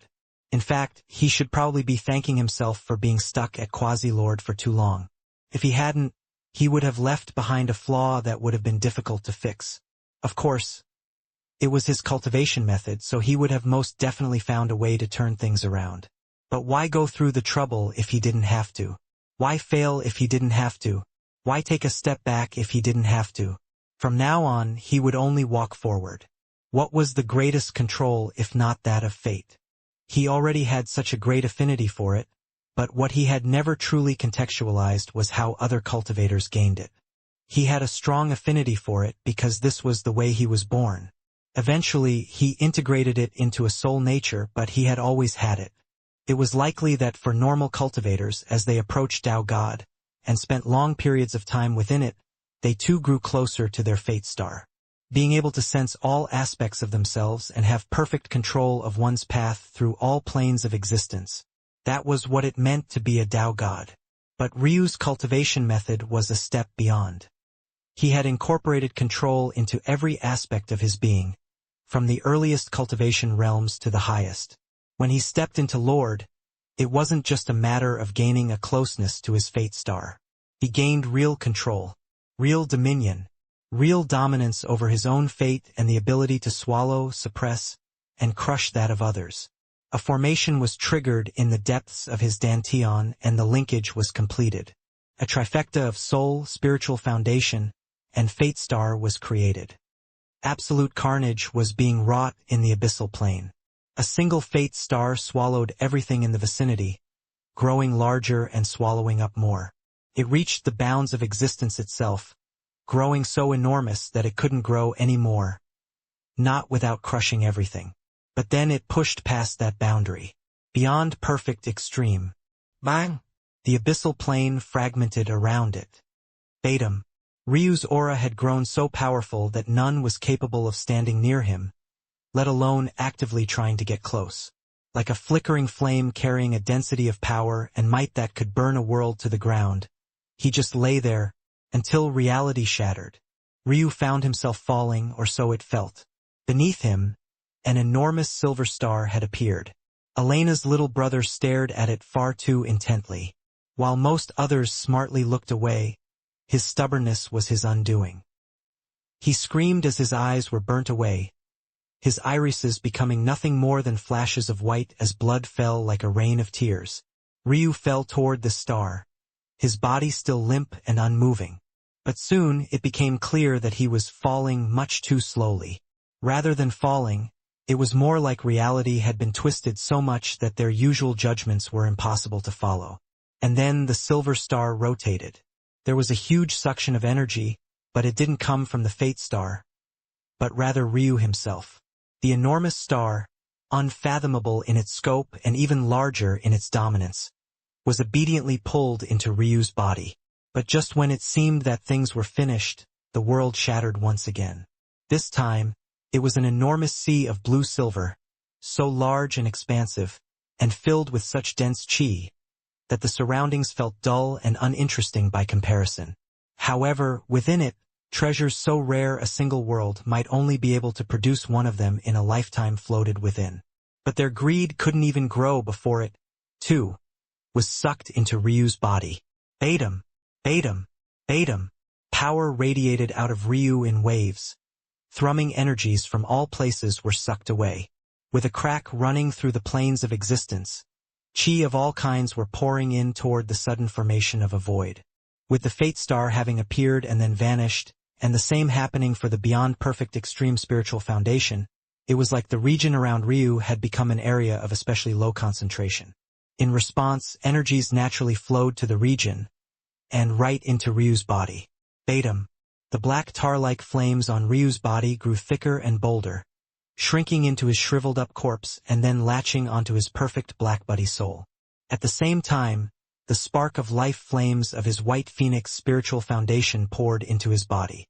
Black flames circulated into Ryu's chaotic silk meridians, white flames pulsing into his embryonic silk meridians. For the first time in a long while, he felt alive. The karmic flames that had been burning him alive were swallowed up whole. His Fate Star, lodged in his inner world, rotating and devouring it all. His Fate Star seemed to seamlessly borrow the powers of his perfect black buddy soul, and his soul and Fate Star alike borrowed strength from his spiritual foundation. And by extension, his spiritual foundation borrowed abilities from his Fate Star, gaining a sea of karmic flames to them that radiated out into the white and black flames of Ryu's body. Ryu exhaled a breath. Finally, embryonic chi began to manifest within him faster and faster until it became a sudden flood. Mixing in with his spark of life flames, it was as though he had reignited his own body, because that was exactly what happened. Baitum. Ryu continued to lay there, just staring up at the skies or what was left of them. His thoughts were still on the matter that had just become clear to him, and it was hard to shake himself free of that. But as his bones grew back, and his muscles and sinew began to wrap around them, only for his flesh and blood to slowly fill in the gaps, he knew that he couldn't just continue to lay there.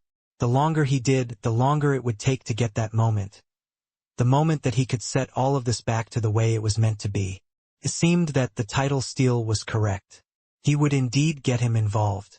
In fact, anyone that tried to stop him from doing so would suffer a fate worse than death. Ryu felt his fingers fully form once more. He clenched his fists a single time and space shattered around them. It was time to end this. Chapter 22:31 Open. Ryu took a breath and exhaled, his body thrumming with dense might. There was a flash, and in the blink of an eye, he was covered in white scales, a pair of wings unfurling from his back. He was small, especially compared to the large and looming expanse of existence, and yet, for some reason, those wings felt as though they blotted out the skies. The world fell into silence for a moment, and then Ryu reached out a clawed hand. The skies thrummed and a bolt of royal blue lightning descended as thick as a mountain. But by the time it landed in Ryu's palm, it had become a needle with two pointed edges, the thickness and length of a spear or javelin. Ryu spun it in his hand with a twist of his wrist, sparks of lightning spontaneously cracking along the depths of space and time until it came to a snapping halt. It was only a single snatch at the air, and yet, bang! The platform of rainbow clouds shattered, the bounds of laws and reality threatening to collapse. Ryu pulled his arm back, his face deathly still and entirely expressionless. Until now, not a single soul had moved as though they knew it was futile. Or maybe they were just waiting for judgment to descend. With a flex of his torso, Ryu's arm suddenly accelerated forward. It left nothing more than a blur in the air, a booming air current exploding out in a ring of destruction as his hand released. Boom! Young Master Bright couldn't even react as his chest was pierced through, his body being pinned into the once impenetrable platform of rainbow clouds. He coughed up a mouthful of blood, his eyes wide. I would turn you into a puppet, but I'd rather transplant your eyes into someone less annoying. Scram! Bang! The young Deva was shattered to pieces, his wings and eyes fluttering to the ground as though indestructible. And yet, everyone knew that the real reason was that Ryu's control was simply immaculate. It had reached a level where it seemed to warp fate itself. Ryu snapped a finger and Bright's eyes were brought to him, the several pairs of golden wings deconstructing into complex runes before fusing into Ryu's own. Exhaling a breath, Ryu only seemed to take a short, few-second break before raising his hand. His actions seemed almost lazy, but in an instant, young Master Shade was wrapped up by several chains, locked in place and entirely unable to move. "You're interesting enough." With a flash, the young demon lord was stripped of his autonomy. His body warped into Ryu's inner world. "Now, which of you is next? Are you going to stand there and decide amongst yourselves? Or are you going to come together?" There was a flash of malevolence in Ryu's eyes as he looked toward I Am and Silent Kabus. "Nothing to say? In that case, I'll come to you." Bang! The region Ryu stood in exploded, his silver eyes leaving streaks in the air as he suddenly appeared before I Am. There was something particularly devilish about his approach as he clawed an open palm toward the Ruin Master's face. I Am tried to dodge, expertly using his control to counter Ryu and find a path to slip away. It was worthless. Ryu's palm slammed into I Am's nose, his claws driving into his hair and the top of his scale. Driving down, Ryu slammed the latter's skull into the ground, feeling the cracking deviations in it as his body exploded. He had missed this feeling. The feeling of a powerful body, of the fluidity of motion, of his bone structures. Boom! Boom! Boom! 3 echoes came from his 9-revolution skybreaker, a vicious light and desire for combat filling his eyes. Suddenly, Ryu vanished, a streak of black passing right through where he had just stood. "And you!" Ryu drove a fist into Silent Qibus' gut. He had wanted nothing more than to drive through it in a single bound, but he knocked him into the air instead. With a flash, he appeared high above the floundering fairy, driving a heel down in a devastating axe kick to the back of his skull. The fairy didn't even have a chance to hit the ground before Ryu appeared to his side, kneeing him to the side of the head. Each blow seemed more devastating and lethal than the last, but anyone with high enough cultivation would know that Ryu was simply humiliating them on purpose. Against opponents of this caliber, even in this state, he couldn't gather up the amount of energy he would need quickly enough to execute it before they could react. But what he could do was attack too fast, too unexpectedly, and too unpredictably for them to save any semblance of face.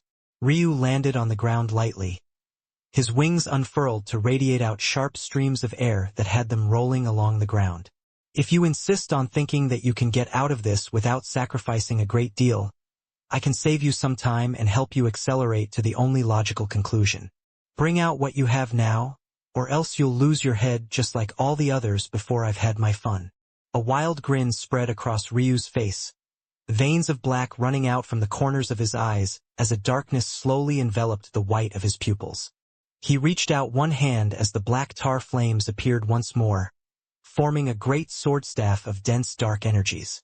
Reaching out his other, cotton-like white flames solidified into a blade of pure and delicate white. He extended out his hands and pointed the tips of the 2 blades toward the rolling figures in the distance. His momentum began to climb, reaching towering levels. "Since you don't seem to take me seriously, I'll show you just how big the gap is. There is no one left in this world my blades won't work against." Heaven's Gate. Open. Chapter 2232 A Real 1. Ryu's aura bloomed, his cultivation skyrocketing into true lordhood. For the first time, Ryu's prowess as a lord shook the world. Most didn't even have the time to register that they hadn't been facing the true extent of Ryu as a lord until this very moment. All they could feel was a towering mountain rising into the skies, both literally and figuratively. Ryu's Shrine Mountain Natural Enlightenment Sword. "I've been waiting to use the full extent of this technique a long time." Tatsuya Judgment. The full name of the technique finally manifested itself and Ryu swung down. All the color was stripped from the world. I Am and Silent Qibus scrambled to their feet, their own auras erupting. 2 enormous figures appeared before Silent Qibus and the rage of 2 races fell toward him. But before most could register that, I Am had also changed, large amounts of fate wrapping around him in solid blocks of white until he seemed to have doubled in size. Ryu ignored I Am entirely. Though objectively what he was doing was far more impressive, what Silent Qibus had just brought out intrigued him. The Griffin Prince and the Qilin Prince.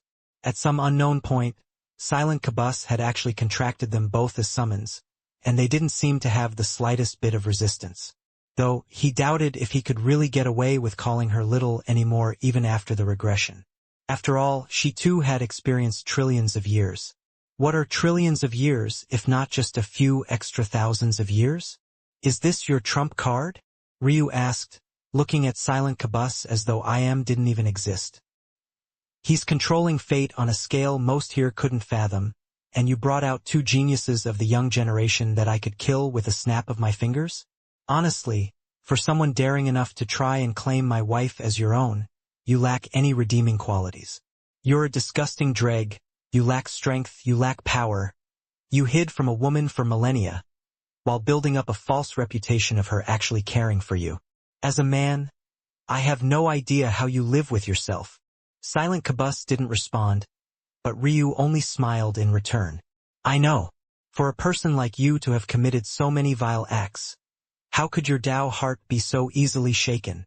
From start to finish, Silent Qibus had never spoken a word. But Ryu continued as though he didn't realize that he was being tuned out and ignored. You've probably also thought that I was speaking nonsense. My wife, to you it probably does sound ridiculous. How could a pitiful worm like yourself possibly understand how a lord could gain the love of a goddess without having to lie about it? You know, not everyone is as shameless as you are. Some of us are born with a great deal of charm and just a little bit of luck.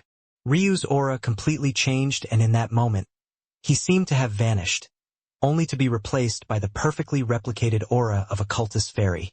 For the first time, there was just the slightest hint of a change in Silent Qibus' expression, his pupils shrinking by half and trembling. Oh, you seem to have finally registered it. Ryu nodded slowly. I thought long and hard about why a sick bastard would use such a cheap ploy. Even for you, trying to lay claim to a person's wife just by way of rumors feels ridiculous. Killing babies is less pathetic in my opinion. At least it might serve a purpose in your own twisted ways. So originally, I thought that maybe you were farming fate, trying to attach yourself to a goddess in hopes that would help. At least that might make some logical sense.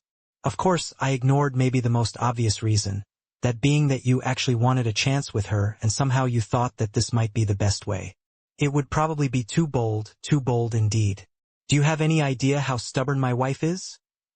Ryu's gaze shifted to Iam, who had finally dissipated his earlier attack. You just wait there for a second, I'm still talking. Like I said, you had better decide to bring out everything you have sooner rather than later.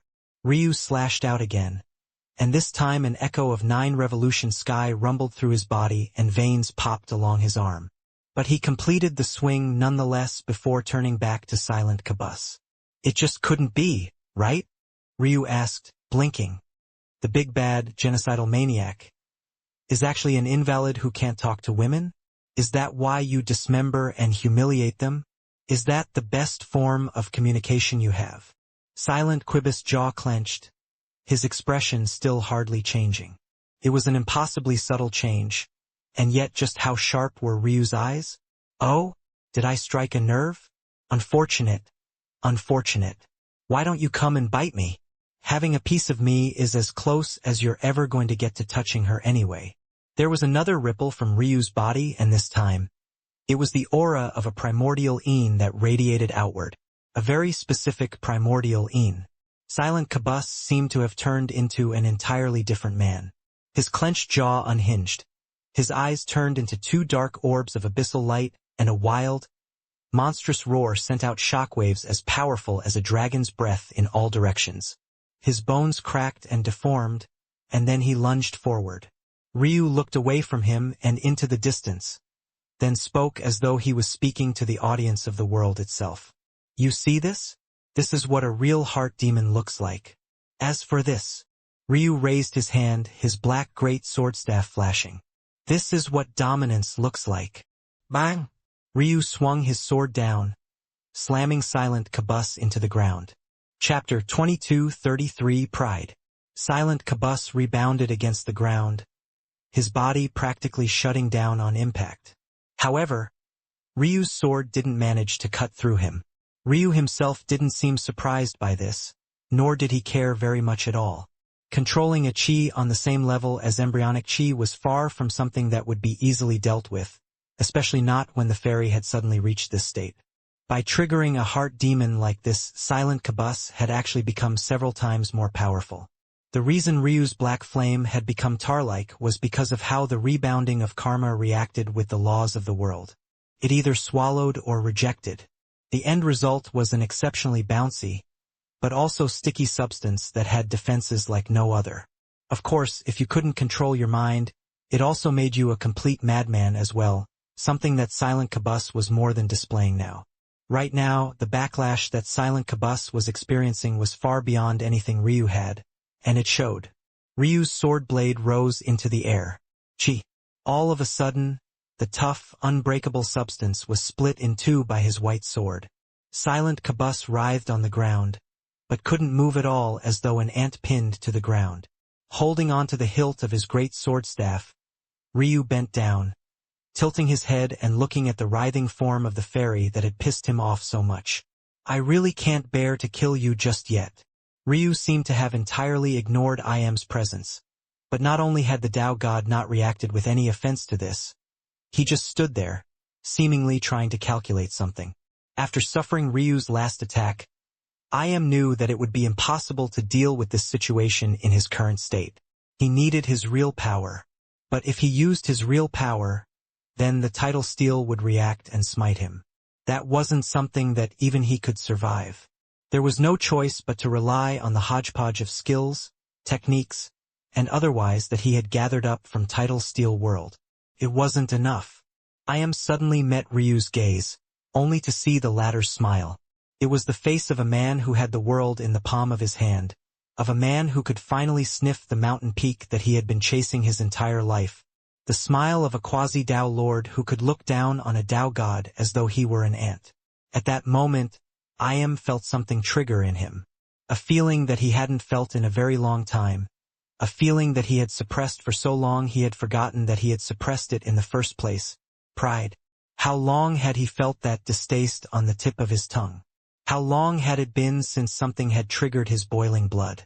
How long had he been beneath the thumb of the Ruin Master Guild, suppressing his truest urges so that he could inch forward in life a little bit more?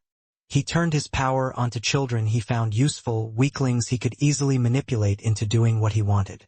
And then there was Ryu, someone he knew had summons, someone he was certain had a large and powerful army that he could summon right this moment to put an end to everything. And yet he hadn't, right up until the very end when he reversed everything. Now he stood there, his arrogance oozing out of him.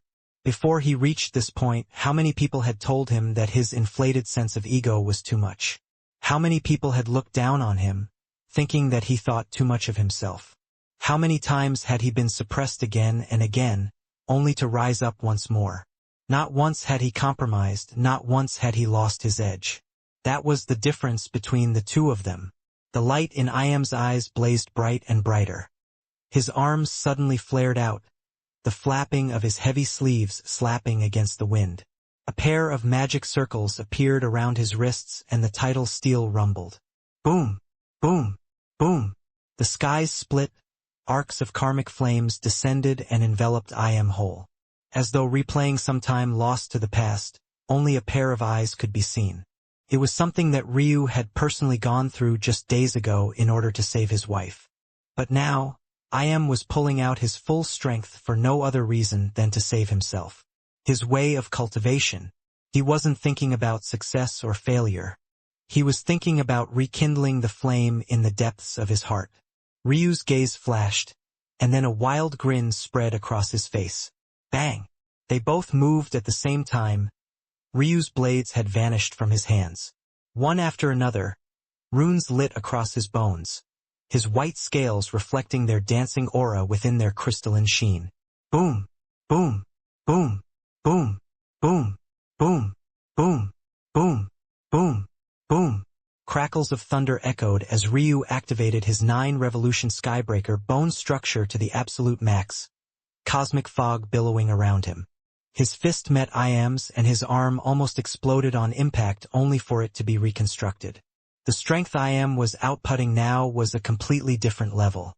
On the one hand, The karmic flames were stripping him of everything. But on the other, he was using his truest path now, and thus his strength was no longer artificial. It was every ounce of real it had once been. He was heavily injured, but he was a heavily injured Tao god on the verge of a breakthrough of a lifetime. And it was a challenge that Ryu embraced with every fiber of his being. Two resounding laughters echoed through the air shattering as they separated only for them to accelerate into a dozen more exchanges in the blink of an eye. Eternal Dawn. Chapter 2234. He refused. Ryu's body was enveloped by a radiant golden light. Time bent and his speed defied logic. He slipped through the countless runes and formations that had suddenly begun forming around Iam. His elbow connecting with the Tao god's nose without the slightest hint of fear for the karmic flames. Karma should fear him. Bang! Iam was sent flying, colliding on the ground below only to use the rebound to bounce to his feet with a flip. Gliding backward under the momentum, formations appeared beneath his feet to accelerate him back as he slapped his palms together. A roar came from his lips, a small formation appearing before his hands before a slightly larger one appeared before it. The third was formed even faster, slightly larger once again. They accelerated upward like a ladder of magic circles, the last so large it seemed to swallow up the skies themselves.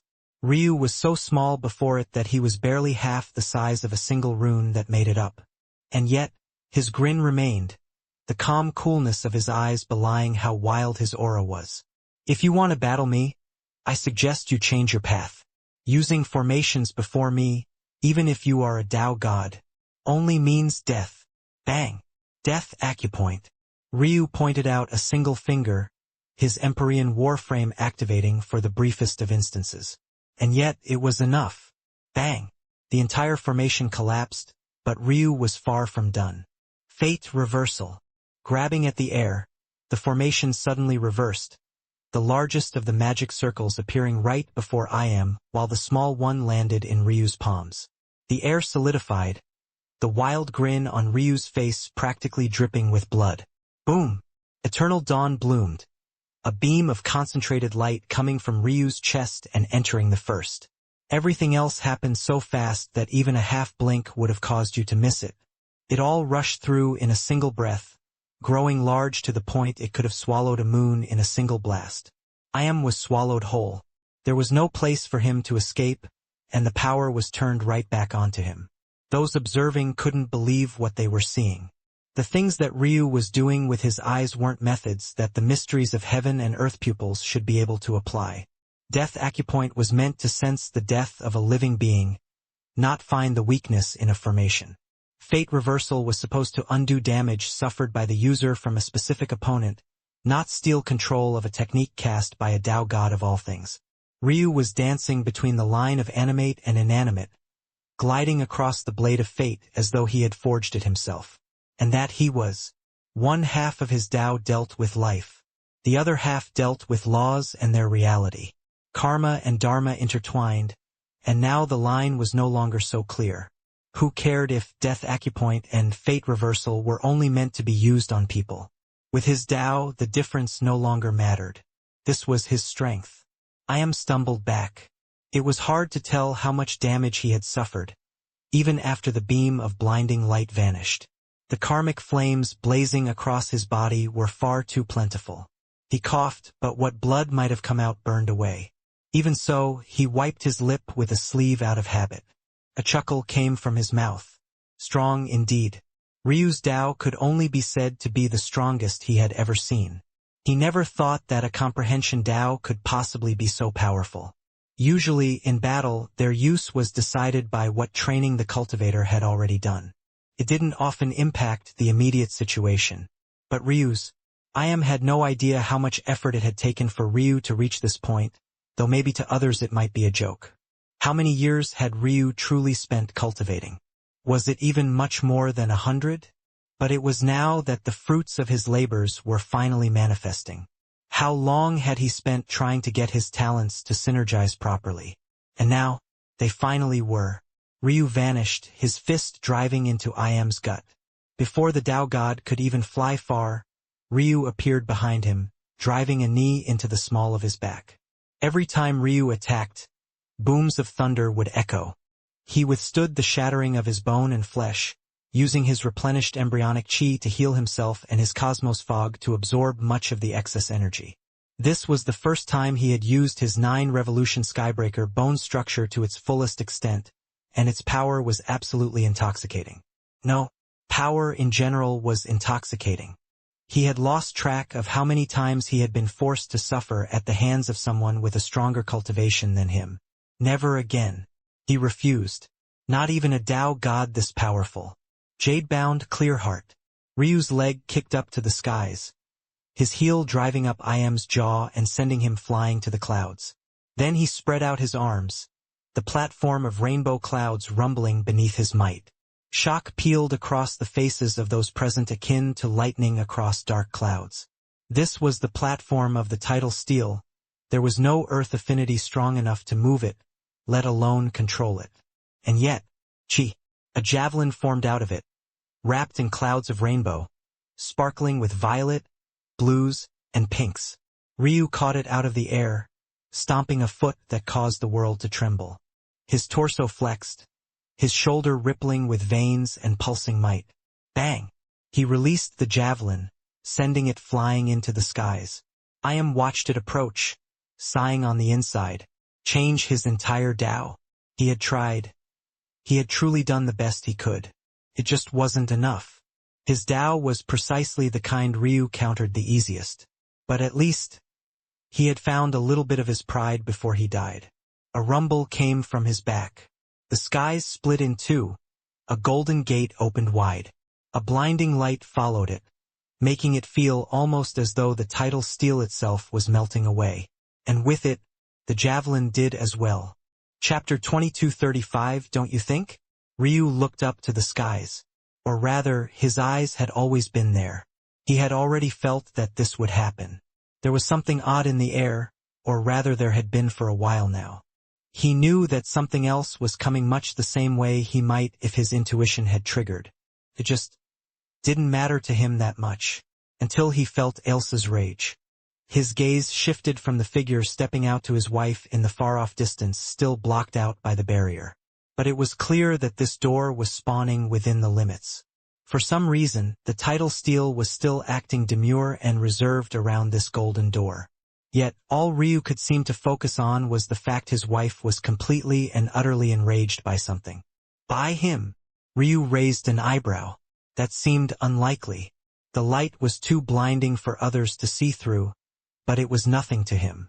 It might burn the eyes of others, but he could see right through it to the young men within it. But there was only really just one of them of any sort of interest. The other two Ryu saw for what they were. Weak. Well, that was harsh. The two were stronger than any one of the geniuses that Ryu had faced here. They might have been interesting opponents to face before he triggered Heaven's Gate. Unfortunately for them, he already had. The one in the middle, though, the stronger of them, had quite the aura despite being a lord. And yet, Ryu's reaction was just the same. Him? No, that was unlikely. Ryu looked past the young man, but didn't see anything of interest. And then he sensed it. I see. So that's what it is. He could already feel the aura fading, but it should be whoever opened the door. There had to be someone with the strength to manifest that door. Him. Okay. Ryu said calmly. There was a flash in Ryu's eyes. Ryu, don't. The words echoed in his ears, piercing through veils. Ryu could easily tell just how much effort it had taken Elsa to reach him like that. It still didn't matter. Earth Gate. Open. The skies rumbled. Ryu had realized something interesting long ago. These golden gates in the skies. While they seemed grand and imposing, in his eyes they looked like a little toy replica of the real thing. An Earth Gate manifested before Ryu and he took a step forward.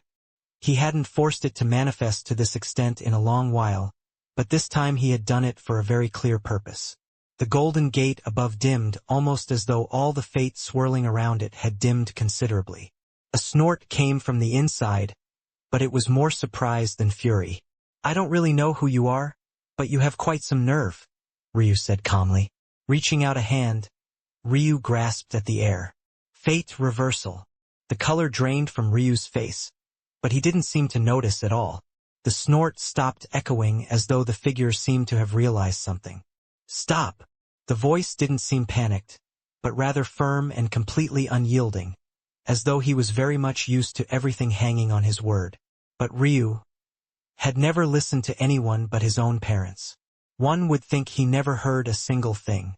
All of a sudden, it seemed as though Earth Gate and the Golden Gate above had swapped places. Ryu stepped through, a pressure from the world trying to hold him back and yet failing completely. From Tao Lord, Ryu stepped into Tao Sovereign. From Tao Sovereign, Ryu stepped into Tao God. From Tao God, he seemed to ram into a glass ceiling, his body's aura pouring over as though its vessel had reached its brimming point. Ryu's palm, still hanging in the air, suddenly swiped out. Bah! His hand exploded on impact, blood, sinew, ligaments and flesh splashing out. Yet all the world could seem to hear was the slap. Ryu's aura deflated almost immediately, the grasp of power brief and only a sudden spark. But it was still enough. "You can go back and wash your neck now. While you do that, remember you just let a quasi-lord slap you. Thanks for delivering these geniuses to me, though. I'll be sure to turn them into nice summons." There was no cry of fury, no shuddering aura. There was simply silence, one heavy enough that the entire world fell into it as it faded. The aura vanished. It had no choice but to. All the fate of that gate had been stripped away. It would take a great deal before it could be opened again, and that figure had to decide whether it was worth it. All of that accumulation used up in an instant, all so that Ryu could humiliate him. "They call him the Almighty, is that so?" Ryu asked. He had already stepped beyond the three geniuses at some unknown point. But even now, he wasn't talking to or looking at them, instead meeting his wife's gaze in the distance. "He isn't so all or so mighty." Ryu's sensory perception made a clenching motion with a missing hand. His embryonic chi lagged behind, unable to reform it. Yet this only made him chuckle. He had sensed the title the moment he touched the man. He was surely quite the powerhouse. But so what? Fate reversal. The aura of the Almighty vanished and his hand regrew in an instant. Space quaked and shook, but Ryu constrained it all into a ball above his newly formed palm. Suddenly, Ryu slapped out. Solar's grandfather couldn't even react. It all happened too quickly. The ball collided with his chest and he coughed up a mouthful of blood. He looked down at his chest in absolute horror. What just happened? "It isn't fair, is it?" Ryu asked. "When someone so powerful comes down with their little petty tricks and ruins your life. I'll play with your granddaughter and your life the way you played with my fate star. It'll be nice, don't you think?" The old man spit up a mouthful of blood. Chapter 2236 Not anymore. Solar's grandfather took a heavy step back, and then another, before he slowly stabilized himself. "Oh, not bad." Half of Ryu wanted the old man to die right then and there, but another half thought that it would be far too easy for him to fall like this. Ryu wasn't satisfied with just this alone. If he was going to have his revenge, it was going to have to be far worse than this. It seemed that humiliating the man's granddaughter wasn't nearly enough for Ryu. But why would it be? As far as Ryu was concerned, what was the worth of Solara's life or that of her grandfather? Why should he bother with measuring his level of satisfaction just based on this alone? He wouldn't be done with them until he said he was done. The woman, where is she? Ryu blinked. He had almost forgotten that there were some people behind him. It seemed that they hadn't quite understood the situation they were in, and why would they? They didn't have his eyes. Was it even possible for them to understand a confrontation on the level of the one he had just had? The Almighty was on a level where he made even more Tao gods feel like ants. While Solara's grandfather, though he seemed to have been injured quite severely, had only truly suffered superficial wounds despite also clearly suppressing himself in some way or form. In terms of raw strength, at least when there was no suppression to consider, Solara's grandfather was probably maybe a half-step beneath the Almighty in strength. In fact, if Ryu was correct, the only reason for the gap to begin with was the title. This made Ryu wonder if that was what Solara's grandfather was truly after. A method to bridge the gap between himself and that behemoth of a man. It also made Ryu wonder just what sort of strength the Phoenix Sky God had, because somehow he still felt like these two were just ants before him, and that was hard to wrap his head around. All of these people were Tao gods, and yet the strength difference was massive. It wasn't a matter of being lower, middle, higher, or peak. Each one of these individuals had already reached the furthest extent of what the realm had to offer. This was a difference in Tao, in comprehension, in control. A difference that couldn't be explained in just a few words, because the definitions of those things were far from so clear. Eventually, Ryu looked back out of curiosity more than anything else. Woman, the one with the title of Ka'ant. Bring her out. Ryu froze for a moment. The title of Ka'ant? Was he talking about Tidra? All of a sudden, countless puzzle pieces came together, and the final things that Ryu didn't quite seem to comprehend were carefully fit into place. Ryu's expression shifted. Any amusement that had been there vanished into the air, and for a moment it seemed as though he had become entirely disconnected from the world. Calm, unbothered, and yet frighteningly cold.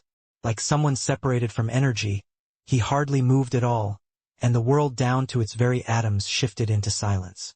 The young man didn't seem to notice Ryu's change at all.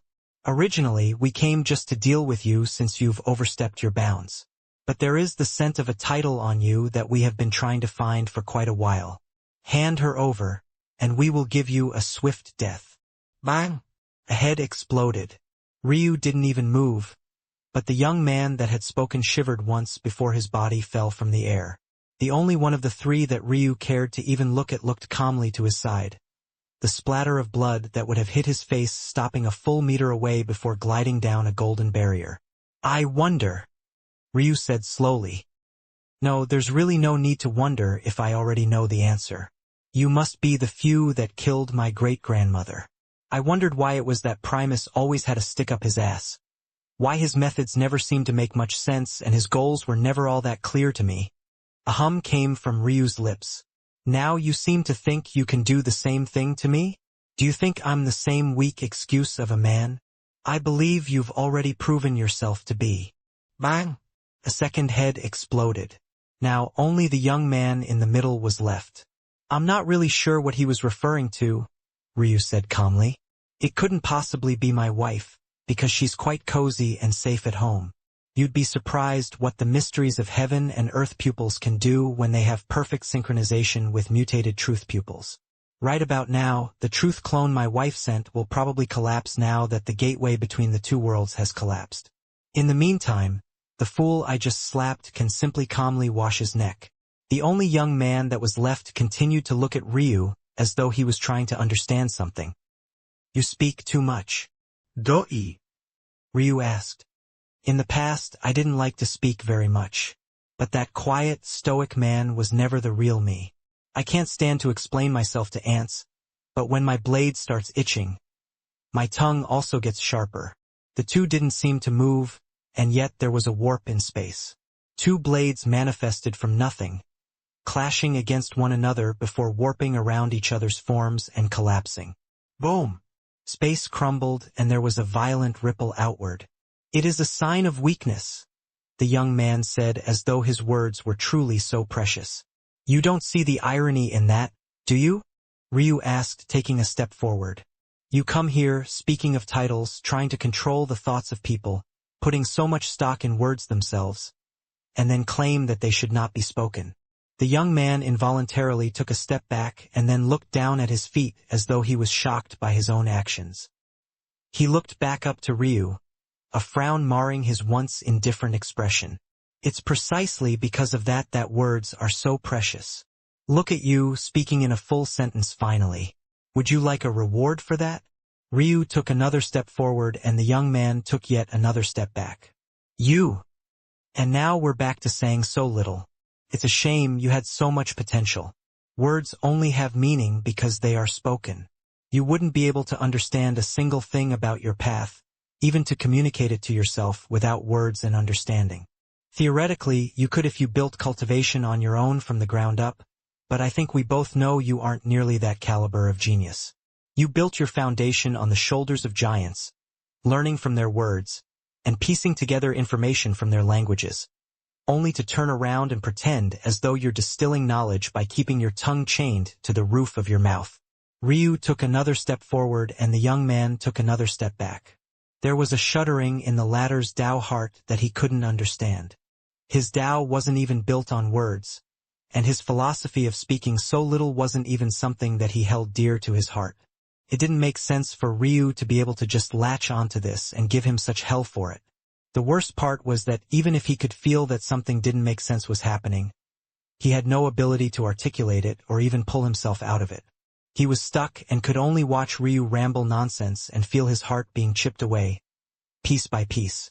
"You probably think you're the strongest lord in existence, no?" Ryu suddenly asked. The young man froze, not sure how to answer this question.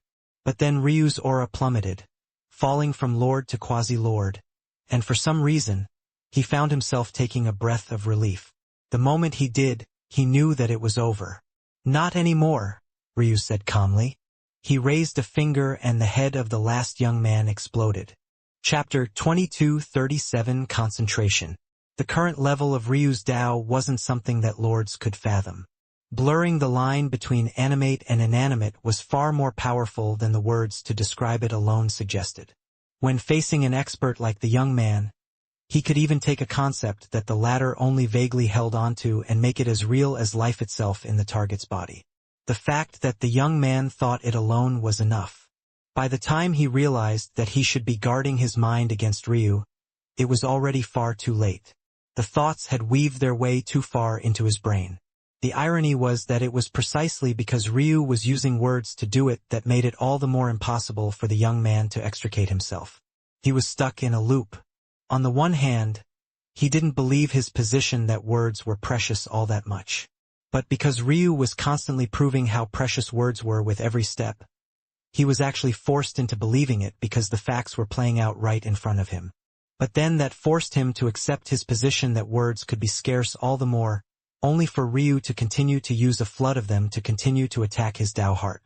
The cycle was vicious and endless, so unrelenting in its mind warping that the young man hadn't known which way was up and which way was down by the end of it. He only got to launch a single attack, and the rest of the way it was as though he was walked down in a game of strategy.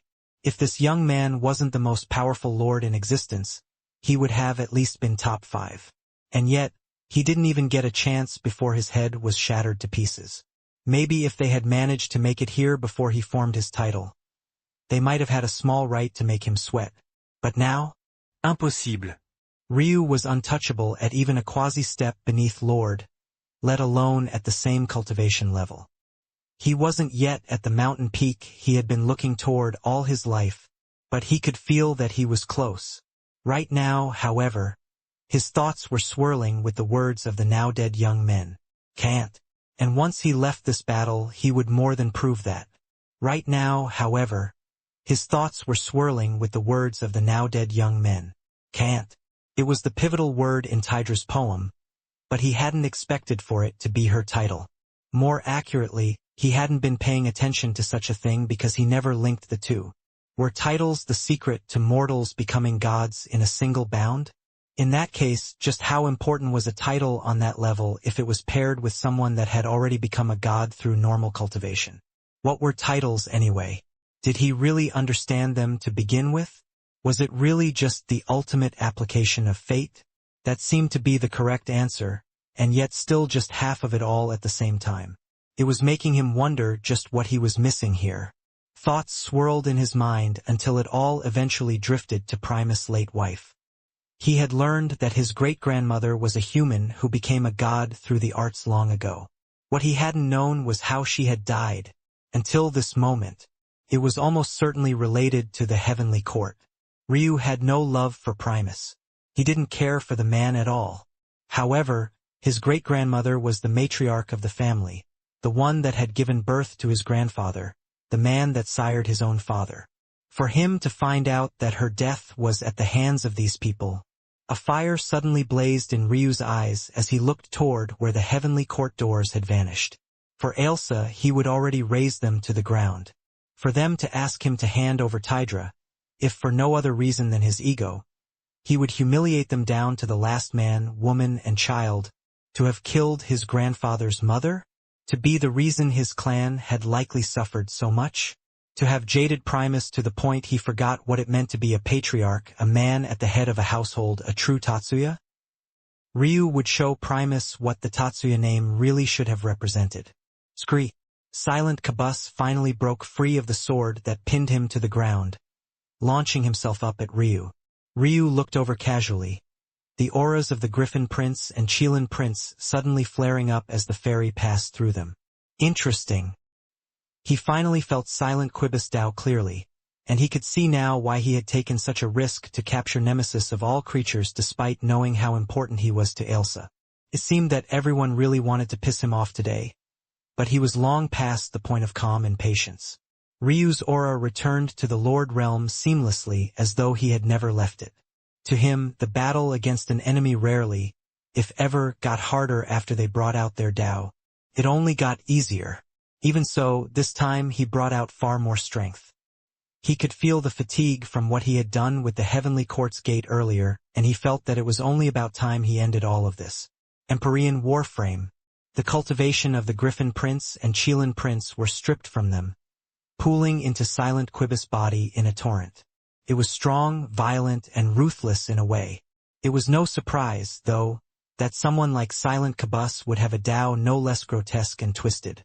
It was clear to Ryu at a glance that he had been after Nemesis' adept talent. But somehow, even in a state of mental confusion, Nemesis had been able to stall his cultivation to the point that Silent Kabus had never gotten the chance. The question, though, was why the adept body talent would be of any use for a fairy. While beasts had bodies that grew exponentially in size with their strength, often making them cumbersome to use and actually disperse their power more than they should, humanoids obviously didn't have the same problem. But that was when it became clear to Ryu that Silent Kabus wanted it not for his body, but rather his soul. Silent Kabus looked small enough, but behind him, if one had eyes like Ryu, one could see a sea of souls chained to him. Bad karma swirled like the nightmares of a child, endlessly black and twisted, latching onto his shadow and refusing to let go. He wanted to shrink that karma, not to get rid of it, but rather to concentrate it into a more powerful mass that could summon corpse poison with greater ease.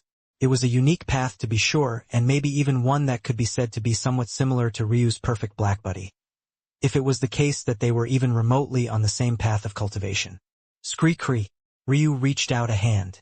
Silent Quibus' arm practically screamed through the air, the laws of the world struggling to keep up.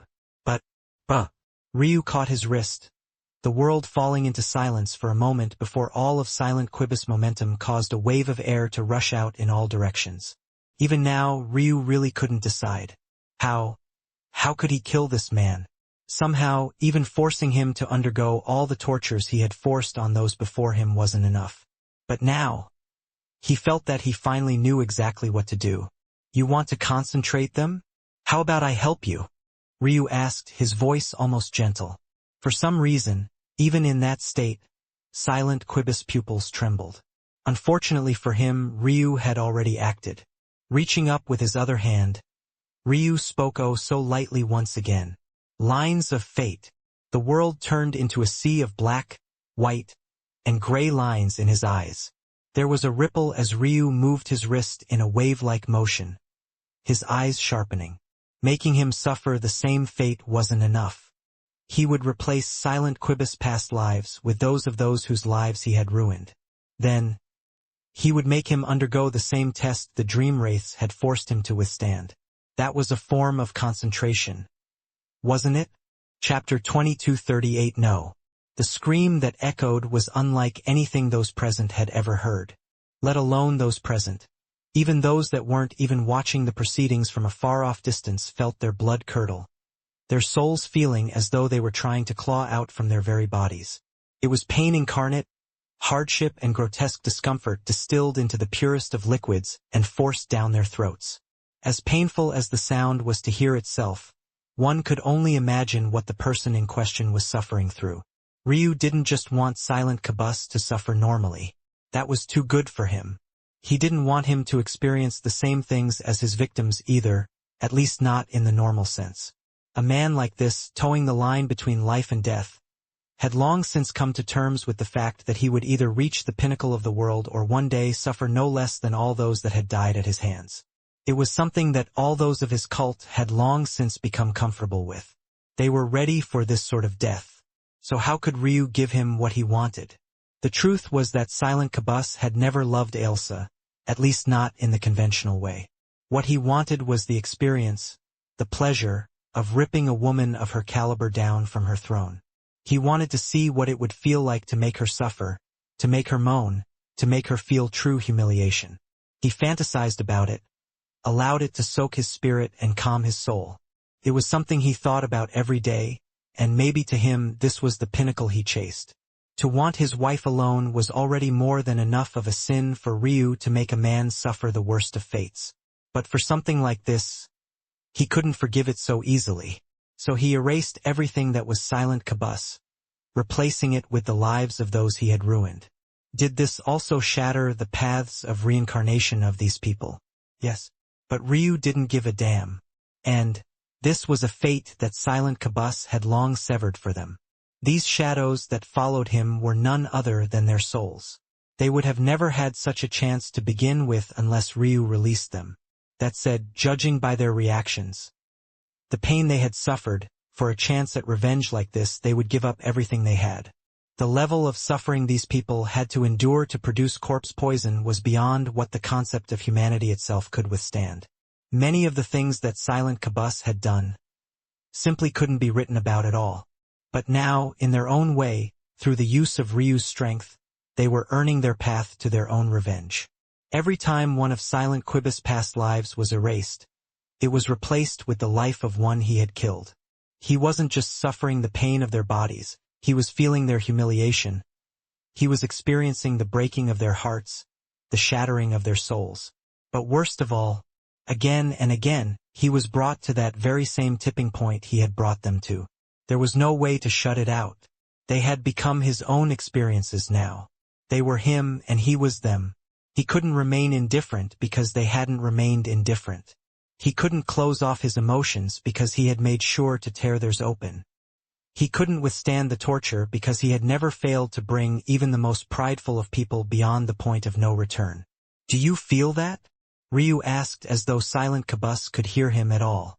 "I wonder what will happen when your cult sees this method. They're probably watching right now, don't you think? Do you think they're feeling a little bit of fear for the first time in their lives?" Ryu crouched to the balls of his feet, pulling the slobbering Silent Kabus up by his hair. Tears, snot, and pain warped his features.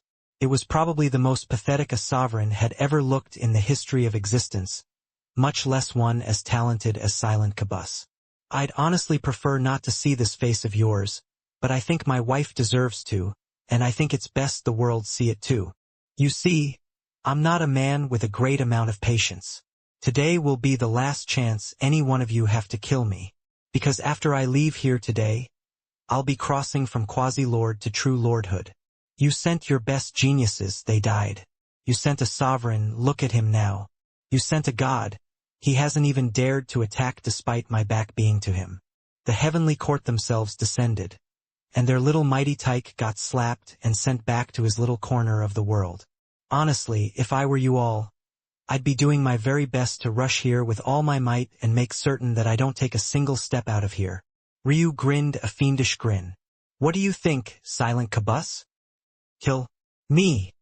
Oh no no no, I can't do that. You still have a few billion more lives to go through.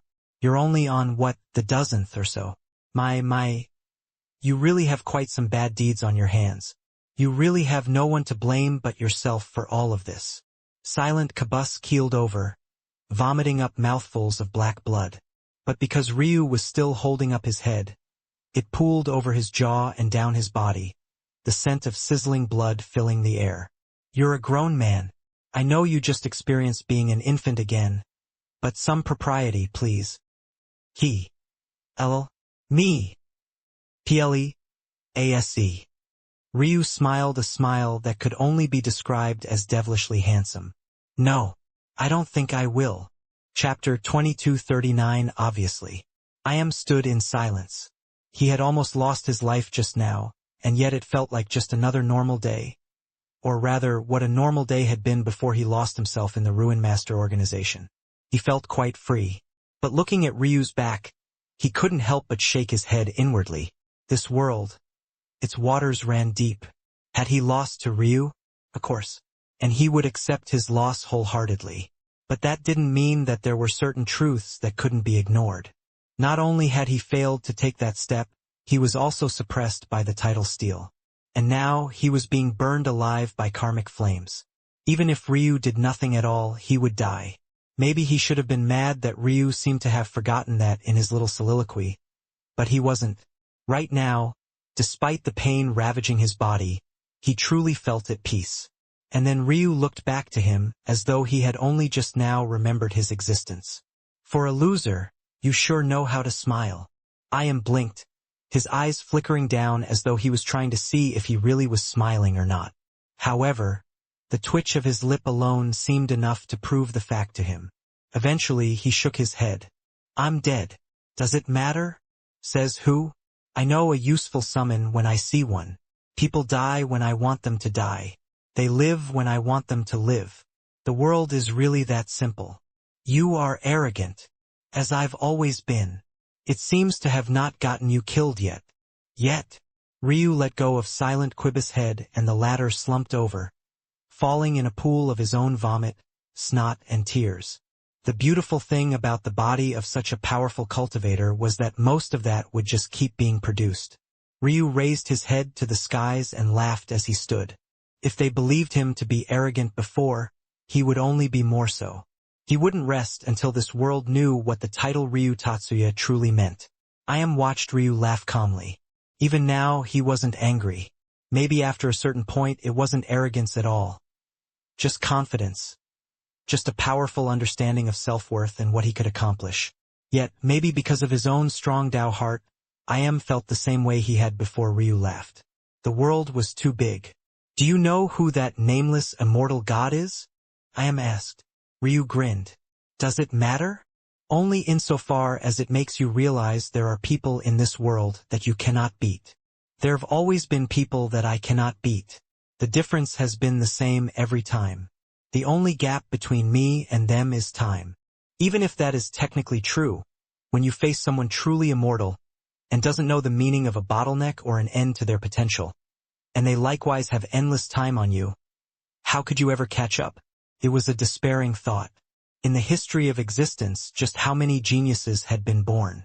There were simply bound to be some of them that could stand toe-to-toe with Ryu. He couldn't possibly be the one and only, right? Well, no. At some point, a talent was truly so broken that it could never be matched. Ryu seemed to fit that criteria to its very ends. However, if time was infinite, and yet there were existences that had experienced significant portions of it, then how could Ryu ever match up to them even if he had all the time in the world? If the gap was significant enough, then Ryu could spend trillions of years improving at the same pace and yet still feel like he wasn't catching up at all. However, a question that should have stumped Ryu only made him raise an eyebrow. Is that difficult? I don't need to be stronger than them to beat them. Are you under the impression that I'm as strong as you are? Was I as strong as any one of the geniuses I just killed? My body had been burned through with karmic flames. My talents were suppressed. My body could hardly produce as much power as a transcended sky god. Did you think I was as powerful as that ant when I slapped him? He couldn't dodge even if he wanted to. That's because if I want something done, even someone arrogant enough to title themselves Almighty has to lower their head. Silently listened to Ryu, his expression changing only the slightest bit. And if they're more powerful than even that? More powerful than someone who titles themselves Almighty? Interesting. Some people don't care to be labeled at all. It was clear that was referring to someone specific. The nameless immortal god. There were truly people that didn't care to be titled at all, no matter how much the title steel wanted it, no matter how much the world begged for it. They existed outside the scope of reality and the bounds of the laws. They were the mountain peak beyond the mountain peak. Standing so tall and loftily above that even infinite time might never be enough to catch up with them. Does it make a difference? Ryu looked toward the title steel for the first time since his name was etched into it. He doesn't seem all that special at all. I felt his heart tremble as though he would be smited just for hearing those words. But the punishment he was expecting to come didn't. And what if it did make a difference? I kept pressing, as though he was looking for something other than blind confidence, something to believe in truly for the first time in his life. Another path. Chapter 2240. I stand alone. I couldn't remember ever being more stunned in his life. But then his eyes glowed. They glowed so fiercely that he thought they might burn even brighter than the karmic flames still licking at his body. Going back in time? It was the most ridiculous thing that he had ever heard. It was the one thing no one had ever been capable of. Or so it seemed. There had been one other person capable of it. But rather than using it to cultivate like Ryu seemed to be suggesting, this person did it for no other reason than to bring his wives and parents back to his side, using up all his attempts on reincarnations until he got the perfect life. Even if one could go back in time, it would be impossible to do it more than once. And for that reason, every such person would only have a single chance. In the history of existence, there had only been one man, a man that did it so casually he didn't even care to describe how amazing his feat, a man who didn't care very much for explaining himself. If not for IM's dedication as a ruin master, slowly but surely unearthing the details of all 108 lives this man lived through since time immemorial, he wouldn't know of this feat either. It would have been impossible for him to know. It was this very ridiculous thing, this thing that only a single man had ever done before. That was precisely the answer IM wanted to hear. It was such an outlandish answer, a ridiculous stroke of fate that was nearly impossible to stumble upon by coincidence. Okay, IM eventually said. Ryu's grin slowly faded, his eyes focusing on the man before him. There was something about IM that seemed off. He knew more than he probably should about many things a man of his caliber shouldn't. To his very core, IM was a ruin master. Maybe more of a ruin master than Ryu ever claimed to be. I hope you survive, IM eventually said. I already told you, those who I want to live, live. Those that I want to die, die. Ryu's response sounded like he was speaking for himself, but in reality he was speaking about IM. I believe you, IM said with a smile. Ryu's eyes narrowed. What was this man trying to get at, exactly? What was he missing here? You are wrong about one thing though, IM said with his smile still plastered all over his face. I didn't attack you not because I fear you. Much like yourself, I don't give up until the very end. My Tao is inferior to yours and cannot stand up to you. My Tao heart is inferior to yours and I've let it cloud over under the shadows of others for far too long. My talent is inferior to yours. Though that didn't seem to be the case initially, the gap between us now has been shrunk and then reversed because of your comprehension abilities. But the truth of the matter is that I've never been the most prideful in my Tao, nor my Tao heart, nor my talent or my cultivation, nor even my comprehension abilities per se. I was born to be a ruin master. It is my passion, and there's nothing I love more than it.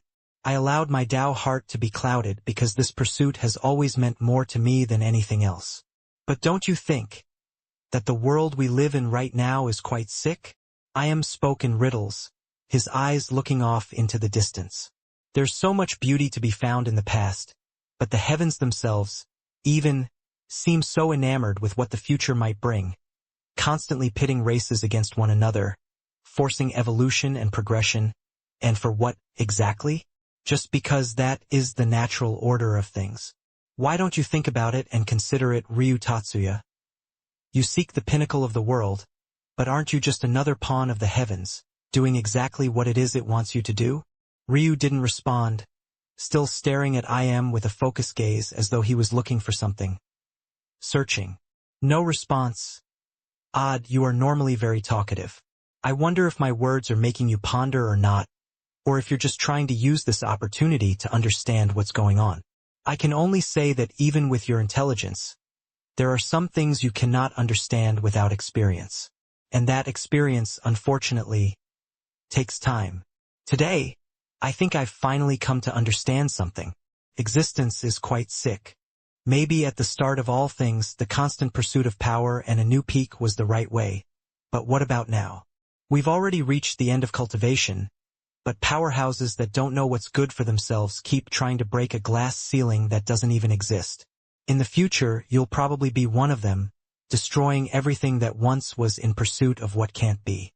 At the very least, that nameless immortal God knows what it means to be content. But you are insatiable. You have everything and yet always want for more. You don't just want for more, you think that you deserve it. Ryu continued to not respond as though his mind was still working in overdrive. It'll probably be any time now, I said calmly, still speaking as though nothing at all could faze him. The karmic flames continued to burn him through, and yet he hardly reacted to them at all. If you really did succeed in turning back time like that man did, it will happen soon. But unfortunately, you won't realize that killing me will only set into motion things that you cannot fathom. You may have reached the pinnacle of the world along with that nameless immortal God, but I will be the pinnacle of ruin mastery. I stand alone. I.Am's voice trembled with its first signs of pride. A true pride anchored deep into his bones. Chapter 22:41 Confirmation. Ryu didn't move. He didn't rush the man. He didn't even seem to be doing much other than thinking. The entire world disappeared to him as he thought through something. And then it happened. I.Am grinned as though he felt it before it came. And then, a palm descended from the skies above, smashing him into a bloody pulp. I.Am was no more. His body, soul, and even the karmic flames that had once been burning him to ash from the inside out were all gone. Ryu continued to stand there, staring at the palm that ripped through the platform. That aura, was that him? He certainly hadn't moved just now, but he could feel when something was himself and when it wasn't. Had that palm come from the future or the past? And why? I.Am's words all seemed to imply that Ryu would kill him for some reason or another, but Ryu himself had a hard time fathoming why it was that he would just fall into the schemes of someone else just because. Logically speaking, Ryu didn't have the strength to do what was just done now. So it didn't matter if the palm came from the past or the future. Regardless, to the current him it was sometime in the latter. That was because even if the palm was from the past, it could only mean that some future version of himself had decided that going backward was worth his while. Ryu himself already knew that he would go to the past at some point as well. He had already figured out the Zhu clan ancestor was him. What he didn't understand just yet was why he had done that or what forced him to. Part of him felt that the likely answer was to save his master. He owed that man who helped him so much at the early part of his journey a great deal, and there was his wife as well, Eska, whom he likewise felt that he owed a great deal to. Maybe not in the same way, but he definitely cared for Eska in a way that a husband could only love his wife. He wanted her to be happy. After she had given up so much for the sake of the Zhu clan, how could he allow their memory to just fade without a word? He definitely needed to do something, and much like he planned to help Serial revive her clan, he planned to do the same for Eska. In the future, while the Tatsuya name would be the umbrella that brought them all together, he didn't mind those clans flourishing on their own either. Ryu had never had the ambition to be some clan leader or emperor. He cared little for such things and didn't feel like he had the temperament to be a good leader at all. He was too willful, too arrogant, and too self-reliant on his own strength. He didn't care for anything a clan, sect, or empire could give him. But if that was what his wives wanted, when he grew powerful enough to stand at the peak of the world, wouldn't it just be a matter of a wave of the hand for him? But it was precisely because of all of that that this made so little sense. Like he had said, whether this palm came from the past or the future, it was most definitely some later version of himself regardless. That meant that that version of himself should have some recollection of this conversation. All of this meant that he recalled this conversation, knew I.Am's words, and yet still decided to do exactly what I.Am wanted him to do.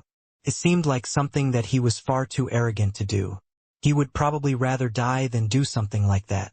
Unless Ryu's placid expression, steeped in thoughts and heavy contemplation, cracked into a chuckle. Knowing him, there was one thing that could lead to such an action. No, there were two. The first was that he knew of I.Am's scheme, had figured it out, and couldn't be bothered to give a damn. It was happening now. The second was that I.M had pissed him off so much that he couldn't be bothered to care. In this latter case, he wouldn't care about the thoughts of anyone else. He wouldn't even care that he knew of I Am's scheme either, or that this was precisely what I Am wanted him to do. He would just act according to his heart and do things as he pleased. That certainly sounded like something he would do. The question was, which one was the truth? And why did I Am want to die in this way? Ryu's gaze slowly shifted until it landed on the title stele. At that moment, silently, and without even the slightest hint of a fluctuation, a new title was being etched into being. Ryu's smile slowly faded as he saw it manifest, his eyes blazing with a fiery light. It was happening now? In that case, that meant that he not only remembered this conversation with I Am, he had seen it happen in the future, and yet he had still ended up making this decision in the end. He knew that it would elevate I Am to a whole other level, and yet he had still made the choice. Ah! At that moment, Ryu exhaled a breath and then began to laugh so uproariously the skies quaked. It was a laughter that came from the depths of his belly, the sort of vibrant, joyful laughter that belied the curse of death that hung over his head right at this moment. That was because right then, he had confirmed something that had been nothing more than speculation to him before. Now he knew that it was certain. Now he was confident that his previous deductions had been nothing short of correct. It was then that the title finally finished etching into reality, standing above even Ryu's own newly formed title at the very top. A title that was surely I Am's own, and no less peculiar than his cryptic words. Grand Ancestral Bloodline. Chapter 2242 Grand Ancestral Bloodlines. And accidentally uploaded the wrong chapter for the last one. If you can't see the updated chapter and still see a chapter from another novel, then go to your settings in app to clear cache. Then try again. That will fix it. Also, important author's note below: Ryu turned away from the title as though he didn't care for it at all. But the moment he saw it, he understood. Grand Ancestral Bloodlines. Wasn't that something he used to hang his hat on? It was the name of the very bloodlines that coursed within them. But this title, it was both the same and very different. I Am had said it himself. His aim was different from Ryu's own. His goal was to be a ruin master of ages, to honor the past in ways that the future didn't seem capable of doing. And wasn't that exactly what Grand Ancestral Bloodlines were? Homages to a past lineage, a culmination of history, pain, and suffering in the way that few other things could. Ryu had experienced it personally. Maybe many of the things that he had suffered through he would have never had to if his bloodline had been different. Had he been too weak for the martial gods to target, or even deeper, had his great-grandfather not been Primus but a much more benevolent man. A bloodline represented a lineage.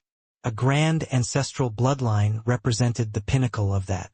The word ancestral was chosen for a very good and important reason. It was, at the core of its being, a call to the ones that came before yourself and all the hardship they had gone through to build up your talent to what it was. The fate that bound it, that moved it, that decided much of the path of its descendants.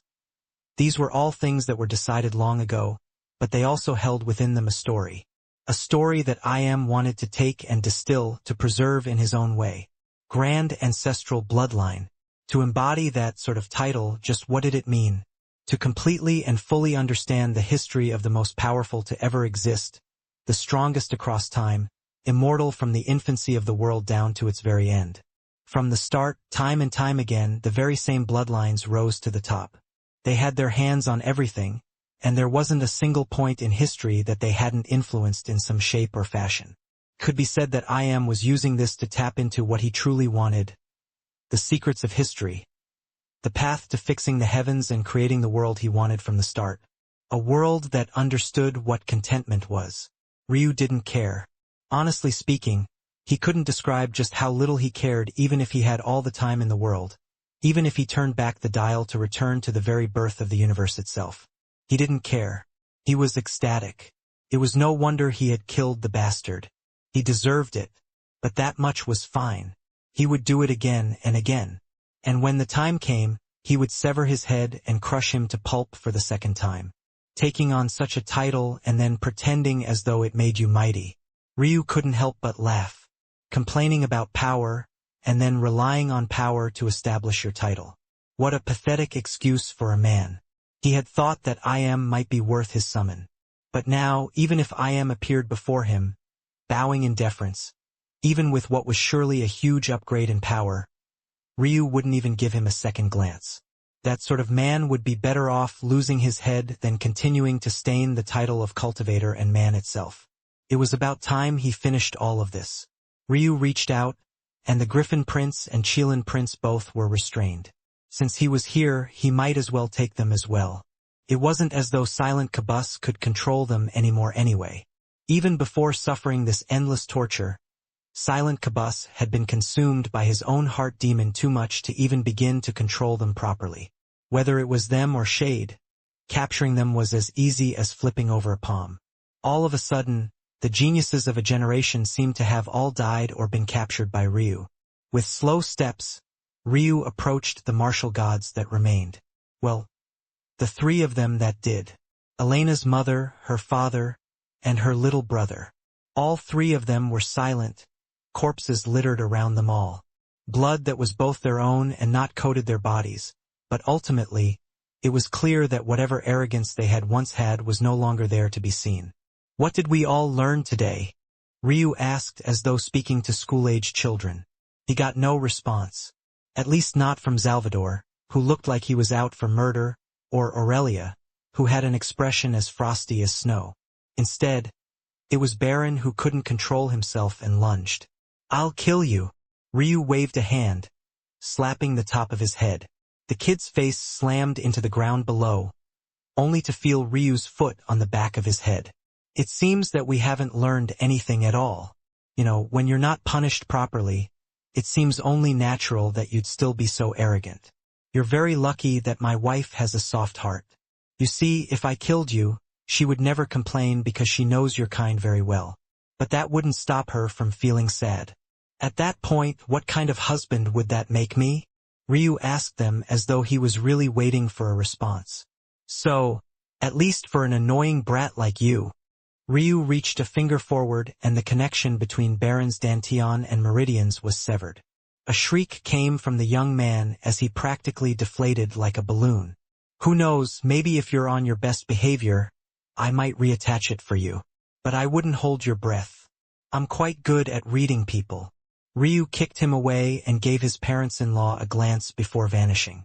When he appeared again, he was just on the other side of a barrier, staring at his wife. Elsa looked as though she had just gone through a roller coaster of emotions. Tears stained her face. Her hair was a mess, and her aura was nothing short of chaotic. Ryu smiled. "What are you crying for? Aren't I here?" Chapter 22:43 Power. Ryu took a step forward and grabbed his wife's waist. Her walls seemed to break down as she started to sob uncomfortably, her tears staining his chest. "What's all the tears for?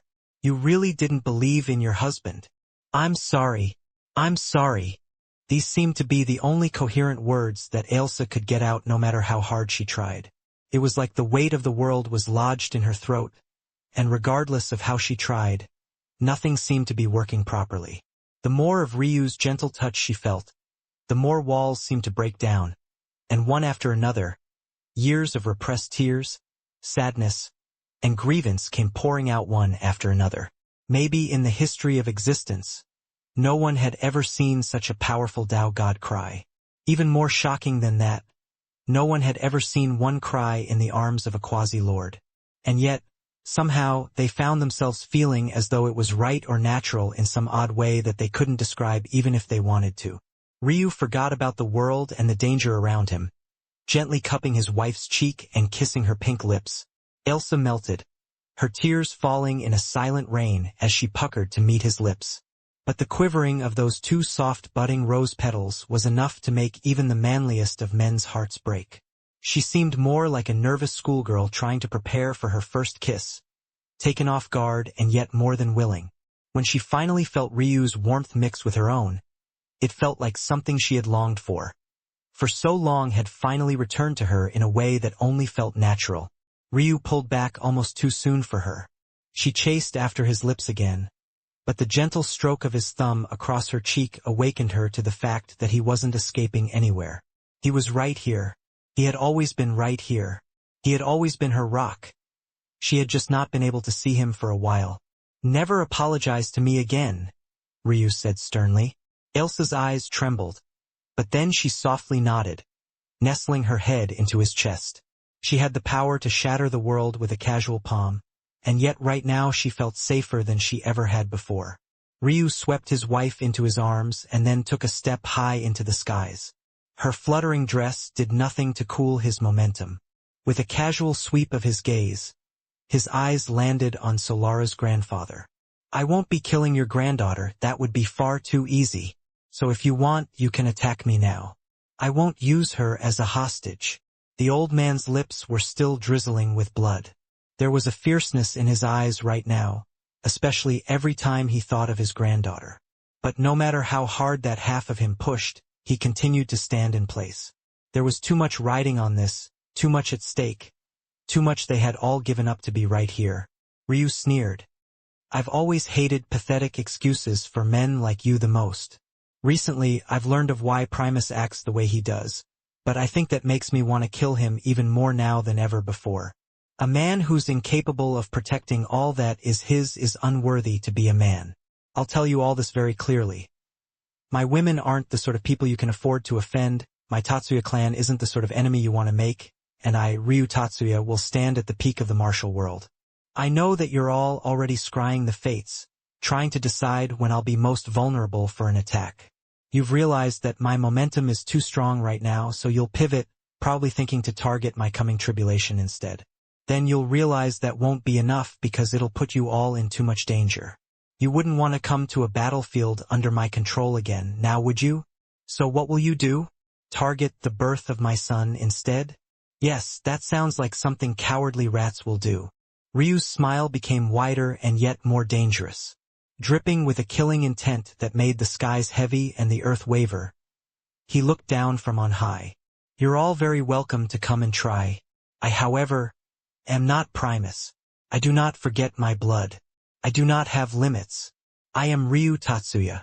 Ryu vanished from the spot, his title burning so bright on the steel that many seemed to forget that there was a title that now sat above it. The world fell into silence, but they all knew that there wasn't a single word that Ryu had said that would prove to be false. But they also knew that he had to die. What were all of these powers scrambling for?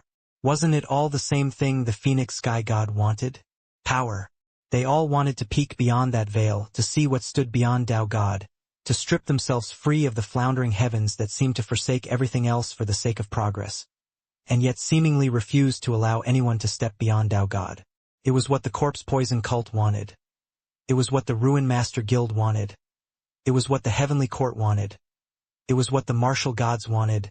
And today, Ryu had displayed a talent that broke their minds. A comprehension ability that was beyond the realms of reason. A path that just might carry with it a chance for them to peek beyond what the heavens had in store for them. They had to have it. Once again, the world seemed to want the mysteries of heaven and earth pupils to fall to their palms. Maybe history just might repeat itself and the number 1 heavenly pupils would disappear for yet another era. Chapter 2244 Oddity. You are having a son? Elsa asked softly. I am. Ryu smiled, looking down at his wife. Do you want to have a baby too? I wanted to have your firstborn. Ryu bent down and kissed her forehead. Inwardly, he was quite happy. If Elsa was still holding onto her former arrogance, she would have never said this. Even if he could feel it from her thoughts, she would prefer to reveal it like that than speak it herself. Maybe this is a little punishment for being so disobedient. Elsa pouted. You said I don't have to say sorry. Ryu laughed, kissing her lips this time. This was the Elsa he remembered. This was his life partner. He much preferred her to be like this. You can still have my first daughter if you are fast enough.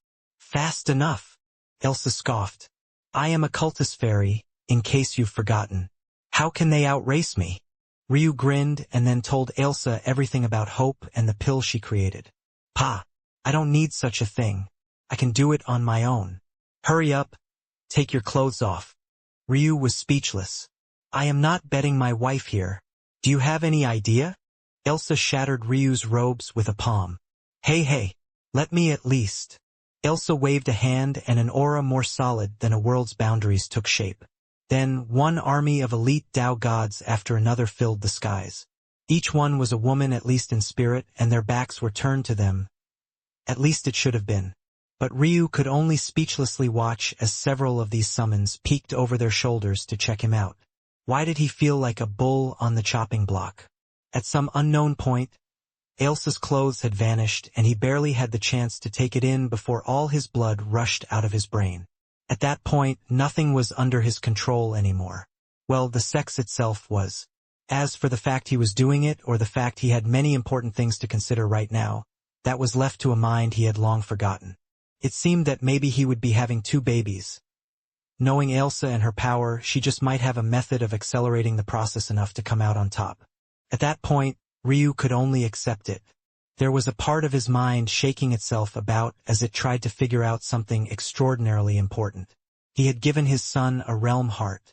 Now he would need to give this new child something of at least equivalent value, or else his wife might kill him. Damn it! Don't run, Viridia. I know what you've done. A fire dragon with scales so dark they almost looked more black than crimson scaled across the skies.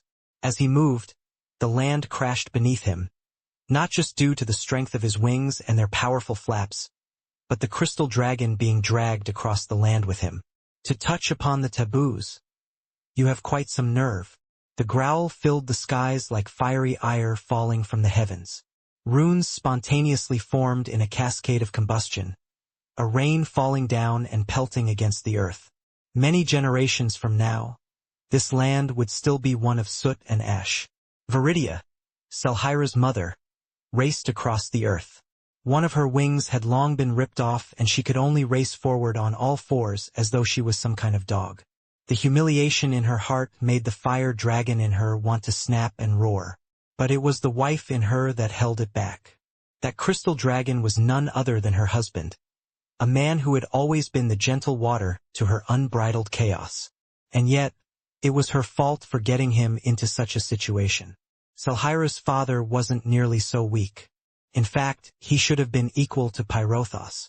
Some even believed that Pyrothos' title of undefeated wouldn't be nearly so certain if Selhira's father wasn't so passive. Unfortunately, the crystal dragons, after descending to the 8th plane, had chosen to remain there and never showed signs of returning until now. Viridia was simply too tired of it all. She knew that what she had been doing was foolish, but she also knew that all Pyrothos did was find reasons to target them. And recently, things had gotten even worse. For some reason, Pyrothos wanted the Crystal Dragon clan to descend even further, retreating from the 8th plane to the 7th. None of them could explain exactly why that was, but it was the straw that broke the camel's back for Viridia. Who would have known that Pyrothos was waiting for this exact moment? Not only did he use her to lure her husband in once more, but her husband had also suffered a near-lethal blow because of her. Half of Viridia was absolutely furious with herself, and the other half was a raging fire dragon bloodline deep within her that wanted to expunge Pyrothos from the world. How could this coward be their representative? How could this despicable dragon be their leader? Her scales themselves seemed to spit fire, but she knew that if Pyrothos wasn't making a show of dragging her husband through mountains and rivers, she would have been caught long ago. And then it happened. The world warped and a flash of silver appeared in the skies. A spatial dragon appeared, his wings flaring out wide. But when Viridia sensed the aura of a mere sovereign, all of her hope vanished. For some reason, she had hoped to see Ryu, and yet he wasn't here either. Lucard looked toward Pyrothos, his words of challenge dying in his throat. What the hell was happening here? But then something clicked and he blinked. Ever since he entered the true martial world quadrant of space, he had felt that something was just a little bit off. He couldn't quite place why that was until this very moment. Chapter 2245 Reverse Scale. Everyone knew that almost 100 years ago now, there was a change. Because of Ryu, the true martial world seal was undone, and everyone suddenly experienced one shocking breakthrough after another. The end result of that was many geniuses popping up one after another. But, for those of the highest echelon who had already reached the pinnacle of their cultivation, improvement was hard to come by. Just because the world changed, didn't mean that everything else did too. But Lucard sensed something odd on the way here. Honestly speaking, he didn't care much for Pyrothos anymore. What once had been his lifelong goal was shredded up, all thanks to Ryu. Ryu didn't even say anything, but after seeing a wider world with a taller ceiling, it seemed almost silly to just want to become the emperor of this one piece of land. He would much prefer to become emperor of all dragons. But then that idiot Ryu went and slaughtered the dragon prince. Lucard couldn't even go and have his fun there, and the dragon emperor was still far too much for him, so he had decided to come here to vent a bit instead when he felt the oddity. As for what that oddity was, taboo? They're trying to reverse something. Put back the seal, maybe? Or they're trying to... Oh! Things clicked into place one after another. It was no wonder why Pyrothos was chasing after Selhyra's father. Crystal dragons were the ancient beasts of order and structure, and what Pyrothos and his cronies wanted to do was worse than just disrupting a little bit of that structure. They basically wanted to overturn the state of things, taking the potential that should have been given to the young and handing it over to themselves instead. It was a sinister method and honestly, quite pathetic, Lucard said indifferently. He looked toward Pyrothos with disgust. Was this the dragon he had spent so much of his life chasing after? What good was your Tao heart? Pyrothos looked up, his eyes narrowing. His maw opened, lines of striking red gold running through the gaps in his scales as fire accumulated. Lucard didn't even move. Bang! An explosion sounded as Pyrothos released the ball of fire, only for his head to explode. A barely perceptible flicker reflected in the air. Weak! Lucard scoffed. The roar of a dragon echoed. Oh, you're still alive. Dragon soul? Interesting. Lucard was about to act when a half-naked Ryu suddenly appeared. His hair was a mess and he smelled of women. A look of disdain colored the silver dragon's face, but his words were caught in his throat. Ryu looked absolutely pissed. Who the fuck do you think you are? A dragon soul manifested in the air. It was a natural talent that Ryu hadn't considered or seen in much depth. That was because it wasn't very strong in most dragons. The dragon soul was actually connected to the reverse scale of the dragon and had little to do with their actual soul. After all, beasts didn't have souls in the natural sense. But it functioned quite similarly to a soul nonetheless, thus the name. However, because of this, it was also very vulnerable. Cultivating only made the reverse scale all the more vulnerable to attack. But Pyrothos had clearly taken a very unique path, as expected of someone who had grown himself into such a legend. The undefeated looked like a brute whose strength was entirely concentrated into his body, when in reality this was nothing more than a fraction of his strength. He had concentrated over 90% of it into his reverse scale, tempering it with his blood and refining his bloodline. Now, he just needed a single push to ascend to a completely new level. This power, he was just ready to release it when Ryu appeared, grabbing out at the air with a hand. All of a sudden, all the control over space Lucard had was overturned. Ryu ripped his arm back and Pyrothos was ripped from his reverse scale, the illusory body of a beast so large it blotted out the skies appearing. And yet, Ryu only raised his arm and then smashed down. Boom! Boom! Boom! Pyrothos' roars were suffocated into a silence, the remains of his soul being treated like a rag doll. Ryu had only been spending time with his wives when he felt that something was wrong. A strand of Selhyra's karmic strings had turned black. Even without paying much attention, Ryu picked out on it in an instant and crossed an impossible distance to get here as quickly as possible. He didn't even register Lucard's appearance, nor did he care that the latter was practically locked in place under his aura.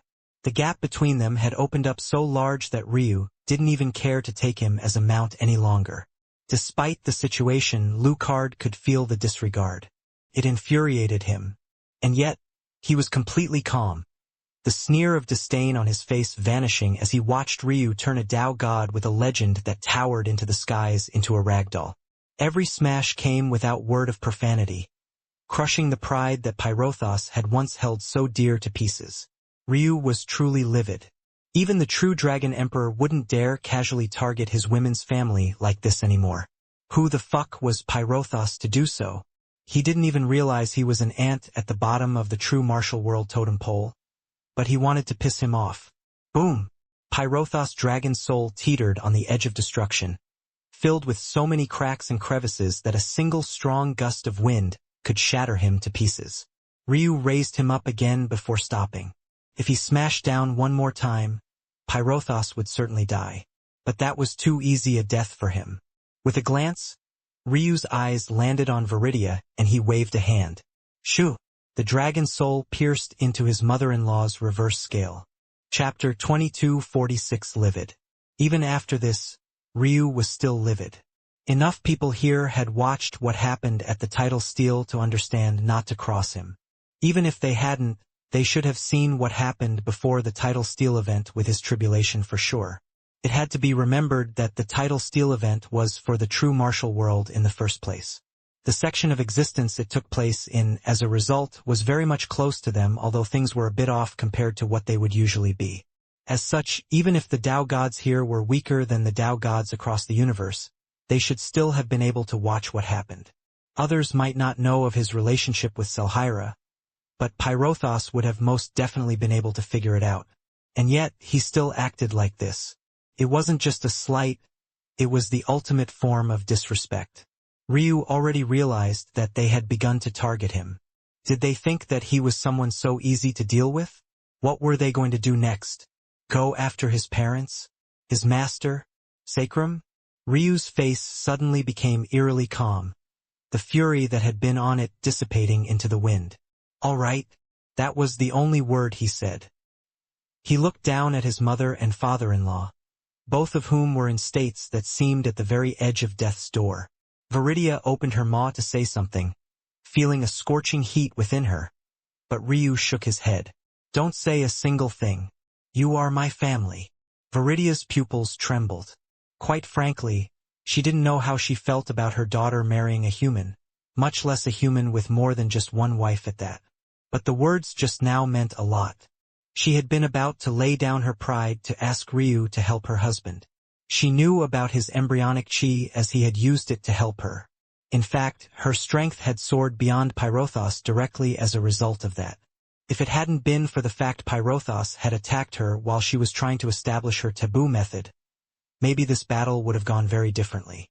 But she also knew that the embryonic chi was incredibly precious. If not for the fact her husband was in such a life and death situation, she would have never shamelessly asked for such a thing. Then there was the way Ryu responded. The demeanor couldn't have been clearer. If he had to hold up the skies with a palm, that was exactly what he would do. With a wave of his hand, it wasn't just a droplet of embryonic chi that descended, it was two streaming rivers. Viridia's eyes almost popped out of their sockets. Take your time and cultivate. Take advantage of the changes to this land and reestablish your foundations. I know that dragons are prideful and I can accept that. But no one touches my family. This revenge, I'll have it myself. Ryu was about to take a step to leave when Lucard finally spoke. What? Are you just going to ignore me? Ryu didn't look back. I came across a friend not long ago that I didn't dare to look at because it would mean we would have to fight. Do you want to fight? Do you think I fear you? If I turn back now, you'll be leaving here a mount. You think I'd lose to a little lord like you? No. You'd lose to a little quasi-lord like me. Lucard bared his teeth and unleashed a roar. The skies shook and Ryu vanished. Appearing right above Lucard's head, Ryu stomped down a foot. Bang! Somehow it both felt like the world was collapsing, yet being constrained all at once. Solid, unmoving, contained control that transcended the heavens themselves. Lucard's head slammed into the ground, his skull almost flattening into a patty. However, to Ryu's surprise, he managed to vanish at the last moment. A gaping wound was left behind in the earth as though an abyss had opened up to swallow him whole. And then a shadow appeared above. Lucard spread his wings out wide, their span dwarfing hundreds of meters. Mighty and looming, blood trickling down in rivers from his scales. His eyes glowed with a silver menace. Ryu looked up in time to see a claw that carried the weight of a black hole slamming down toward him. Space bent, twisted, and warped around it until all light vanished, leaving nothing but dense streaks of blackness cutting across the air. He raised a hand. Boom! Ryu seemed to be swallowed up, a claw the size of a mountain falling onto him from overhead. And yet, the hole beneath him didn't grow any larger. He held up his arm above his head. "Not bad," Ryu said lightly. With a flex of his arm, Ryu's torso rippled with strength. He grabbed onto Lucard's claw and spun him over his head. Boom! As though a ragdoll, he tossed him around again and again. Every boom should have shattered the plane itself, and yet it remained intact. One would have thought that it was a pair of transcendents fighting instead. This was control. Boom! Ryu let Lucard go. "Have you had your fun yet?" Ryu asked. He received a growl in response as Lucard tried to stand to his feet. "You should have gone to the title steel. Maybe you'd have a better chance." "I don't need such a thing." "No. "I didn't need such a thing. I only went to prove a point. You, however, are weak. You became a sovereign, and this is all the strength you have." Lucard roared and lunged, but the result was just the same. "All right, be obedient. Since you wanted this fight, I gave it to you. Now you have to pay the consequences for wasting time I could have spent killing. Come. I have heads to take." Ryu knew that Lucard wouldn't obey, but he also had no intention of going easy on him. If anything, this would only make Lucard feel more insulted. In that case, a blooming line of chains took shape, wrapping around Lucard's neck. Ryu pulled hard, snapping his head up. Chapter 2247 Taboo. The ocean stretched out beneath Ryu and Lucard. The disgruntled spatial dragon was completely silent, not saying a word. None of this was a joke to Lucard, but he had also not wanted to take a step back. Every fiber of his being wanted to win. Was it smart of him to fight Ryu? No.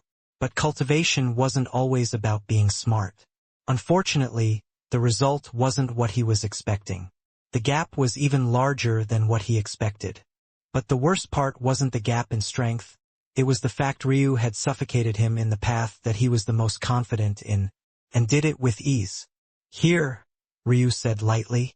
Lucard didn't say a word as he stopped. At this point, acting defiant wouldn't make him a strong warrior, it would make him a toddler throwing a tantrum. In the past, when he and Ryu were on relatively equal footing, that was fine. But right now, his pride wouldn't allow even that. He was a better man. A better dragon than that. Ryu didn't say anything in response to Lucard's actions. Instead, he spoke out toward someone else entirely. "Are you going to come out? Or am I going to have to force you out?" Rolling waves spread as far as the eye could see.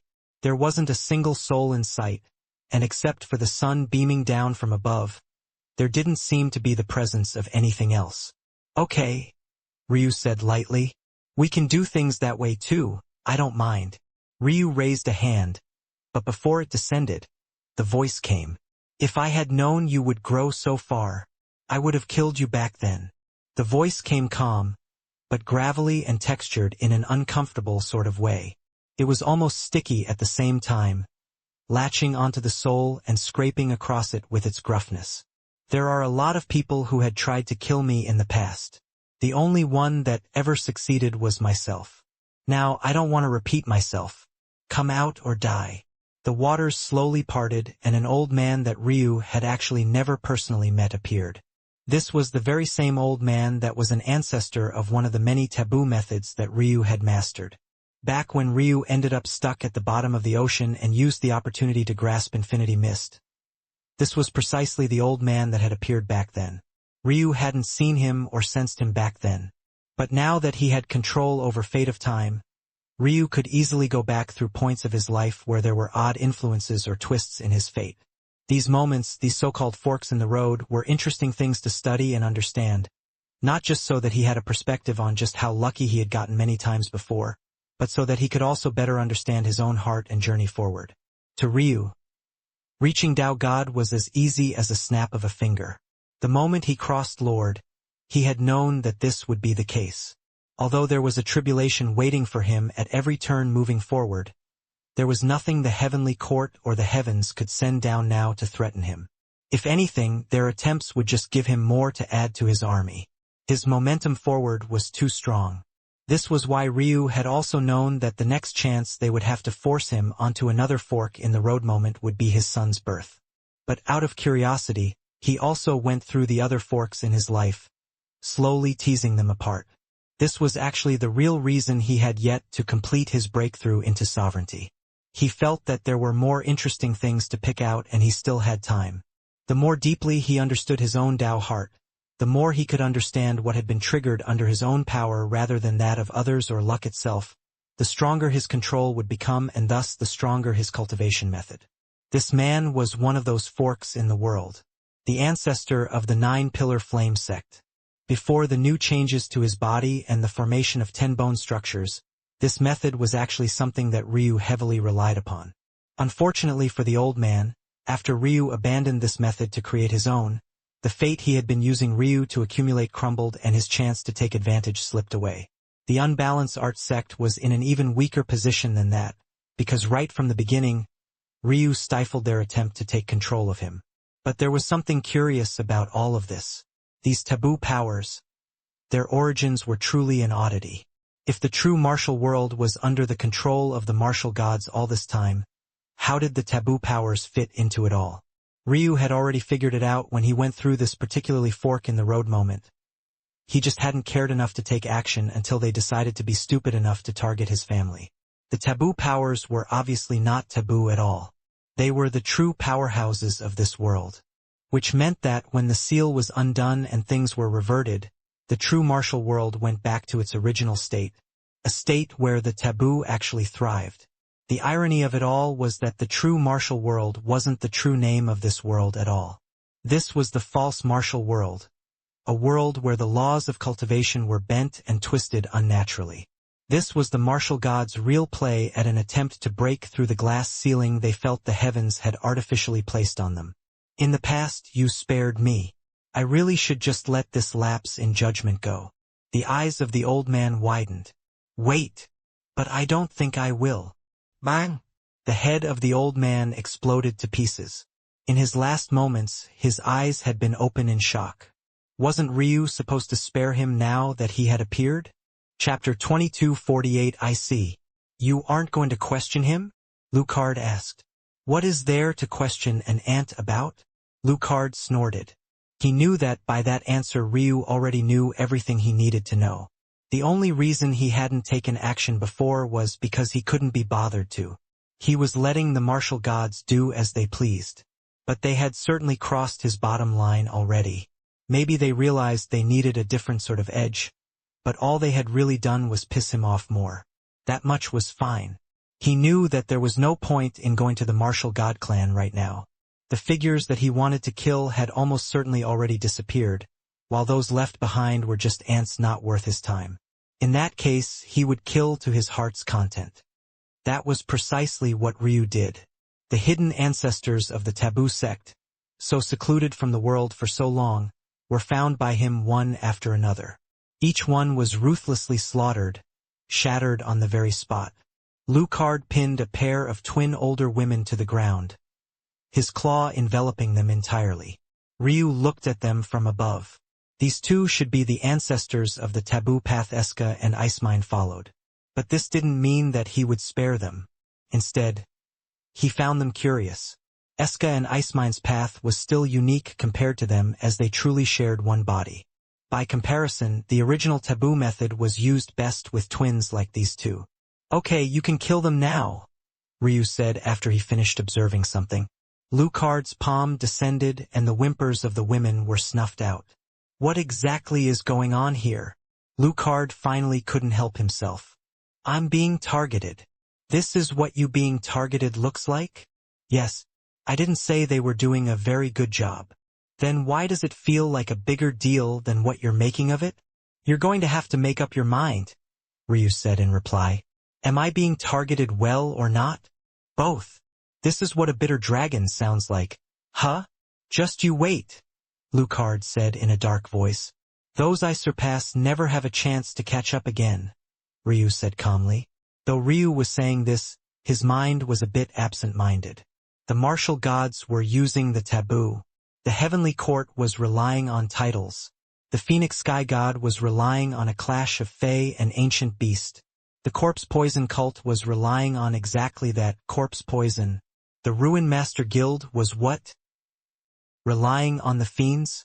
Something about that wasn't adding up either. I see. It seems that I am's roots are deeper than I thought. When you were dealing with time, nothing moved linearly. Whether it was the martial gods, the heavenly court, the phoenix sky god, or the corpse poison cult, their methods were quite elaborate. The fiends seemed like the odd ones out. This sounded like a weird conclusion to come to. After all, wasn't the phoenix sky god also relying on another race? And what about the martial gods? They were relying on an even weaker world.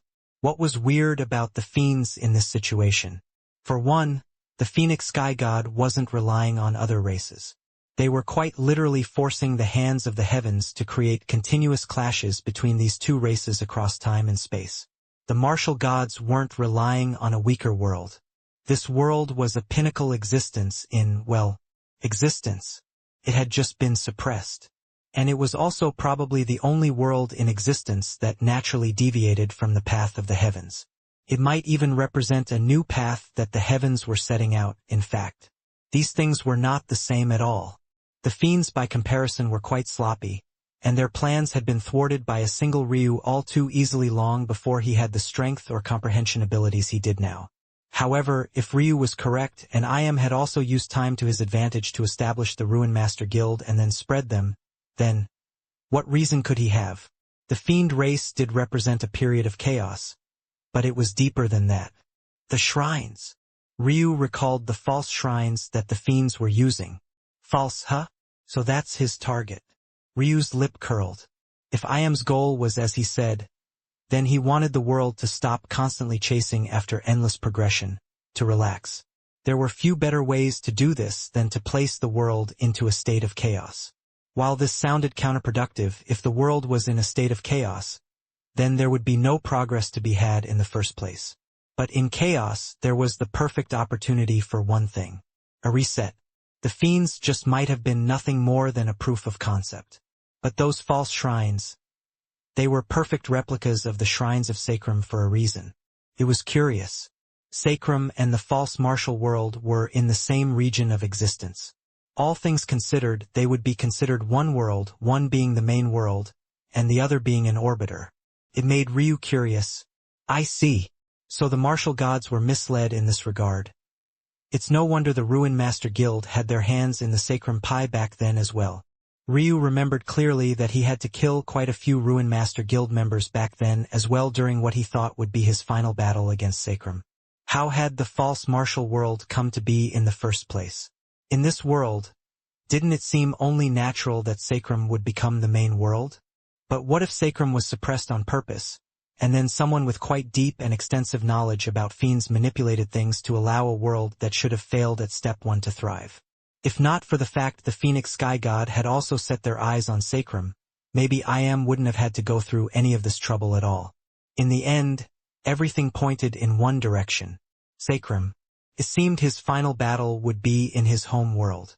He wouldn't have it any other way. Ryu grinned, murder radiating deep in his eyes. He couldn't wait.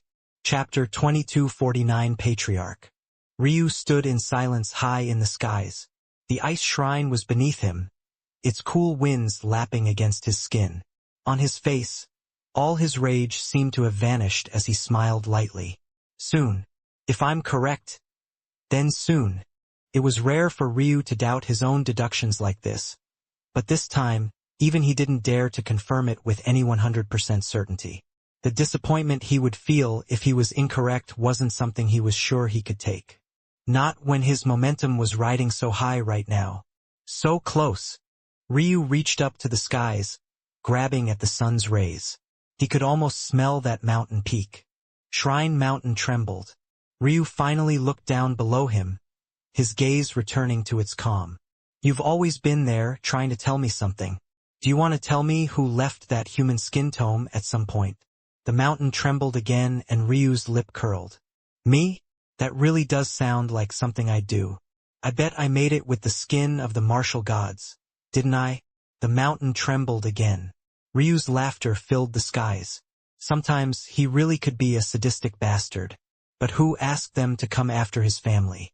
They got what they deserved. They wanted to treat his Tatsuya clan like some experimental subject they could suppress and control as they pleased. Well, he would use them in his own research. What better template was there outside of the martial gods for the growth of corpse puppets? Their bloodlines were the most pliable, least reliant on fate that Ryu had ever seen, able to change and warp as they pleased. He had quite the good idea if he did say so himself. I guess it's about time. Break through. Ryu said these words as though he was commanding the world to give him power. But more shocking than that was the fact the world actually responded. Chi. The glass ceiling blocking Ryu shattered to pieces, his cultivation skyrocketing from quasi-lord to lord.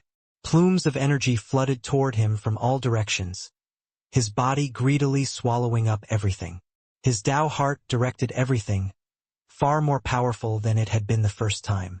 His control had already dwarfed that of a Tao god, and somehow it only seemed to be growing stronger. When he first began his cultivation journey, he cared for no one. To him, the only difference between himself and them was time. Ironically enough, time itself had borne that out. After all these years, these decades, this just over a century, he had reached that step. The shrines of sacrum trembled and energies flooded into his body even faster. As though he was a bottomless well, he moved from lower lord to middle, and then from middle to higher, and then from higher to peak. While the commotion was raging around him, Ryu couldn't hear it at all. The only things echoing in his ears were a heartbeat, not one that was his own, but rather one that was of someone else, his son. The thought brought a smile to Ryu's face. His parents were off having their own adventures, enjoying the time together they hadn't been able to have before. He was sure that they would be targeted, but after he realized this, how could he allow it to happen so easily?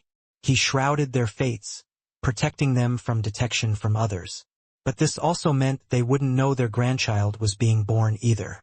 Such a thing was enough for a sinister smile to spread across Ryu's face. His fingers itched, his blood rolling through his veins. To deny his parents such an opportunity, they surely had quite the boldness. Ryu took a deep breath and yet another glass ceiling shattered. It was time. Reaching Tao God? To deal with these people, he had no need to do such a thing. Sovereign was enough. Bang! The skies swirled, dark gold pooling. But it had hardly formed when an armored arm descended from above. Heaven's Empyrean. Ryu shook his head slowly. The strength gap here was truly enormous. Back then, a sentinel was the strongest he faced, and yet that sentinel was already enough to stand with the geniuses of the tidal steel on its own. The only reason Ryu had struggled so much with them was because he had been injured by the karmic flames. Otherwise, getting his title would have been a walk in the park. The gap between himself and the geniuses of this world had opened wider than anyone could fathom long ago. An Empyrean? Huh? Aspirant, Knight, Vanguard, Sentinel. This was already the limit of what Ryu had faced. But then, Herald, Warden, Luminary, and only then would one finally reach Empyrean. And yet, it was the first that appeared for Ryu this time. But so what? Scram. I don't have time for this. Veins of black suddenly appeared across the enormous dark gold gauntlet falling from the skies. Like a cancer, it spread rapidly until the arm shattered to pieces. But then it continued, the tumor pulsing and crawling across the laws of the heavens and piercing into the depths. Ryu's black flames commandeered the tribulation clouds for themselves. And then, Ryu opened his mouth wide and inhaled. A cyclone formed in the depths of his chest, his Tao heart pulsing with life and vitality. Boom! Boom! Boom! Ryu felt some resistance and his sinister grin became wider. I'm winning this time, bastard. Little Rock hovered high in the skies, his wings so large it cast shadows over an entire star system. There was a gentle look in his eyes as he looked down toward his son, and then back up to the skies. If Ryu had dared to look at Little Rock back then, he would have known what the problem was immediately, and why Little Rock had chosen to grow so large.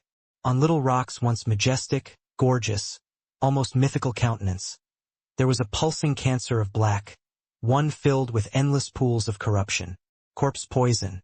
So tell me, Rock Emperor, I'll ask you again, have you agreed to be my mount yet? A figure stood in the depths of the endless shadows of the world, wreathed in black. Little Rock recognized the aura all too well, though.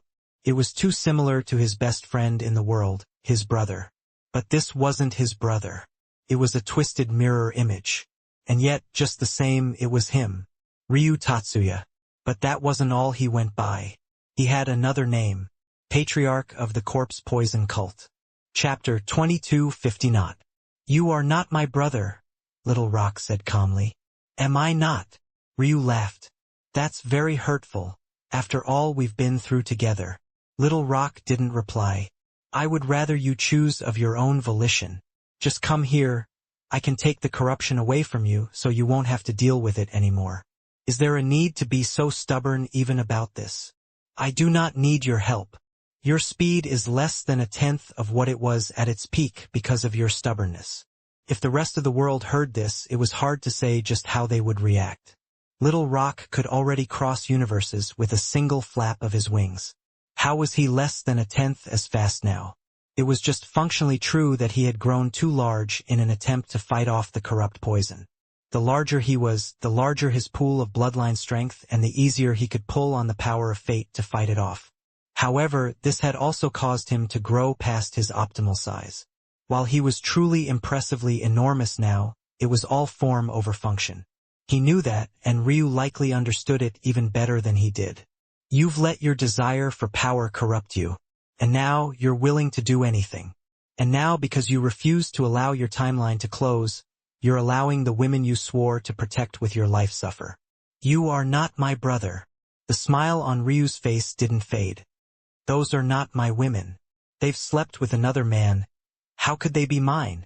Another man? You mean your younger self? I thought I wasn't your brother? Ryu blinked innocently. But now he and I are the same? I was just going with what my brother said. You're leading me astray, Little Rock. Little Rock fell into silence. Winning an argument with Ryu had never been possible. Even if he realized he was wrong, something he would never admit in the first place, he would still be capable of talking circles around you. There was really only one way. You know the answer in your heart. I have nothing to say to you. Either you kill me here, or you can forget about crossing over. Ryu's smile slowly faded. He stood there in silence, the calmness in his darkened gaze eerie enough to turn a man's blood cold. There was a flicker on his forehead, but then it slowly ebbed into a calm as well. If you mean that my existence is what allows I am to continue living, you are correct. Indeed, if I just killed myself now, all of that would come to an end. But do you know how frustrating it is, Little Rock, to have all the power in the world and yet be unable to do what you need to do? Because of my own arrogance, I already went back in time once. Unfortunately, I cannot do it a second time, and because of that, my chance to revive my grandparents was thwarted. So if I don't completely break through the shackles of the world this time, then I will never reach that true pinnacle. If you know that it's because of your own arrogance, then you shouldn't make the same mistake twice. Ryu's lip curled into a smile. You know that I'm a hypocrite. Little Rock's pupils constricted. Before he could react, a fist had blown a hole through his throat. The majestic Emperor Rock shook, his blood falling in sparking waves of lightning. When they return by my side, so too will you. Father! From down below, the Rock Prince awoke from his meditation, his chi becoming volatile. Ryu calmly raised a finger and pressed down. The wild fluctuations of the Rock Prince's chi calmed, and his near cultivation deviation was undone in a single breath. It all flowed easily from one to the next, like every movement was as natural as the heavens themselves, and yet beyond it. It was something that transcended the state of a child of chaos or order. It was the fusion of the two in a shocking way. She would be so disappointed in you, Little Rock said softly as the last of his life faded away. And she would be more than allowed, Ryu replied calmly as he closed his eyes. My women are allowed to be as willful as they so please. With a flash, Ryu crossed the enormous body of Little Rock and vanished into the distance. The cries of the Rock Prince filled the skies, but he turned a blind eye to them all. Who would have known that when I.M. was asking what Ryu would do if he didn't have enough time to catch up to an enemy, he was actually talking about Ryu himself. How could a younger version of Ryu ever possibly catch up to an older version of his very own self? It is time. It was a scene unlike anyone had ever seen. A sea of Tao gods as far as the eye could see, not a single one of them following the same cultivation system. These existences were those of fallen worlds, ones that didn't have any chance to reincarnate again due to the actions of the Phoenix Sky God. The one that had spoken was none other than Ryu's master, Fading Star. By her side, her estranged husband stood. But at the moment, they might as well have been the greatest of lovers. When they faced off against their own mortality together, how was there anything else that they could be? This time, they would be certain to wipe out the Phoenix Sky God for good and make them pay for everything they had done. There would be no greater opportunity than this. Inwardly, she felt guilty. She knew that this opportunity rode on the head of her disciple being in great danger. Because of Ryu, the fate of the heavens would be up for grabs, on a teetering edge. It had been a very long time since a battle of this scale took place, and it was only when the heavens were the most confused and contradicted that an existence on the level of the Phoenix Sky God could be taken down. This was their chance. Then I guess I will be joining as well. The voice was calm and came from nowhere at all, and yet everywhere at once. Had Ryu been there, he would have recognized this man immediately. Primus Tatsuya. He had become a Tao god. Chapter 22:51 Willful. Ryu stood in the air in silence.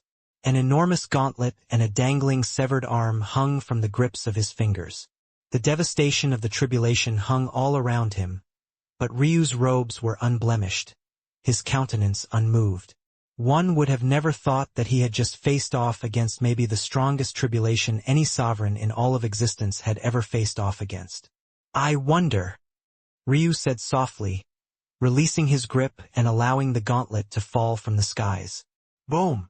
A weight as heavy as a mountain crashed down below, lifting up the earth and causing it to roll out in waves. Ryu took a breath and exhaled, his aura settling into the lower sovereign realm. A hand slowly raised to his forehead. Unfortunate. Still wasn't ready.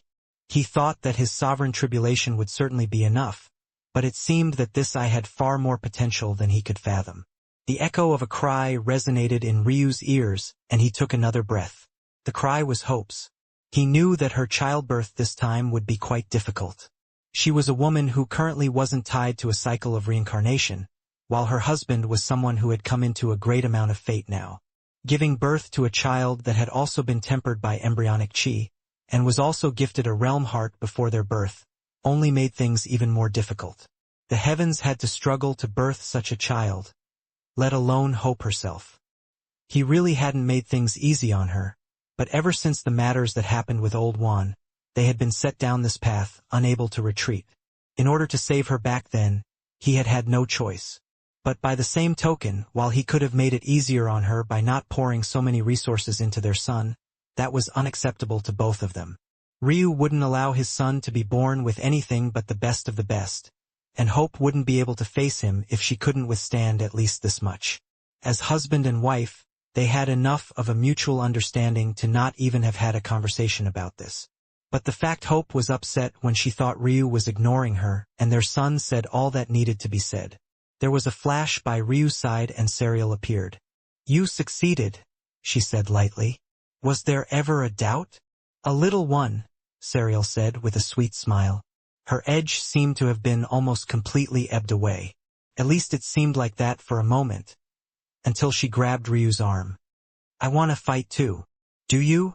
Ryu asked almost absent-mindedly, looking off into the distance. It feels like you have a great weight. I can help. It's my weight to carry, Ryu said lightly.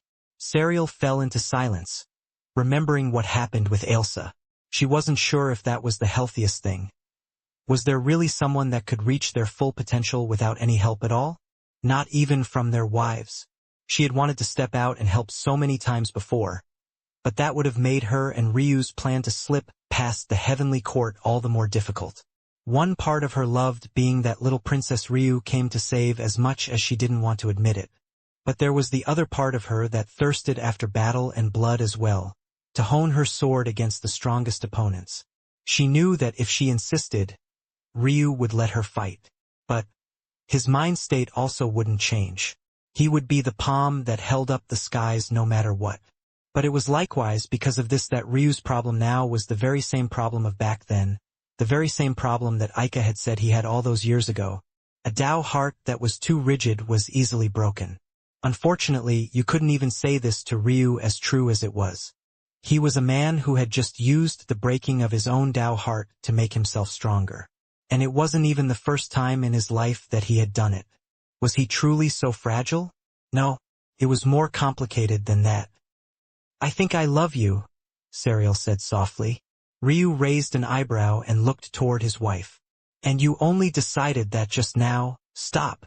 Serial ripped one of her eyes out. Ryu was reaching for her wrist to stop her. But there was a slip in his concentration, no doubt triggered by Serial taking advantage of his trust in her and his absent-mindedness. The eye slammed into his forehead.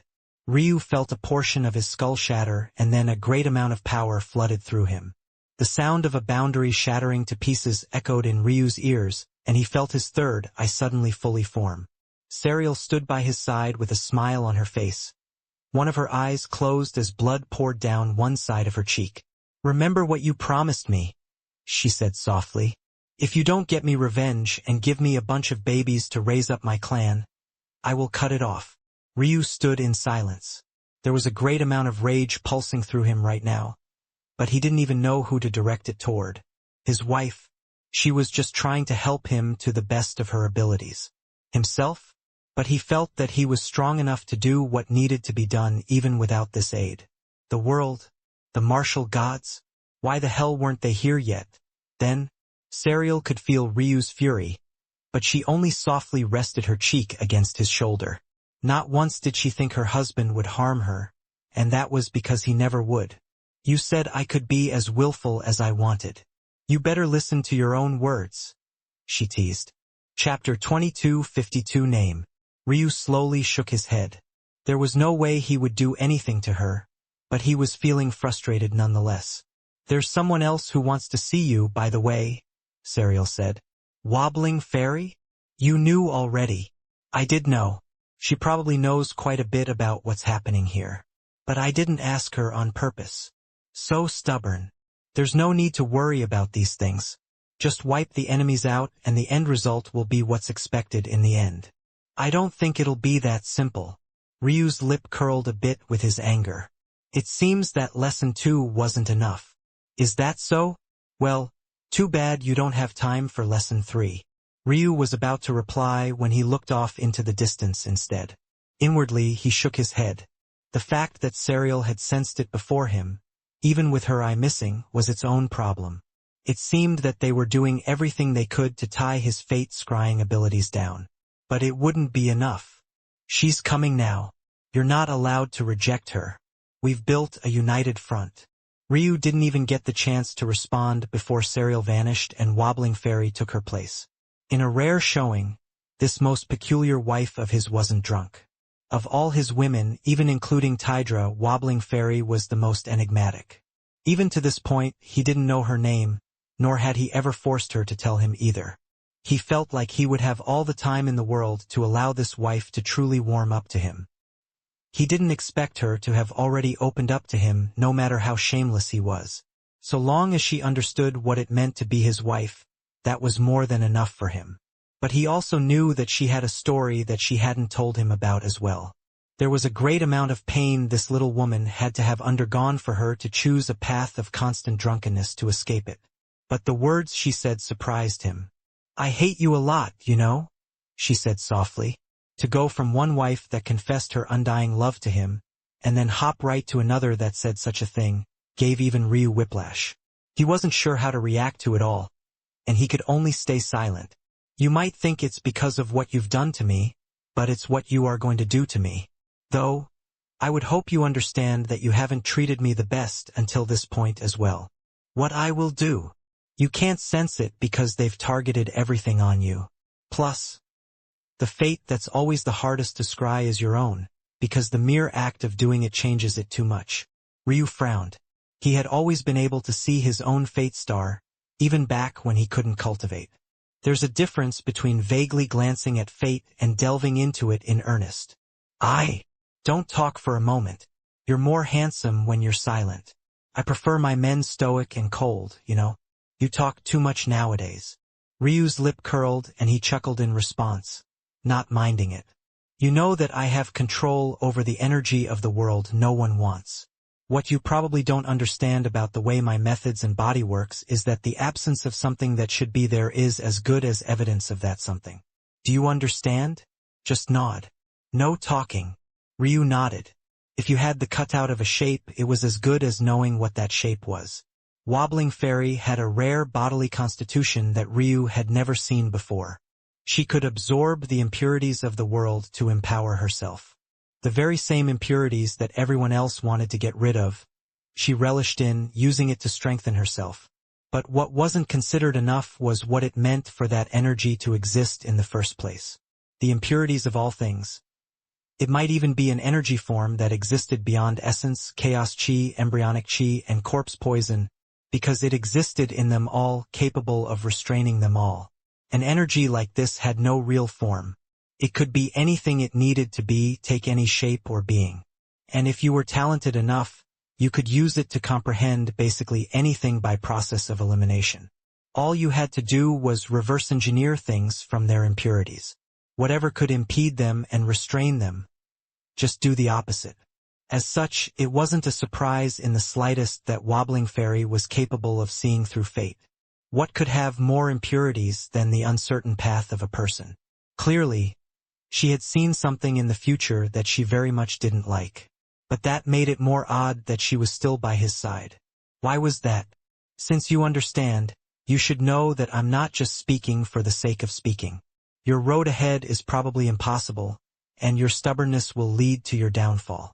Which will be a shame, because you are quite handsome when you're not yapping. Ryu raised an eyebrow. Was Wobbling Fairy always so straightforward? Or was that just what she had become without the heavy depression that hung over her all the time? Why did she seem happier? As much credit as he wanted to take for it, he knew that he couldn't. You wanted to know my name? Wobbling Fairy suddenly said, completely changing the subject as though she had no intention of explaining any further. Ryu nodded again. My name is Rose B. Tatsuya. Ryu interjected before he froze. His pupils constricting into pinholes as a realization overcame him. Rose? Why was that name itching at him so much? Then it hit him. You're Yana's life partner. The Black Rose. Chapter 22:53 Nicely. The Black Rose. It was a spiritual herb of legend. And yet it was the one spiritual herb that could easily be missed. Lurking in nature, it was the most inconspicuous of all natural treasures at this level. Even Ryu's eyes might not be able to pick one out with ease. Elsa had explained to Ryu long ago just what this spiritual herb was capable of. The moment you touched a black rose, you would die. It was impossible to deny its strength. At least this seemed to be the case. In reality, if the black rose didn't acknowledge you, even if you plucked it, it would just simply wilt away and reincarnate elsewhere without a care in the world. But should it? You would not only certainly die, but when you reincarnated, you would have all your memories, all your talents, all your abilities, and you would be given a gift of karmic luck the likes of which you couldn't fathom. This was the power of the black rose, a deathly thorn, and yet all the more strong for it. Normally, the black rose would use the life it had taken to fuel its next evolution, growing stronger during its next cycle. But with Yana, something odd had happened. Because they were life partners, the black rose ended up getting attached to Yana, and rather than using Yana's first life as Nuri to fuel its own growth, it acted completely unselfishly, completely fusing with Yana instead. Thanks to this, Yana was able to reincarnate and control her reincarnation so that she was as close to Ryu as possible.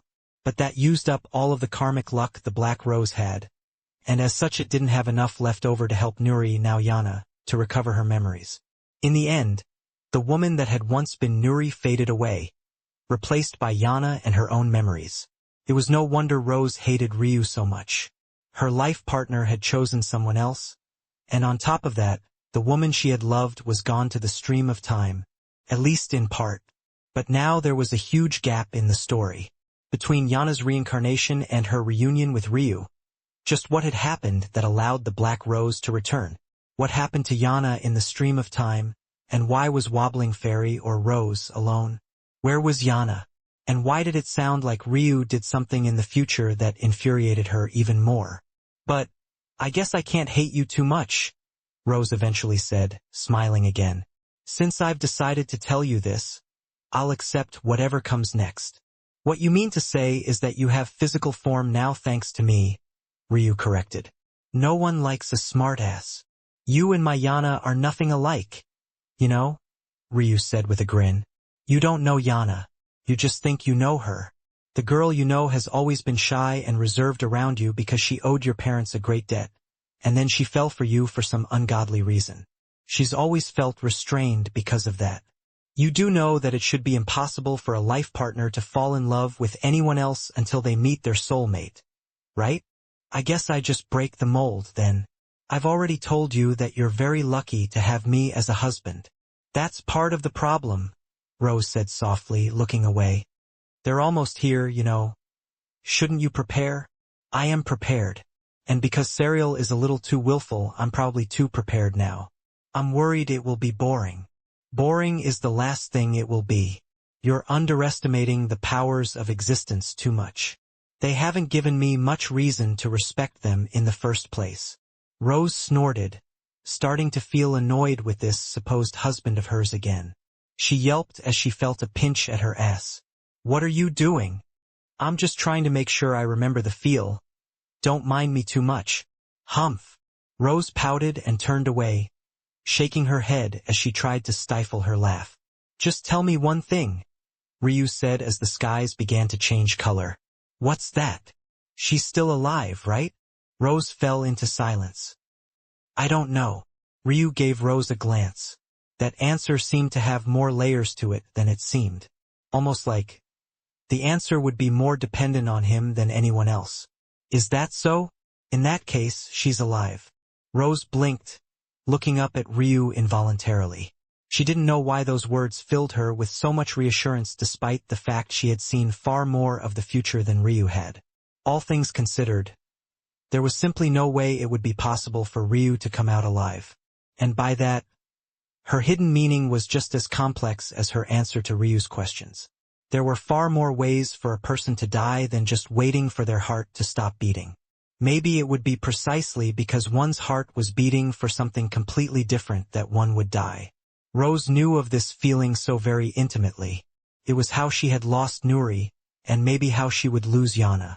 Rose looked away. Maybe a husband isn't so bad, she mumbled. Her waist was swept into Ryu's arms, and before she could react, a kiss was stolen from her. Startled and blushing, the moment Ryu pulled away, she wanted to find a place to bury her head. Ryu grinned. Maybe you are my Yana's life partner after all. Rose only buried her head further, still trying to find somewhere to hide. Go now. Help Hope through this. I'm sure that along with Elsa, she'll make it. I will, Rose replied softly. Just wait patiently. I'll only return with tidings of victory. Bang! Ryu looked up with the beauty in his arms as the skies shattered. It looked like hell was descending from above, one army of martial gods after another manifesting. Ryu shook his head, finding it ridiculous. What the hell is this supposed to be? Buzz off. He waved a hand and all the armies vanished, being forcefully teleported out of Sacrum. Now enter again. This time more nicely. You startled my wife. Rose snorted with laughter, unable to hold it back. Chapter 2254 Promise. The martial gods froze, many of them not knowing what just happened. They were the best of the best, the strongest of the strongest. Since the start of their cultivation journeys, they couldn't remember having ever been forcefully teleported anywhere in their entire lifetimes, let alone so many of them at once by one man. It was just a casual move, an almost careless flick of his wrist, and yet the dynamic was set in stone. They were inferior, so far inferior that they didn't know how to describe it all in words. A cold shiver set into their hearts. All of the momentum their armies had crumbling to ash right before their eyes. You see that? Ryu said casually. Your man isn't bad, don't you think? Rose only smiled and looked away. Okay, maybe she liked a man who could speak just a little bit more than she thought. But that didn't change the worry deep in her heart. It wasn't the numbers she was worried about. Ryu had infinite stamina and rejuvenation. So long as he had enough time, he could defeat enemies no matter their number. Plus, with the internal structure of his path of cultivation, he could protect those he cared about well.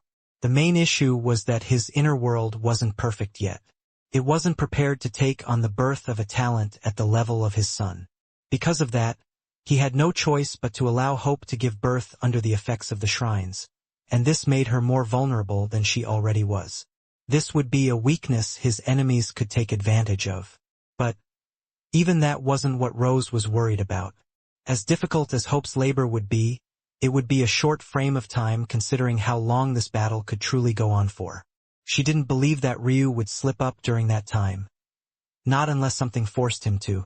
Something unexpected, something they couldn't quite account for. But even now, that hadn't appeared. "Return my granddaughter to me." A booming voice came down from above, an old man standing among three appearing high in the skies. He was wreathed in chains, a heavy mask of them wrapping around his arms and legs. They slithered out of his back like wings and rose from his head like horns. "He looks ridiculous, don't you think?" Ryu asked. Rose bit the inside of her cheek to stop herself from laughing. This was a serious situation. Couldn't he see that she was worried? "Hey!" Ryu called out. "Can you tell me how you let this idiot become your leader? You have a crown on your head, and you're not even number one in your own clan." Ryu's gaze was on the hegemonic bloodline ancestor, an old woman that looked like she might keel over any moment now. He didn't know her name, and though he could have scryed fate to find out, he honestly didn't really give a damn. There was a flare of rage in the old woman's eyes, but Ryu only shook his head. "I really don't get it. How can you be the hegemon of anything if you can't even keep your own house in order? What did you build your Tao on exactly?" "Verona!" The voice of Solara's grandfather clapped like thunder. The old woman suddenly snapped out of her anger, a cold sweat pouring down her back. She had been that close to her Tao heart-shattering. "Guard your hearts." Ryu's smile didn't fade as his gaze landed on the third of them. A divine wing, an ancestor of wife and her father to be sure. Once again it was an old man with a foot in the grave. Their auras seemed so depleted and fleeting that he wouldn't be surprised if any one of them truly died right this moment. And yet, they dared to stand before him here and come to fight. They were obviously relying on something he didn't quite understand. Since they are useless in this battle, there is no need to keep the majority of them, the divine wing ancestor said calmly. "Indeed," Verona replied. The chains of the divine chain ancestor flared, the wings of the divine wing ancestor spread, and the crown of the divine hegemon ancestor glowed. Chains of blue steel cut through the air, piercing into the bodies of one martial god after another as the rest had their very essence pulled out of their orifices. Half of the martial gods were wiped out in a blink of an eye, their vitality pooling into the bodies of the three ancestors. At that moment, the skies trembled, the doors of the heavenly court appearing once again, but struggling against the binds of fate. "Verona! Xerxes! Merculi! You traitorous scum!" A familiar voice came from above, booming with a furious might. But not only did fate hold it back, but so too did the chains that extended from Xerxes. The doors were sealed in place, locked in a limbo of time and space where it could neither advance nor retreat. "The title of Almighty should be mine," Xerxes said coldly. His aging lines faded one after another until he returned to the countenance of a middle-aged man, a streak of white in his hair being the only signs of his former weakness. Ryu watched this scene without a word. His smile was still there, but it seemed to only be growing more sinister. He pinched Rose's waist and then let her go with a light pat. An anger that had been buried deep in his heart was slowly manifesting itself right this moment. "You know, if all you had done was seal me as a mere infant, I would have still killed you all, but I wouldn't hate you. But not only did you seal me, you actually had the audacity to treat me as a casual bystander in your little war instead of your main target. And then, you went and killed my grandparents in that same little war. I made my grandmother a promise. Little Ryu, I only want you to promise this Empress one thing. Ryu looked up to the skies, his third eye opening in a blaze of blinding silver flames as white scales erupted across his body. His robes shattered, a chiseled physique causing the air to collapse and waver. I'll kill every last one of you. Ryu vanished. Chapter 22:55 Bang! Verona appeared in Ryu's path, her fist descending like a comet. The energies of the world formed around her naturally, even the shrines themselves trembling beneath the might as though prepared to be ripped out of the control of Shrine Mountain. Ryu almost felt his arm collapse, but then, boom! A thunderous echo came from his bone structure, his power doubling and countering Verona's might. Merculi flapped his wings hard, the energies redoubling around Verona as Xerxes quickly formed one hand sign after another, a dome of chains forming in the skies. They weren't just powerful, but they worked together seamlessly. The laws of the world bent to Verona. The energies of the world bowed to Merculi, and all of them were sealed under Xerxes' control. Fighting just one of them was a nightmare. Fighting three of them at once was like facing off against the heavens themselves. It was a good thing then that Ryu was quite good at that. His eyes flashed. There was a pulse at his third eye, and Xerxes suddenly felt as though his chains were splintering off into reality, trying to latch onto the energies and laws of the world only to find that there weren't enough chains to cover them all. Rob the world of its color. There was another flash, and Merculi felt his own control over cheese and energies slip away at the same time, as though the world had no energy to speak of at all. Boom! A second echoing boom came from Ryu's arm, and Verona was forced to step back. Ryu took a step forward to meet her, a second fist colliding against a follow-up. She met it with her own attack, only to be forced back by a third echoing boom. Taken off guard, she couldn't react to the kick that landed a heel right at the center of her chest. Her ribcage bowed and whined, almost snapping on impact. Merculi reacted quickly, a saber appearing in his palms. He swung down, his body teleporting at the same time. Ryu saw through the fact it came from Xerxes' help. While the latter was still struggling to seal the region after Ryu had somehow forcefully expanded the space, he hadn't forgotten to partake in the battle itself. He might not be able to get things to work properly on the large scale he was looking to, but on this small scale, Ryu took a steady step back, his head tilting out of the way and avoiding his nose being severed at the stem. His palm slapped out, slamming against the back of Merculi's elbow. The wind crackled, but outside of this, it almost looked like an exchange between normal martial artists. Or it would have had the residual swing of Merculi's saber not cut the chaos plane in two. Verona recovered at the same instant, her crown glowing with a fiercer light. She slapped her palms together, her eyes opening wide as a pair of 8 trigram diagrams took shape. Ryu noticed it immediately. He had once used this method. It was a clever method. It was just that he had outgrown it. A pair of 8 trigram diagrams appeared in Ryu's eyes as Verona screamed as her own burst into a rain of blood. Ryu rounded to Merculi's back in a seamless motion, the latter still suffering from the blow to his elbow. With a stomp, Ryu kicked at the back of his knees and the man's legs buckled.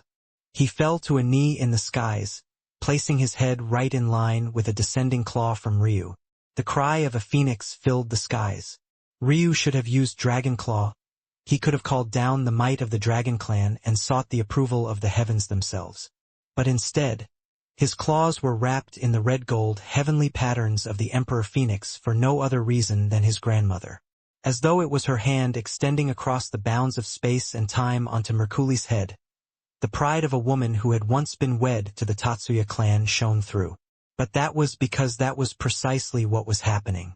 Space, time, fate, it all layered into one, and Ryu embodied everything his grandma Tatsuya had once been. Bang! Merculi's head exploded into a rain of blood, his soul snatched out from the ether and ripped to pieces. An ancestor of a generation, dead. Just like that, Verona shrieked.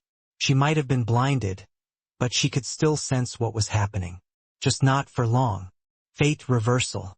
Verona almost stumbled as she felt her eyes forcefully heal outside of her control. Ryu pulled at the air, drawing a line across it. Robbed the world of its color was pulled into a blade and Xerxes vanished.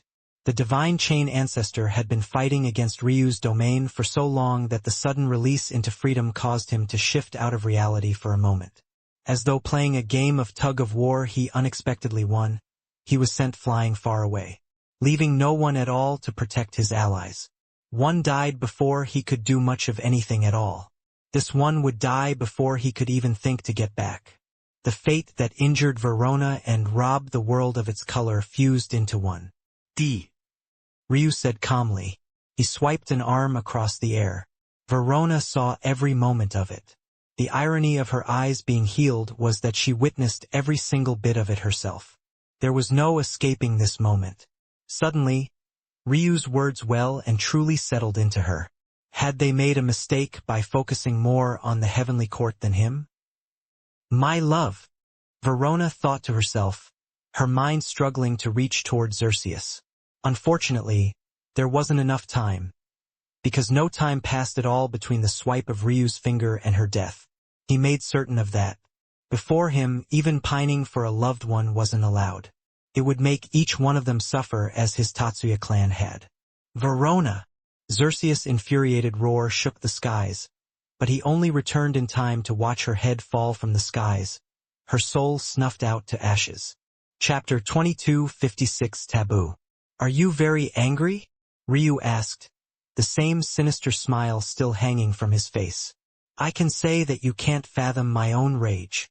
The clumps of flesh that had once been Verona's head drizzled out from Ryu's palms, his indifference only fueling Xerxes' fury all the more. Why don't I make you angrier and do the same thing to your granddaughter? How would that make you feel? Ryu took a step forward, and in the far-off distance, hundreds of martial gods were shattered beneath the might of his momentum alone. Power oozed out of Ryu in waves. Even after his breakthrough, he seemed to be only growing more powerful, his power stabilizing more as the pillars of his cultivation weaved into one.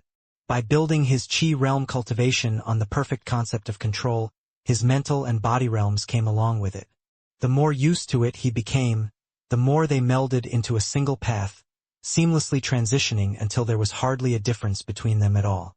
Ryu's fist clenched and he lifted it up. All at once, the blood in Verona's body was violently sucked dry, forming a large mass that fused with that of Merculi's blood. Leave them be, Xerxes roared. You seem to have lost your temper, Ryu said, tilting his head to the side. Could it be that you forgot the advice you gave to your little Verona? It would have been fine if Ryu didn't mention it. But once he had, it was like pouring gas onto a lit flame. Xerxes was, of course, smart enough to know that Ryu was using his Tao to manipulate him, to make him more angry than he should be, to dredge up emotions he had long since learned to cut away from himself. But did it matter? If Ryu's Tao was so easy to handle, then it wouldn't be maybe the most powerful Tao in existence currently, long before he even stepped into Tao God. Pointing out how much it was affecting Xerxes only made him fall deeper. Ryu grabbed at the blood, his bloodmancy pulsating. Crimson runes were drawn across the air, the essence of the divine wing bloodline being extricated. Elena's primordial een thrummed within him, and the fate of the two resonated. Interesting, Ryu said calmly. Even now, you still haven't attacked. Haven't you controlled this space enough already? What are you waiting for? For me to fully integrate with this? For me to humiliate them more? Or could it be that you're waiting for backup? Ryu's head tilted slightly as he observed Xerxes. Blood flowed into the meridians of his wings, his aura continuing to rise. Xerxes' veins bulged across his forehead. Looking at the young man across from him, he couldn't understand just what sort of monster he was facing. Ryu wasn't just strong, he was improving at a breakneck pace right in front of him. Since this battle began, his strength had increased by at least another 10%. If that was adjusted for changes Ryu made to his battle approach to counter them specifically, it was closer to 20%. At this cultivation realm, it took thousands of years just to improve a fraction of a percentage. How could anyone improve this fast? Not 10%, 15%. Xerxes' heart trembled as Ryu finished snatching what he wanted to from Mercury's bloodline. He seamlessly stripped it of its fate, scried its strength, and incorporated it into his own meridians, shifting the formations within himself. This ability was granted to him after he stole the Deva Prince's wings, and naturally flowed down from the layering of his bone structures. His bone structures were the perfect mirrors of every element, with the balance of his ice jade crystal body, and the fate control of his boundless cosmos bone structure laying the foundation for everything. As his 3 realms of cultivation became closer to just one, it was like he could change his body as he pleased on a whim. It was only a matter of whether his comprehension could keep up or not. This ability, wasn't it just a natural reflection of the copying abilities of his perfect black body soul and his beyond perfect extreme spiritual foundation? Now, with his Tao heart and exceptional control, Ryu's body was akin to the perfect blank slate for him to do and act with as he pleased. Not only did he have the means to comprehend it all, he had the talent to take it, and then the embryonic chi he needed to rewrite the very foundations of what made him, him. So long as he saw something he liked, he took it. Xerxes realized right then that Ryu's words weren't arrogant at all. He really didn't take any of them seriously from the moment he manifested his title. He wasn't a cultivator. He wasn't a sovereign. He wasn't a genius. He was a Tatsuya. The Tatsuya, Ryu Tatsuya, the power of a title that was so flexible, was a cultivation path that was also endlessly flexible. It was an irony of ironies. Everyone thought that he would break because his Tao heart was too brittle, when in the end he became the most malleable of them all. Bang! The rain of blood shattered, what remained of Verona and Mercury falling from the skies. Each droplet was endlessly valuable, worth more than entire worlds. And yet, because they didn't catch Ryu's attention, he simply shattered it all. Are you fully prepared now?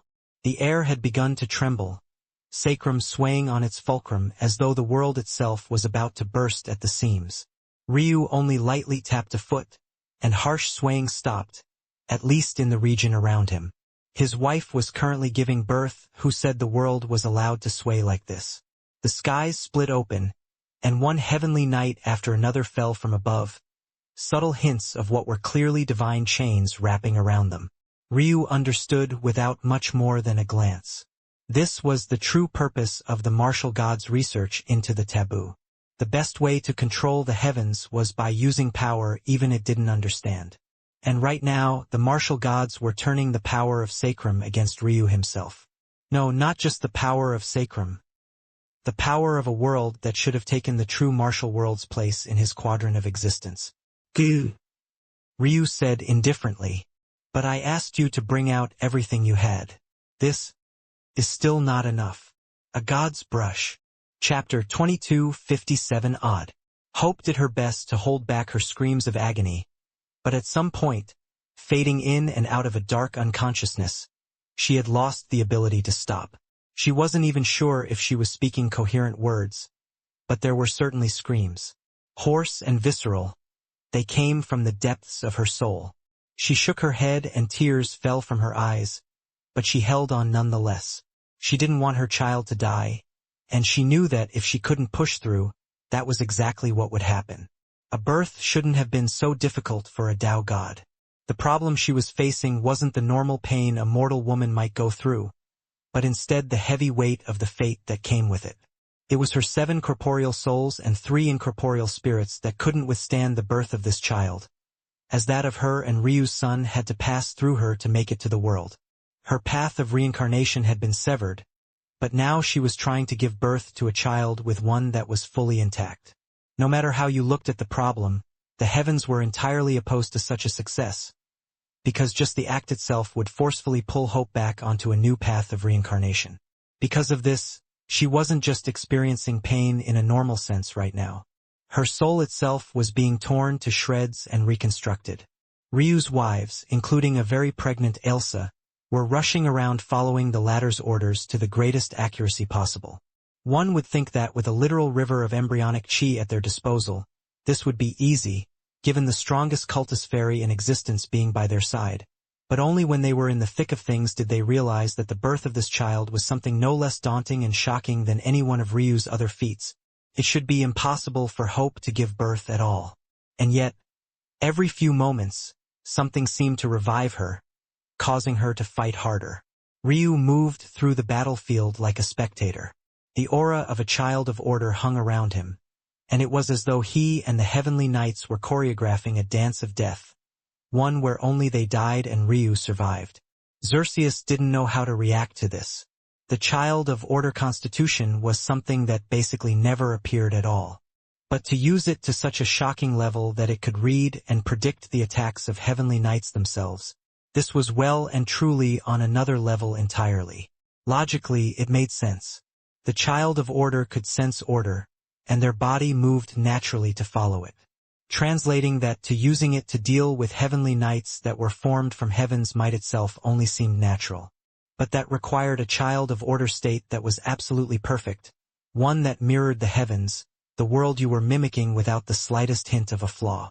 Even a Tao god shouldn't be capable of that. How could a sovereign be? Xerxes could feel it. Ryu could kill him whenever he wanted. But he wasn't. He was toying with him. And it wasn't just for revenge either. Every moment, he could sense a subtle pulse of something coming from Ryu's soul. He was communicating with something. At first, he didn't understand. And then it all settled in. Ryu was putting on a show. Not for him nor the martial gods, but for his wife. He was showing her that he was sweeping aside his enemies with ease, that he would hold up the skies for her. All she had to do was focus on what she could control. He wouldn't allow anyone to interfere, and he wouldn't shed a single drop of his own blood doing it. Rage settled into Xerxes' heart again. Ryu's control was at a point that if he didn't want him to sense this, he could have easily hidden it. But he hadn't. It was once again another taunt. Who cared if he was angry? What could he do about it? At that moment, though, there was finally a slight change to Ryu's expression. It wasn't surprise or fear, but instead a slight narrowing of his eyes. Something in fate had just shifted a considerable amount, and his fate star had also slowed unexpectedly, its rotation taking a hit. What happened? Ryu looked back, and the shrines seemed to be just fine. But there was a sigh that echoed through his ears, one filled with reluctance and sadness. For some reason, he couldn't recognize the voice as male or female. It was a vague pulse of something that itched at the back of his soul, reaching deep inside of him. The last time he had heard this voice, the Phoenix Sky God, Ryu's pupils trembled and his head snapped back. Another army? He hadn't sensed this at all, but it wasn't like he wasn't expecting it. But this army, it wasn't the one he was waiting for. This is... Ryu understood quickly. The reason he hadn't been able to sense these people was because they, too, had been severed from the path of reincarnation. They were the victims of the Phoenix Sky God, Hope's clan, her race, and his master. Ryu's pupils concentrated into pinholes, looking into the far-off distance until his eyes landed on the woman that had helped him a great deal. He had only acknowledged 2 masters in this lifetime, both of whom had had a profound impact on him. His first master he had a much closer relationship with, but he had always been grateful to Fading Star for helping him find Ailsa.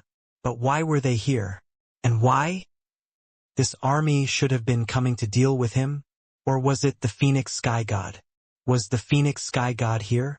But that wasn't the main issue here at all. Why did they look like slaves? Ryu's head slowly tilted up until he saw the man he probably hated even more than Xerxes. Primus. Chapter 2258. Pathetic. Maybe it was his arrogance. No, it was precisely his arrogance.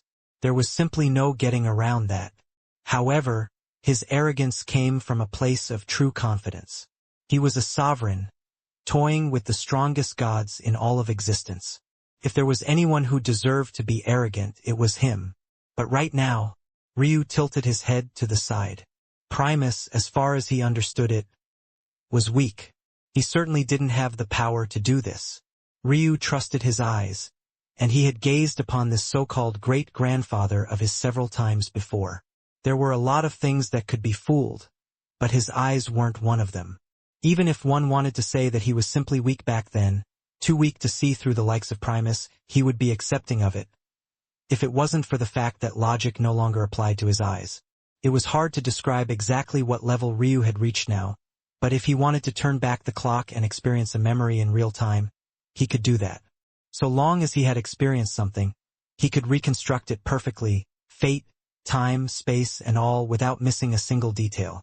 That was to say that any and everything Ryu had ever experienced in his life was something that he could go back to with his current prowess and comprehension to see through again. It was impossible for anyone to pull the wool over his eyes. That was to say that either this Primus and the one he knew weren't the same person at all, or it was the case that the Primus he had come to know had undergone earth-shattering changes in what was effectively the same amount of time Ryu had. But the odd difference here was that Ryu was someone who had only been in the wider worlds of existence for a fragment of the time Primus had, while Primus himself had left the Tatsuya clan billions of years ago. Granted, maybe he had entered a different flow of time. But one had to remember that one of the reasons Ryu's spacetime soul nature was so valuable was because he was capable of using time warps without suffering under the effects of distorted laws that resulted from that.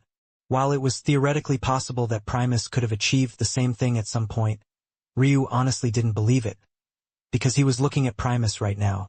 He would know time affinity when he saw one, and Primus didn't have such a thing.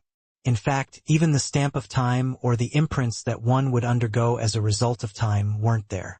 I see. You really are a pathetic excuse of a man.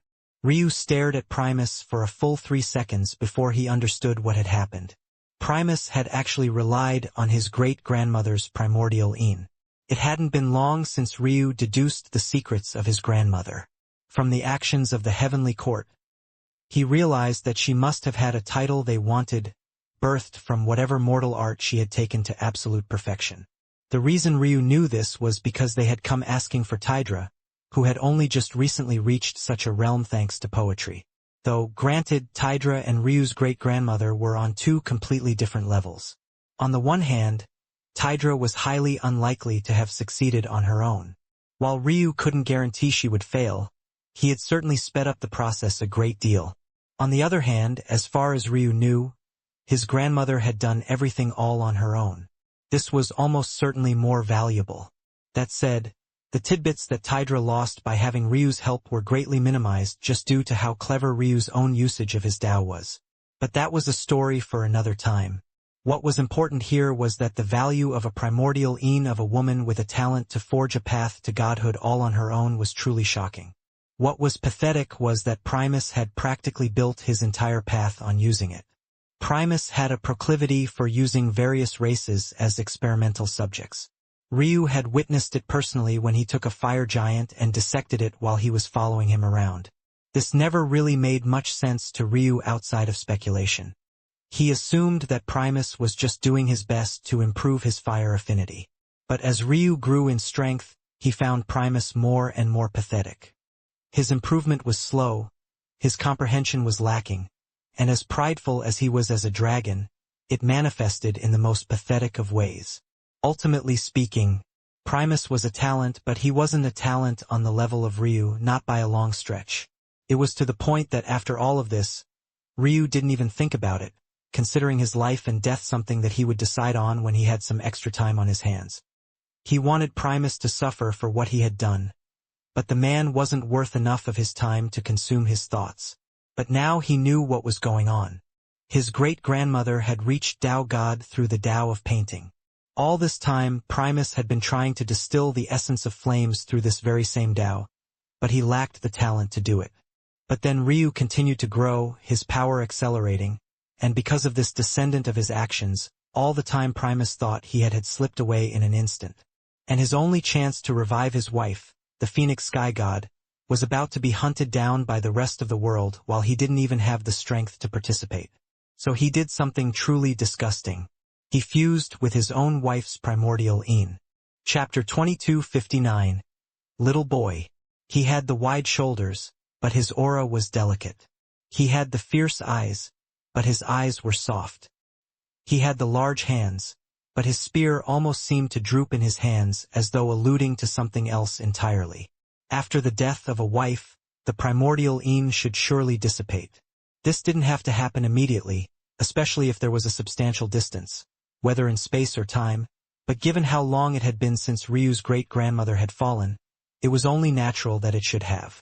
This meant that all this time, Primus was using some sort of special method to keep it alive. On the face of it, this was commendable. Maybe he was hoping that there would be some sort of method to revive her through it alone, or maybe it could help someone that could pinpoint the location of her reincarnation, or wherever it was she might be. But after seeing this, Ryu was pretty sure that it was another reason entirely. He had kept it for no reason other than in case he would need to use it in this way, to fuel his ego and reach the level he thought he deserved to. Primus was someone that was endlessly prideful, but not prideful in the way Ryu thought a man should be. It was a disgusting, selfish sort of pride, the sort of pride that made a man stand by and watch idly as his entire family was massacred. When Ryu heard Primus' reasons for doing so, he had already decided in his heart that he would slaughter this man one day. He remembered it all vividly, and he remembered the helplessness on his grandfather's face. Patriarch Tatsuya was a man who was stoic to a fault. Even during his last moments with Ryu, he had always been like that. So sharp, so focused, so unbothered by the world. The cracks to his armor were more subtle than anyone could grasp, unless you have the number 1 ranked heavenly pupils in all of existence. When Ryu saw his grandfather, he saw a man who was holding on to his childhood's vision of his father, the man he thought Primus had always been, and yet watching the sandcastle sprinkle through his fingers, vanishing never to return. A memory lost entirely to time. His grandfather hadn't wanted to believe it. Such a reason for things just felt ridiculous on its face. Primus didn't want to act because he didn't want to bully the weak, because he was too prideful to lift his finger against those he could easily kill. That was his reason. Ryu didn't even know how to wrap his head around that even today. Personally, he never really cared whether someone was weak or not. If they pissed him off, he killed them. By Primus' logic, he should be letting the martial gods live. That twisted pride, that arrogance that bent one's will beyond reason. It was something that Ryu had always hated. Something he hated more than his soul could even put into words. And now, seeing Primus like this, tainting the memory of his great-grandmother just for the chance to stand on this stage, Ryu's expression went completely placid, as though a stone-cold vision of the past and future fused onto the face of a man who could gaze into the birth of the world without the slightest hint of change to his expression. He stood there unmoving. The words Ryu had spoken not long ago still hung in the air, as though the words themselves were resonating with the heavens. They echoed continuously. But maybe that was precisely because they were. In a child of order state, even Ryu's breath synced with the world, let alone his words. Primus looked down from the skies above, his expression not changing. Ryu didn't expect it to. A man with that much pride in his bones didn't really care about the opinions of others, much like Ryu didn't care. Primus didn't care to explain himself, nor did Ryu care to explain his words either. Both were entirely indifferent to the thoughts running through the other's head. But the main difference was that one stood here under power that wasn't his own, a power he borrowed from his wife to take a step he simply couldn't fast enough. As for the other, he protected his wife to his back, his gaze unbothered as it faced off against the world. Ryu, you need to move. The voice of Fading Star echoed in the distance. Heavy chains painted from a brush of Primus' spear hung around her much like they did everyone else. Ryu's gaze slowly shifted from Primus to his master. She looked beaten, but there was a light of hope in her eyes. It was the look of a broken woman, one that was willing to give up anything if it meant getting revenge against the Phoenix Sky God. The world shook, and the figures that Ryu had actually been waiting for started appearing. The world of phoenixes, the world of dragons, the world of Qilins, the world of griffins, the world of fae, the world of devas, the world of demons, the world of fiends. They hadn't coordinated at all. It was just that they had all sensed the shift at the very same time. They didn't know why, but Ryu's fate was particularly volatile right now, hanging on by a thread. Even Ryu's enemies were confused, but the more this happened, the more Ryu was certain. This battle is mine. It's not yet time for a little boy like you to reach the pinnacle. That familiar voice echoed, ambiguous as though being stretched across the bounds of time. And then a figure appeared, rising up from the depths of sacrum as though they had always been there. The army ahead bristled. The Phoenix Sky God had finally appeared. Chapter 2260, Arrogant. In fact, the only reason Ryu sensed the patterns at all was because of his eyes. In reality, these weren't wings at all. They were runes alone. The heavenly phoenix patterns were so densely packed that they had manifested into true, tangible form, creating the wings that the Phoenix Sky God used to stand high in the skies. Ryu watched the back of this figure calmly.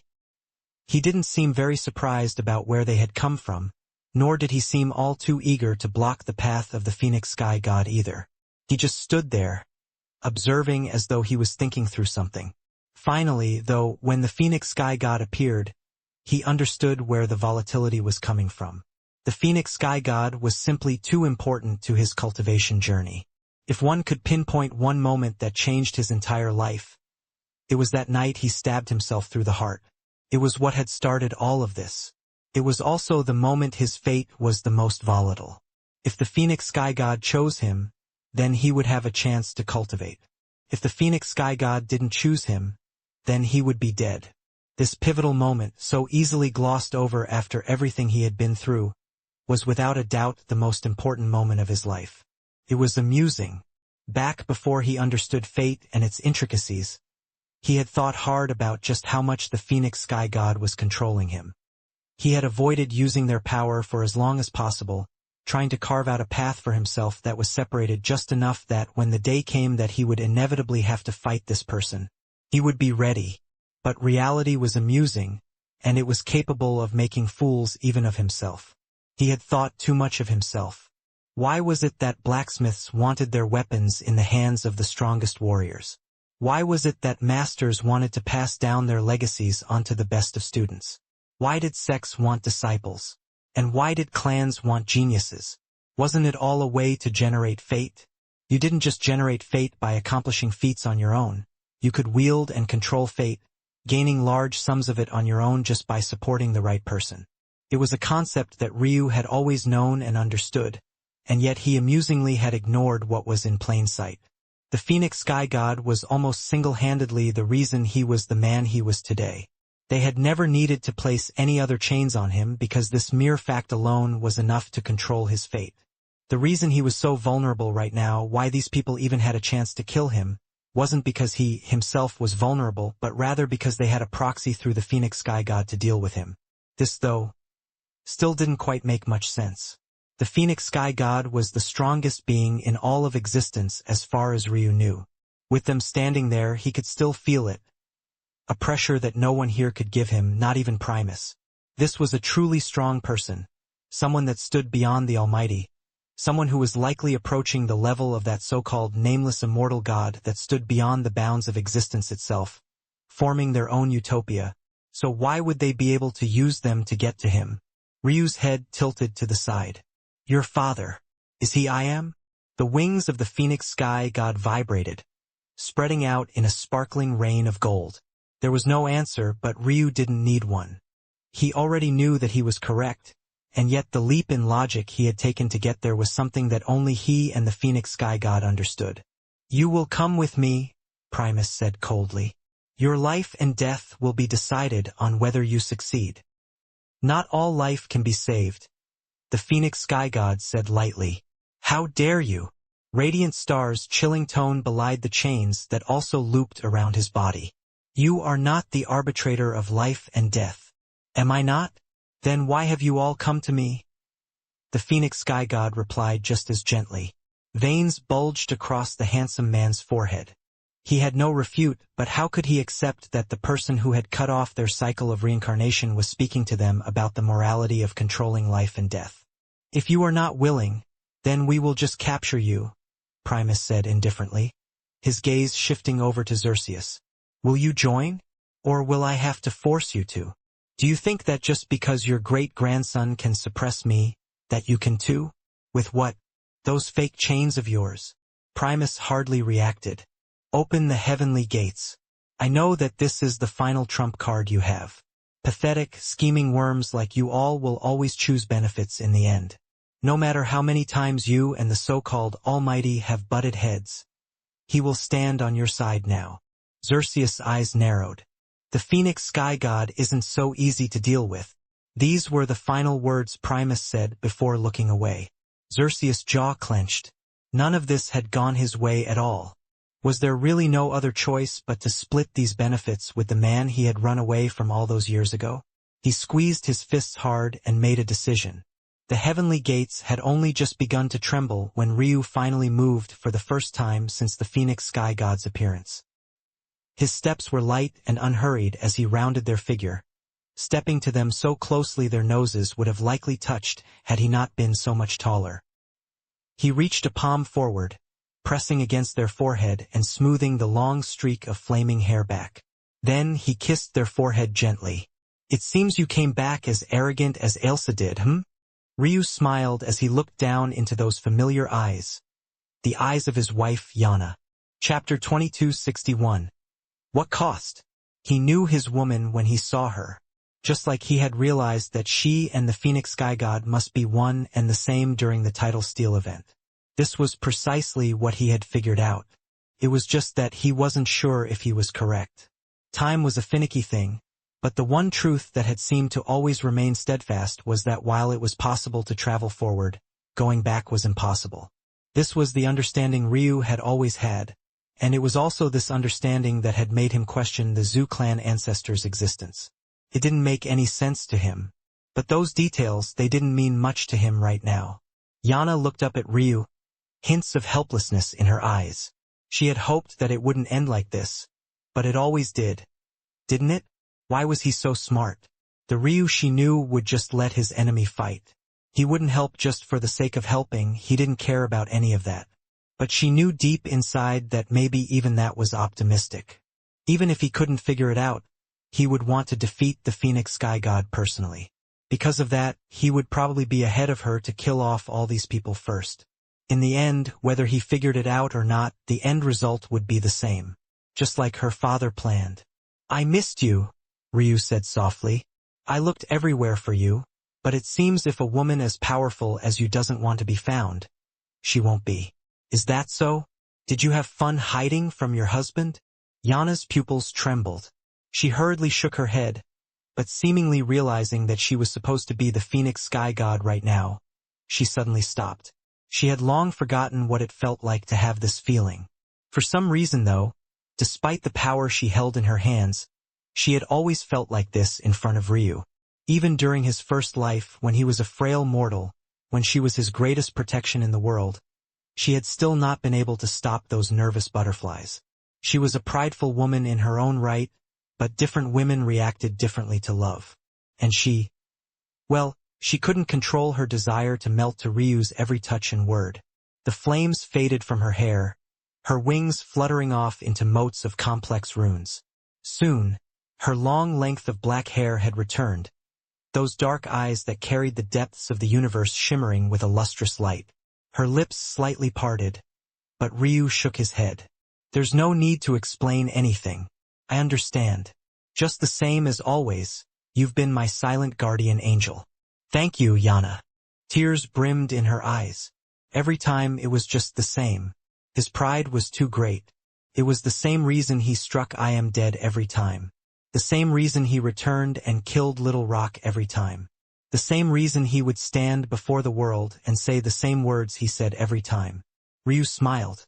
"My wife can be as willful as she wants. So what if she destroyed a few worlds? So what if she cut off your path of cultivation? So what if she doesn't want to use her strength to help you?" With a tilt of his head, Ryu looked back to the sea of experts, feeling his own fate twisting and turning in his chest. The assuredness that had once been there continuously slipped away. He knew that this wasn't because of Yana. It was because of I am. He had already pieced everything together. Going back in time was impossible. The only way to overcome the paradox that came with it was a control that superseded the laws of the heavens. However, there were ways to do that came with less repercussions than others. The nameless immortal god's method came with the least ripples. He put his life in the hands of luck and the husband, hoping that his natural aptitude would eventually win out. Took him 108 tries, but in the end, on his final attempt, he stood at the peak of the world again. Despite this being a method that came with the fewest ripples, these ripples came nonetheless. The world was bent and twisted, one direction pulling toward the nameless immortal God, and the other pulling toward the heavens. In the end, these bends in the laws were what triggered the creation of the first taboo world, a world which, for the first time, went against all the rules of the heavens. However, even then, this wasn't completely natural. There was another man messing with time at the same time. In fact, there were three. The first was Yana herself, trapped in the stream of time, and wanting nothing more than to see her husband. She did everything she could to get back to his side, but the result was her pissing off all the powerhouses in existence. The second time, it was just Ryu. He faced off against these enemies of Yana, one powerful existence after another that wanted to take his wife's life, and he realized that he alone wasn't enough. So he went back, much like he had told I Am. If he faced off against existences too powerful for him because he didn't have enough time, then he would just make his own time. The third time, it was I Am, or so it seemed. It had to be remembered that Ailsa, Yana, and the others had all fallen victim to a wormhole, an unexplained gap in existence that caused them all to slip backward in time. A wormhole that connected the past and present. All because Ryu couldn't control his temper and insisted on killing I Am no matter what. That very black hole, the one Ailsa and Yana fell victim to, was the result of Ryu attacking through space and time to shatter I Am to pieces. As for why Ryu was so completely and utterly infuriated, disregarding everything to do this, it was precisely because I Am was Yana's father.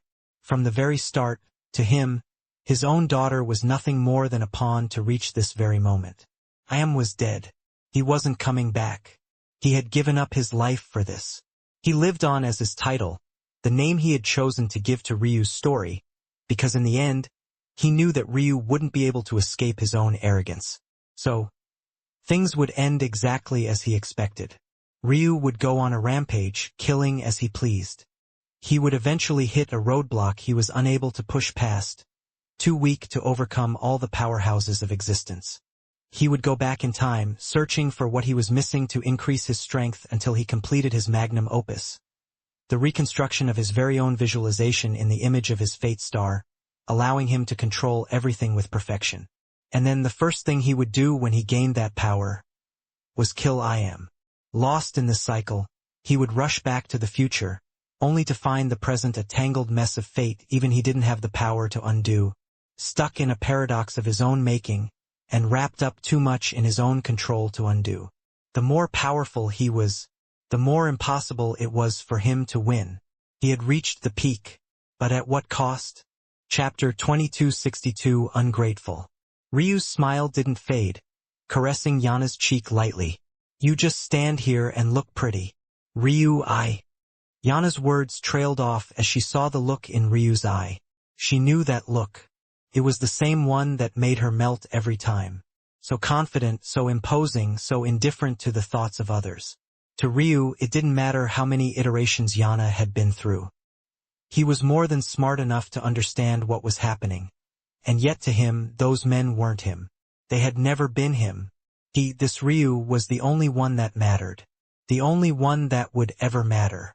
When he got like this, she was entirely unable to resist. Even though she could help, even though she wanted to help, she took a step back. Hope needs your help, Ryu said softly. Yana's pupils trembled, and she lowered her head. Yes. Ryu lifted her chin up and gave her a soft kiss. A single tear rolled down her cheek, and then in a flash, she had vanished. Looking up, Ryu smiled. It seems my wife is quite powerful. Maybe that was the only slight hint of defiance Yana would ever show him. When it came to him, her heart was simply too soft. But just now, he couldn't even track her movements. A light chuckle came from Ryu's lips, and then he turned to face off against the world of cultivation. His eyes landed on them one by one, many of whom had fury written into their very bones. After all, he had killed far too many of their geniuses. Every single one of them had suffered at his hands one way or another. The armies chained by Primus formed one faction. The top-level worlds that had sent their geniuses to the tidal steel formed another.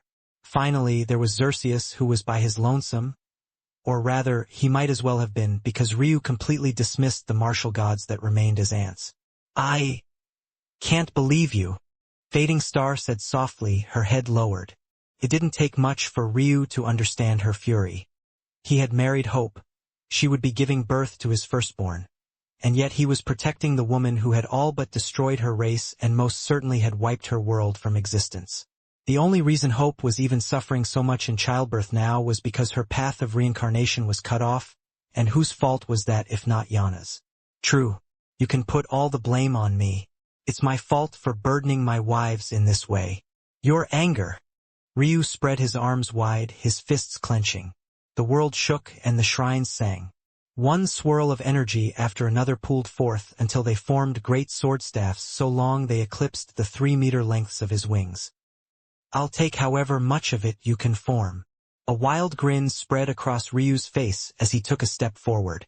He had made himself clear already. His wives could be as willful as they wanted. For the sake of seeing him again, for the sake of helping him to survive, Yana had angered the world. But so what? He was nothing if not a man of his word. Not a single person here would be able to make his wife lift up a single finger.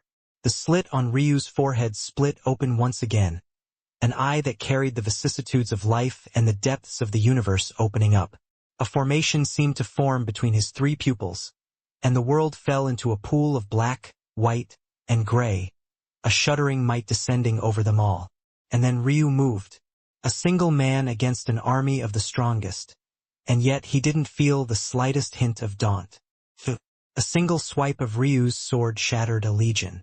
Swarms of Tao gods, the likes of which had ruled over their own corners, couldn't withstand a single blow.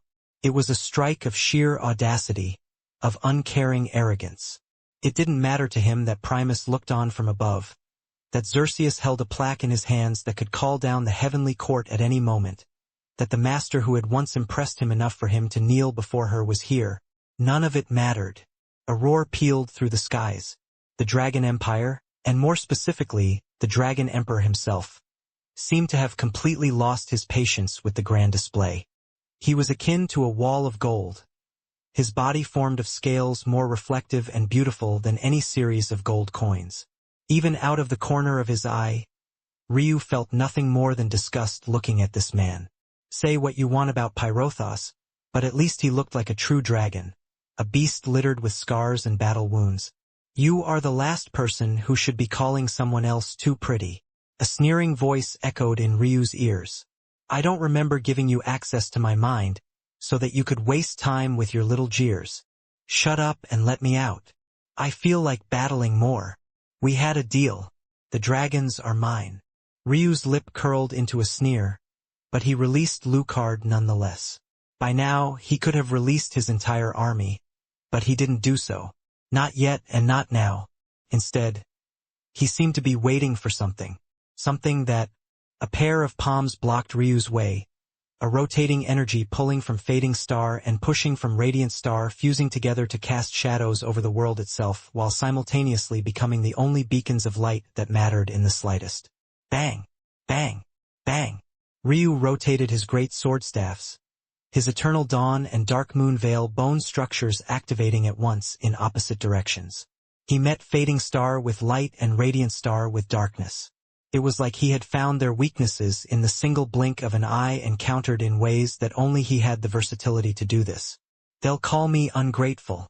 But unfortunately, you really shouldn't have attacked me." The Tao God couple had their souls severed, their heads falling from their shoulders. Chapter 2263 Undefeatable. Ryu moved like a ghost, not even looking toward Lucard and the dragons at all. He hadn't just allowed Lucard to fuse into his mind, taking advantage of the Master Beast connection, but he had also done so for all of his beasts and summons. There was no time for him to calmly allow them to increase their strengths.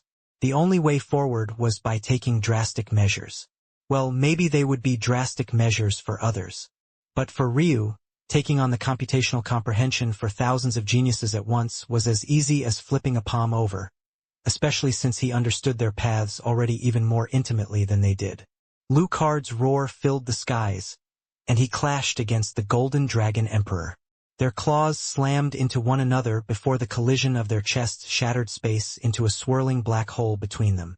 However, this black hole only formed for the briefest of instances before even it was suffocated by their pressure. The long necks of the two arrogant dragons reeled back, their maws opening while breaths of space and metal took shape. Swirling silvers and blacks crackled almost akin to lightning within Lucard's jaw, his scales rippling and the worlds hidden within them sinking into a unique rhythm as his throat expanded and his chest pulsed like the echo of a booming cannon. The Dragon Emperor was furious that his path had been blocked from his son's killer to begin with. The echoes of swords, sabers, and spears came from deep within its own maw. Like a storm of blades, they twisted and bent reality before its own booming cadence came from its chest. The dragon breaths of the two were separated by hundreds of meters, but this was only due to their size. If they had been scaled down to the level of a human, it would have looked as though they were barely a half-foot from one another's faces, unleashing attacks that could level worlds and shatter reality at point-blank range. Boom! Ryu didn't even look up to see the result. There was a fluidity to his actions that melded into the heavens themselves, his movements so seamless that he seemed to reap a life with every casual step he took. Flowing and yet sharp, smooth and yet sudden. One would think that predicting his next action should have been easy with how his body moved so naturally. And yet, every time they found themselves using their years of experience to try and get ahead of his actions, the result was much the same. One death after another, one severed head and torn limb, one punctured heart after crushed skull.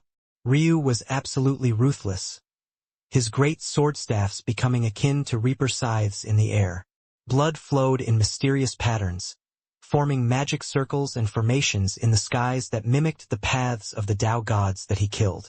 Using his dead master's path, Ryu tapped into bloodmancy again. He asserted his will onto them, imposing control over their paths, taking from them what he could understand.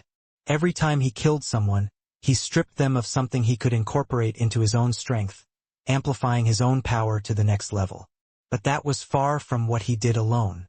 Not only did he take their strength to incorporate into himself, but the added understanding of their paths made dealing with the others of their race far easier as well. The lines of fate that etched across the skies became clearer in Ryu's eyes. He went from seeing 3 steps ahead to 4, and then from 4 to 5.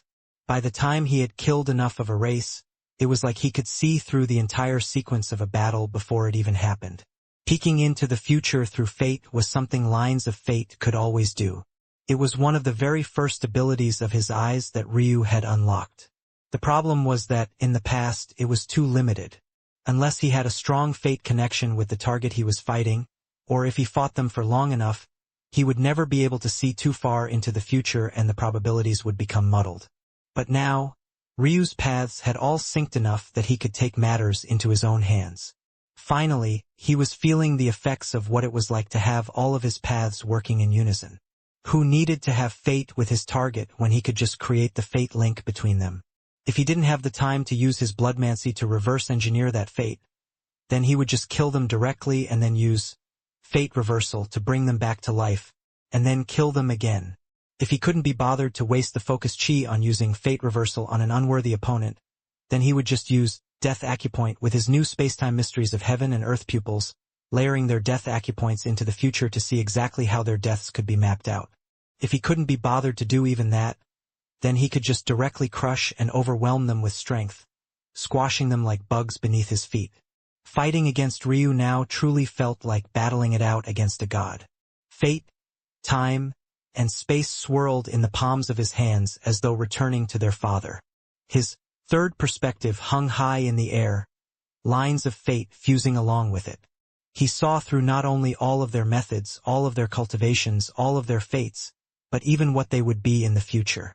And yet, despite using all of these abilities, all of these world-shattering powers, he showed not the slightest hint of fatigue. He was like a bottomless, unfathomable well, a mighty towering tempest of unmovable power, undefeatable. He was Ryu Tatsuya. Bang! A spear descended from above, a swirling might of flames and the roar of a fire dragon echoing as Primus stepped in. Chapter 2264 Trash. Trash. Ryu's voice echoed with cold indifference. With a squeeze of his palms, his great sword staffs vanished. As though to prove a point, he reached out with nothing more than his empty palm. Echoing booms already coming from his bones as his 9-revolution skybreaker bone structure came to life. The air around his arm shattered, his robe sleeves billowing in the wind with a shuddering momentum. Before the spear had even reached him, it had slowed down considerably. And by the time it was about to rest in his palms, it was practically a crawl compared to what it had been before. He swallowed hard, trying to control the changes to his body. But he inevitably spit out a mouthful of blood nonetheless. Ryu grabbed it out of the air, pivoted a foot, and slammed a palm forward. Bang! His hand landed perfectly on Primus' chest, his cold, indifferent, mercury-like eyes dripping with callousness. Primus's ribs bent and bowed, but his bone structure remained solid.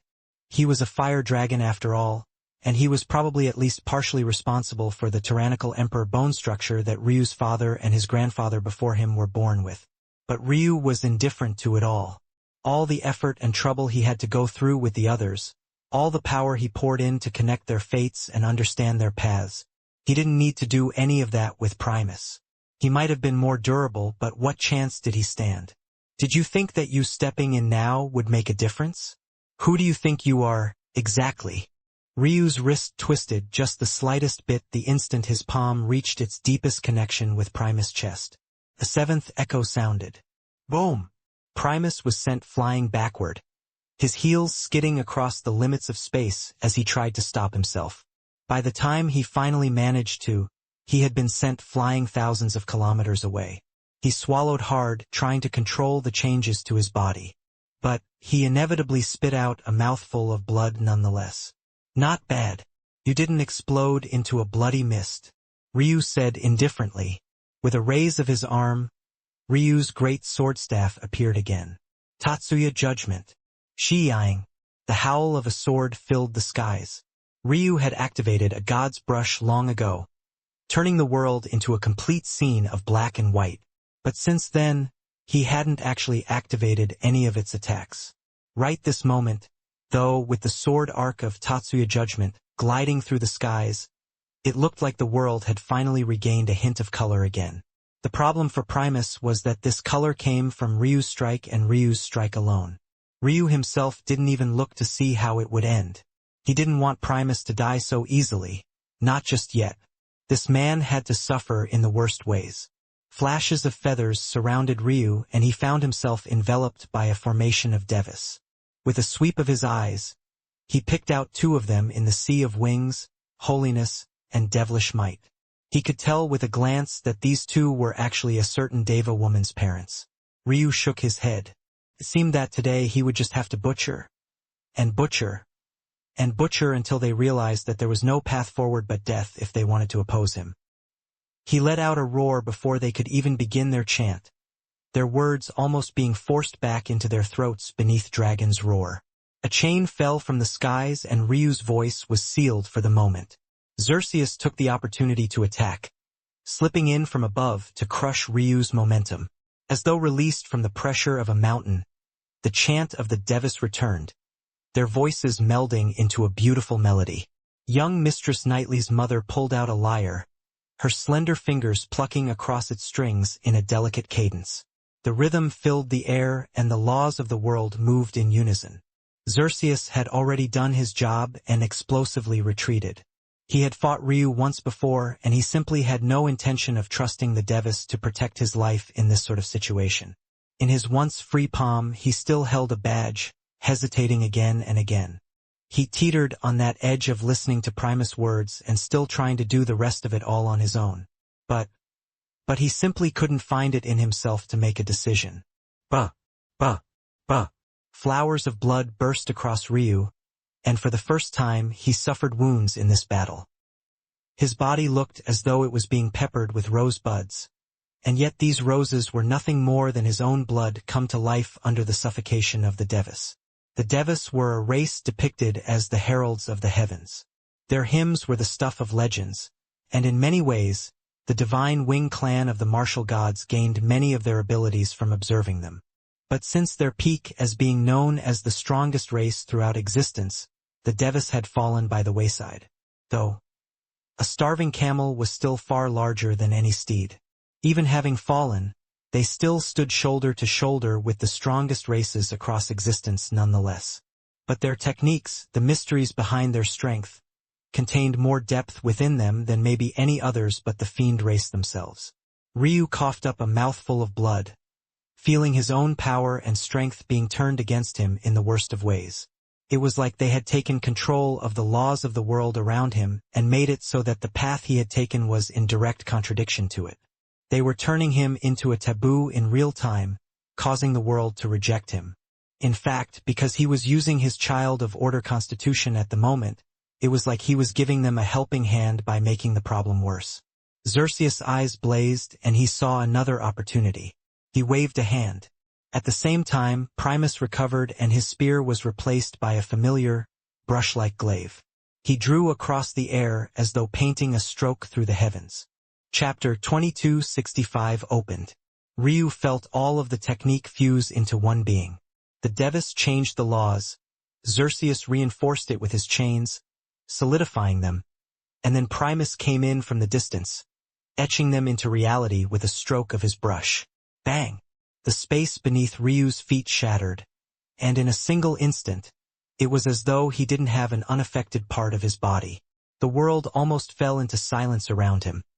A hollow ringing booming in his ears that drowned out everything else. Hey! Ryu chuckled, blood pooling out from his lips, but there was a sneering, cold indifference in the depths of his soul. Weak. This time he wasn't speaking about himself at all. Sure, his body was weak compared to these people. If they caught him in techniques that he couldn't immediately find the flaw of encounter, he was more than susceptible to ending up a bloody mess just like this. However, if they couldn't kill him in a single strike, what good was it? All they would do was give him time to read and react, to find the flaw he had missed the first time. And better yet, they had layered all of them like this, making it so convenient. Who asked them to present their necks like this? Ryu looked up, his body bloodied, but his countenance frighteningly calm. Earth! All of a sudden, the color Primus was drawing across the skies shattered to pieces and the ground shook. A mighty tempest of clashing wills filled the skies. The control that the Devis had on one hand pushed and pulled against it all. Ryu took a breath as his technique was suppressed from all sides. Expanding his diaphragm felt like he was near the bottom of the ocean right now. A pressure of millions upon millions of tons weighing down on him and compressing his ribcage to the extremes. Earth collapsed and Ryu coughed up another mouthful of blood. But there was a smile on his face nonetheless. And yet, he still took that deep breath in, his cadence calm as he slowly pushed against it, feeling out its peaks and crevices. Bang! Earth collapsed and Ryu coughed up another mouthful of blood. But there was a smile on his face nonetheless. Interesting. Earth. There was a flash in Ryu's eyes and suddenly variations of all sorts began to appear in his technique. A sea of colors filled the earth, sweeping across like bleeding waves of browns, and greens, and blues. It was a gorgeous sight, the sort that many had never gotten the chance to see in their lifetimes. And it was more than enough for Ryu. A roar left his lips. Boom! Chains shattered. The hymns of the Devis were abruptly cut off, and Primus' brush-like blade cracked in his palms. Ryu was suddenly free as he shot into the skies, a sweep of his great sword staff cutting an arc of sword chi right toward Xerxes. Xerxes hurried to dodge, but Ryu didn't even pursue him, landing in the same location in the depths of the skies that the man had just been standing on and pointing his blade toward the ground. Heaven! Ryu's voice rumbled akin to the call of an abyss. Deep and all-pervading, it swept through in a violent tirade that swarmed all those around him. And then the sea of colors that painted the earth gained a friend in the skies. The two rotated and ground against one another. The screams of the Devis filled in the once empty silence, only to be suffocated by the pressure and culled into obedience. Bang! They were ground to bone and dust, their bodies becoming fleeting memories in the depths of the battlefield. Xerxes accelerated back as quickly as he could, a depth of fear in his soul that he couldn't quite understand. Anyone else should be dead, he should definitely be dead. Those 24 were probably the strongest devas in all of existence with very few exceptions. They had worked together to form a hymn, setting aside their differences, all for the sake of targeting a mere sovereign. And yet, not only were they countered, but their own power was used against them in a bloody, mangled mess. As someone sensitive to laws and how they worked, he knew exactly what Ryu had done. But even understanding it, he didn't want to believe it. Not even for a single moment. Because that would mean that Ryu was a monster the likes of which couldn't be described or understood. Just what level of comprehension ability was this? How could you even fight against such a man? Xerxes didn't have the patience to wait anymore. There was no other decision that he could make in a moment like this one. There was only one path forward if he wanted even a semblance of a chance. When he saw the grievous wounds on Ryu sealing up one after another at a speed that didn't even make logical sense, the last bits of his pride crumbled to ash and he no longer cared about anything else. Open! The skies trembled. Ryu looked up, his silver eyes reflecting the gold above. The heavenly court doors solidified once again and then began to slowly open up. But this opening, it just felt far different than it had before. Ryu had experienced something similar to this feeling before. It was what he had experienced when the true martial world broke free of its shackles for the first time. He had wondered in the past why the heavenly court doors reminded him so much of Heaven and Earth Gate, but it had long become obvious to him why that was. Why did the heavenly court gatekeep what sort of strong individuals could remain on the lower plane? Why did they want to take Serial away? Why did they give him a time limit? It was all to limit the sort of strength on the planar worlds below, so that more of the power of the heavens could be concentrated in the hands of the few. But also, when they opened, truly opened, all of the laws they had kept for themselves before suddenly returned to their rightful place. Ryu raised his head and laughed to the skies as he felt the Tao gods around him getting stronger and stronger, their control beginning to take more precedent. And then, a man who looked like nothing short of a deity took a step out. Chapter 2266 Open. The man was wreathed in golden armor, a sharpened trident of silvery gold resting in the palm of his hands. His hair looked like filaments of white gold stretching out into the world in a beautiful stream of milky light, and beneath his feet, a chariot of gold pulled by a duo of unicorns with horns that were equally as polished gold lay. Almighty, from his beard to his white hair, to the weapon in his hands and the beasts that pulled the vessel he chose to ride, it was a man who embodied that world in every sense of it. And then came the sea of warriors at his back. One after another, geniuses from this and past eras appeared. Off in a distant location, the tidal steel trembled as their titles returned to it, and the influence of fate in the world began to sway violently in return. Before, Ryu had practically had a monopoly on it all. When Yana returned, there was some odd, teetering balance to it that made his fate vulnerable. And now, with all of these geniuses returning and taking slivers of the pie for themselves, it was like the heavens were trying to forcefully rebalance everything. Ryu found that using lines of fate and his other heavenly pupils' abilities was becoming harder and harder. Not to the point that he couldn't use them, but definitely to the point where he was beginning to feel like his focus chi was taking a far more substantial hit. Even after finding a method to replenish his focus chi, it could be said that this was still his greatest weakness by far. He simply hadn't cultivated for long enough to raise it naturally, and as such, from his wounds and his chi, his embryonic chi was diverted the most toward helping his focus chi remain at decent levels. Now, Ryu could see how it would be possible for him to lose. His embryonic chi made him practically invincible. When it was matched with his continuous ability to read, react, and improve through comprehension, he was an opponent that was both unkillable and endlessly more difficult to deal with. But because of how overpowered his embryonic chi was, if he ever ran out of it, well, he had experienced that once before during the tidal steal. Even after fighting for days on end, he only managed to recover a few droplets. Now he had rivers running through him again. But at this pace of usage, he had gone from being able to fight indefinitely to a few months to years at most, if he really became judicious. It also seemed that the Tao gods he was facing off against were only becoming more powerful. Ryu should have been growing stronger as well. But unfortunately, when it came to favor from the heavens, Tao gods still had an advantage. These were literally heaven's gates. The control that Tao gods had took precedent because they were meant to be the true rulers of these gates before the Almighty monopolized them for himself.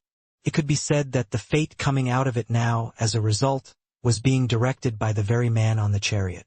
And as such, if Ryu wanted some of it, he had to fight against a man with the title of Almighty to claim some. And that would only drain his focused chi and stamina even faster. Ryu took a breath as the last of his injuries slowly healed themselves.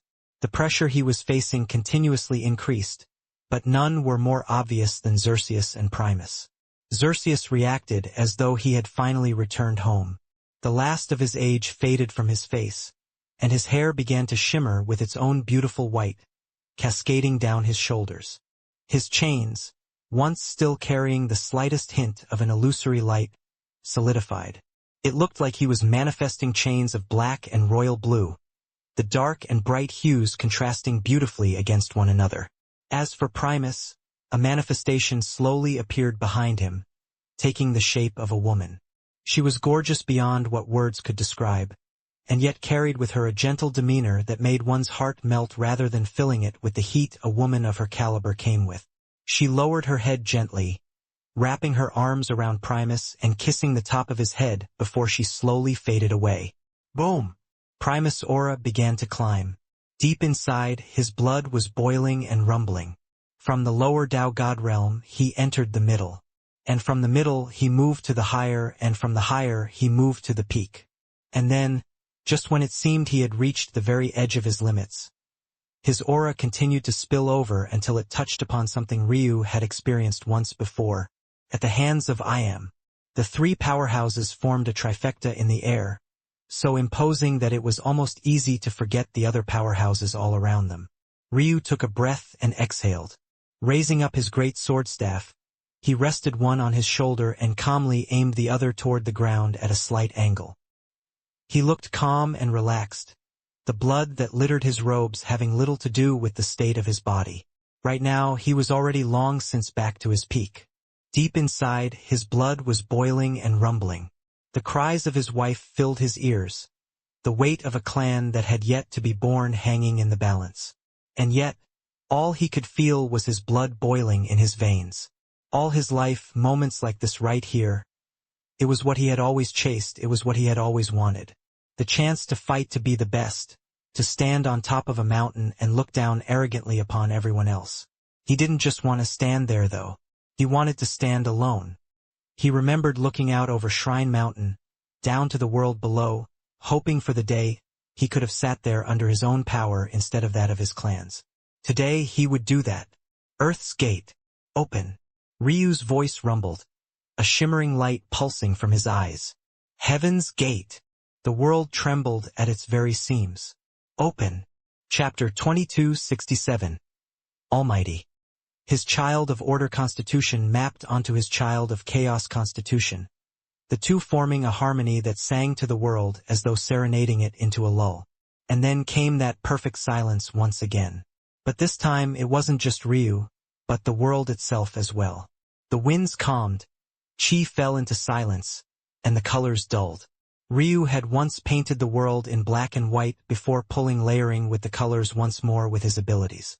But once again, it seemed to have fallen back into that state, as though the world had been stripped of all of its chi, or maybe rather that all of the world's chi had fallen into Ryu's domain. Silence. A true silence. The sort that came without the howls of wind or even breathing. And then Ryu clenched his fist. It was like crackle, the subtle grinding of skin against cool metal, a barely perceptible increase in the rush of blood and the flow of one's heartbeat. But then he vanished. In one moment, Ryu had been standing there just fine, facing off against the menace of the world. And in the next, he had already appeared before the Almighty. A look of disdain and careless disregard was on his expression. A large part of him was wondering how it was that the title steal had even allowed this sort of man to get a title like Almighty. But another part of him hardly cared for the title at all. All words were too empty for him, filled with so many meanings, twisted across so many cultures and thought processes. It just wasn't worth it. As a linguistic expert who loved studying languages, Ryu had realized long ago that if he wasn't going to pick a title for himself, it would be incredibly difficult to distill his whole meaning down to the very root. It was why he had chosen the path of picking his very own name. In this way, it simply didn't matter what others thought the word should mean. He would ensure that when they thought of Ryu Tatsuya, they only thought of one man, of one legend. But it was also deeper than that. What was right and what was wrong. The moral compass of one tribe versus the laws of one clan. Sometimes words themselves could decide all of these things. Did the word adultery mean something closer to mistake or something closer to sin in one language? Did the word murder mean something closer to closing a chapter or snuffing out a life? Did the word sky mean something closer to a glass dome or a deity above them all? Those subtle differences could not only dictate the meaning of the words themselves, but how the people using them perceived the word.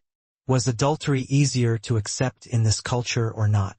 Was killing another something that could be easily shrugged off or not? Was the sky something to be admired and chased after? Or was it something you only had the right to observe from a bottom position of the world, never to challenge or blaspheme? No one noticed, but from the very time you were a child, these sorts of things influenced you. It was hard to find out what sort of person you truly were, to shed all of the societal impacts on your life and understand who was Ryu Tatsuya. Today, though, Ryu had a feeling that he would figure it out. And he would figure it out by making rivers of blood run so far that they dried beneath the sun. He would split the skies open and force down the tears of the heavens. He would sunder stars and collapse legends, rip out the hearts of men who deemed themselves to be above everyone else, who deemed themselves to be almighty. Boom! Trident and great swordstaff met in the air, booming claps of thunder, and tearing and ripping cheese rippling out in all directions. It should have been the sort of clash that shattered space for countless miles, and yet the world was forcefully stabilized beneath the might. Almighty control. Ryu felt as though his body had been gripped by the heavens themselves and he was sent flying far back. It was like the clash itself was close enough before he was plucked up like a puppy from a litter, unable to resist even with his control. Xerxes reacted in kind, his chains lashing out toward Ryu's back and forcing the latter to quickly turn, slashing out continuously to face off against the rain of chains.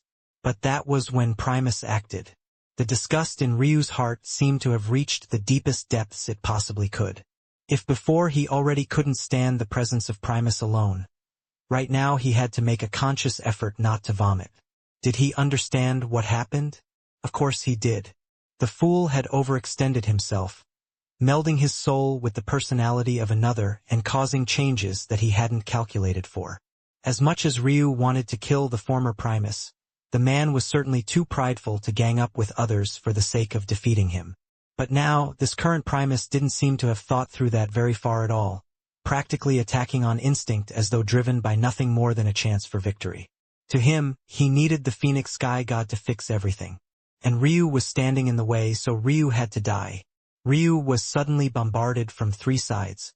Every time he tried to regain control over the situation, a telekinetic sort of control would come from the Almighty, shattering the momentum he was building and sending him flying into the arms of another attack. Poochie.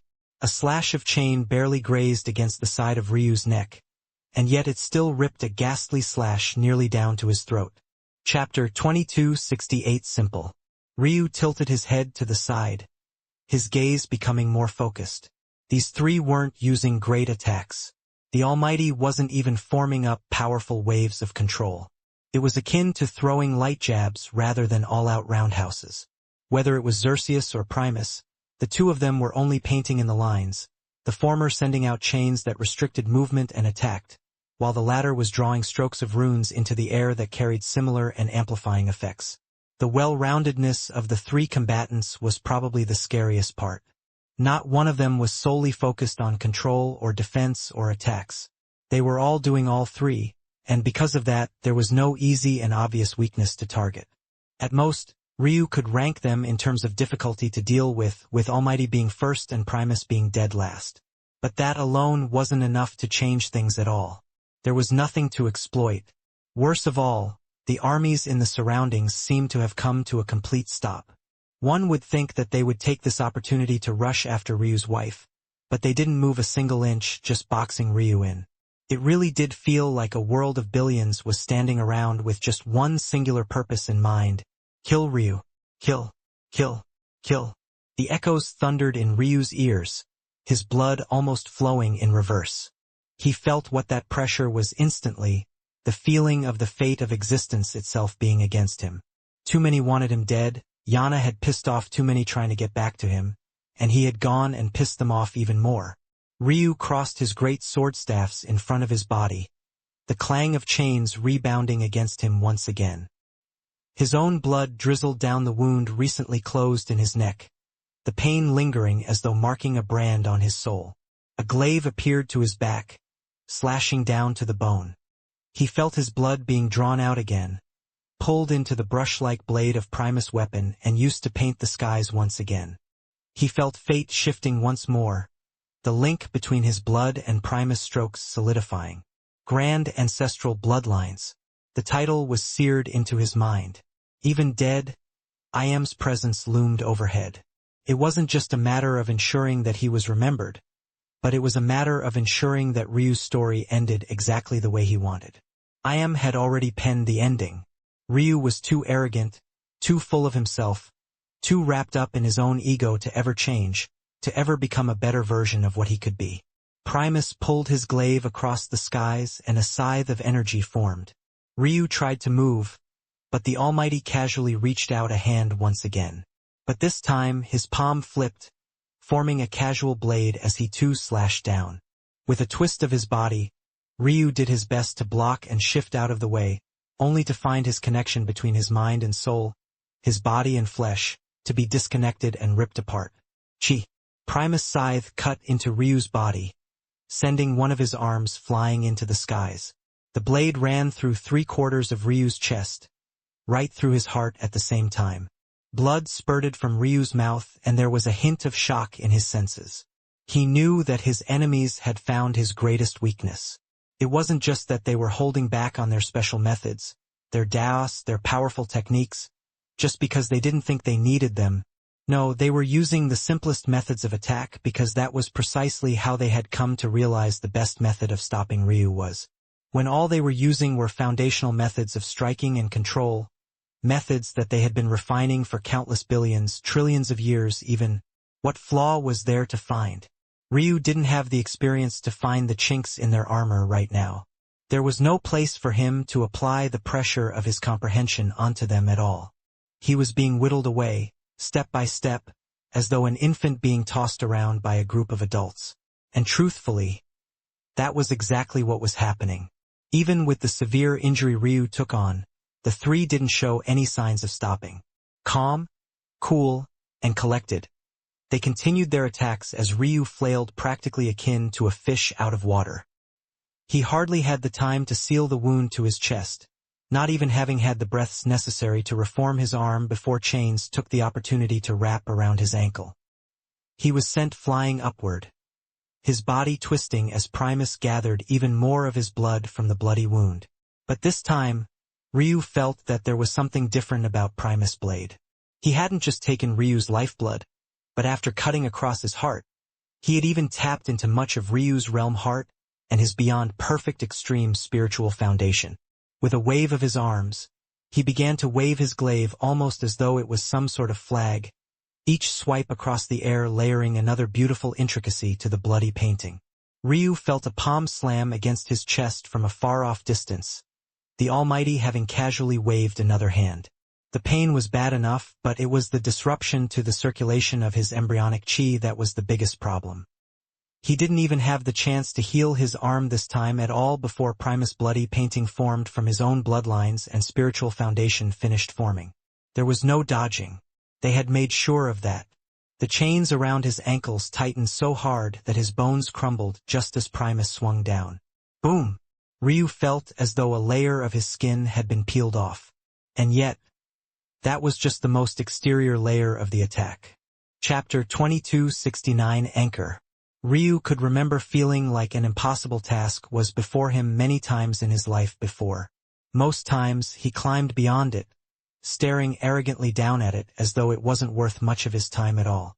But he would be lying if he said he had never been broken by a challenge before. He had been, hadn't he? The day he heard Ailsa's voice again for the first time since he left Sacrum. That day had truly broken him. It was truly the most pathetic day of his life. Today it felt like he was experiencing that again.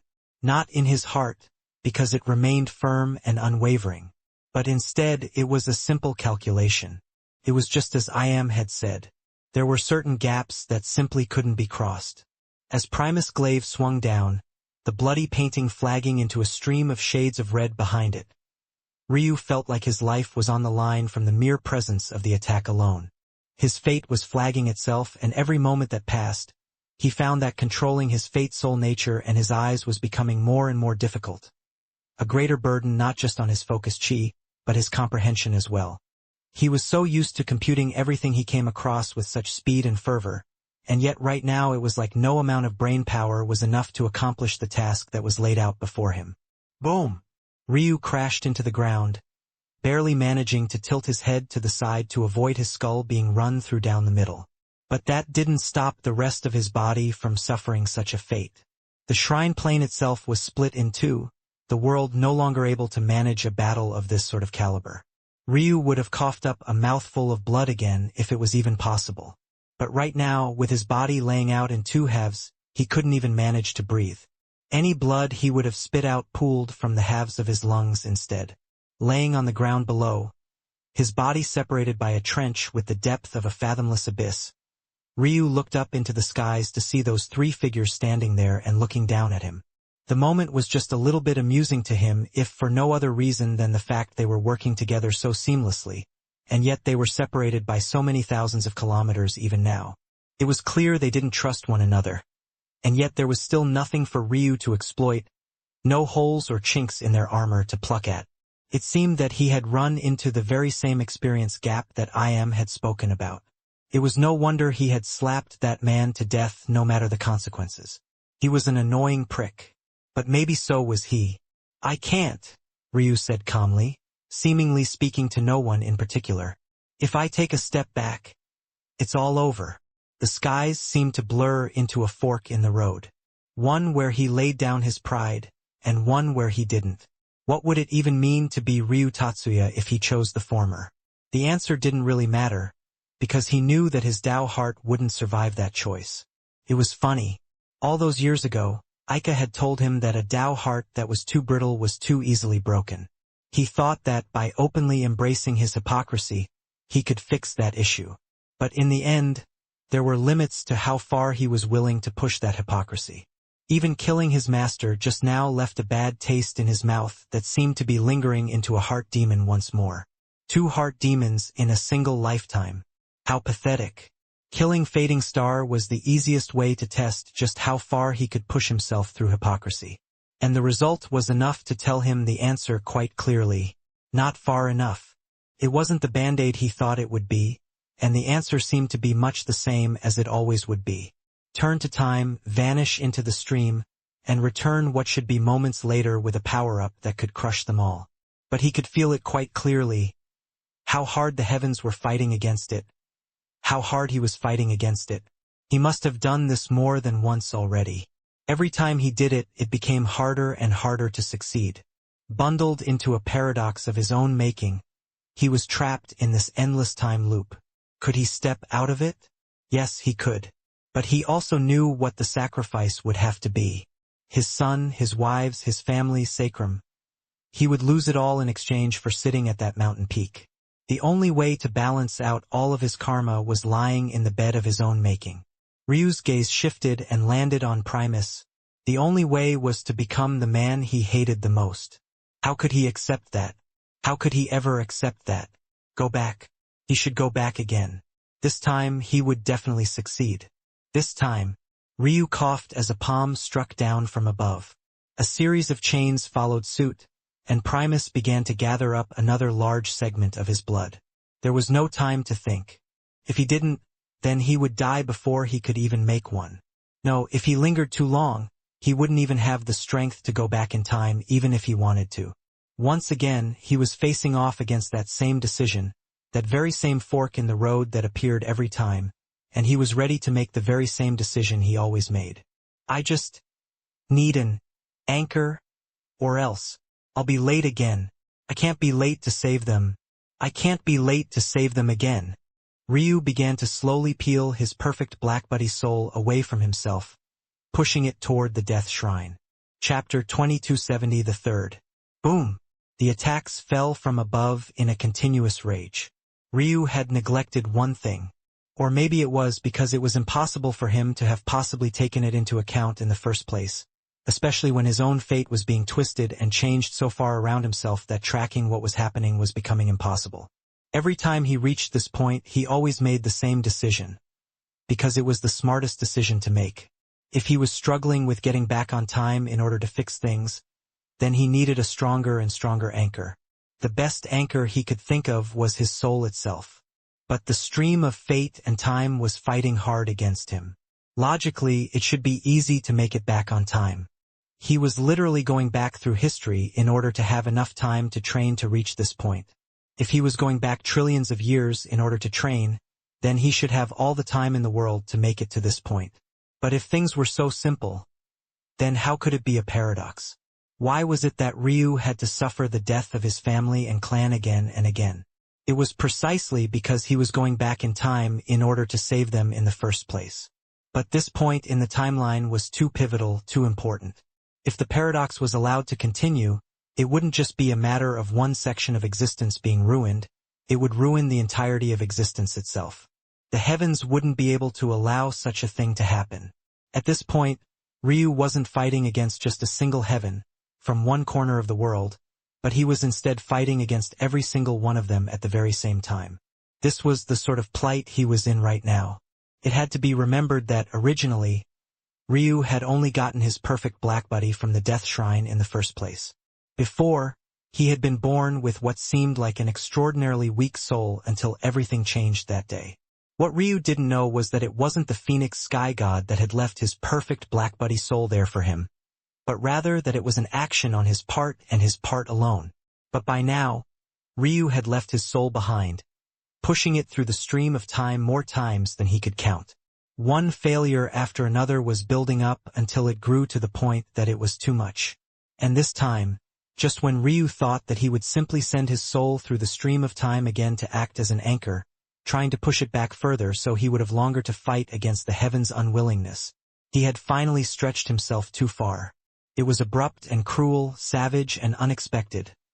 Much the same way things in the cultivation world always were. Ryu died. His soul couldn't make it, and because he had left himself open, thinking that he would have the time he needed to place his perfect black buddy soul where it was needed, he didn't consider defense. He was ripped to absolute shreds, and the irony of it all was that he didn't even have the time to react to it.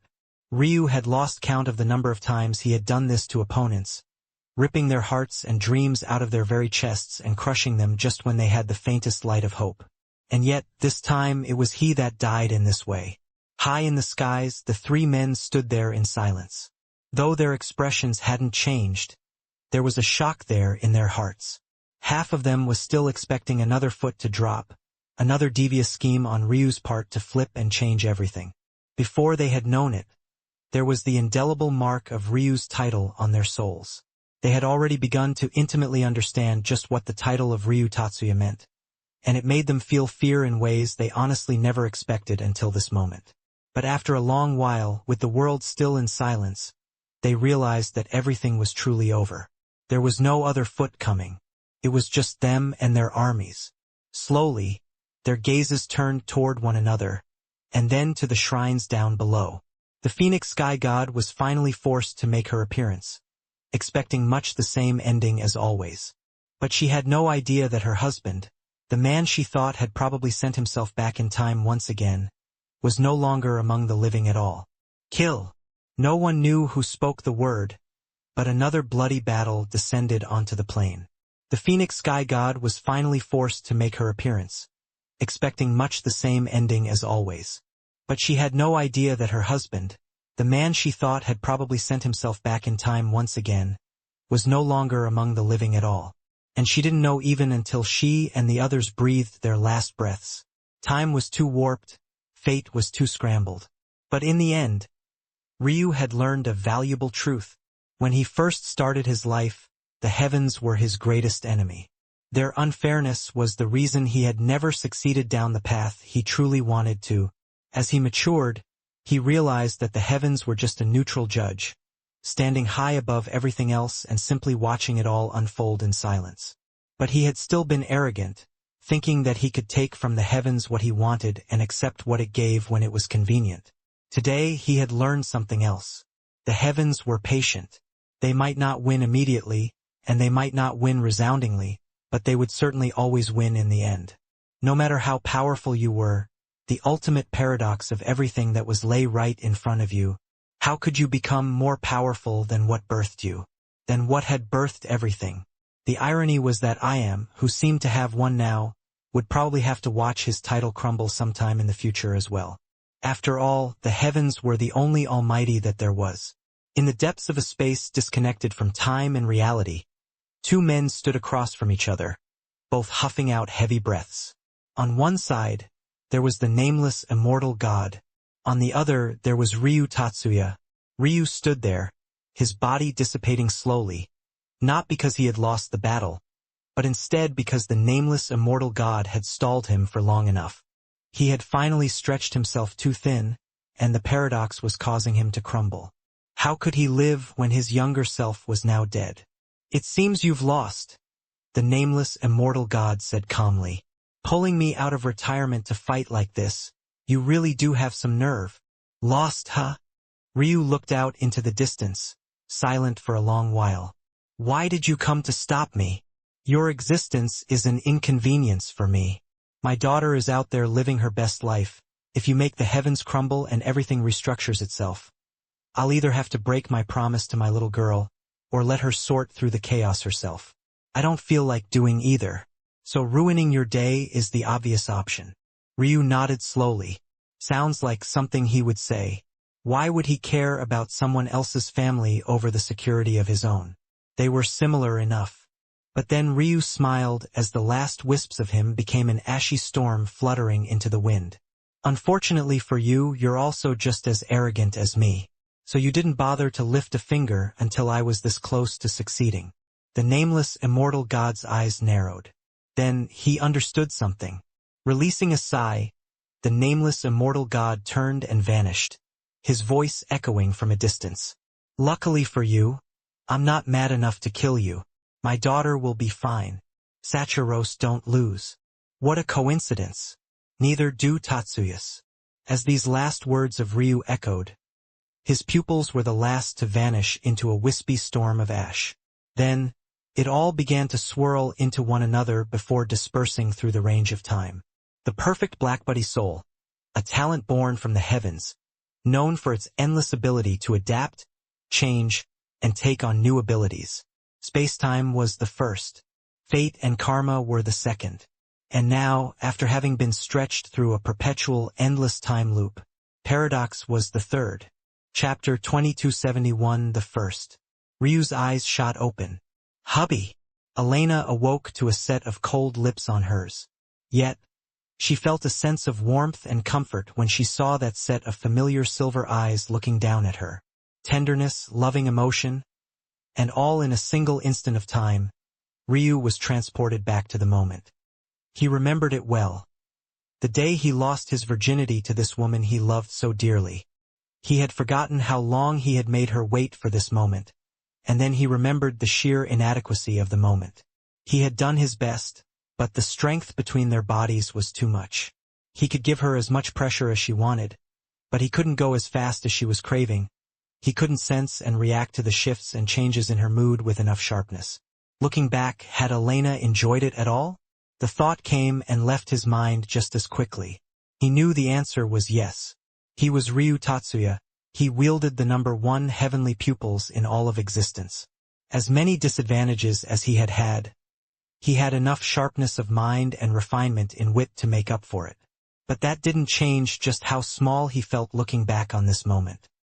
He had wanted his first time with his wife to be him caring for her, coddling her, but instead, he had a hard time remembering it as anything other than pity Elena took on him. Laying on top of her, Ryu gently stroked her cheek. I love you, he said softly. Elena's eyes widened. They were words that Ryu never said. He always had this sort of poetry and flair to what he spoke, always wanting to be as precise as possible, and feeling like words like I love you were too bland. Ryu couldn't remember having ever said those words out loud. He remembered exactly what he had said to Elena back then. You, Elena Tatsuya, will forever be my Ryu Tatsuya's wife. In life and in death we walk together. In sadness and happiness we feel together. In this reincarnation and the next, our souls will always be one. They were beautiful words, and somehow, although Ryu didn't speak them in this iteration, Elena felt them echoing in the back of her mind, only to be swallowed up by these far simpler words. Tears fell from her eyes, sparkling like silvery droplets of moonlight. They caressed the side of her cheek as they fell, but they too were swallowed up by the touch of her husband, a strong, pulsing light that overwhelmed the night coming from him. Warmth. I love you, hubby. I love you so much. So much it hurts. Elena held on to Ryu as tightly as she dared to, not wanting to crush him. She had been so worried something bad would happen tonight, so worried that something about her and Ryu's relationship had changed. But those words that Ryu spoke just how settled down that weight on her chest and made her feel alive again. Let's have our first tonight, Ryu said softly. Elena looked up at Ryu with red eyes, hints of expectation overwhelmed by love in her eyes. She nodded almost a little too eagerly. Hurry, put it in me. I've been waiting for so long. Ryu smiled, gently gracing her lips with his own. There's no rush. Let's enjoy the night. Let me warm you up a bit. Elena's eagerness faded to heat, and then that heat faded into feverish moans that filled the skies and rocked their palace. Luckily, cultivation or not, he was the best formation master in Sacrum. Ryu stood beneath the moonlight in the very same place he took his life that night. That moment was truly the most pathetic of his life. Part of the reason he took Elena's virginity that night was because he really was being selfish. He didn't want to miss out on the chance just in case he really was wrong about all of this and wasn't the Phoenix Sky God's successor. Another part was because he wanted to make sure that Nuri wasn't there to stop him.